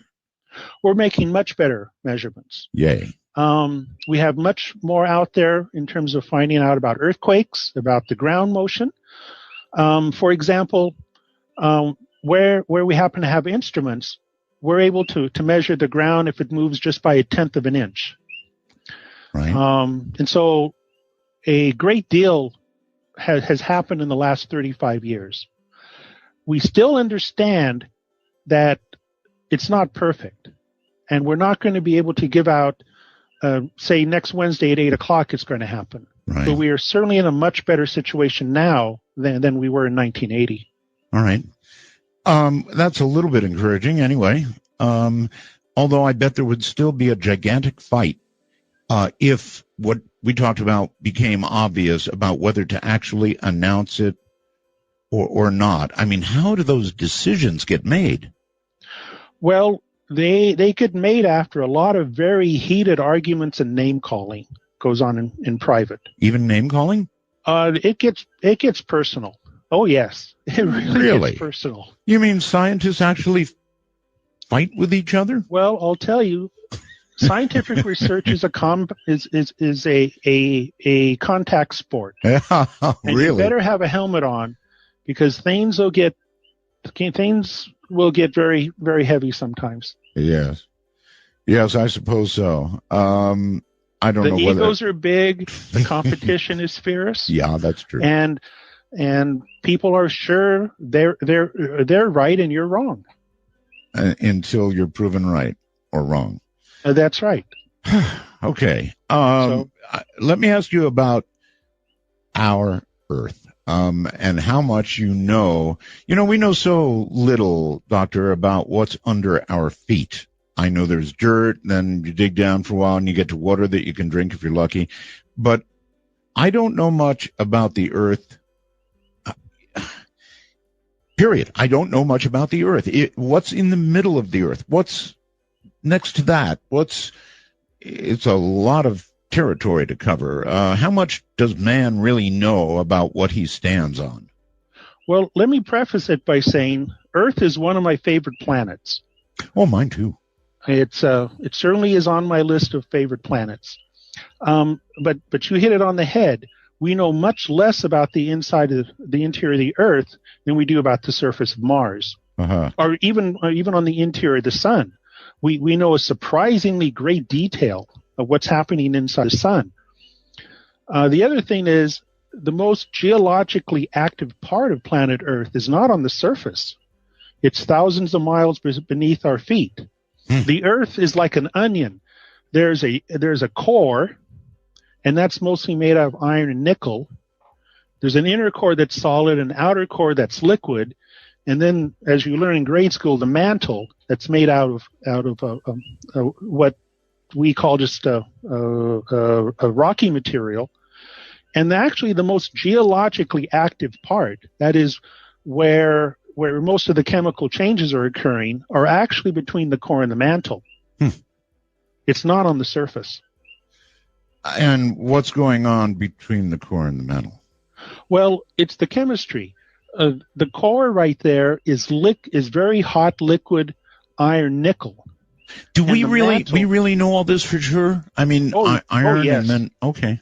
It's clear that for a variety of reasons, we not only know it's iron and nickel, we also know it has a very small amount of sulfur in it, and it escapes me what else, but we're very sure it's iron nickel. Okay, well, it's not because we've been there, because we haven't. So it must be instrumentation or magnetic measurements or what?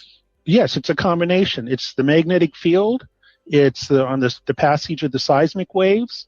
It's in laboratories, people put various things together like iron nickel, and they bring them to very high pressure, and they see when is it going to melt, what minerals are formed, what's the seismic velocity, and it's pretty much clear that the core of the Earth is almost entirely iron nickel. Absolutely.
This is Midnight in the Desert. To call the show, if you're east of midnight, call 1-952. Call Art. If you're west of midnight, call 1-952-225-5278.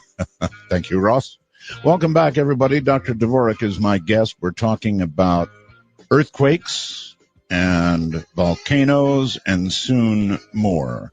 There was recently, I really should pay attention, I guess, to the people sending me all these questions. People live, of course, all over the place. Here's somebody from Miami who says, Art, what are the chances of that volcano in the Canary Islands off Africa erupting? I read that half the mountain might fall into the Atlantic. I remember this story, and wipe out the East Coast and the Caribbean. Doctor?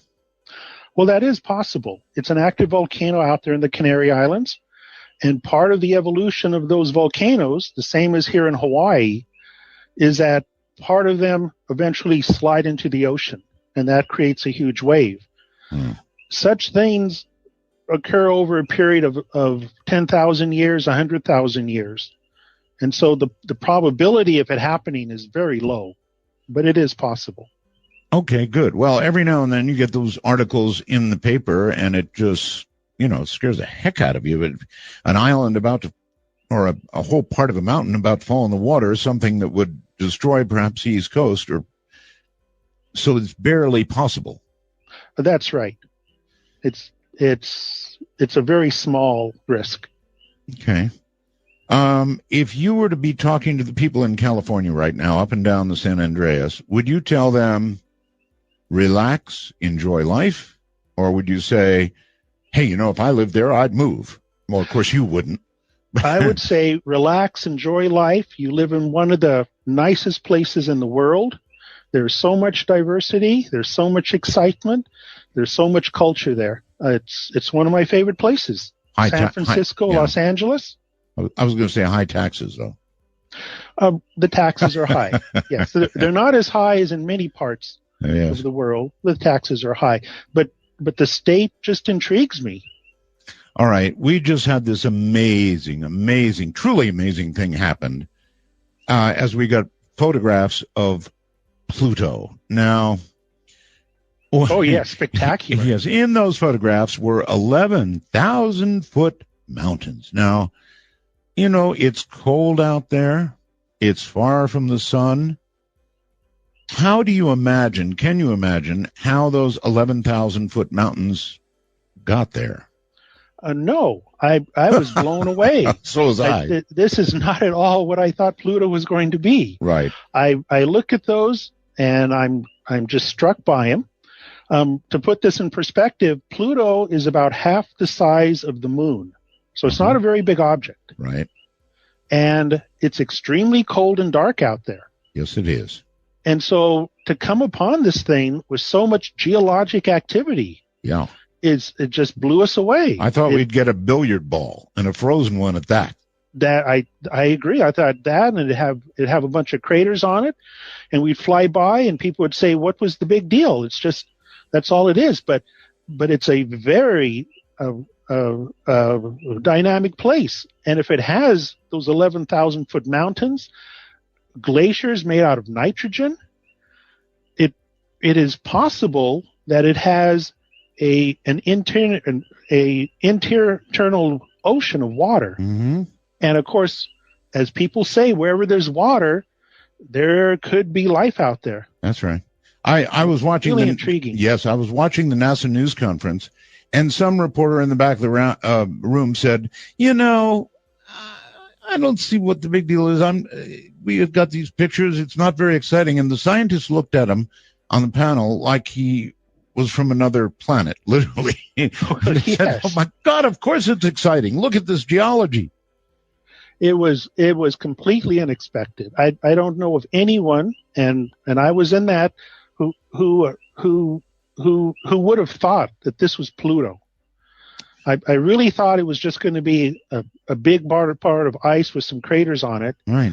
And the surface would be billions of years old, but it's an active surface, which means the internal part of it's active, which means what's the source of the heat? Yes, that drives sir. this geology. ABC, just like that. You get to what's the source of the heat, and I guess you could guess radiation, possibly, or I really don't know. But everything which we would put in will not work. It's because it's a small object, and it just shouldn't have that much heat in it. Even the radioactive stuff. So in other words, even if you model it, you don't come up with an answer. You just don't come up with an answer. We are missing something fundamental here, and Pluto is going to point us in a brand new direction. Fundamental, interesting. So that whatever it is might change our whole view of planetary science. That's right, and what's out there. Remember, Pluto is just one of maybe 10,000, 100,000 objects like that out there. And so, what are those things like? Yes, indeed. Okay, that's just and incredible. In terms of this looks boring to me. These. Or I mean, what the person said at the news conference. Yeah. This always goes back to that same fundamental question: are we alone? What was our origin, and so forth? When you look at a brand new world, that's still part of our history. Well, then this added more questions than it did answers, right? Oh, certainly. I mean, it added a lot of questions.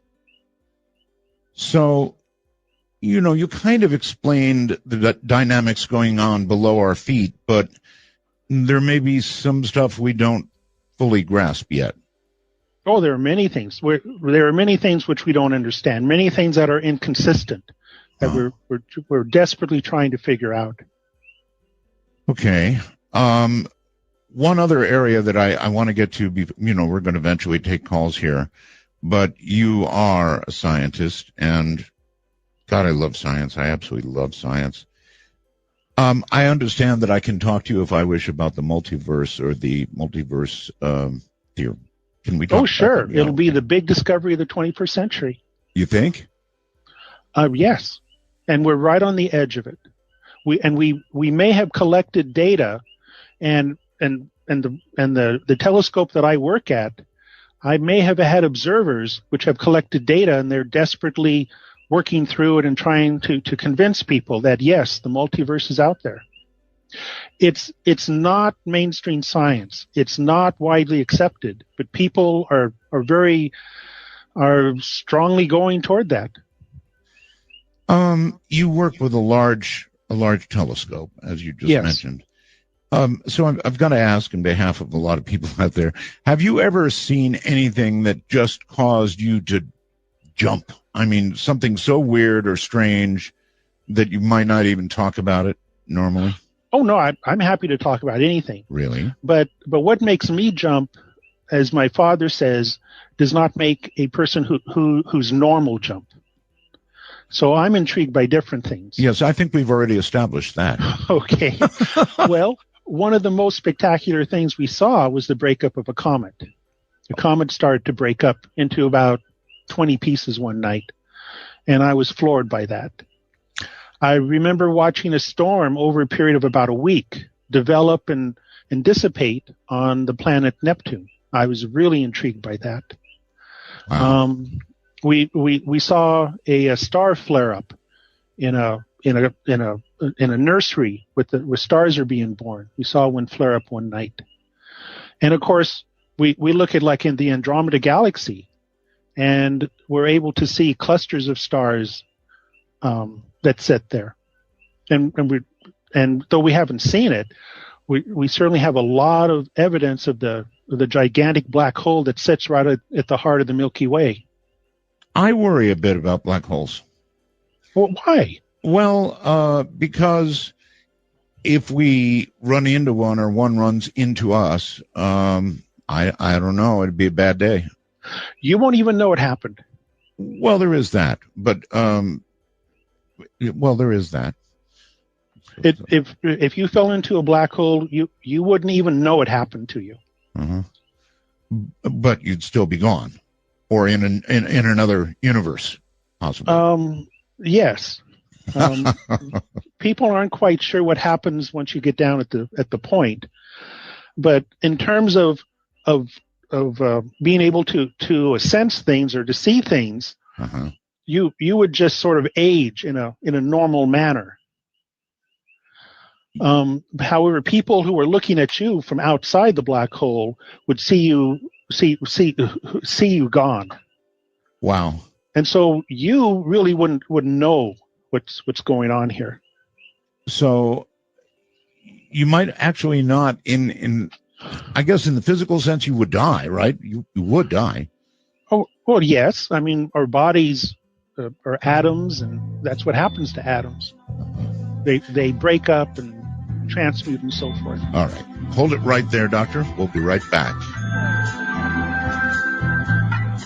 This is Midnight in the Desert. I'm Art Bell.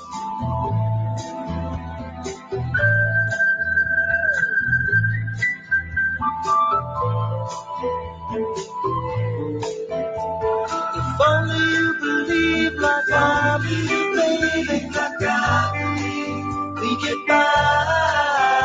If only you believe, if only you believe in miracles, so would I. For Dark Matter News, I'm Leo Ashcraft. A minor earthquake has struck off the northern tip of Vancouver Island. Natural Resources Canada says a 4.7 magnitude quake hit around 5:30 on Wednesday evening. The shock originated about 175 kilometers west of Port Hardy, British Columbia. Natural Resources Canada said there were no reports of damage and that none would have been expected. The ministry said the quake was not felt. According to a new study, Washington, D.C. is slowly seeping into the earth, and it could sink another 6 inches in the next century due to subsurface land movement under the Chesapeake Bay. The research confirms twin hypotheses, both of which are worrying. The first is the tide gauges show sea level rises in the Chesapeake region are twice the global average, and that levels are rising faster than elsewhere in the East Coast. The second is that the prehistoric ice sheets in the north, which pushed up the land around D.C., are now melting, and the land in the Chesapeake region is settling back down as a result. Researchers at the University of Vermont said the sinking land under the nation's capital would exacerbate the effects of flooding caused by climate change and rising ocean waters. This would in turn threaten the region's roads, monuments, wildlife refuges, and military installations. There are numerous reports of people who saw a different-looking aircraft in the sky last night. Many from the Denver, Colorado area say they saw a stealth bomber flying over Dick's Sporting Goods in Commerce City. This was just ahead of the MLS All-Star game, and that's the aircraft they saw, which means it wasn't so stealth. It made an appearance right after the national anthem around 7:15 that evening. Quite a few local area residents caught the stealth bomber on video and photographs. You can take a look at them at darkmatternews.com. A mystery over a group picture. Everyone was having a good time until they noticed that they were being photobombed by a ghost. Nothing out of the ordinary seemed to be going on when the photos were taken. But when they took a closer look, that's when they said they noticed a shadowy figure peering out at them from the second-story window. Natasha Oliver and her friends were hanging out in her hometown of Wim in Shropshire, UK. Oliver told ABC News that she truly believes there is a ghost woman and her baby in that window. She and her friends freaked out after they saw the photo on her digital camera back in 2010, taken when they were hanging out on the front lawn of the unfinished home still being built at the time. Oliver said, when we saw the ghostly figure, the boys climbed up the scaffolding to see what was up there, thinking maybe someone was watching, but there was nothing up there. There were no floorboards or anything. Though the photo was taken almost 5 years ago, Oliver said it recently got widespread attention after she commented on a Facebook post about a fake ghost picture. Though some on social media believe Oliver's photo could be photoshopped, she insisted it wasn't and added she hopes to get in touch with professional photo analysts and paranormal experts to solve the mystery of the ghost in the window. The town of Wim, where the picture was taken, previously made headlines about reported paranormal activity in 1995 when a photographer claimed he captured an image of a little girl's ghost at the ruins of the town hall that was ravaged by a fire in 1677. Oliver concludes by saying, "I didn't believe in ghosts before, but I do now. Actually, I've converted." Fake or real? Take a look at the photos yourself and let us know what you think. darkmatternews.com. And with that, I'm Leo Ashcraft for Dark Matter News.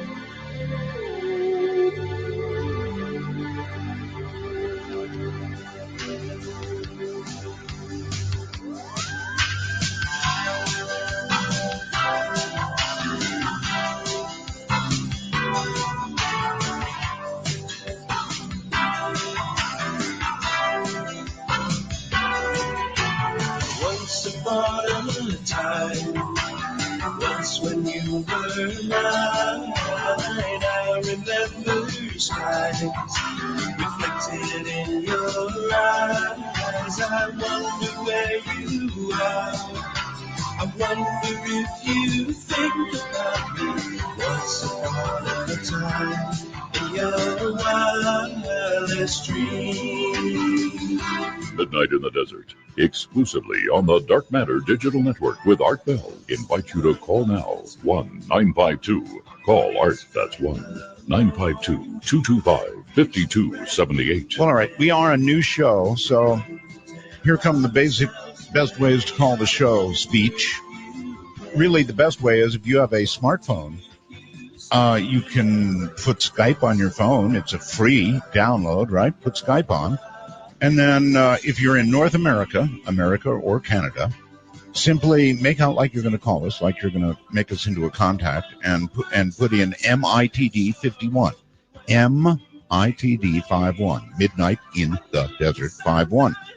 You don't have to spell it out, just the initials, MITD 51. And then it'll be on your contact list, and you can just press it and call us. And the same thing goes for those of you in other parts of the world.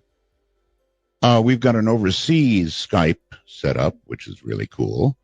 And you would just put in MITD 55, Midnight in the Desert, MITD 55.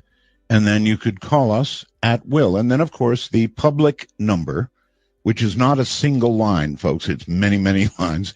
The public number is area code 952-225-5278. 952-225-5278. Back now to Dr. Dvorak. Doctor, welcome back. Yes. Let's stay with the multiverse for a moment. How might we actually find the evidence that, really says, yes, there are multiple universes? Well, that's actually a different question from the multiverse. Well, multiverse. Yes, I'm sorry. Yes. There was actually a report a few months ago of a discovery. And to put it in the scientific terms, it was a pattern in the B modes of the polarization of the magnetic field on the cosmic background radiation.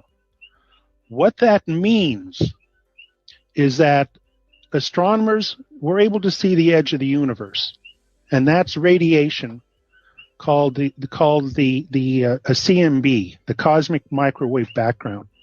Okay. And these people said what they saw were patterns on it.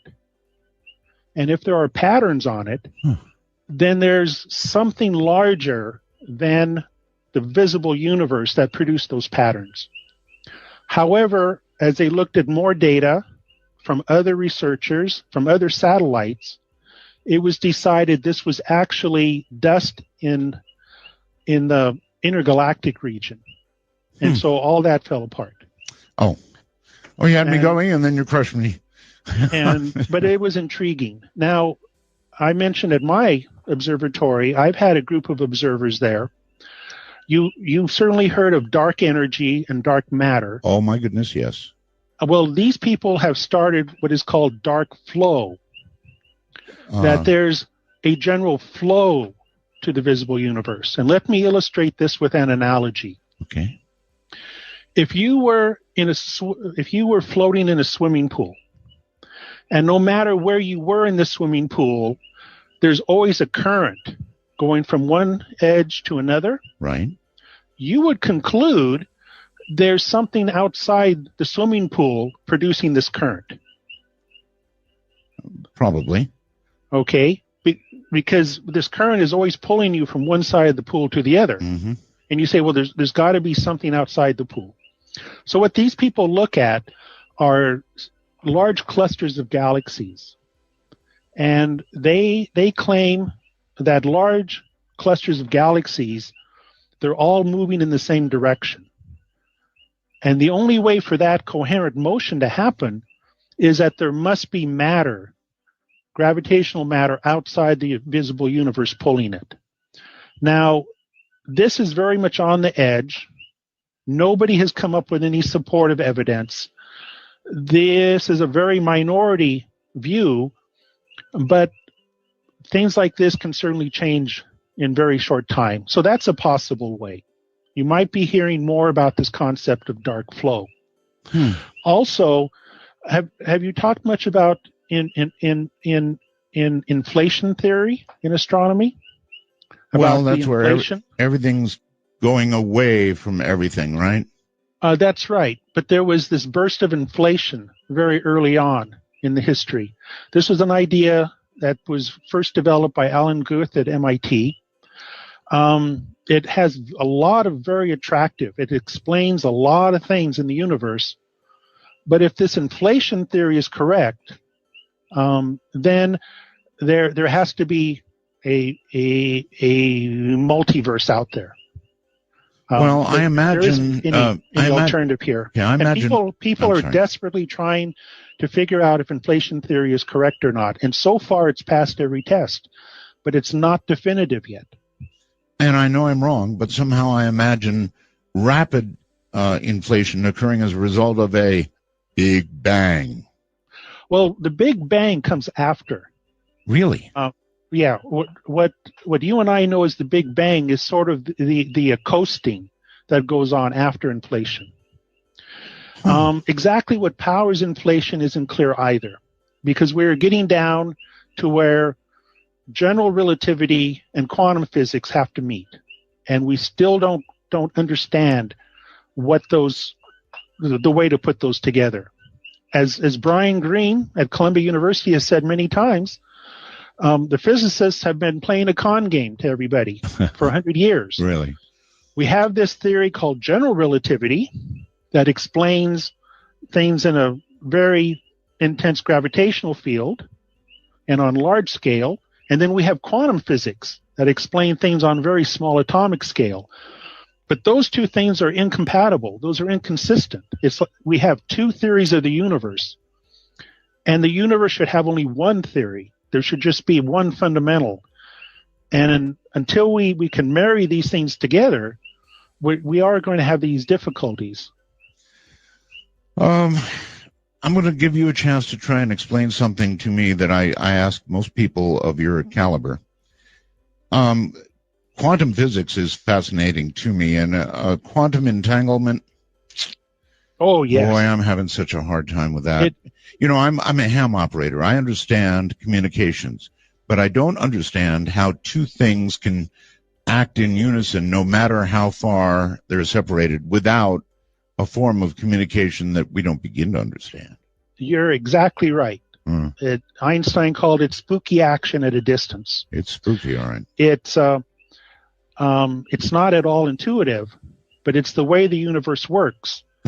and to put it on a fundamental level, we now live in a world with cell phones and Xerox machines and computers, right? Yes. All of that came out of quantum physics. Right. We are now into what is known as entanglement physics. And so the technology of the 21st century, people say, is going to come out of entanglement. And exactly what's going to come out is, of course, very intriguing. To say the least, I mean, which are being built is the quantum computer. Right. And if the quantum computer, if you can actually build it, it means there are parallel universes out there. That's the only way to explain the way a quantum computer works. Doctor, does that mean if we could build one, we could talk to another or perhaps communicate with another universe? Well, we're not sure. We're not sure Right, how communication goes across that. Right. Or what the effect is. On the electromagnetic radiation, which everyone knows is light, might not go across, but gravity would go across. And this is why people are searching for waves in the gravity field. These would go across other dimensions, the multiverse, and so forth. And so far, all we have is circumstantial evidence for the existence of gravity waves. If we ever get concrete evidence, that's a game changer.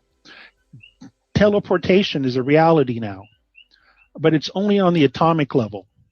And people are trying to see, can you actually teleport something that is macroscopic? Nobody has done it, but that's where the edge of that part of science is. So and that, of fascinating. course, changes everything in terms of our culture, our technology, and so forth. So right now, quantum entanglement, in terms of trying to get an explanation for it, we might as well call it magic. That's how much we understand it. It looks like magic. Yeah. Because it's not intuitive to us. But remember, we live in a universe that is low energy and is cold. Mm-hmm. And much of the multiverse is probably not like that. It's reason to think that because of the Big Bang, the part of the multiverse that we grew out of got cold and very low energy density. That's what we see out there at night. But most of the multiverse is probably not that. In fact, there's probably neither time nor space in most of the multiverse. Time and space is sort of an illusion that we see because it's cold and dark around here and low energy. Huh. We understand so little about ourselves at these levels. My goodness. That's right. And it comes down to the same questions people have been asking. Where am I in the universe? Am I alone out here? Where did all this stuff come from? We're still trying to answer those basic questions. As a man of science, when confronted with religious faith, conviction, how do you find yourself coming down? Well, whenever I teach a class, I almost always begin by asking my students to tell me something that's true. I come up with the question, how do you know something is true? And the punchline is, there are different ways of coming to truth. There are various rules that we use in science. There are various rules that we use in the court system to find out if somebody's guilty or not. Right. There's faith. And these are different components of culture that people are using different rules to figure out what is true and what is not.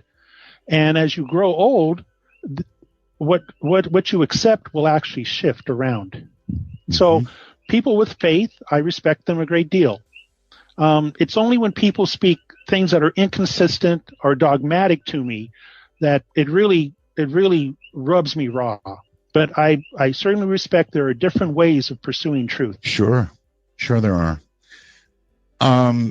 And there's it's interesting actually that the current Pope seems to be kind of moving religion perhaps more toward science, ever so small steps at a time, and science sometimes moves toward the theory of how it all began, not in 7 days, but nobody knows. I mean, there is that instant, 1 second before the Big Bang, we have no idea what happened, right?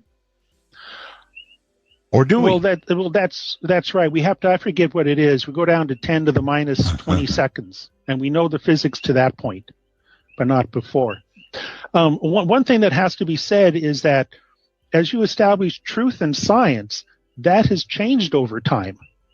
What was considered a way of getting scientific truth 100 years ago is not the way that scientific truth is established today. So science, the way we do it, and the way we accept research and truth has changed over time. All right. And so there hasn't been any absolute in science. One more question, then I've probably got to go to the phones. But how close do you think we are to building a quantum computer? I know they're fooling around with the very basics of it right now. Yeah, I'm very confused about the quantum computer and what it's going to take. Some people have claimed that they have built one, but most people will say no, that's not it. That's not producing what's expected of a quantum computer. I'm not sure how close. I'm sitting on the edge of my seat, reading Nature and Science magazine, and seeing if somebody actually does it. It's going to change everything. Remember, a quantum computer makes most of our life obsolete because now your credit card is not secure anymore. All that security is gone. Right. All the military security is gone, which is why the Pentagon's extremely interested in seeing whether a quantum computer can be built or not. I'm worried about Windows 10. You know, much less a quantum I don't know. computer. I've always been a Mac guy myself. Yes. Very quickly, I think we might have Sandra. Yes. Hi, Sandra. On Skype, you're on the air.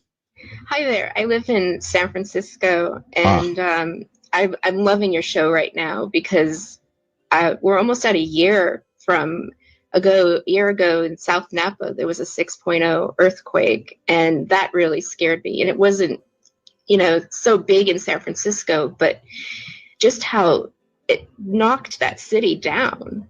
And I don't think the Bay Area, there's just so many new people living here. I want your guests to say, like, how many days we really should be prepared, because I'm a member of the neighborhood emergency response team, and they say 72 hours, but I think it's really 5 days.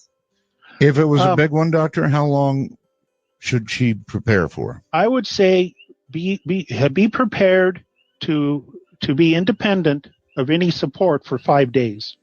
Have enough water and food and so forth, and don't expect any communication or any help. But after 5 days, hopefully people will get to you.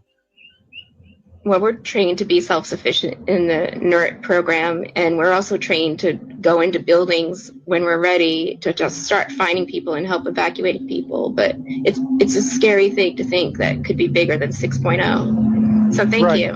And Thank you. Thing about, am I still there? You're there. She's not. She hung up because something big was a truck or something was I think coming toward her. Oh, okay. What I want to tell her, and this is something that we spend a lot of time thrashing about. If there's an earthquake, like the magnitude 6 at Napa, right, the probability of a larger one in 72 hours goes way up. And so if there has been some destruction and you are going to start rescuing people, be aware that the ground could start shaking at any moment. Doctor, is there a way to know if an earthquake that you just felt is a precursor and something big is coming, or if it's just a one-off thing, don't worry about it? No. The only thing which we can do is give a probability of something happening. For example, the probability of a World Series earthquake, like the Loma Prieta, right, happening over the next 3 days is like 1 out of 25,000 or something. If you have a Napa earthquake, the probability of a larger one the next 72 hours is like 1 out of 20. So it goes way up for those next day or two. Well, and people concerned about earthquake hazards and physics of earthquakes make a very strong point to the rescuers. Understand, if you're going into a wrecked building, this thing could collapse on you.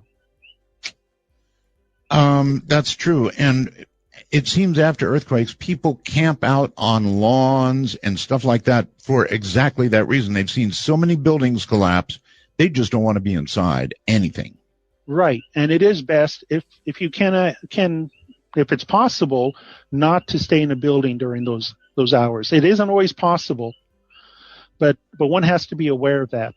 Okay. And even if you get a magnitude 4 earthquake, for the next couple of hours, you don't want to be standing on a ladder painting your house or into your car fixing it. Just do something else for the next few hours. That makes sense to me. Ladder is bad place, definitely. And I'm on and off roofs all the time, putting up antennas, doing that sort of thing. And right. If you feel an earthquake, don't do that for a few hours. So when scientists say, don't worry, there's not going to be another one, and they do say that sometimes after an earthquake, I was not a precursor. They don't really know. Well, that used to be what was said, maybe some 10, 20 years ago. But that's not what is said today. All right. Stay right there, Doctor. We'll be right back. Dr. Dvorak is my guest.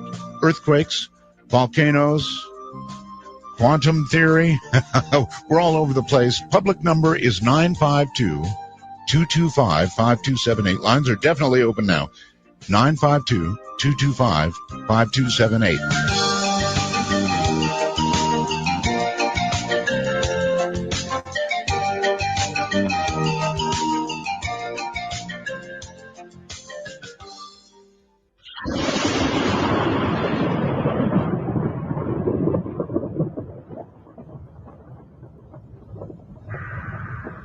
Science of this caliber. So here he is once again. Welcome back, Doctor, and let's see who's on the lines.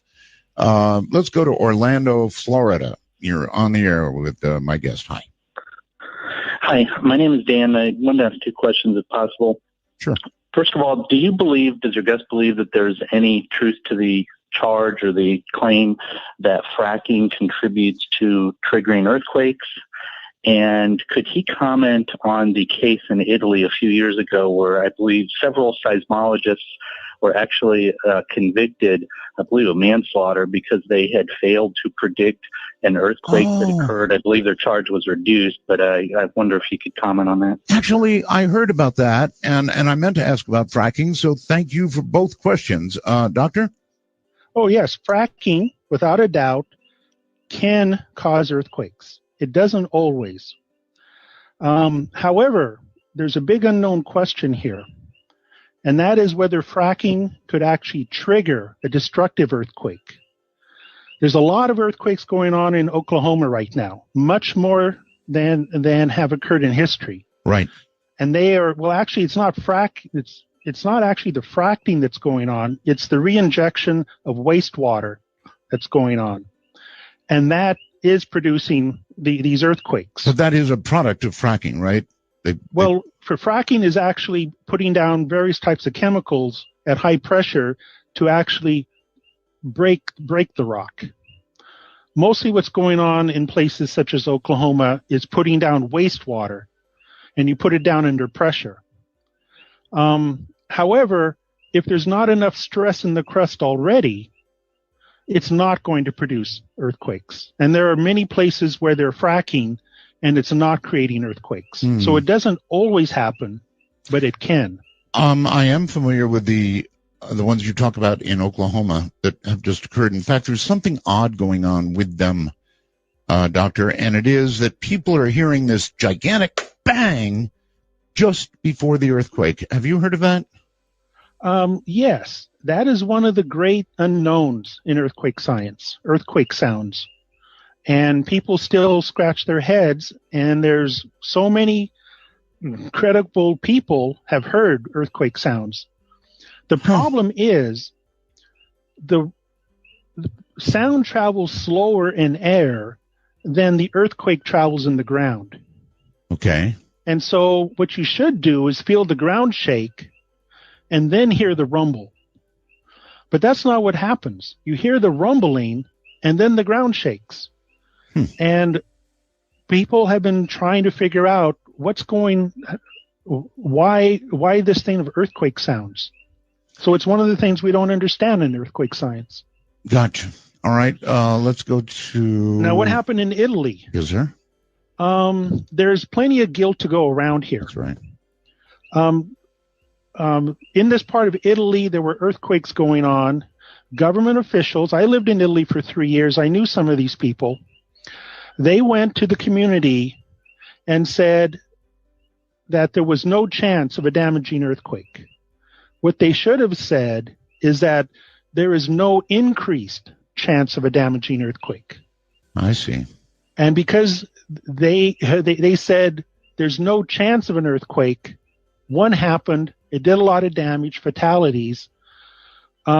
There's a different system of law in Italy, and they were charged and convicted, and most of them, except for one, actually was serving time in jail. It comes back to, as a scientist, how do I communicate things which are a concern with the public? Or even do I communicate under those circumstances? That's right. However, you have to tell them. You can't. If you try to hold a secret, the better the secret is, the more likely someone's going to hear it. That's why for like Mount Hood and Mount Rainier, I cannot tell you that those things aren't going to erupt next week. It's not very likely. We don't have any indication, but right now there's very little risk of it. Mm-hmm. Well, I guess it's just not good in science in these areas to make definitive statements one way or the other. Get you in trouble, I guess, huh? Well, it depends it's a test of knowledge here. And it's also a test of the size of a scientist's ego. To be able to stand up and have a lot of attention and make these pronouncements, I mean, the ego goes way up. Well, for a while. But if you sit up there and you mumble around and you give all these qualifications that maybe this, maybe that, the public will say, what's the use? Right. So you have to learn to actually communicate things. All right. Here's somebody from one of those areas, Portland, Oregon. Hello, you're on the air. Hello, Portland. Portland, Oregon. Okay, can you hear me? I hear you, sort of. I'm sorry. You don't have a really good connection, to be honest. I'm sorry. Sorry about that. Okay, better now. Go. My question was, you were talking about multiverses and black holes, and I was just wondering what your take was on the depiction of a black hole and multiverses in the movie Interstellar. Oh, yes. I loved Interstellar except for the first 40 minutes. And I don't understand why the first 40 minutes were there. That was so slow. Interstellar got the time dilation exactly right. That is, going close to a black hole, you don't age as fast. And I thought the way that they did it was brilliant. What they did with the physics of the black hole was more of a Hollywood take than what happens in science and what we know about it, of the physics of a black hole. I don't recall. I saw the movie. Did they actually pass the event horizon? Yeah, he goes into the black hole, and it's a little confusing. But he basically he exists in a tesseract, and he can go to any point in time in his daughter's life. That's right. If I had been an advisor on that film, I would have said, okay, let's not use a black hole. Let's use a wormhole. A wormhole has that type of physics. However, nobody has proof of the existence of a wormhole yet. That's one of the very curious things in the history of physics. Einstein developed the general theory of relativity in 1915. Less than a year later, a German scientist called Schwarzschild found solutions. Two. One was a black hole, one is a wormhole. And now we have lots of evidence for the existence of black holes, but we still don't know if wormholes are a reality. You know, the end of that movie confused me a little bit, too. Did you watch? They actually use a wormhole as a plot point for them to travel across the universe. Mm-hmm. Right, and that's what a happens with a portal. wormhole if they exist. Also, I had no idea what was the thing with the fight with Matt Damon. That didn't move the narrative along at all. You should be an advisor on a movie. Would you like to do that? Well, I would certainly entertain it. I'm actually an introverted person who doesn't like to be in crowds. That's part of why I live out in the middle of the Pacific. Well, Hawaii is, I don't know if you'd say it's crowded, but fairly so. And here you are on a radio show, thousands of people. You're doing okay. On this island, it's all rural. Well, that's true. That's true. All right. Thank you very much, caller. And on Skype, I believe it's Nick. Hello, Nick. Hello, Art. Hi. Hi, and hello, Dr. Borat. Yes. Yeah, I had one comment to add just to the fracking discussion real quick, and I also had a question that has to do with a different area of your expertise. The other caller from Orlando brought up fracking and its effect on earthquakes. I live in Dallas, Texas, and I've lived here for 20 years, never felt a single earthquake until the last year. And I've literally have felt over 30 earthquakes in the last year. Wow. It's pretty weird. It's big topic here, mostly out of the Irving area, but it's pretty scary. I guess I just wanted to kind of tell you that, and I think it's really frightening because they've been 3.5s, 3.3 so far. But I mean, is there a possibility of fracking causing something bigger? 6? Because I don't think anything's built for that here. That's part of the ignorance. We know that fracking can produce earthquakes that are 3s and 4s. Whether they can actually produce 6s and 7s, we simply don't know. But, Doctor, earlier you did say there could be a sort of a rolling stone down the hill effect. So if you produced a little one with fracking that could turn into a big one, that might happen. That might happen. And that's why the research in trying to figure out what triggers a large earthquake is so critical. And the ignorance is very high on this question. Well, it's just a little bit scary. My brother was visiting in town recently, and we were talking about the earthquakes, and it got to the point where there was an earthquake every 2 hours.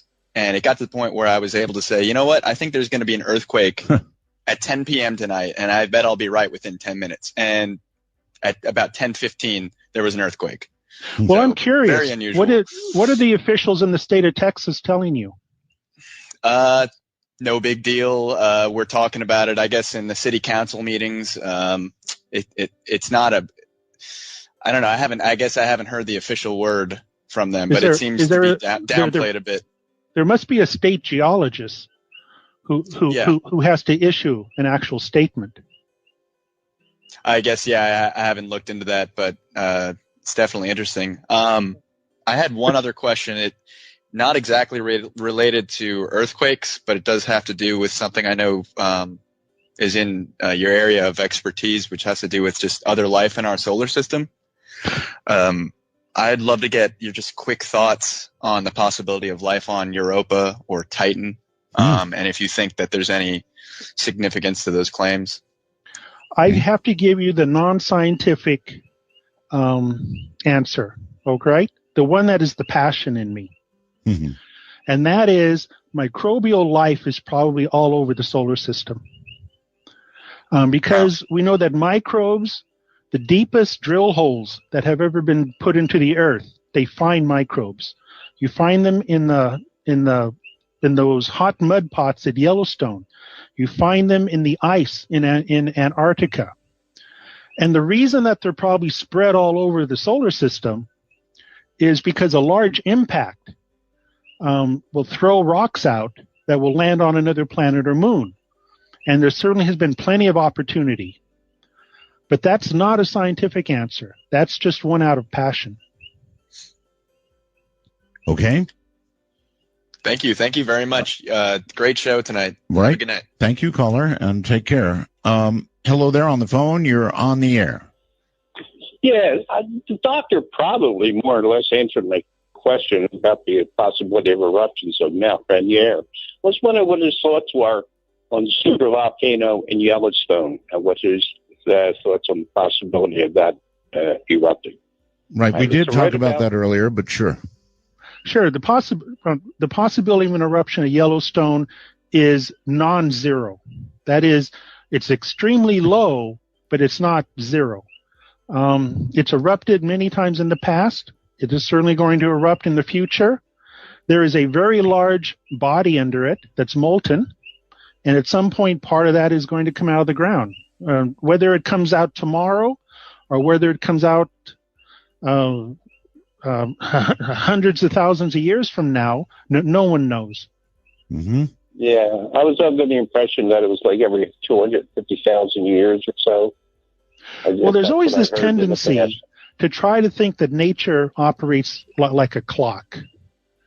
People think about in earthquakes, volcanic eruptions, that this earthquake is overdue. We're finding that things sort of cluster in time, like earthquakes do. But that is still very much debated in science. So thank you very much, Doctor, for the answer. And all good luck in your new show. I'm really enjoying it. Well, thank you. It's very enjoyable to do. We're going to take a real quick break here and get back with Dr. Dvorak. Questions all over the map. Anything you've got, we'll handle it. Pick up a phone and give us a try. This is Midnight in the Desert, raging in the night.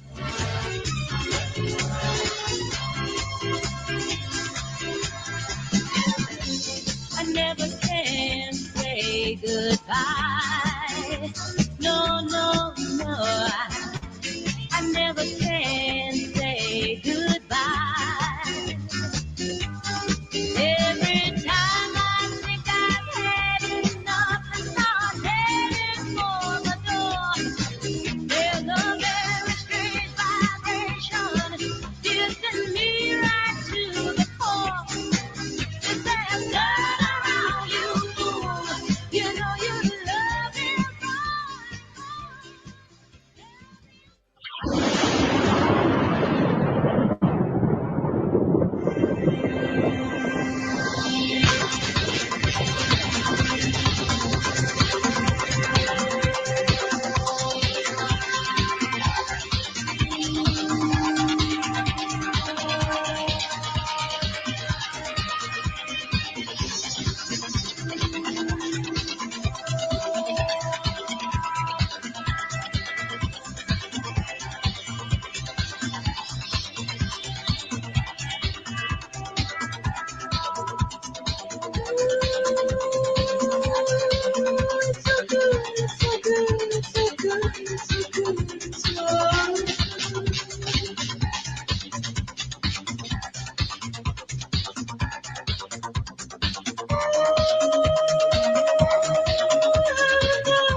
Want to take a ride?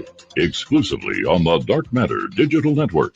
This is Midnight in the Desert with your host, Art Bell. To call Art, please dial 1-952-225-5278. That's 1-952-CALL-ART. You know, I really do suggest that you put these numbers in your phone. Put MITD in your contact list. And then, of course, put the Skype MITDs in, and you can dial us free of charge. I mean, most people have national calling plans now, and so calling across the country or even across the world is a piece of cake. We really do live in a different world these days. I mean, a completely different world. Doctor, welcome back. Yes. It is a new world. It really is in so many ways. Do you have the feeling, Doctor, that technology is quickening, accelerating? I'm not sure. I'm also interested in history, and people have been saying this for decades, a century, of how fast things are changing. And so I'm not really sure about that. Things are changing in a different way, and that's what history is about. The world is not static. No, it is not. But the technological advances are, to me, seem as they're really ripping. In some aspects, they certainly are. But when somebody started installing a telegraph, that was a big step up. The steamboat was a big step up. So yeah, things do move along through history. I'm thinking of my iPhone. It's just sort of hard. We cannot choose the part of history we live in. Yeah. So we're spectators to it. It's just really hard to figure out how people 100 years from now are going to look back on us and say, well, they were immoral in this way, or what they were going to go on. Well, while we're on that subject, do you think that travel in time, forward, backward, any way at all, will ever be possible? If wormholes exist, then time travel exists. And the question is whether wormholes exist and whether you're able to keep them open long enough to pass anything through, like yourself. All that is open. Right now, all the physics says no, no, no, but all the physics also said no, no, no about black holes for a very long time. They sure did. My deepest passion in my life, ever since I was 4 years old, is mathematics. I've been so intrigued by mathematics. And the mathematics says wormholes exist. And many a night, when we do a long exposure at the telescope, I go outside, I look up at the stars, and I say, I wonder where all the wormholes are. I wonder if you'd see them at all. Well, that is a good question. Nobody has come up with what they would actually look like in terms of, even if you had a picture of one. Well, I saw Jodie Foster go through one. Yeah, I like that movie a lot. My favorite movie of all time, frankly, is Contact. I love Contact. Yeah, he touched, and that movie was not about science. Carl Sagan even said, "This is about faith." Yes. What is faith in your life? Yes. And people said, "Really?" And they said, "Yeah, that's what I was writing about. I'm not writing about time travel or science. I'm trying to tell you about faith and what it does and the component it plays in your life." Oh, you are so right. You are so right. That is what that movie was all about. Calgary, Alberta, you're on the air. Hello. Hello. I've just got a couple of things. First of all, well, something about an earthquake, but first of all, I know some people don't believe in coincidences, but how about this one? The moon is just far enough away from the Earth that during a full eclipse, it blocks out the sun exactly. Right. Like, sir, it wouldn't be enough. Any further away, it wouldn't be enough. And you're suggesting when you say that what? It was put at that distance, maybe somehow. By a creator.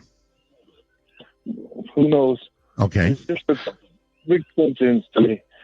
And just one other thing, it's something I've heard since I was a kid, that during an earthquake, or before an earthquake, like dogs or other animals know what's coming. That's right. I don't know. Is there any studies on that, or is that just a tale? Or? Well, Doctor, how about that? I mean, animals certainly sense them before we do. Is that fair to say? Not quite. No. If you're with a friend, burst that bubble, and one friend is standing, and okay, you're in a room and you're lying on the ground, and your friend is standing, you will feel the earthquake first. Huh. And I know many people have said this. You know, I was at home, I was lying on the couch, and I felt the earthquake, and my wife didn't in the kitchen until later. Right. What is happening here is that people have heard of the P and S waves go by. The S wave carries almost all the energy, but it's slower. And so if you're lying on the ground, you have a better contact with the ground, and you're feeling the P wave. And if you're standing, you're probably not, what you're feeling is the S wave, which comes later. And so that's probably what they're feeling. In terms of the animals, people who report this are very sincere, without a doubt. But as I mentioned before, it's not consistent. You don't buy it. Well, it's anecdotal. And so what they're reporting, as far as is true. What they saw is true. The question is, because it's not consistent, that's not a scientific observation. Yes, but sometimes it has to be internally consistent. Right, but sometimes what is anecdotal becomes definitive. And that's excellent. A lot of science eventually is born out of things that are anecdotal. And it's a question of trying to figure these things out as to all this noise that comes down of all these stories. Which one is going to tell us more about the basic physics of earthquakes? Okay, fair enough. Cameron? So anybody with an anecdote, I certainly believe that they're telling me the truth. That's what they saw. Right. All right, Cameron, you're on the air with Dr. Dvorak. Oh, good evening, Art. Good evening, Doctor. Well, good evening. Yes. Before I get started, me and the guys would like to say you have some lovely birds in the background. Yeah, well, those are actually frogs out there. Really? Yes. Well, this should be entertaining. And it's loud to me every night. So you let me think they were birds this whole time. When you mentioned that, the sun was going down, and I thought they were birds. And then later on the show, as it got darker, I said, no, those are frogs. And usually I have a couple in the house. But I don't have any in the house tonight. Those are all outside. Okay. Frogs. Caller? So, anyway. Good ear, caller. Yeah, I was wondering about Cascadia subduction zone. I've read a couple of things recently, effects of that, and how that would basically drop the edge of the plate because it's a major convergence zone for a couple of plates. And they say like the tsunami would wipe out clear back to like 5 in Seattle. What would somebody standing in like between Idaho and Washington, North Idaho and the border of Washington, what would somebody feel up there in the farm hills where it's rolling and the soil is like consistency of old alluvial silt and clay? All right. There. Well, if you're at that distance, say the border of Idaho and Washington, what you'll feel is a shaking of the ground. It won't be very strong. In fact, it will be a rather slow shaking. Most of the energy of the very fast waves have already dissipated. And so it's mostly just the shaking. People will probably feel that earthquake as far as Montana, maybe the Dakotas, and probably down to Arizona. That's a fair way. Doctor, hold tight. We're at a break point. We'll be right back. This is Midnight. I'm Art Bell. It seemed that life was so wonderful, a miracle. Oh, it was beautiful, magical. And all the birds in the trees, they be singing so happily, oh, joyfully, oh, playfully, watching me. But then they sent me away to teach me how to be sensible, logical, oh, responsible, practical. And then they showed me a world. For Dark Matter News, I'm Leo Ashcraft. Oh, come on now. All the sounds of Earth. We Earthlings listen to them all the time. A baby cries, a bus rolls by, the wind keens and rains fall. These sounds and many more are included on NASA's Golden Record, a compendium of sounds of our planet that traveled out into space with the twin Voyager 1 and 2 missions in 1977. The phonograph disc itself was 12 inches and made from copper-plated gold. Previously, the tracks on the album were available as individual clips, but NASA this week released them as an entire recording available to listen to on streaming music service SoundCloud. You can pretend you're an alien way out somewhere in the universe, encountering a Voyager spacecraft and listening to an audio introduction to what Earth was like in 1977. You'll hear crickets, footsteps, Morse code, laughter, fire, a barking dog, and an elephant. The sounds on the record were chosen by a committee headed up by famed astronomer astrophysicist Carl Sagan. As NASA notes, it was intended to communicate a story of our world to extraterrestrials. The golden record was created before the age of the internet. Would a new golden record today skip the sounds of a horse and cart and instead include a cell phone ringing or the clicking of a computer keyboard? To listen to the entire golden record, visit darkmatternews.com. UFO watchers are in a tiz over the discovery of an ancient skeleton with an elongated skull that resembles an alien. The humanoid skeleton was unearthed from a site known as Russia's Stonehenge, and it's being heralded as proof that aliens visited Earth thousands of years ago. However, archaeologists don't share the same view as alien hunters, insisting that the skeleton belonged to a female from a tribe that used to bind the head to make it grow out of shape. Read the full article at artbell.com. Got news tips, questions, comments, or suggestions? We'd love to hear from you. Visit us at darkmatternews.com. A mystery over a group picture. Everyone was having a good time until they noticed that they were being photobombed by a ghost. Nothing out of the ordinary seemed to be going on when the photos were taken. But when they took a closer look, that's when they said they noticed a shadowy figure peering out at them from the second-story window. Natasha Oliver and her friends were hanging out in her hometown of Wim in Shropshire, UK. Oliver told ABC News that she truly believes there is a ghost woman and her baby in that window. She and her friends freaked out after they saw the photo on her digital camera back in 2010, taken when they were hanging out on the front lawn of the unfinished home still being built at the time. Oliver said, when we saw the ghostly figure, the boys climbed up the scaffolding to see what was up there, thinking maybe someone was watching, but there was nothing up there. There were no floorboards or anything. Though the photo was taken almost 5 years ago, Oliver said it recently got widespread attention after she commented on a Facebook post about a fake ghost picture.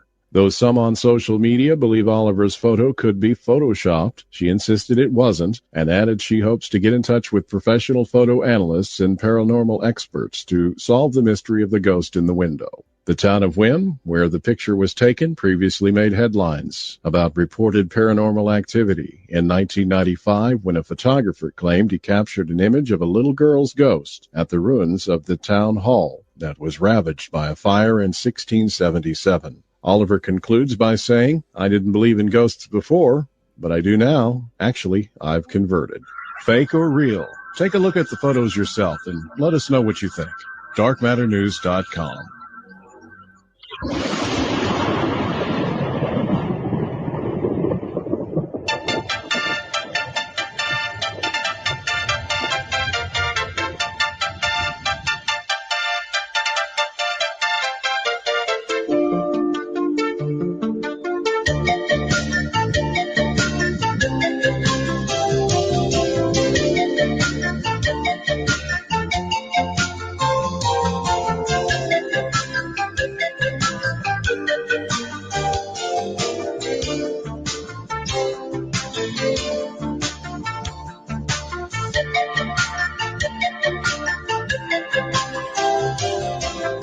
It's not radio, but it is what's next. To cast your ray of light into the darkness, please call 1-952. Art. That's 1-952-225-5278. Again, everybody, we have included now the Leo Ashcraft newscast in the podcast because so many people asked for it. It is very, very unusual, to be sure. Unlike any other newscast you hear. And he does quite the job, no question. My guest is Dr. John Dvorak. He is in Hawaii with a bunch of frogs, I guess. Welcome back, Doctor. Well, thank you. Lots of people want to ask questions, so let's rage along and see what we find. Wherever you are, you're on the air. Hello. This is Patrick in Richmond, Virginia, listening on WTWW shortwave at 5085 kilohertz. That's the way to give a promo. That is packing a walloping 100 kilowatt signal, and I think it's lighting up the ionosphere worldwide. I'm sure. So my question for your guest is, according to Einstein's famous equation equals mc squared, one has to realize that c squared is simply a constant of 90 quadrillion. So if you divide both sides of that equation by 90 quadrillion, you get energy divided by 90 quadrillion equals mass. It seems to me impossible that mass could hold all that energy without just vaporizing or dissolving or blowing apart. Could it be that this is a placeholder where some of that energy has to be transferred to a higher dimension in order for it to exist as stable gravitational producing mass? Well, the equation E equals mc squared just tells you that mass and energy are the same thing. I think the question you're asking is whether part of that energy or mass could actually go into other dimensions. Right. That's actually a very good question to ask, because people are doing experiments to find out, like we mentioned, the quantum computer. If the quantum computer works, that implies parallel universe. Mm-hmm. And the question is, what do we mean by a parallel universe? It would be a different dimension. And this may sound strange, but they're trying to measure the distance between our universe and that universe. Mm-hmm. And to get into that, we actually have to talk a great deal of topology. As to the way you do this in a 4 or 5 or 20 dimensional space. And as you can tell, I don't think I'm prepared to talk about the multiple dimensions. I was going to say it's sailing over my head. Yeah, but there is this question of the gravitational energy. Does it actually seep into these other dimensions? That is a legitimate question. Yes, I've heard it that. I've heard it said, Doctor, that is, if we're going to discover another dimension, that's how we're going to do it, by gravity. Right, and the explanation, of the 4 fundamental forces, of the strong force, the weak force, and the gravitational force in there, people have said, why is the gravitational force so weak? It's so much weaker than the rest. Mm-hmm. And one explanation is because it goes through all these other dimensions, and the strong and weak force stay only in the 3 dimensions that we have. Okay, caller, I think that's the best we can do. Thanks. Thank you very much for the call, and take care. Let's try, let's see. How about Jess on Skype? Art Bell, welcome back. Thank you. Fantastic to have you back. Good to be here. As opposed to the alternative. Anyway, but do you have a question? I do, sir. Okay. So I live in Iowa. Okay. And approximately around May or June, early part of June, I heard what was a loud bang, or it sounded like a car crash. Mm-hmm. I was sitting with 3 or 4 other gentlemen that evening, and we heard the bang, and nobody could really explain it. Now I'm kind of Google searching that there was an actual earthquake at New Madrid that night. Can Mr. Dvorak explain? We're 4.5 hours away from there. Dr. Dvorak. I'm sorry, Dr. Dvorak. Oh, no, that's fine. No, John is okay. It's a good question, Doctor. These big bangs, we're getting reports of these all over the place ahead of earthquakes. What in the world? I don't have an answer. I would need more information as to exactly the timing and so forth. But as I mentioned, earthquake sounds are real, but we don't understand the physics of them. Caller? Well, thank you very much for the information. Right. Thank you for the call. Yeah, these really are strange. These sudden bangs are just plain weird. When Lewis and Clark, in their journals, when they went across the Great Plains, yes, Lewis writes about bangs, and people have scratched their heads. What is he hearing out there? The weather is clear. Yeah. And of course, when he talked to the people who were living out there, they said yes, these happen. And we're not sure what that is. All right, being not sure is okay. Dustin on the phone.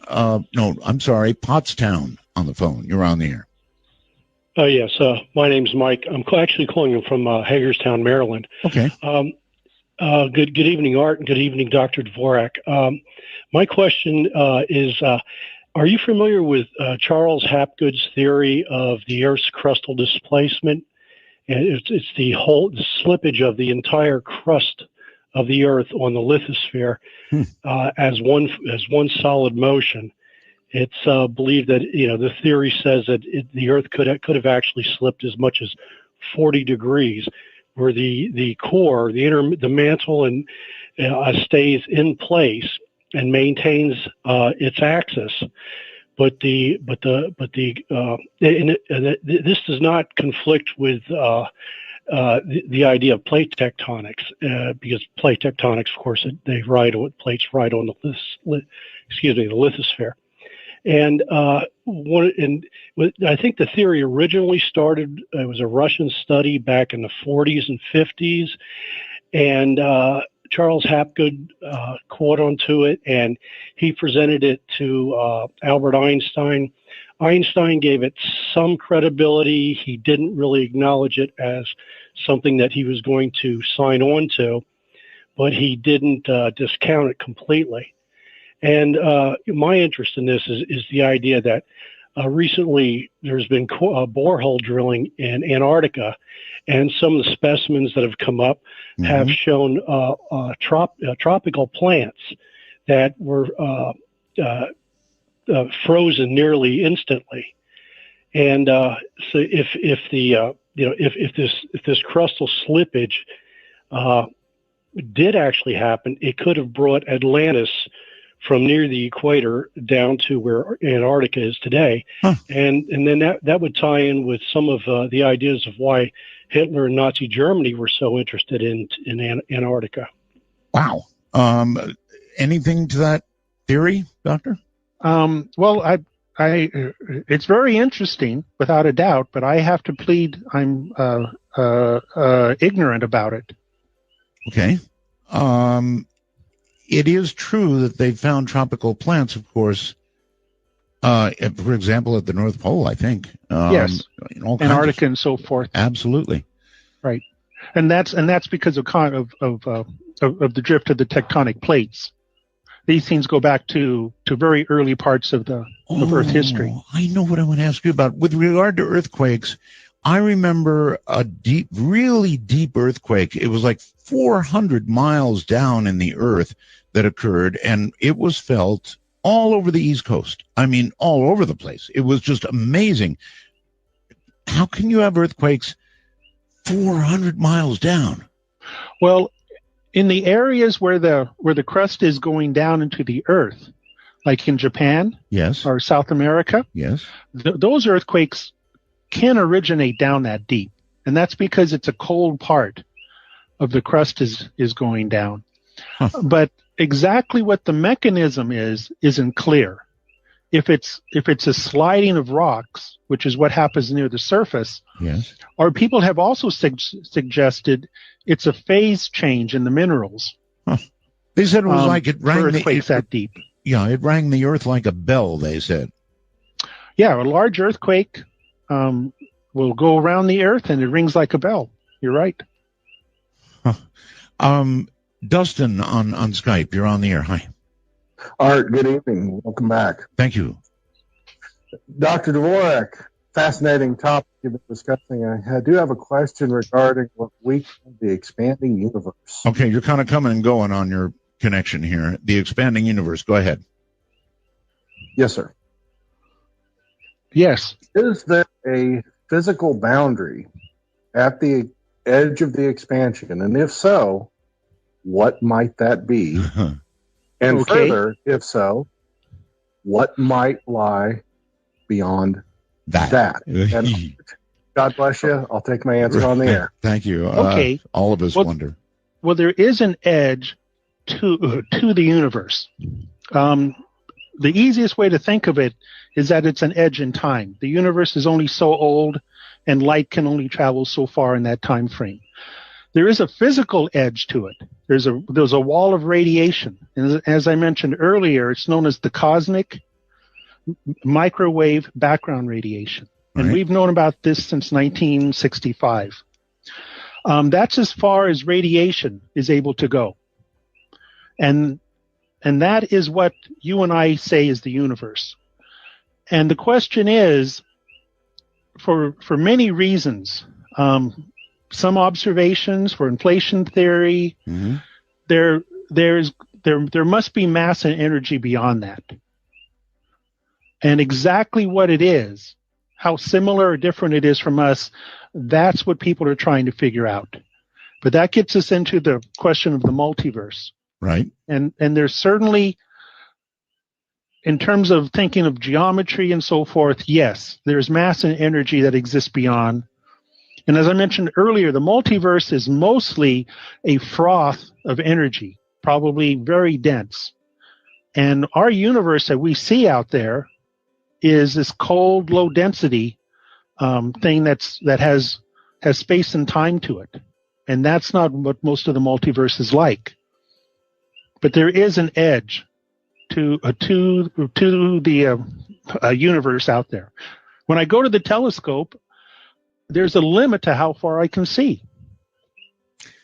What is that limit now? Well, that limit is on the cosmic microwave background. What we see of it is at 13.7 billion light years. But the part we see, the light left a long time ago, right? Mm-hmm. And it continued to expand. Yes. And so what we're seeing now is probably out about 46 billion light years. Wow. Another way to think about it, 46. If you're standing on land and you look out to the ocean, and there's a ship sailing away, and this ocean is sort of expanding, and the ship is riding the ocean. Mm-hmm. Eventually, it's going to go beyond what you can see. Right. And that's sort of what people are trying to explain is going on here. The universe, as we know as astronomers, is that part that is confined with the electromagnetic radiation, the light. Yes. But there's mass and energy outside of it. Did I hear you say? The thing is finding experimental proof for it. Yeah. And that's what people are working extremely hard on, trying to find experimental proof for it. Right. What did you say about 46 billion years? That one stumped me. Oh, okay. So this wall that we see, right, at 13.7 billion years, right, because it's expanding, what we see is in the past. I've got that, right. And so what we see was 13.7 billion years ago. Right. But that has moved away from us. Right. And you just do on the calculations, that horizon now is now 46 billion light years away. I'm trying to not say now, because as we know from general relativity, there is no actual now in the universe. Huh. Okay. Because remember, all the clocks are going at different rates. Right. I'm just not getting it. 46. I understand 13.7. You get a big bang. There's an atom that's sitting out there at 13.7 billion years. That I get. Which we got radiation from, which I'm receiving at the telescope tonight. Got it. That atom in those 13.7 billion years has moved away. And it is now 46 billion light years away from me. See, what I thought is that atom had moved away, yes, and was now 13.7. No, that atom is 13.7 billion years ago for the light that I'm receiving tonight. But where is that atom now? Because see, it took time for that light to get to me.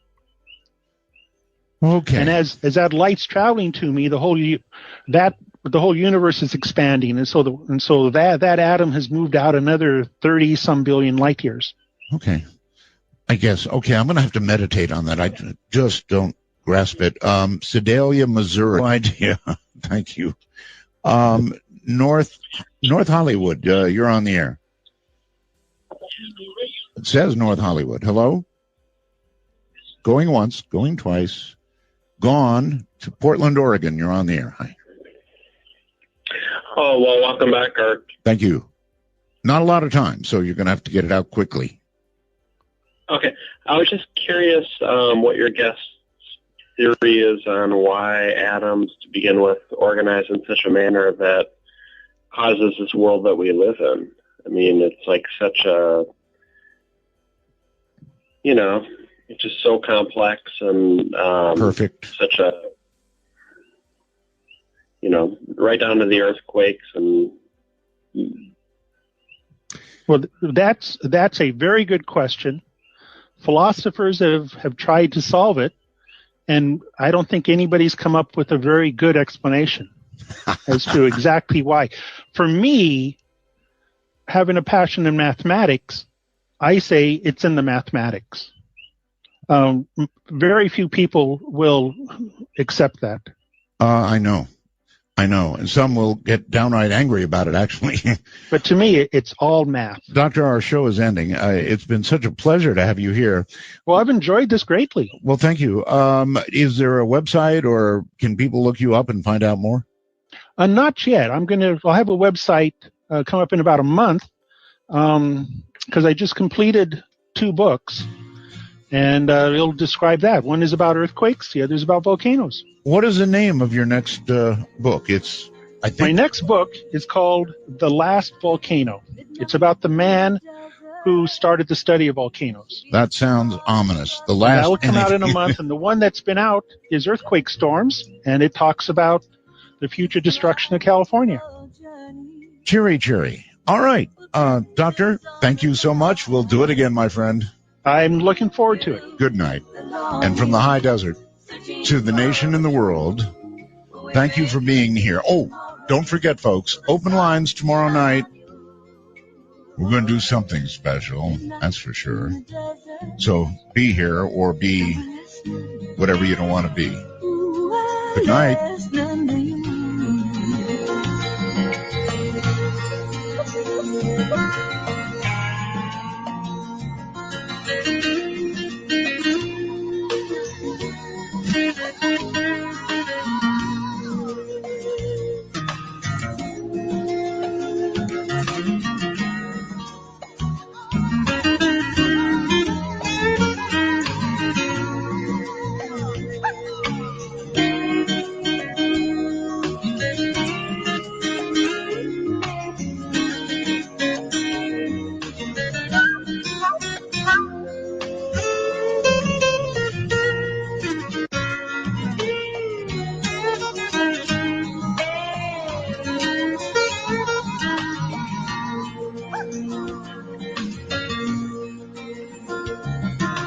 Midnight in the desert, and there's wisdom in the air.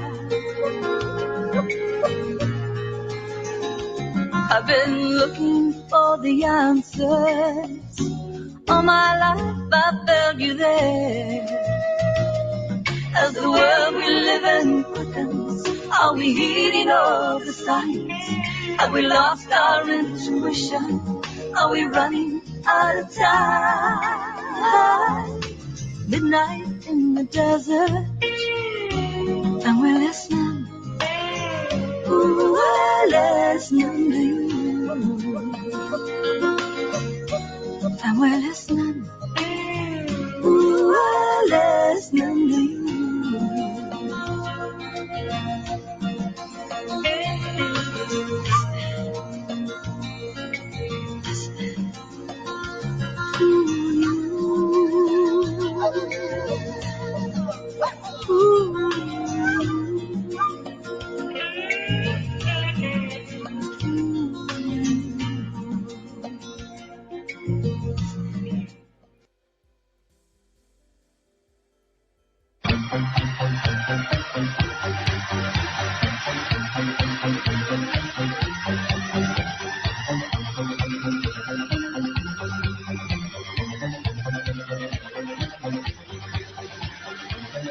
From the high desert and the great American Southwest, I bid you all good evening, good morning, good afternoon, wherever you may be in the world's 25 prolific time zones, each and every one covered like a blanket by this program, Midnight in the Desert.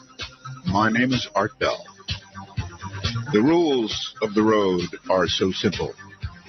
No bad language, don't need it, and only one call per show.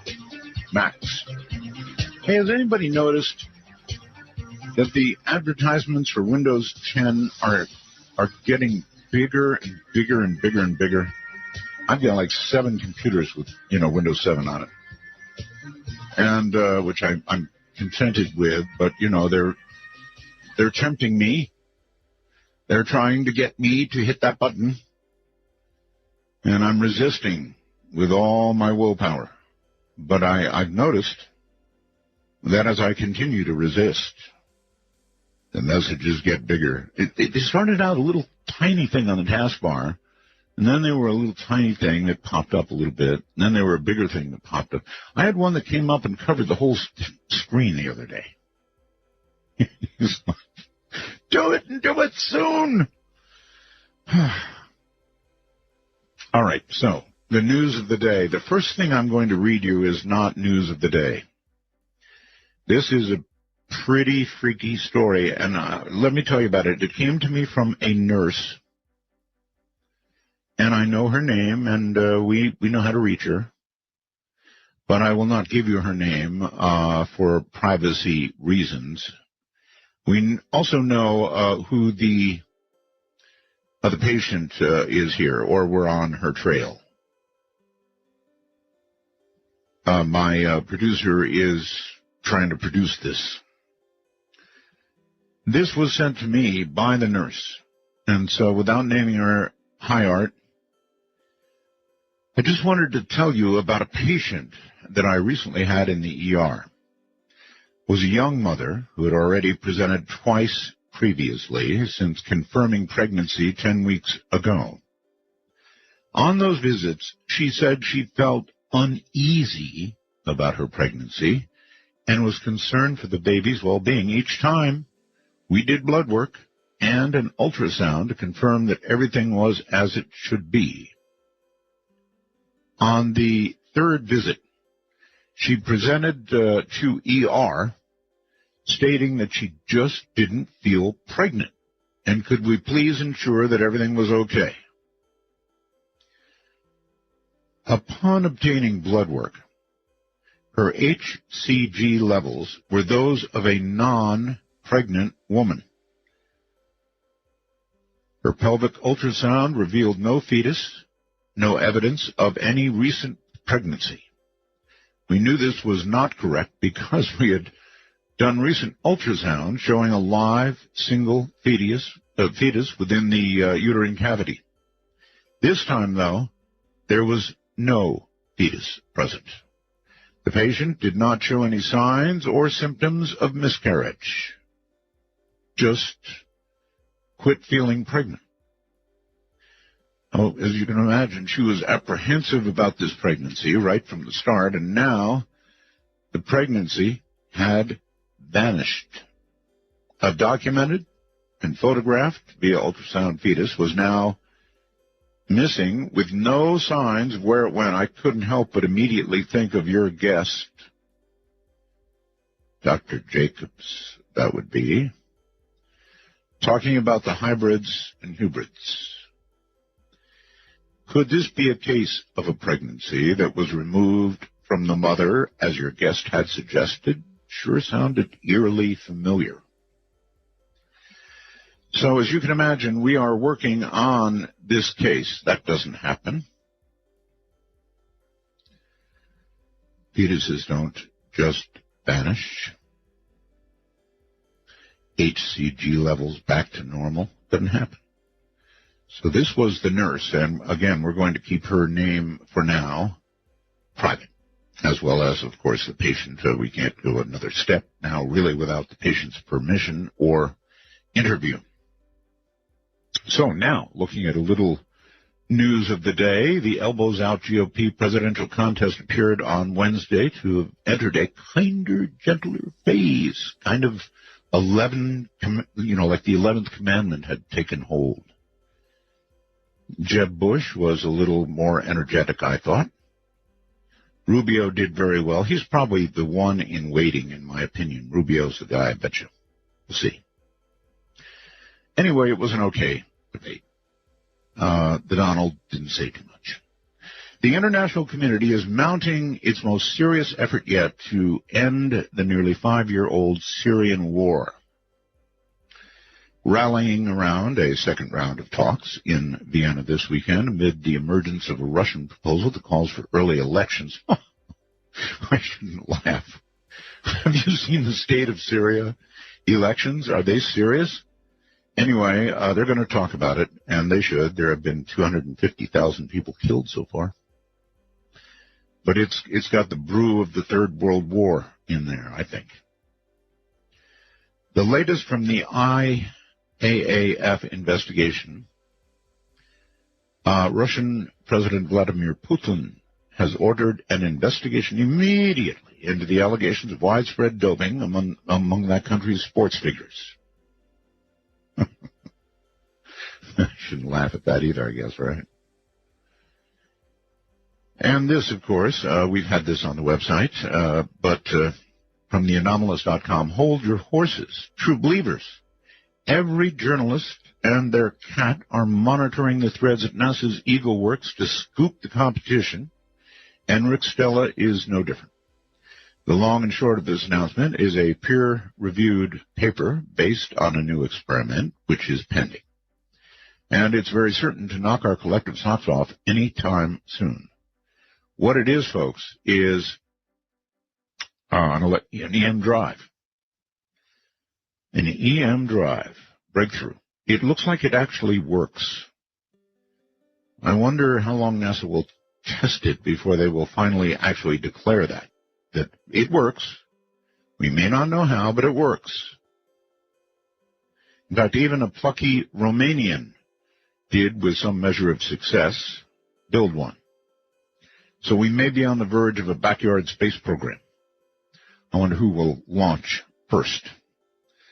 The subject tonight is timely in the sense that there are very violent storms going on tonight across Illinois, Iowa, probably mainly Missouri overnight. It's a mess, and it's late in the year for that mess, and our guest will be able to comment on it for sure, since he chases storms. No, he's not crazy. It is a true, absolute straight line to all the adrenaline a human can use. We'll talk about it in a moment. But I do want to say one thing. NBC News tonight, in covering the violent weather, you know, they had cameras, of course, in Iowa because they were doing political coverage, right? And, again, here I go laughing, but God, it was a funny sight. They had this, young gal, I guess probably a political reporter, right? And the tornado sirens were going off, as in, get the hell out of here and go find shelter right now. I mean, you could hear the sirens screaming in the background, which is, I assume, why they turned on the camera. But in the background, she was standing right in front of a Jeb can fix it sign. Again, I shouldn't laugh, but she, you know, her face was worried and the siren was going off. She's probably imagining, you know, a mile-wide tornado bearing down on their building. And it had to be right in front of a Jeb can fix it sign. All right, so it has been too many years since I've interviewed this man. And I suspect he's as crazy as ever. Warren Fadley was the first person to pursue severe weather and natural disasters in a full-time capacity as a journalist, consultant, cinematographer, of course, and photographer. He's been labeled as America's top storm chaser, and that's quite a title. And America's storm survival expert by multiple media outlets. You have very likely seen Warren on news programs, CBS's Early Show, the BBC, O'Reilly Factor, CNN, Fox News, and so much more, reporting on severe weather. As a full-time extreme weather journalist, forecaster, and storm survival expert, so who knows, we might save a life tonight. Warren has likely experienced more assorted severe weather and natural disasters than any living human being. And believe me, his adventures, deadly encounters, could fill volumes. They will fill 3 hours tonight. It's adrenaline junkie's dream to chase storms. I did it when I was young and stupid, I know. But I sure am still very, very interested in it. We're going to break here, and when we come back, Warren Fadley.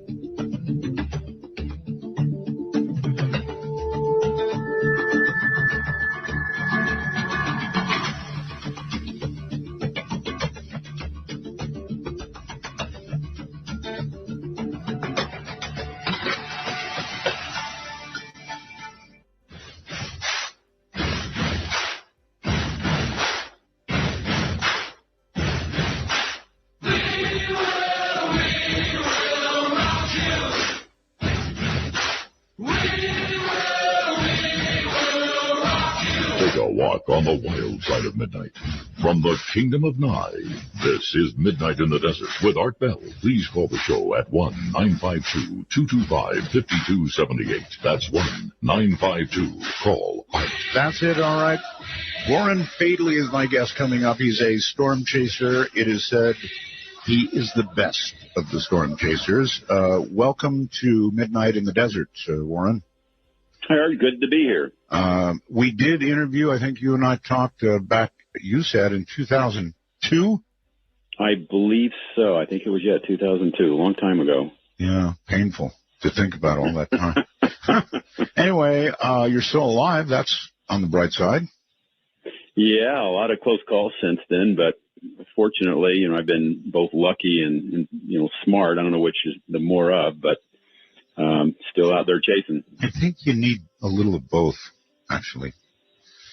Well, you need a little of both, plus you need to have some kind of a survival instinct. I had that. I was told when I was a journalist, and I think it kind of transitioned into storm chase, and it's probably kept me out of a lot of trouble over the years. Mm-hmm. Where are you located, by the way? This time of year, I'm in Tucson, Arizona. Tucson. This is usually the slowest time of the year for severe weather, although, of course, tonight there's some areas that are getting hit. But generally, this time of year is one of the few times I can actually sit back and not worry too much about chasing. Are things changing? That's a pretty comprehensive question. When I say are things changing, I mean when we talked in 2002, the tornado season was one thing, the typhoon and hurricane seasons, they were something else. And since 2002, Warren, if you think about it, have things changed? Well, they have. I mean, the last few years we've seen very little hurricane activity, in the Gulf Coast or the East Coast.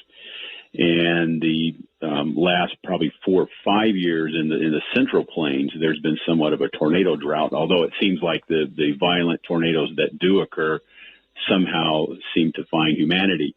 But beyond that, the weather, it's drier. We're seeing these massive dust storms, 110 miles north of me up in Phoenix. And we're seeing some of the storms kind of change where you see the violent storms in the plains move a little bit further to the east. So things have changed a little bit, but when you talk about severe weather and the kind of things I chase, which is everything from lightning storms to tornadoes to hurricanes and everything in between, it's pretty much regular occurrence somewhere in the world. That's true. During the years that I was not talking with you, I lived in the Philippines for quite a number of years. And I lived up at about 190 feet. We were on the, actually 200 feet, the 19th floor. I still own the condo there in Manila. And my wife, who is Filipino, she said, one day I called her to the window because we would get, very, very violent thunderstorms. And when you're up 200 feet in the air, you really feel it. Oh, sure. And one day I said, "Hey, hon, come here. There's ice falling." She said, No. Ice doesn't fall in the Philippines. I said, "Look." And there, sitting on the windowsill, were chunks of ice. Very powerful storm. She went, "Wow, ice." Never seen it in her life. Yeah, it's very unusual the way the storms form there to have hail, if that's what you're referring to. That's it was hail. Tropical areas. Yeah, in tropical areas, that's pretty uncommon. You don't see that very often. Well, there was rotation going on, too, and not far away they actually had a tornado. So those things occur, although not nearly like we have it here in the U.S. No, I mean, this is the U.S. is really the hell machine of the world, especially on eastern Colorado. A little bit further up north into north South Dakota. I mean, that's where you run into the sometimes the grapefruit size hell. I've done some foolish, maybe not so foolish, and maybe some of it foolish storm chasing myself, as I told you, I think the first time we interviewed, from Amarillo Air Force Base. Used to chase them up into Oklahoma, actually back then film, sold it to KFDA television in Amarillo back then. And we chased Lynn, who, by the way, went on to be a good friend of mine, went on to be a meteorologist and does TV news in Louisiana. He and I chased tornadoes and storms that were about to issue them all the way up into Oklahoma. So I know a little bit about what you do, but I was a real piker. You're the real McCoy. You're said to be actually the best. Well, I let other people say that. I don't make that claim. The best is, everybody has a different definition of what the best is, but it's kind of interesting you talk about storm chasing back in the days, because as we didn't have all the laptops and all the technology we have now, which is a totally different type of chasing than you had 10 or 15 years ago. It's completely changed chasing and the way we chase, and there's good things about it and there's bad things about it, but the technology is really the biggest thing to affect storm chasing and storm spotting, probably, in the last 10 or 15 years. Well, I can say this to you, Warren. When it gets in your blood, it never, ever leaves. We will get an occasional violent storm here, and I'll be watching it on radar scope on my little iPhone 6. Boy, I wish I'd had that back when. And, and I'll be looking for rotation. I'll be out looking at the clouds, and every now and then you get just a little bit of rotation. You go, wow, look at that. And so it never leaves you. Never, ever. It's like radio. It never leaves you. No, it doesn't. I started out as a newspaper journalist when I got out of college, and even the journalism bug to this day stays with me. If I'm sitting here at night and hear, sirens for more than probably 5 minutes, I'll jump up and grab the scanner. That's right. What's going? It's the same thing, and same thing with storms. Even when we have storms here in Tucson, if I see the sky get dark or I look on the radar and there's something out there, I still have that, urge even during the off season to go out. It is a curiosity. I mean, that's why so many people chase. It's a big atmospheric treasure hunt, and boy, once that fever bites you, it's something that's just really hard, if not impossible, to get rid of. I know, and it's really hard, I think, to describe to people who don't understand it, and that would be some of my audience. But it's a total adrenaline rush. For me, it's like being on the air. I don't know. It's just something you go and do. If something is about to, some roll cloud is about to go by and issue a tornado, you follow until you see it and get. And by the way, folks, when you go to my website, artbell.com, and click on Warren's picture, you're going to see a couple, and you really do want to see these pictures. That tornado, is that your photography? Oh, yeah. There's three. I believe there's 3 photos on there. There's a tornado in, I believe that was in Kansas. Then there's the famous lightning strike that got me started, the one of the lightning strike hitting the oil and gasoline tank farm here in Tucson back in 1987. And there's another shot, which is really kind of a beautiful landscape shot, which was shot in West Texas there off of I-40. I see. East of Amarillo. And that's just, the clouds are just amazing, the Mammatus clouds and the kind of a purple sunset light on them. The kind of things that, chasers just spend all the money and time out there chasing, looking for. I saw stuff just like that in Amarillo. Believe me. Yes, these are amazing photographs. And as far as the tornado photograph is concerned, it's one of the best I've ever seen. My goodness, what form. Well, I only shot 2 or 3 photos of that because I had, at the time, I had a 35 millimeter film camera that I had got from an agency in Los Angeles who wanted me to shoot weather. And so I spent most of the time shooting that on 35 millimeter film, which, was one of the first tornadoes actually shot on 35 millimeter film, if I remember right. But, that's always the problem with storm chasing and being both, someone interested in motion footage and someone interested in still images is, how do you handle it when you have something like that on the ground? Do you want to shoot the stills? Do you want to shoot the footage? And over the years, people have preferences. Stills were, of course, at one time the only thing you could really shoot. Video just wasn't of quality. And nowadays with HD cameras, you can shoot some amazing quality footage. So, even though technology is advanced, there's still that, juggling act going on when there's something really amazing happening to decide, what format you want to actually record it on. Okay, see, I look at that tornado and I say, my God, that is beautiful. Absolutely beautiful, and it is. It's just gorgeous. You've got basically what looks like clear sky everywhere else. You've got that giant, ominous cloud above, and from it, the tornado, and it's about as perfectly shaped as I've ever seen. That's probably one of my favorite shots because it does kind of incorporate all the things you're looking for in a tornado shot, which is really hard to find. The color, because the sunset light was on it. You don't find that with a lot of tornadoes. It's kind of a gray against gray. And you also had, it was close enough to get a good quality shot. Fortunately, the best thing about that tornado is it didn't do any serious damage or hurt anyone. So, once you hear that and there's nothing bad about it, you can really kick back and enjoy the photograph. It's not like taking some of the images I've taken where, the tornado went on to become a killer tornado or was doing, serious damage, because it's really difficult to kind of celebrate, no matter what it looks like, to kind of celebrate those shots when you realize, what it did. Okay, that brings us to something I want to talk to you about. I said, okay, it's beautiful. And I know that you understood the word beautiful. As our eyes look at it, or if you're a chaser, or if you're interested in violent weather, that is beautiful.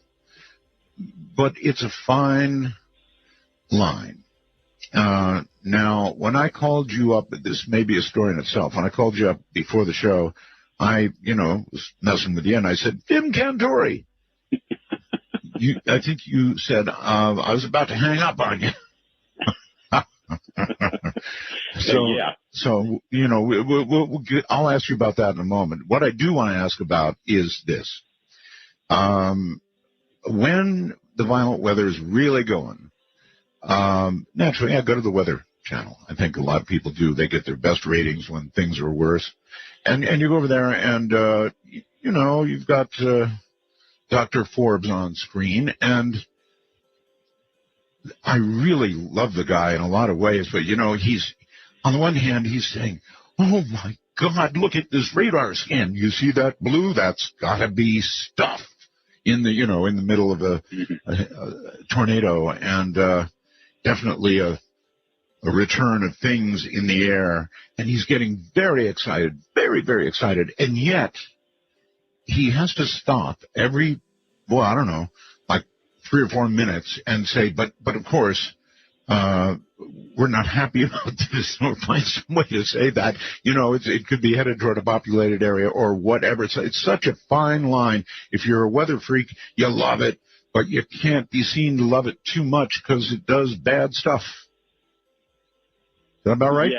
Yeah, that's always very difficult to watch radars when you have, what we call the damage ball, or you're able to see the reflectivity and the signatures, and it's debris going up in the air, and you can just tell, by looking at GPS or the overlays that it's going to a populated area. I remember one time in Oklahoma City, we had a tornado going through there, and my foot was actually shaking on the accelerator because I realized what I was chasing was obviously killing people at the time. Yeah. So there was this excitement, but there was also this kind of anxiety of knowing what you were looking at was doing some real serious damage. But you're right, you have to be careful. And you're talking about Forbes and Dr. Forbes and describing it. And I think I actually remember seeing that same thing. And I think a lot of the excitement is just from the science part of it, that you're witnessing something absolutely, amazing. Of course. That if another scientist was sitting next to you, they'd be saying, oh my God, and you weren't on TV, it would be real exciting.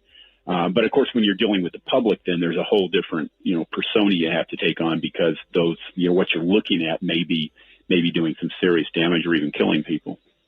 Yeah, Forbes was saying things like, I think this could be the biggest I've ever seen in this kind of return. Biggest ever. So he was trying to suppress scientific excitement. You've got it exactly right. And then impressed people, of course, with the danger that was, and they do warn town after town after town after town. So you don't think, it's not your feeling that there are more tornadoes. There may even be fewer, but you don't think they're more violent, or do you think perhaps yes?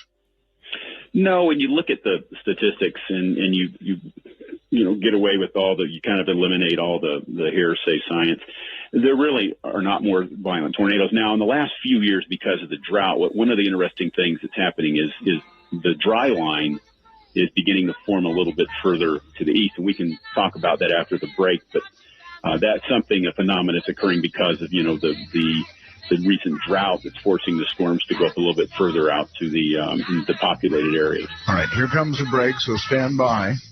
My guest is Warren Fadley. He chases storms. You might want to take a look at his vehicle and his dashboard. We'll have him describe that equipment for you. I'm sure it's the latest, the greatest.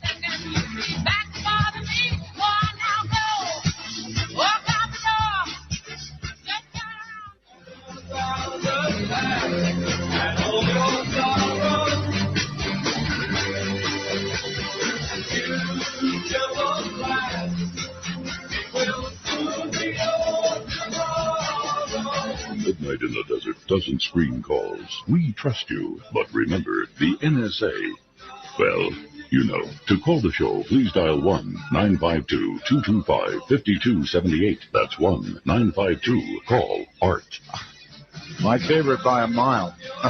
Welcome, everybody. I've got a storm chaser, the storm chaser, actually. The original storm chaser, the best storm chaser, still the best storm chaser. Warren Fadley is my guest, and we're talking weather. And I'm sure you've seen this last tornado season. Things have changed a lot since Warren started chasing, and I was chasing way back when. They've really changed a lot. We're going to talk some about that, but let's get this Cantori thing out of the way. So, do you have a bone to pick with Cantori? Well, not really. I have a love-hate relationship with the Weather Channel. I very gratefully published my book, Storm Chaser, back in the Twister days. Was it 95 around then? Right. So, they've been good, but I've had some problems lately with them and what we call chasertainment, which is it's a new phrase for you. Write that one down. Chasertainment, which refers to, instead of delivering weather information that's really going to save someone's life, it's geared more for entertainment. You show the chasers out there doing really dangerous, wacko, unnecessary things. And there's no shortage of those anymore, right? Well, yeah, we could talk about that for the next 10 hours, but that's one of the problems. They embraced that, ironically, a couple of years ago, and it almost killed their crew when they were out chasing Mike Bettis, the El Reno tornado that ended up unfortunately killing 3 researchers out there. But and I think they learned their lesson because the tornado hunt never resurfaced after that year. But they got really caught up in that chasertainment of promoting chasing this misrepresented as being something legitimate when it's not. And I think a lot of people saw that, and I think it ended up hurting the Weather Channel in the long run, that they kind of adopted that as a legitimate way of promoting weather. Well, look, they're in the ratings business. Like every TV channel up there, they're in the ratings business. And so I get it. But I also get what it drove people to and the danger of it. So I get both sides of it. In other words, look, the Weather Channel needs ratings. It's as simple as that. Now, how far do they go to get ratings? It's not a taxpayer-supported channel. It's not a government-supported channel. They get their money from commercials. So it is indeed a fine line they walk, Warren. A fine line. You think, though, they stepped over it? I think they stepped over it because when you lose the public's trust and you start showing, again, things that are for entertainment value, not for news value, it actually risks lives. Because if I'm watching the Weather Channel and there's a tornado heading towards my house, I don't really care what this person or that person is doing chasing it. I want to know, if it's going to affect me. I want to know if I need to take shelter. I want to need to know what I need to do. And, seconds save lives. And if they're going to broadcast that kind of information, they need to spend that time giving people, important information. And of course, most people turn into local television and the National Weather Service. Those are probably your two best sources when there's some kind of a threat.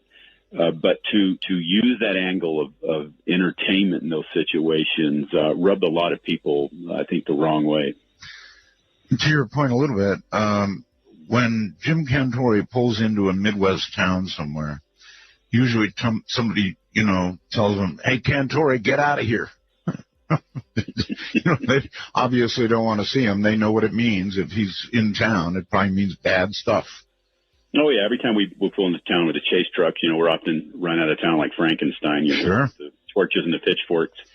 It does get people's attention. They always want to know, which is kind of interesting, I've always thought, because you can go into an area that people should know better on, say, a high-risk day when there's a higher probability of violent tornadoes, and you'll be filling up the gas tank or something, and someone will always come up and go, "Is there going to be storms today?" And I always kind of look at them and go, if I lived here and it was a high-risk day and a good chance of violent tornadoes, I would probably, no, I wouldn't have to go up and ask them. But, have you seen that? I tried this on a guest the other night and hadn't seen it. Have you seen that commercial of the horror movie spoof where the guy is, where they're going through, let's run to the running car. That's great. And the guy in the background is just kind of shaking his head. Right. No, behind the chainsaws, of course. Yeah. Yeah, logic, and I always tell people are asking me, of course, how to survive storms and what you should do. We can certainly talk more about that later. We will, but, yes. One of the things I've noticed over the years, which I've tried to convey to people when I do lectures and speaking engagements and things like that, is that I don't care how well organized you are, and I'll say this even to myself, when you get in a real serious, and I mean life-threatening situation, the thing that's going to save you are the instincts, are the things that you have burned so much into your memory and your preparations that you're going to take the right steps. Because we all hear the safety, instructions every year what to do if there's a hurricane or a tornado. But people will always tell me, and I've seen it firsthand, and I've seen, ended up in tragic results when people are faced with that and panic sets in, that all goes away. That instantly is completely erased. And it's that's what creates panic. And that's why you have so many people who don't need to perish in severe weather events that do. Okay. I'm going to give you a little scenario. You know what scares me the most is what I cannot see, Warren. I just can't imagine being in a wood structure somewhere in the Midwest, have it be way after dark, and hear that damn freight train sound. If I know where a storm is, and I can look at the clouds, I can look at the storm, like you, perhaps not like many people, I can kind of tell what's going on, but oh man, to hear that sound in the dark, I can't think of anything more frightening. Well, the sound would certainly frighten you, but I've been in over the years in numerous situations, especially back before we had radar and good communication information, where we would stay in flimsy, cheap, motels. Yeah, of course. And lo and behold, you'd hear the tornado siren going off, and you'd see the funnel clouds illuminated by the lightning, and it was always a threat. And it's a very hopeless feeling. And of course, I usually will look over a building, and before I stay there, even nowadays, and know where the shelter is, know where the exits are, and things like that for safety. But I've been caught in those situations, and I'll tell you what, at some point you just submit and you cross your fingers and find the safest place you can, and the rest is purely luck. Yeah, let's talk a little bit about what you said about the dry line moving east of where it used to be. I think you're right about that. I do. So many of these storms now seem to be happening east of where they used to be. I mean, Amarillo gets them every now and then, but not nearly as. I mean, it used to be the center of Tornado Alley. Now it's way east. What's going on? Well, a lot of this is because of the drought, and what happens is you have an area called it's a boundary called a dry line, and it separates the dry air from the moist air, and it's a breeding ground for storms. They like to go up along that boundary, and generally it's somewhere Amarillo or just to the east of there, and a lot of times it's not as defined, and you just don't have the moisture depth, and you'll have storms go up, and then they'll go up and further down east, it'll stabilize things in the afternoon, and you may have a few tornadoes. That's a very common scenario out there. With the drought, though, you have a real sharp dry line that ends up being, maybe 40, 50 miles to the west of Oklahoma City, for example, and that becomes a very active area, and you have a lot of very violent storms go up, and unfortunately, when they move, 30, 40 miles to the east, they're right in the Oklahoma City area, which we've seen, with Moore and with El Reno, these very violent EF5 tornadoes recently, and that's one of the results of the drought is you have these storms maturing, coming off the dry line and moving into the populated areas there. How many were killed in the El Reno storm? I believe it was 4 or 5. I know there were 3 of the research chasers were killed, and there was another guy who stopped on the road to photograph the storm with his iPhone, and maybe another person, but I know 4 for sure. But I'll tell you what, that was a miracle. When I was watching that storm on radar, I remember at one point we were south of it, and we saw it at the ending stages, and I remember getting on the radio and telling someone, I go, we're no longer, chasing. We're going to go in as, EMS people.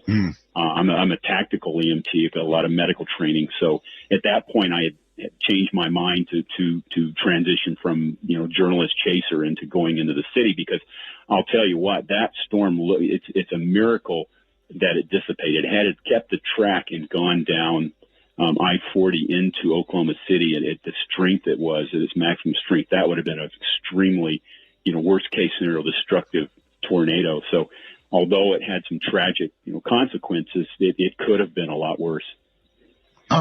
What did they do wrong, if anything, the ones that got killed?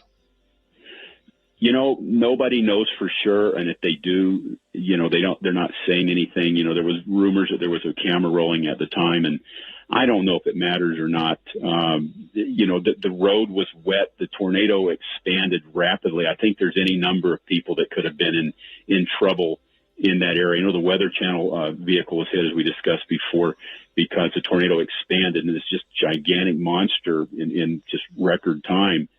So was that it, or did it actually take a jog? The story I heard at the time was it jogged suddenly. Yes? It did both of those things. It actually turned to the north, I believe it was the northeast, rapidly, which they sometimes will do. And I think, you just get caught off guard. I don't care how good you are. It's happened to me. It's happened to, some of the most experienced chasers in the world.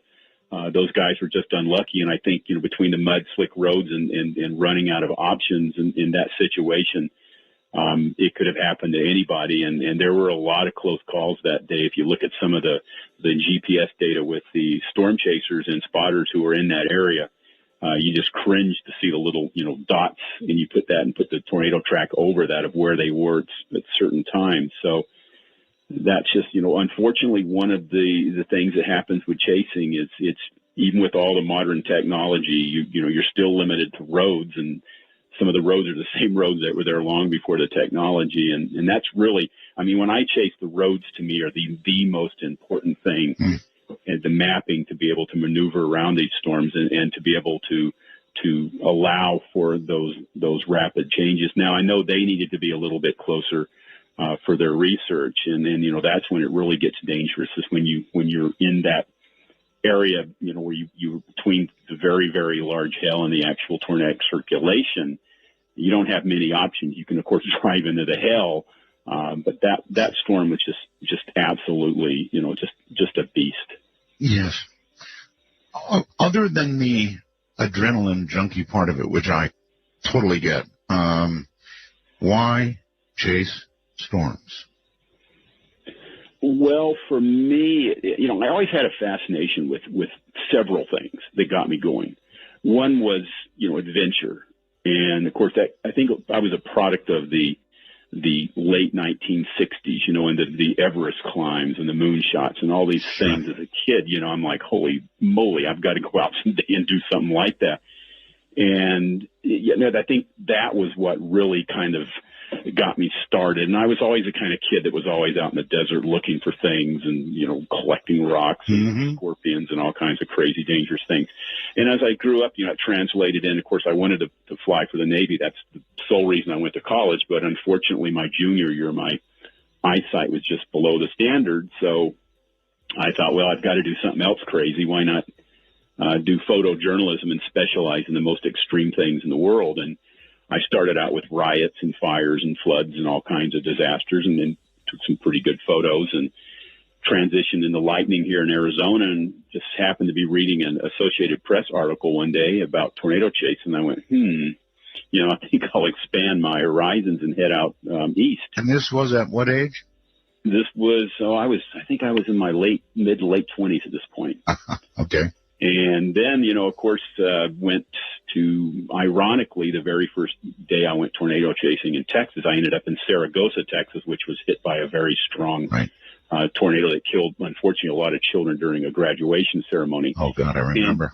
And being there and seeing that, it humbled me a lot. It also told me I'm going to have to give something back. I can't just go out here like you see a lot of chasers and just have a wild, crazy time doing this. I had to give something back. And that doesn't mean I, didn't have crazy, experiences chasing and did a lot of crazy things and some foolish things, but I wanted to give something back to chasing. And I think that's where eventually all the knowledge I got from this firsthand survival I put into writing books and doing lectures and becoming an EMT. So I could do something when I'm out there, just, besides taking the pictures and the footage. I wanted to give something back when I'm out there, and I'm glad I did, because I'll tell you what, it's a great feeling when you go out there and you're able to lend a hand to somebody.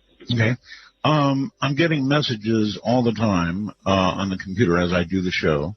People are asking that you would describe what they can see in the photograph equipment-wise in your vehicle. Well, I don't have that picture up. I don't want to risk it here and mess up the phone line by turning the computer back on. But there's an iPad up on the front windshield, which is attached with a suction cup, and that I use mainly for mapping and radar. Okay. And there is also a satellite GPS unit on the dash, and that's because you can't always rely on phone lines when you're out there in the middle of nowhere. So even if I don't have phone lines, I have a satellite that'll give me a map and a radar, which is very important. Oh, yes. There's radios. We don't use radios much anymore to communicate with weather service. There are still some spotters that use the ham frequency. In the old days, that was the way we spotted, was on the 2 meter and 440 ham network. But as a licensed ham, of course. Right, of course. And there's, obviously my cell phone's in there, and there's a camera mounted on the front. There's usually 2 cameras in the front. Sometimes I'll have one pointed back towards me, but there's always one kind of a wide view out front we can turn on, and there's a monitor for that. There's a handheld camera that comes off that you can actually hold and watch the monitor when you're driving, so you don't have to actually look through the camera. You can use that on there.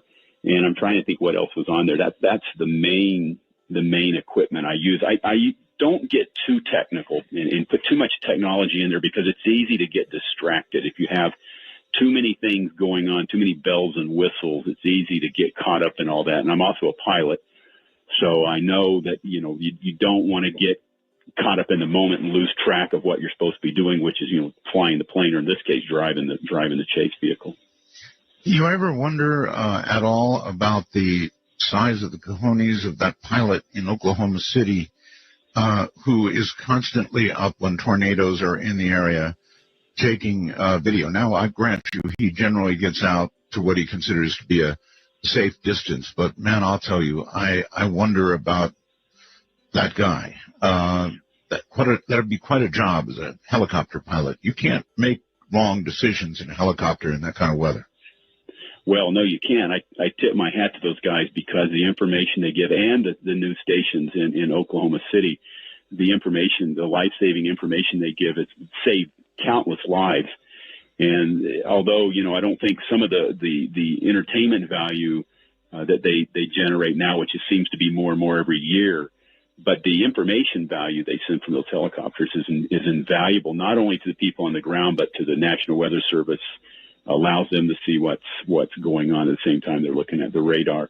But yeah, all that technology has a very good purpose. But unfortunately, in recent years, some of it's getting a little bit out of hand where it's becoming more entertainment value. And I can give you a great example is when I was at the Moore tornado. Okay, hold that thought. Entertainment value. The Moore tornado. Man. All right. So my guest is Warren Fadley. He's a storm chaser, the storm chaser, the original storm chaser. We're talking about violent weather. Right now, actually, tornadoes. I'm Art Bell.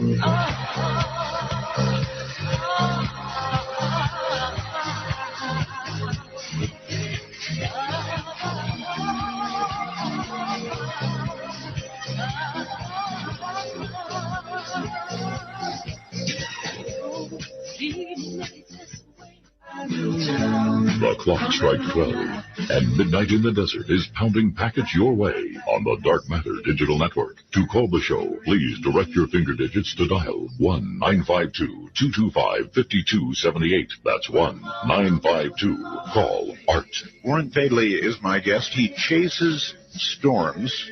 He is said to be the best. That's what you're hearing. And we were talking about entertainment value, I believe. Right, Warren?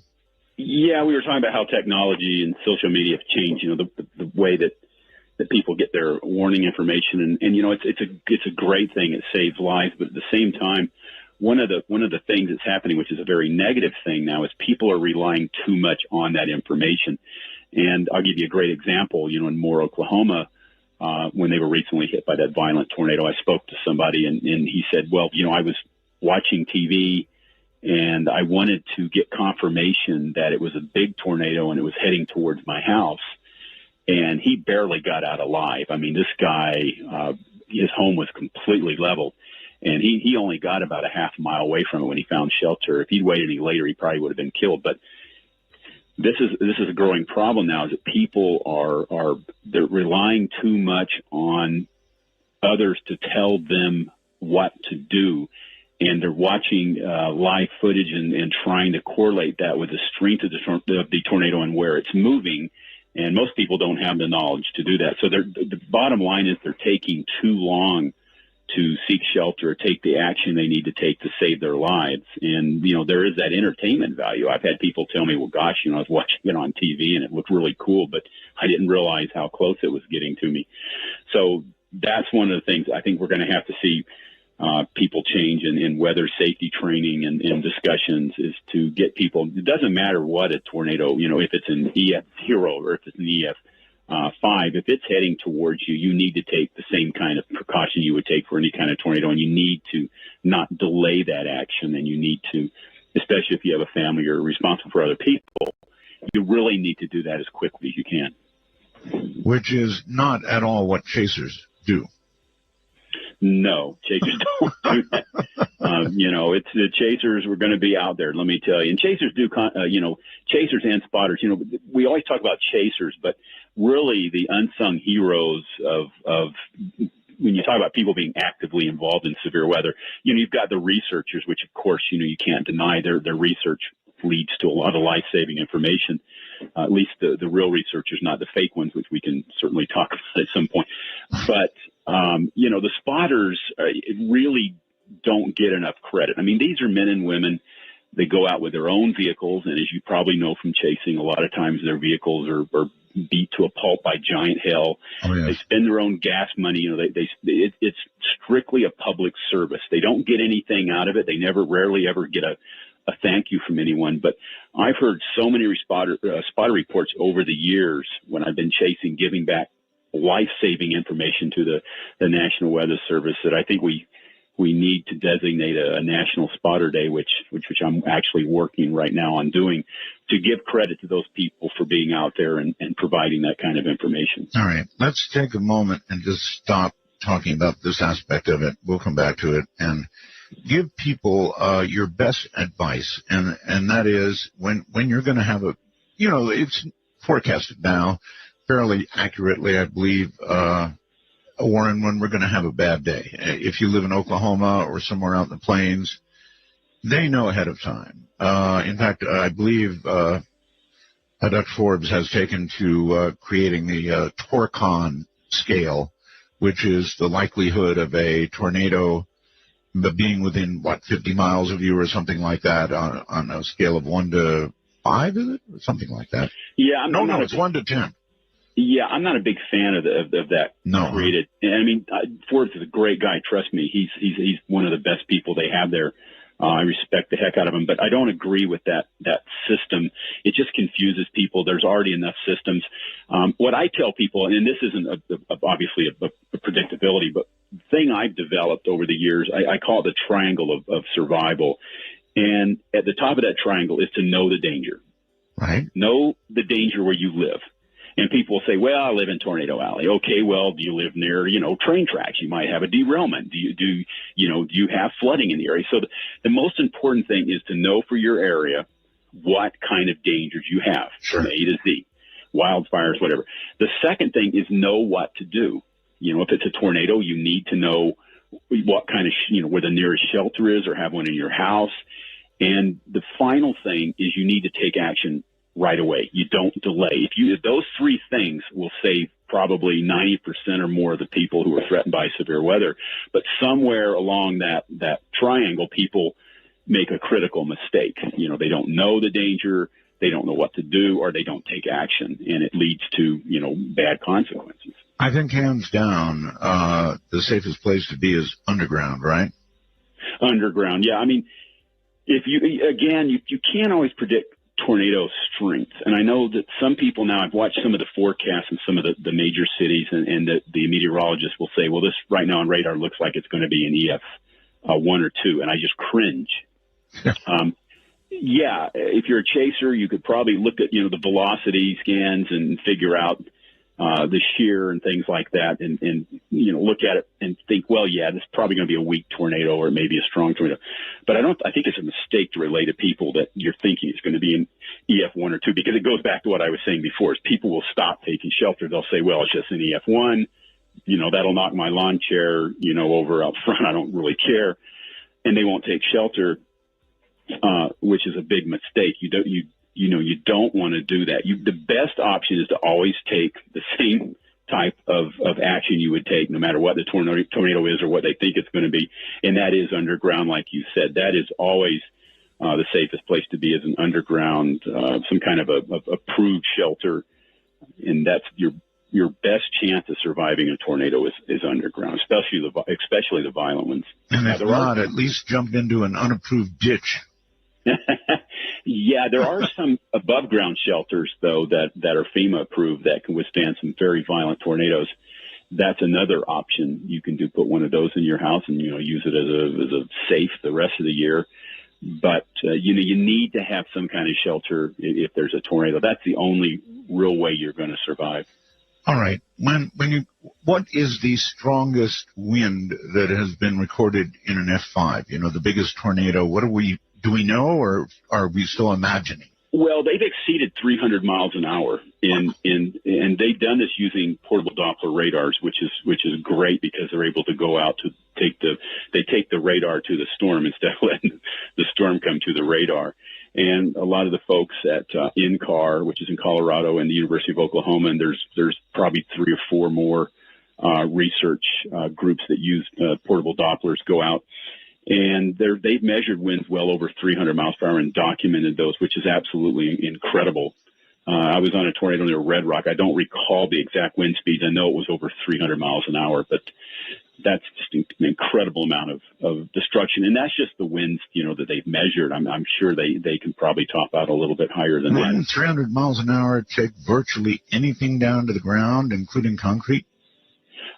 Some of it. It depends. Tornadoes are made up of individual vortices, and it just depends on how strong those vortices are and what they hit. And of course, that's why you'll have the house across the street will be standing, and then the other house will be completely demolished. But with your very strong, your very wide tornadoes, those usually leave a very wide path of destruction, almost within that whole area where the actual tornado's in contact with the ground. Okay, so here's a question for you.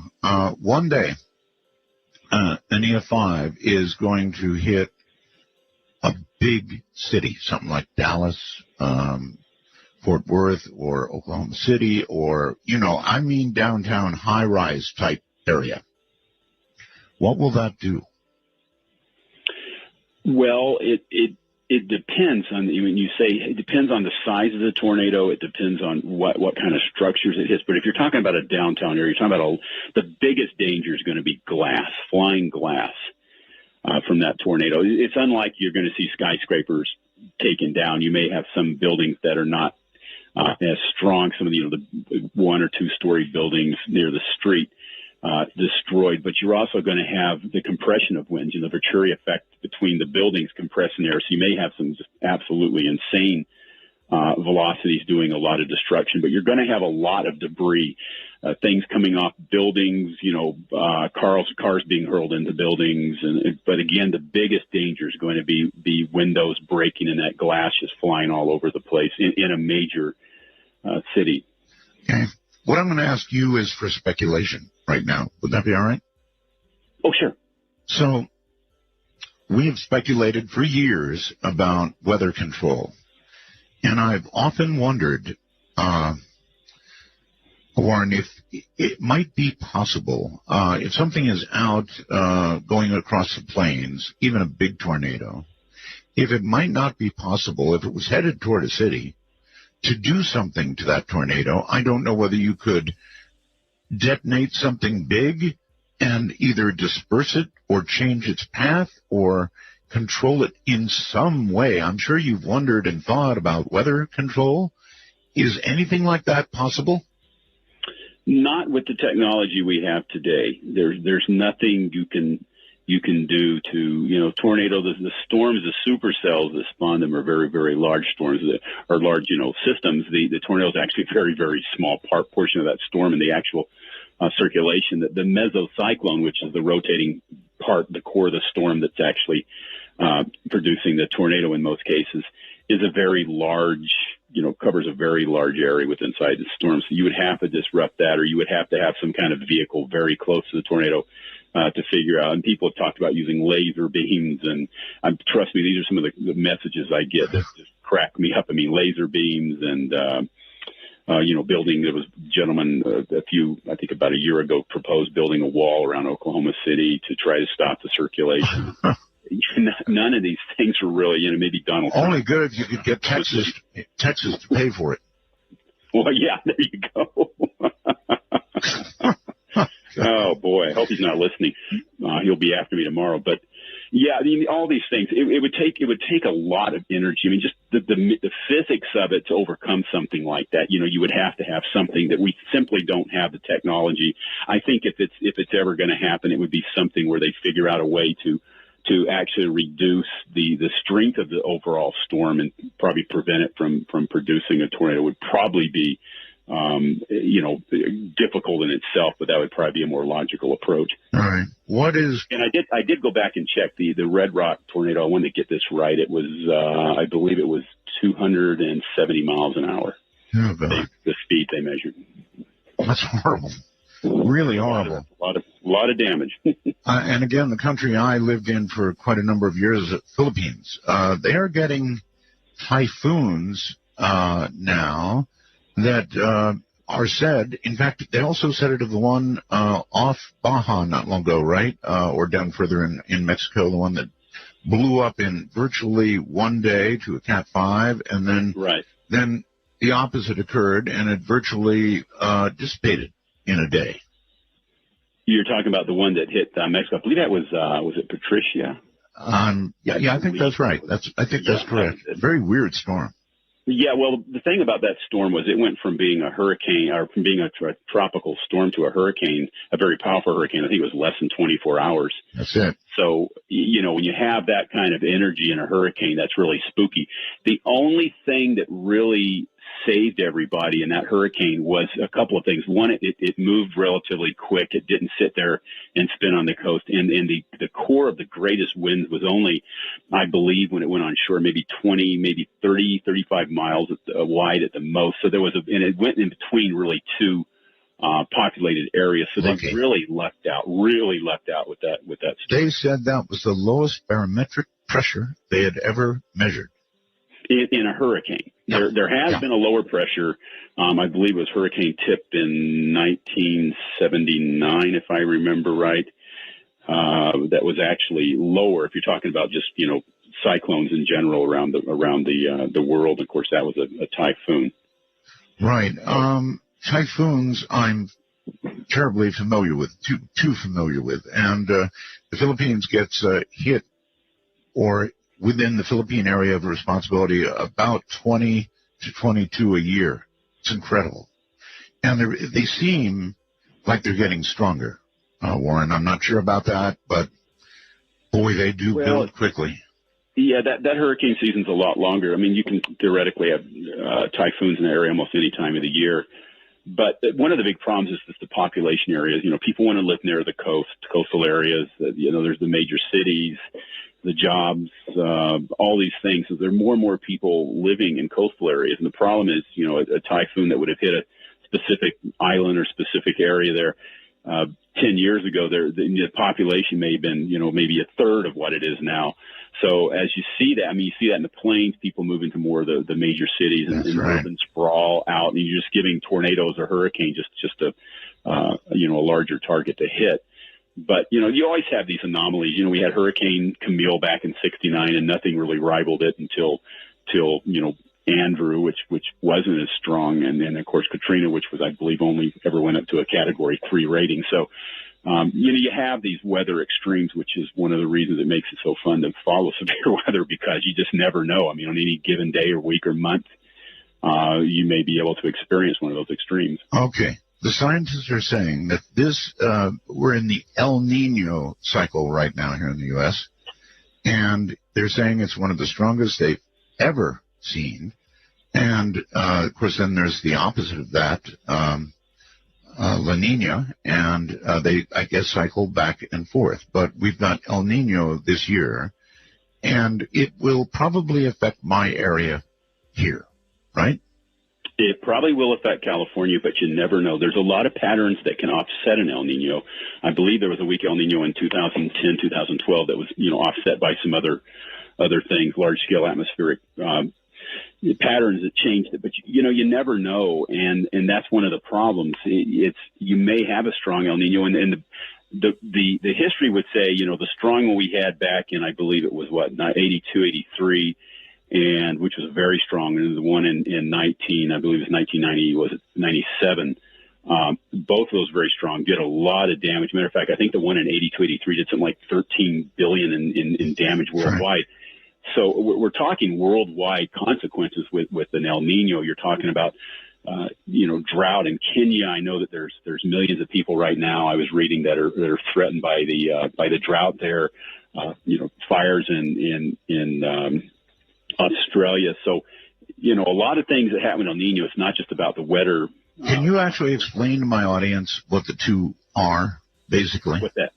The El Nino and the La Nina? Yes, Well, the El Nino is the warming of the eastern Pacific Ocean in areas, and it happens when the trade winds relax. And the trade winds circulate, to make this as simple as I can, the trade winds circulate the ocean. The ocean has a lot of heat. As a matter of fact, the western portion of the Pacific, the West Pacific, I believe is called the Western Pacific.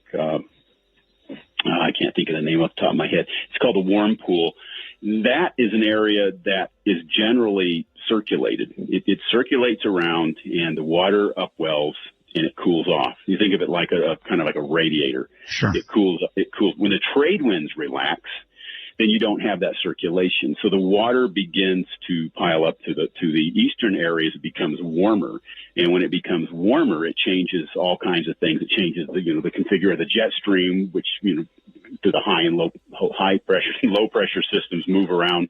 And that's what causes the global weather changes. In some areas, again, you're going to have temperatures that are very hot and dry. And in other areas, you're going to have, like California, for example, generally experiences, higher rainfall levels. And the good news, of course, up further north is usually you don't have as many of the polar intrusions. You don't have those really cold storms. But that's not to say you won't. Now that's what they expect to happen. And I would say probably, December through February is the big El Nino months, especially when you get into January, February. So it's going to be interesting to see what happens. Well, we need the rain, but there's a lot of deforested area now that is going to be a problem if we get a lot of rain, obviously. Well, yeah, because you have the mudslides, you have flooding. We've even had flooding here in Arizona. That becomes a big problem because California is a lot like Arizona. It doesn't handle a lot of rain at one time. It's great to have the slow rains, the soaking rains that fill up the reservoirs. But the problem is with El Nino storms, they have a habit of dropping very large amount of rainfall in very short periods, which leads to a lot of flooding. And I'm being there in 1997 and witnessing that and all the other crazy stuff that was going along with it. A lot of people don't know, but California is really a beautified desert. That's very true. Most people don't know that. Right at the coast, of course. You get that, I guess. But otherwise, they're using water to make it beautiful. Here's a question that's on my list that I don't know the answer to myself. What is core punching? Core punching is when you go into the core of a supercell storm, and the core is where you find the largest hail and the heaviest precipitation, and it's generally the area in a storm that's moving to the northeast. It's generally an area that would be to the front side or I should say the east side of where a tornado may form. So if you're in that area and you wait too long, there may be a tornado somewhere in there behind you. Most people don't do that. There are some chasers who enjoy doing that. If you don't like your vehicle and you want to go in there and enjoy nice hell beating your car to pieces, that's where you want to go.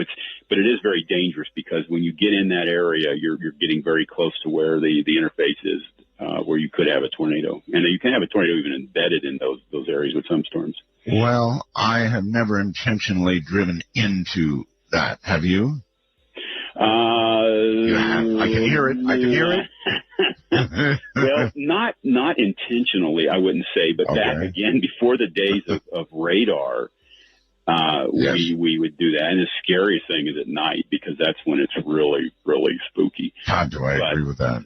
Yeah, I think people chased into the laptop data radar days. Some of them are very lucky to be alive, thinking about all the stuff we must have driven into. Because I look at radar nowadays and I'm thinking, good Lord, I probably would have driven into that thing if I didn't have radar.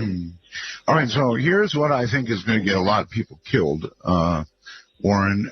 Lately, in the last few years, since this entertainment thing came along, there have been so many storm chasers that frankly, they jam the roads.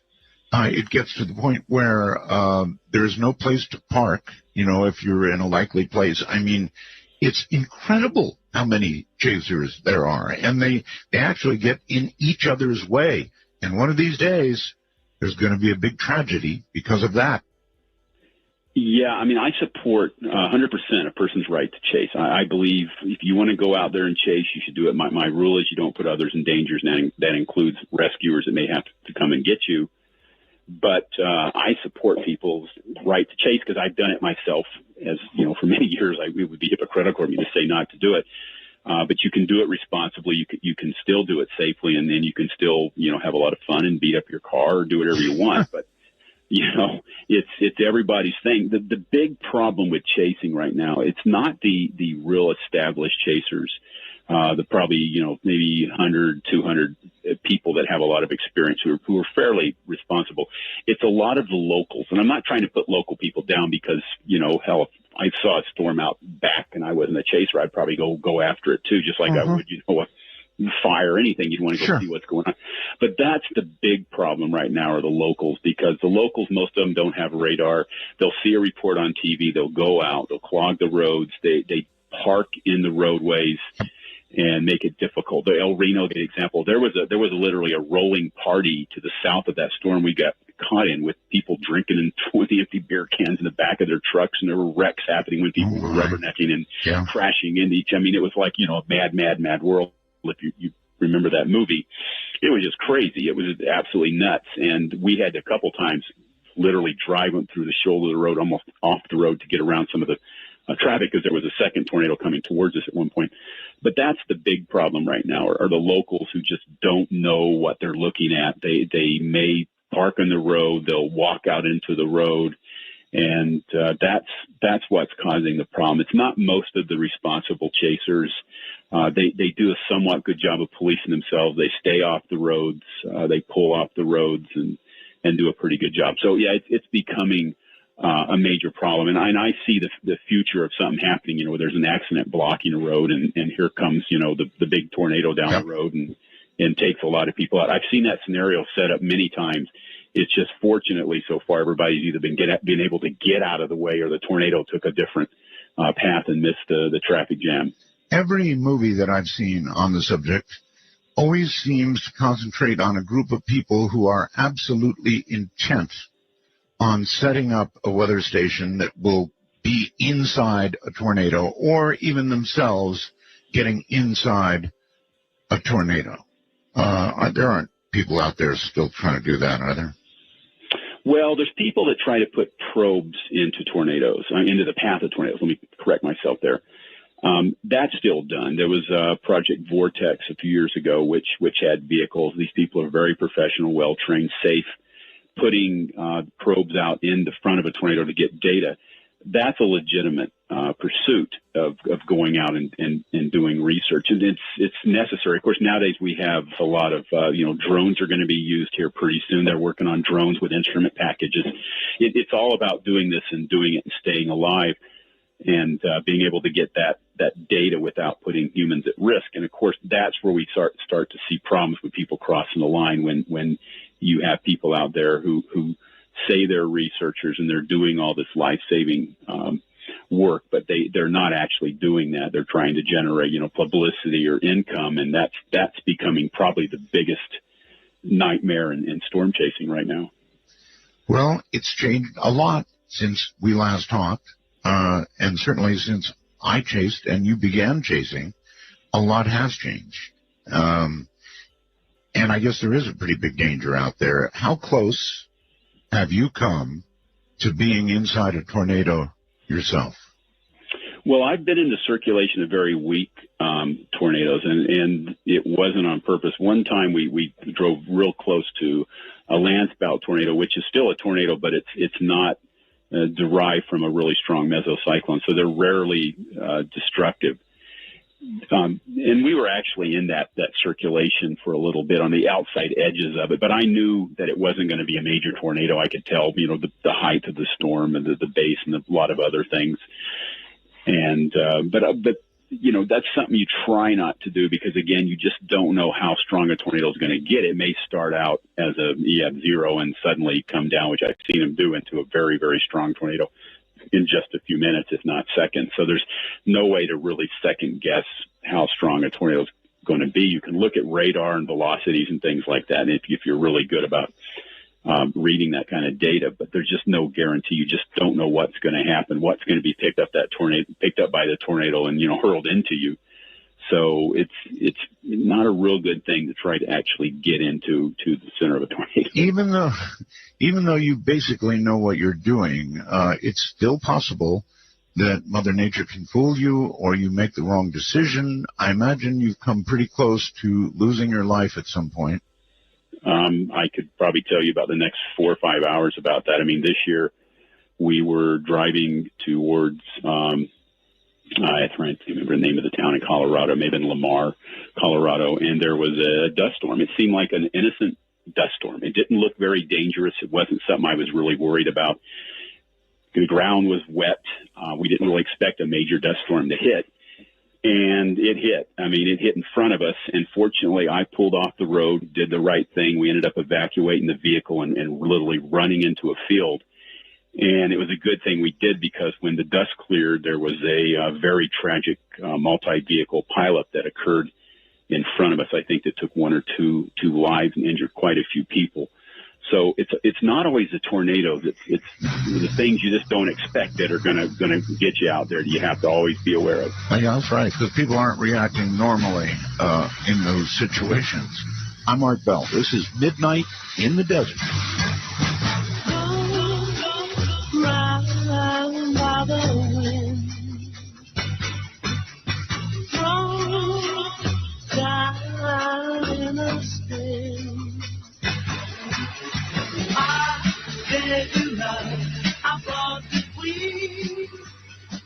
For the show, if you're east of midnight, call 1-952. Call Art. If you're west of midnight, call 1-952-225-5278.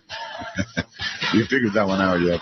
Hey, everybody, if you would like to join in the conversation, here comes the talk. We're going to open the lines. We'd love to have you ask a question of our nation's premier storm chaser, maybe one of the very first storm chasers, and he's still doing it. His name is Warren Fadley, and this is your chance to ask about this sort of thing. So, public number, area code 952-225-5278. Once again, 952-225-5278. Now, we also have Skype for your audio pleasure. You, if in North America and Canada, can download Skype. It's free, absolutely free. And then once you get it, download Skype. Once you get it, add us. All right? That's easy to do. Go to the little plus sign and put MITD51 in there if you're in North America. MITD51. Just the initials, as in Midnight in the Desert 51. Then we will appear on your contact list. And you can call us free of charge anytime from anywhere in the world. If you're outside of North America, it's MITD55. Midnight in the Desert. You don't spell it out, just the initials. And doesn't matter, caps or not caps. MITD55. Now, back to Warren. And Warren, I want to ask you, this is, for me, because I live out here in the desert. And while we rarely get tornadoes, they do happen. What we get a lot of are these dust devils. And these dust devils that we get are pretty serious sometimes, Warren. And I don't fully understand them, what powers them, how they get going. But, boy, I'll tell you what, if one hits the side of your house, it sounds like a truck ran into your house. And I've actually been caught in them, and you have to huddle down, because, of course, dust is trying to extinguish your eyes. They are really serious. How big can they get, and what makes them? Well, unlike a tornado you would associate with an actual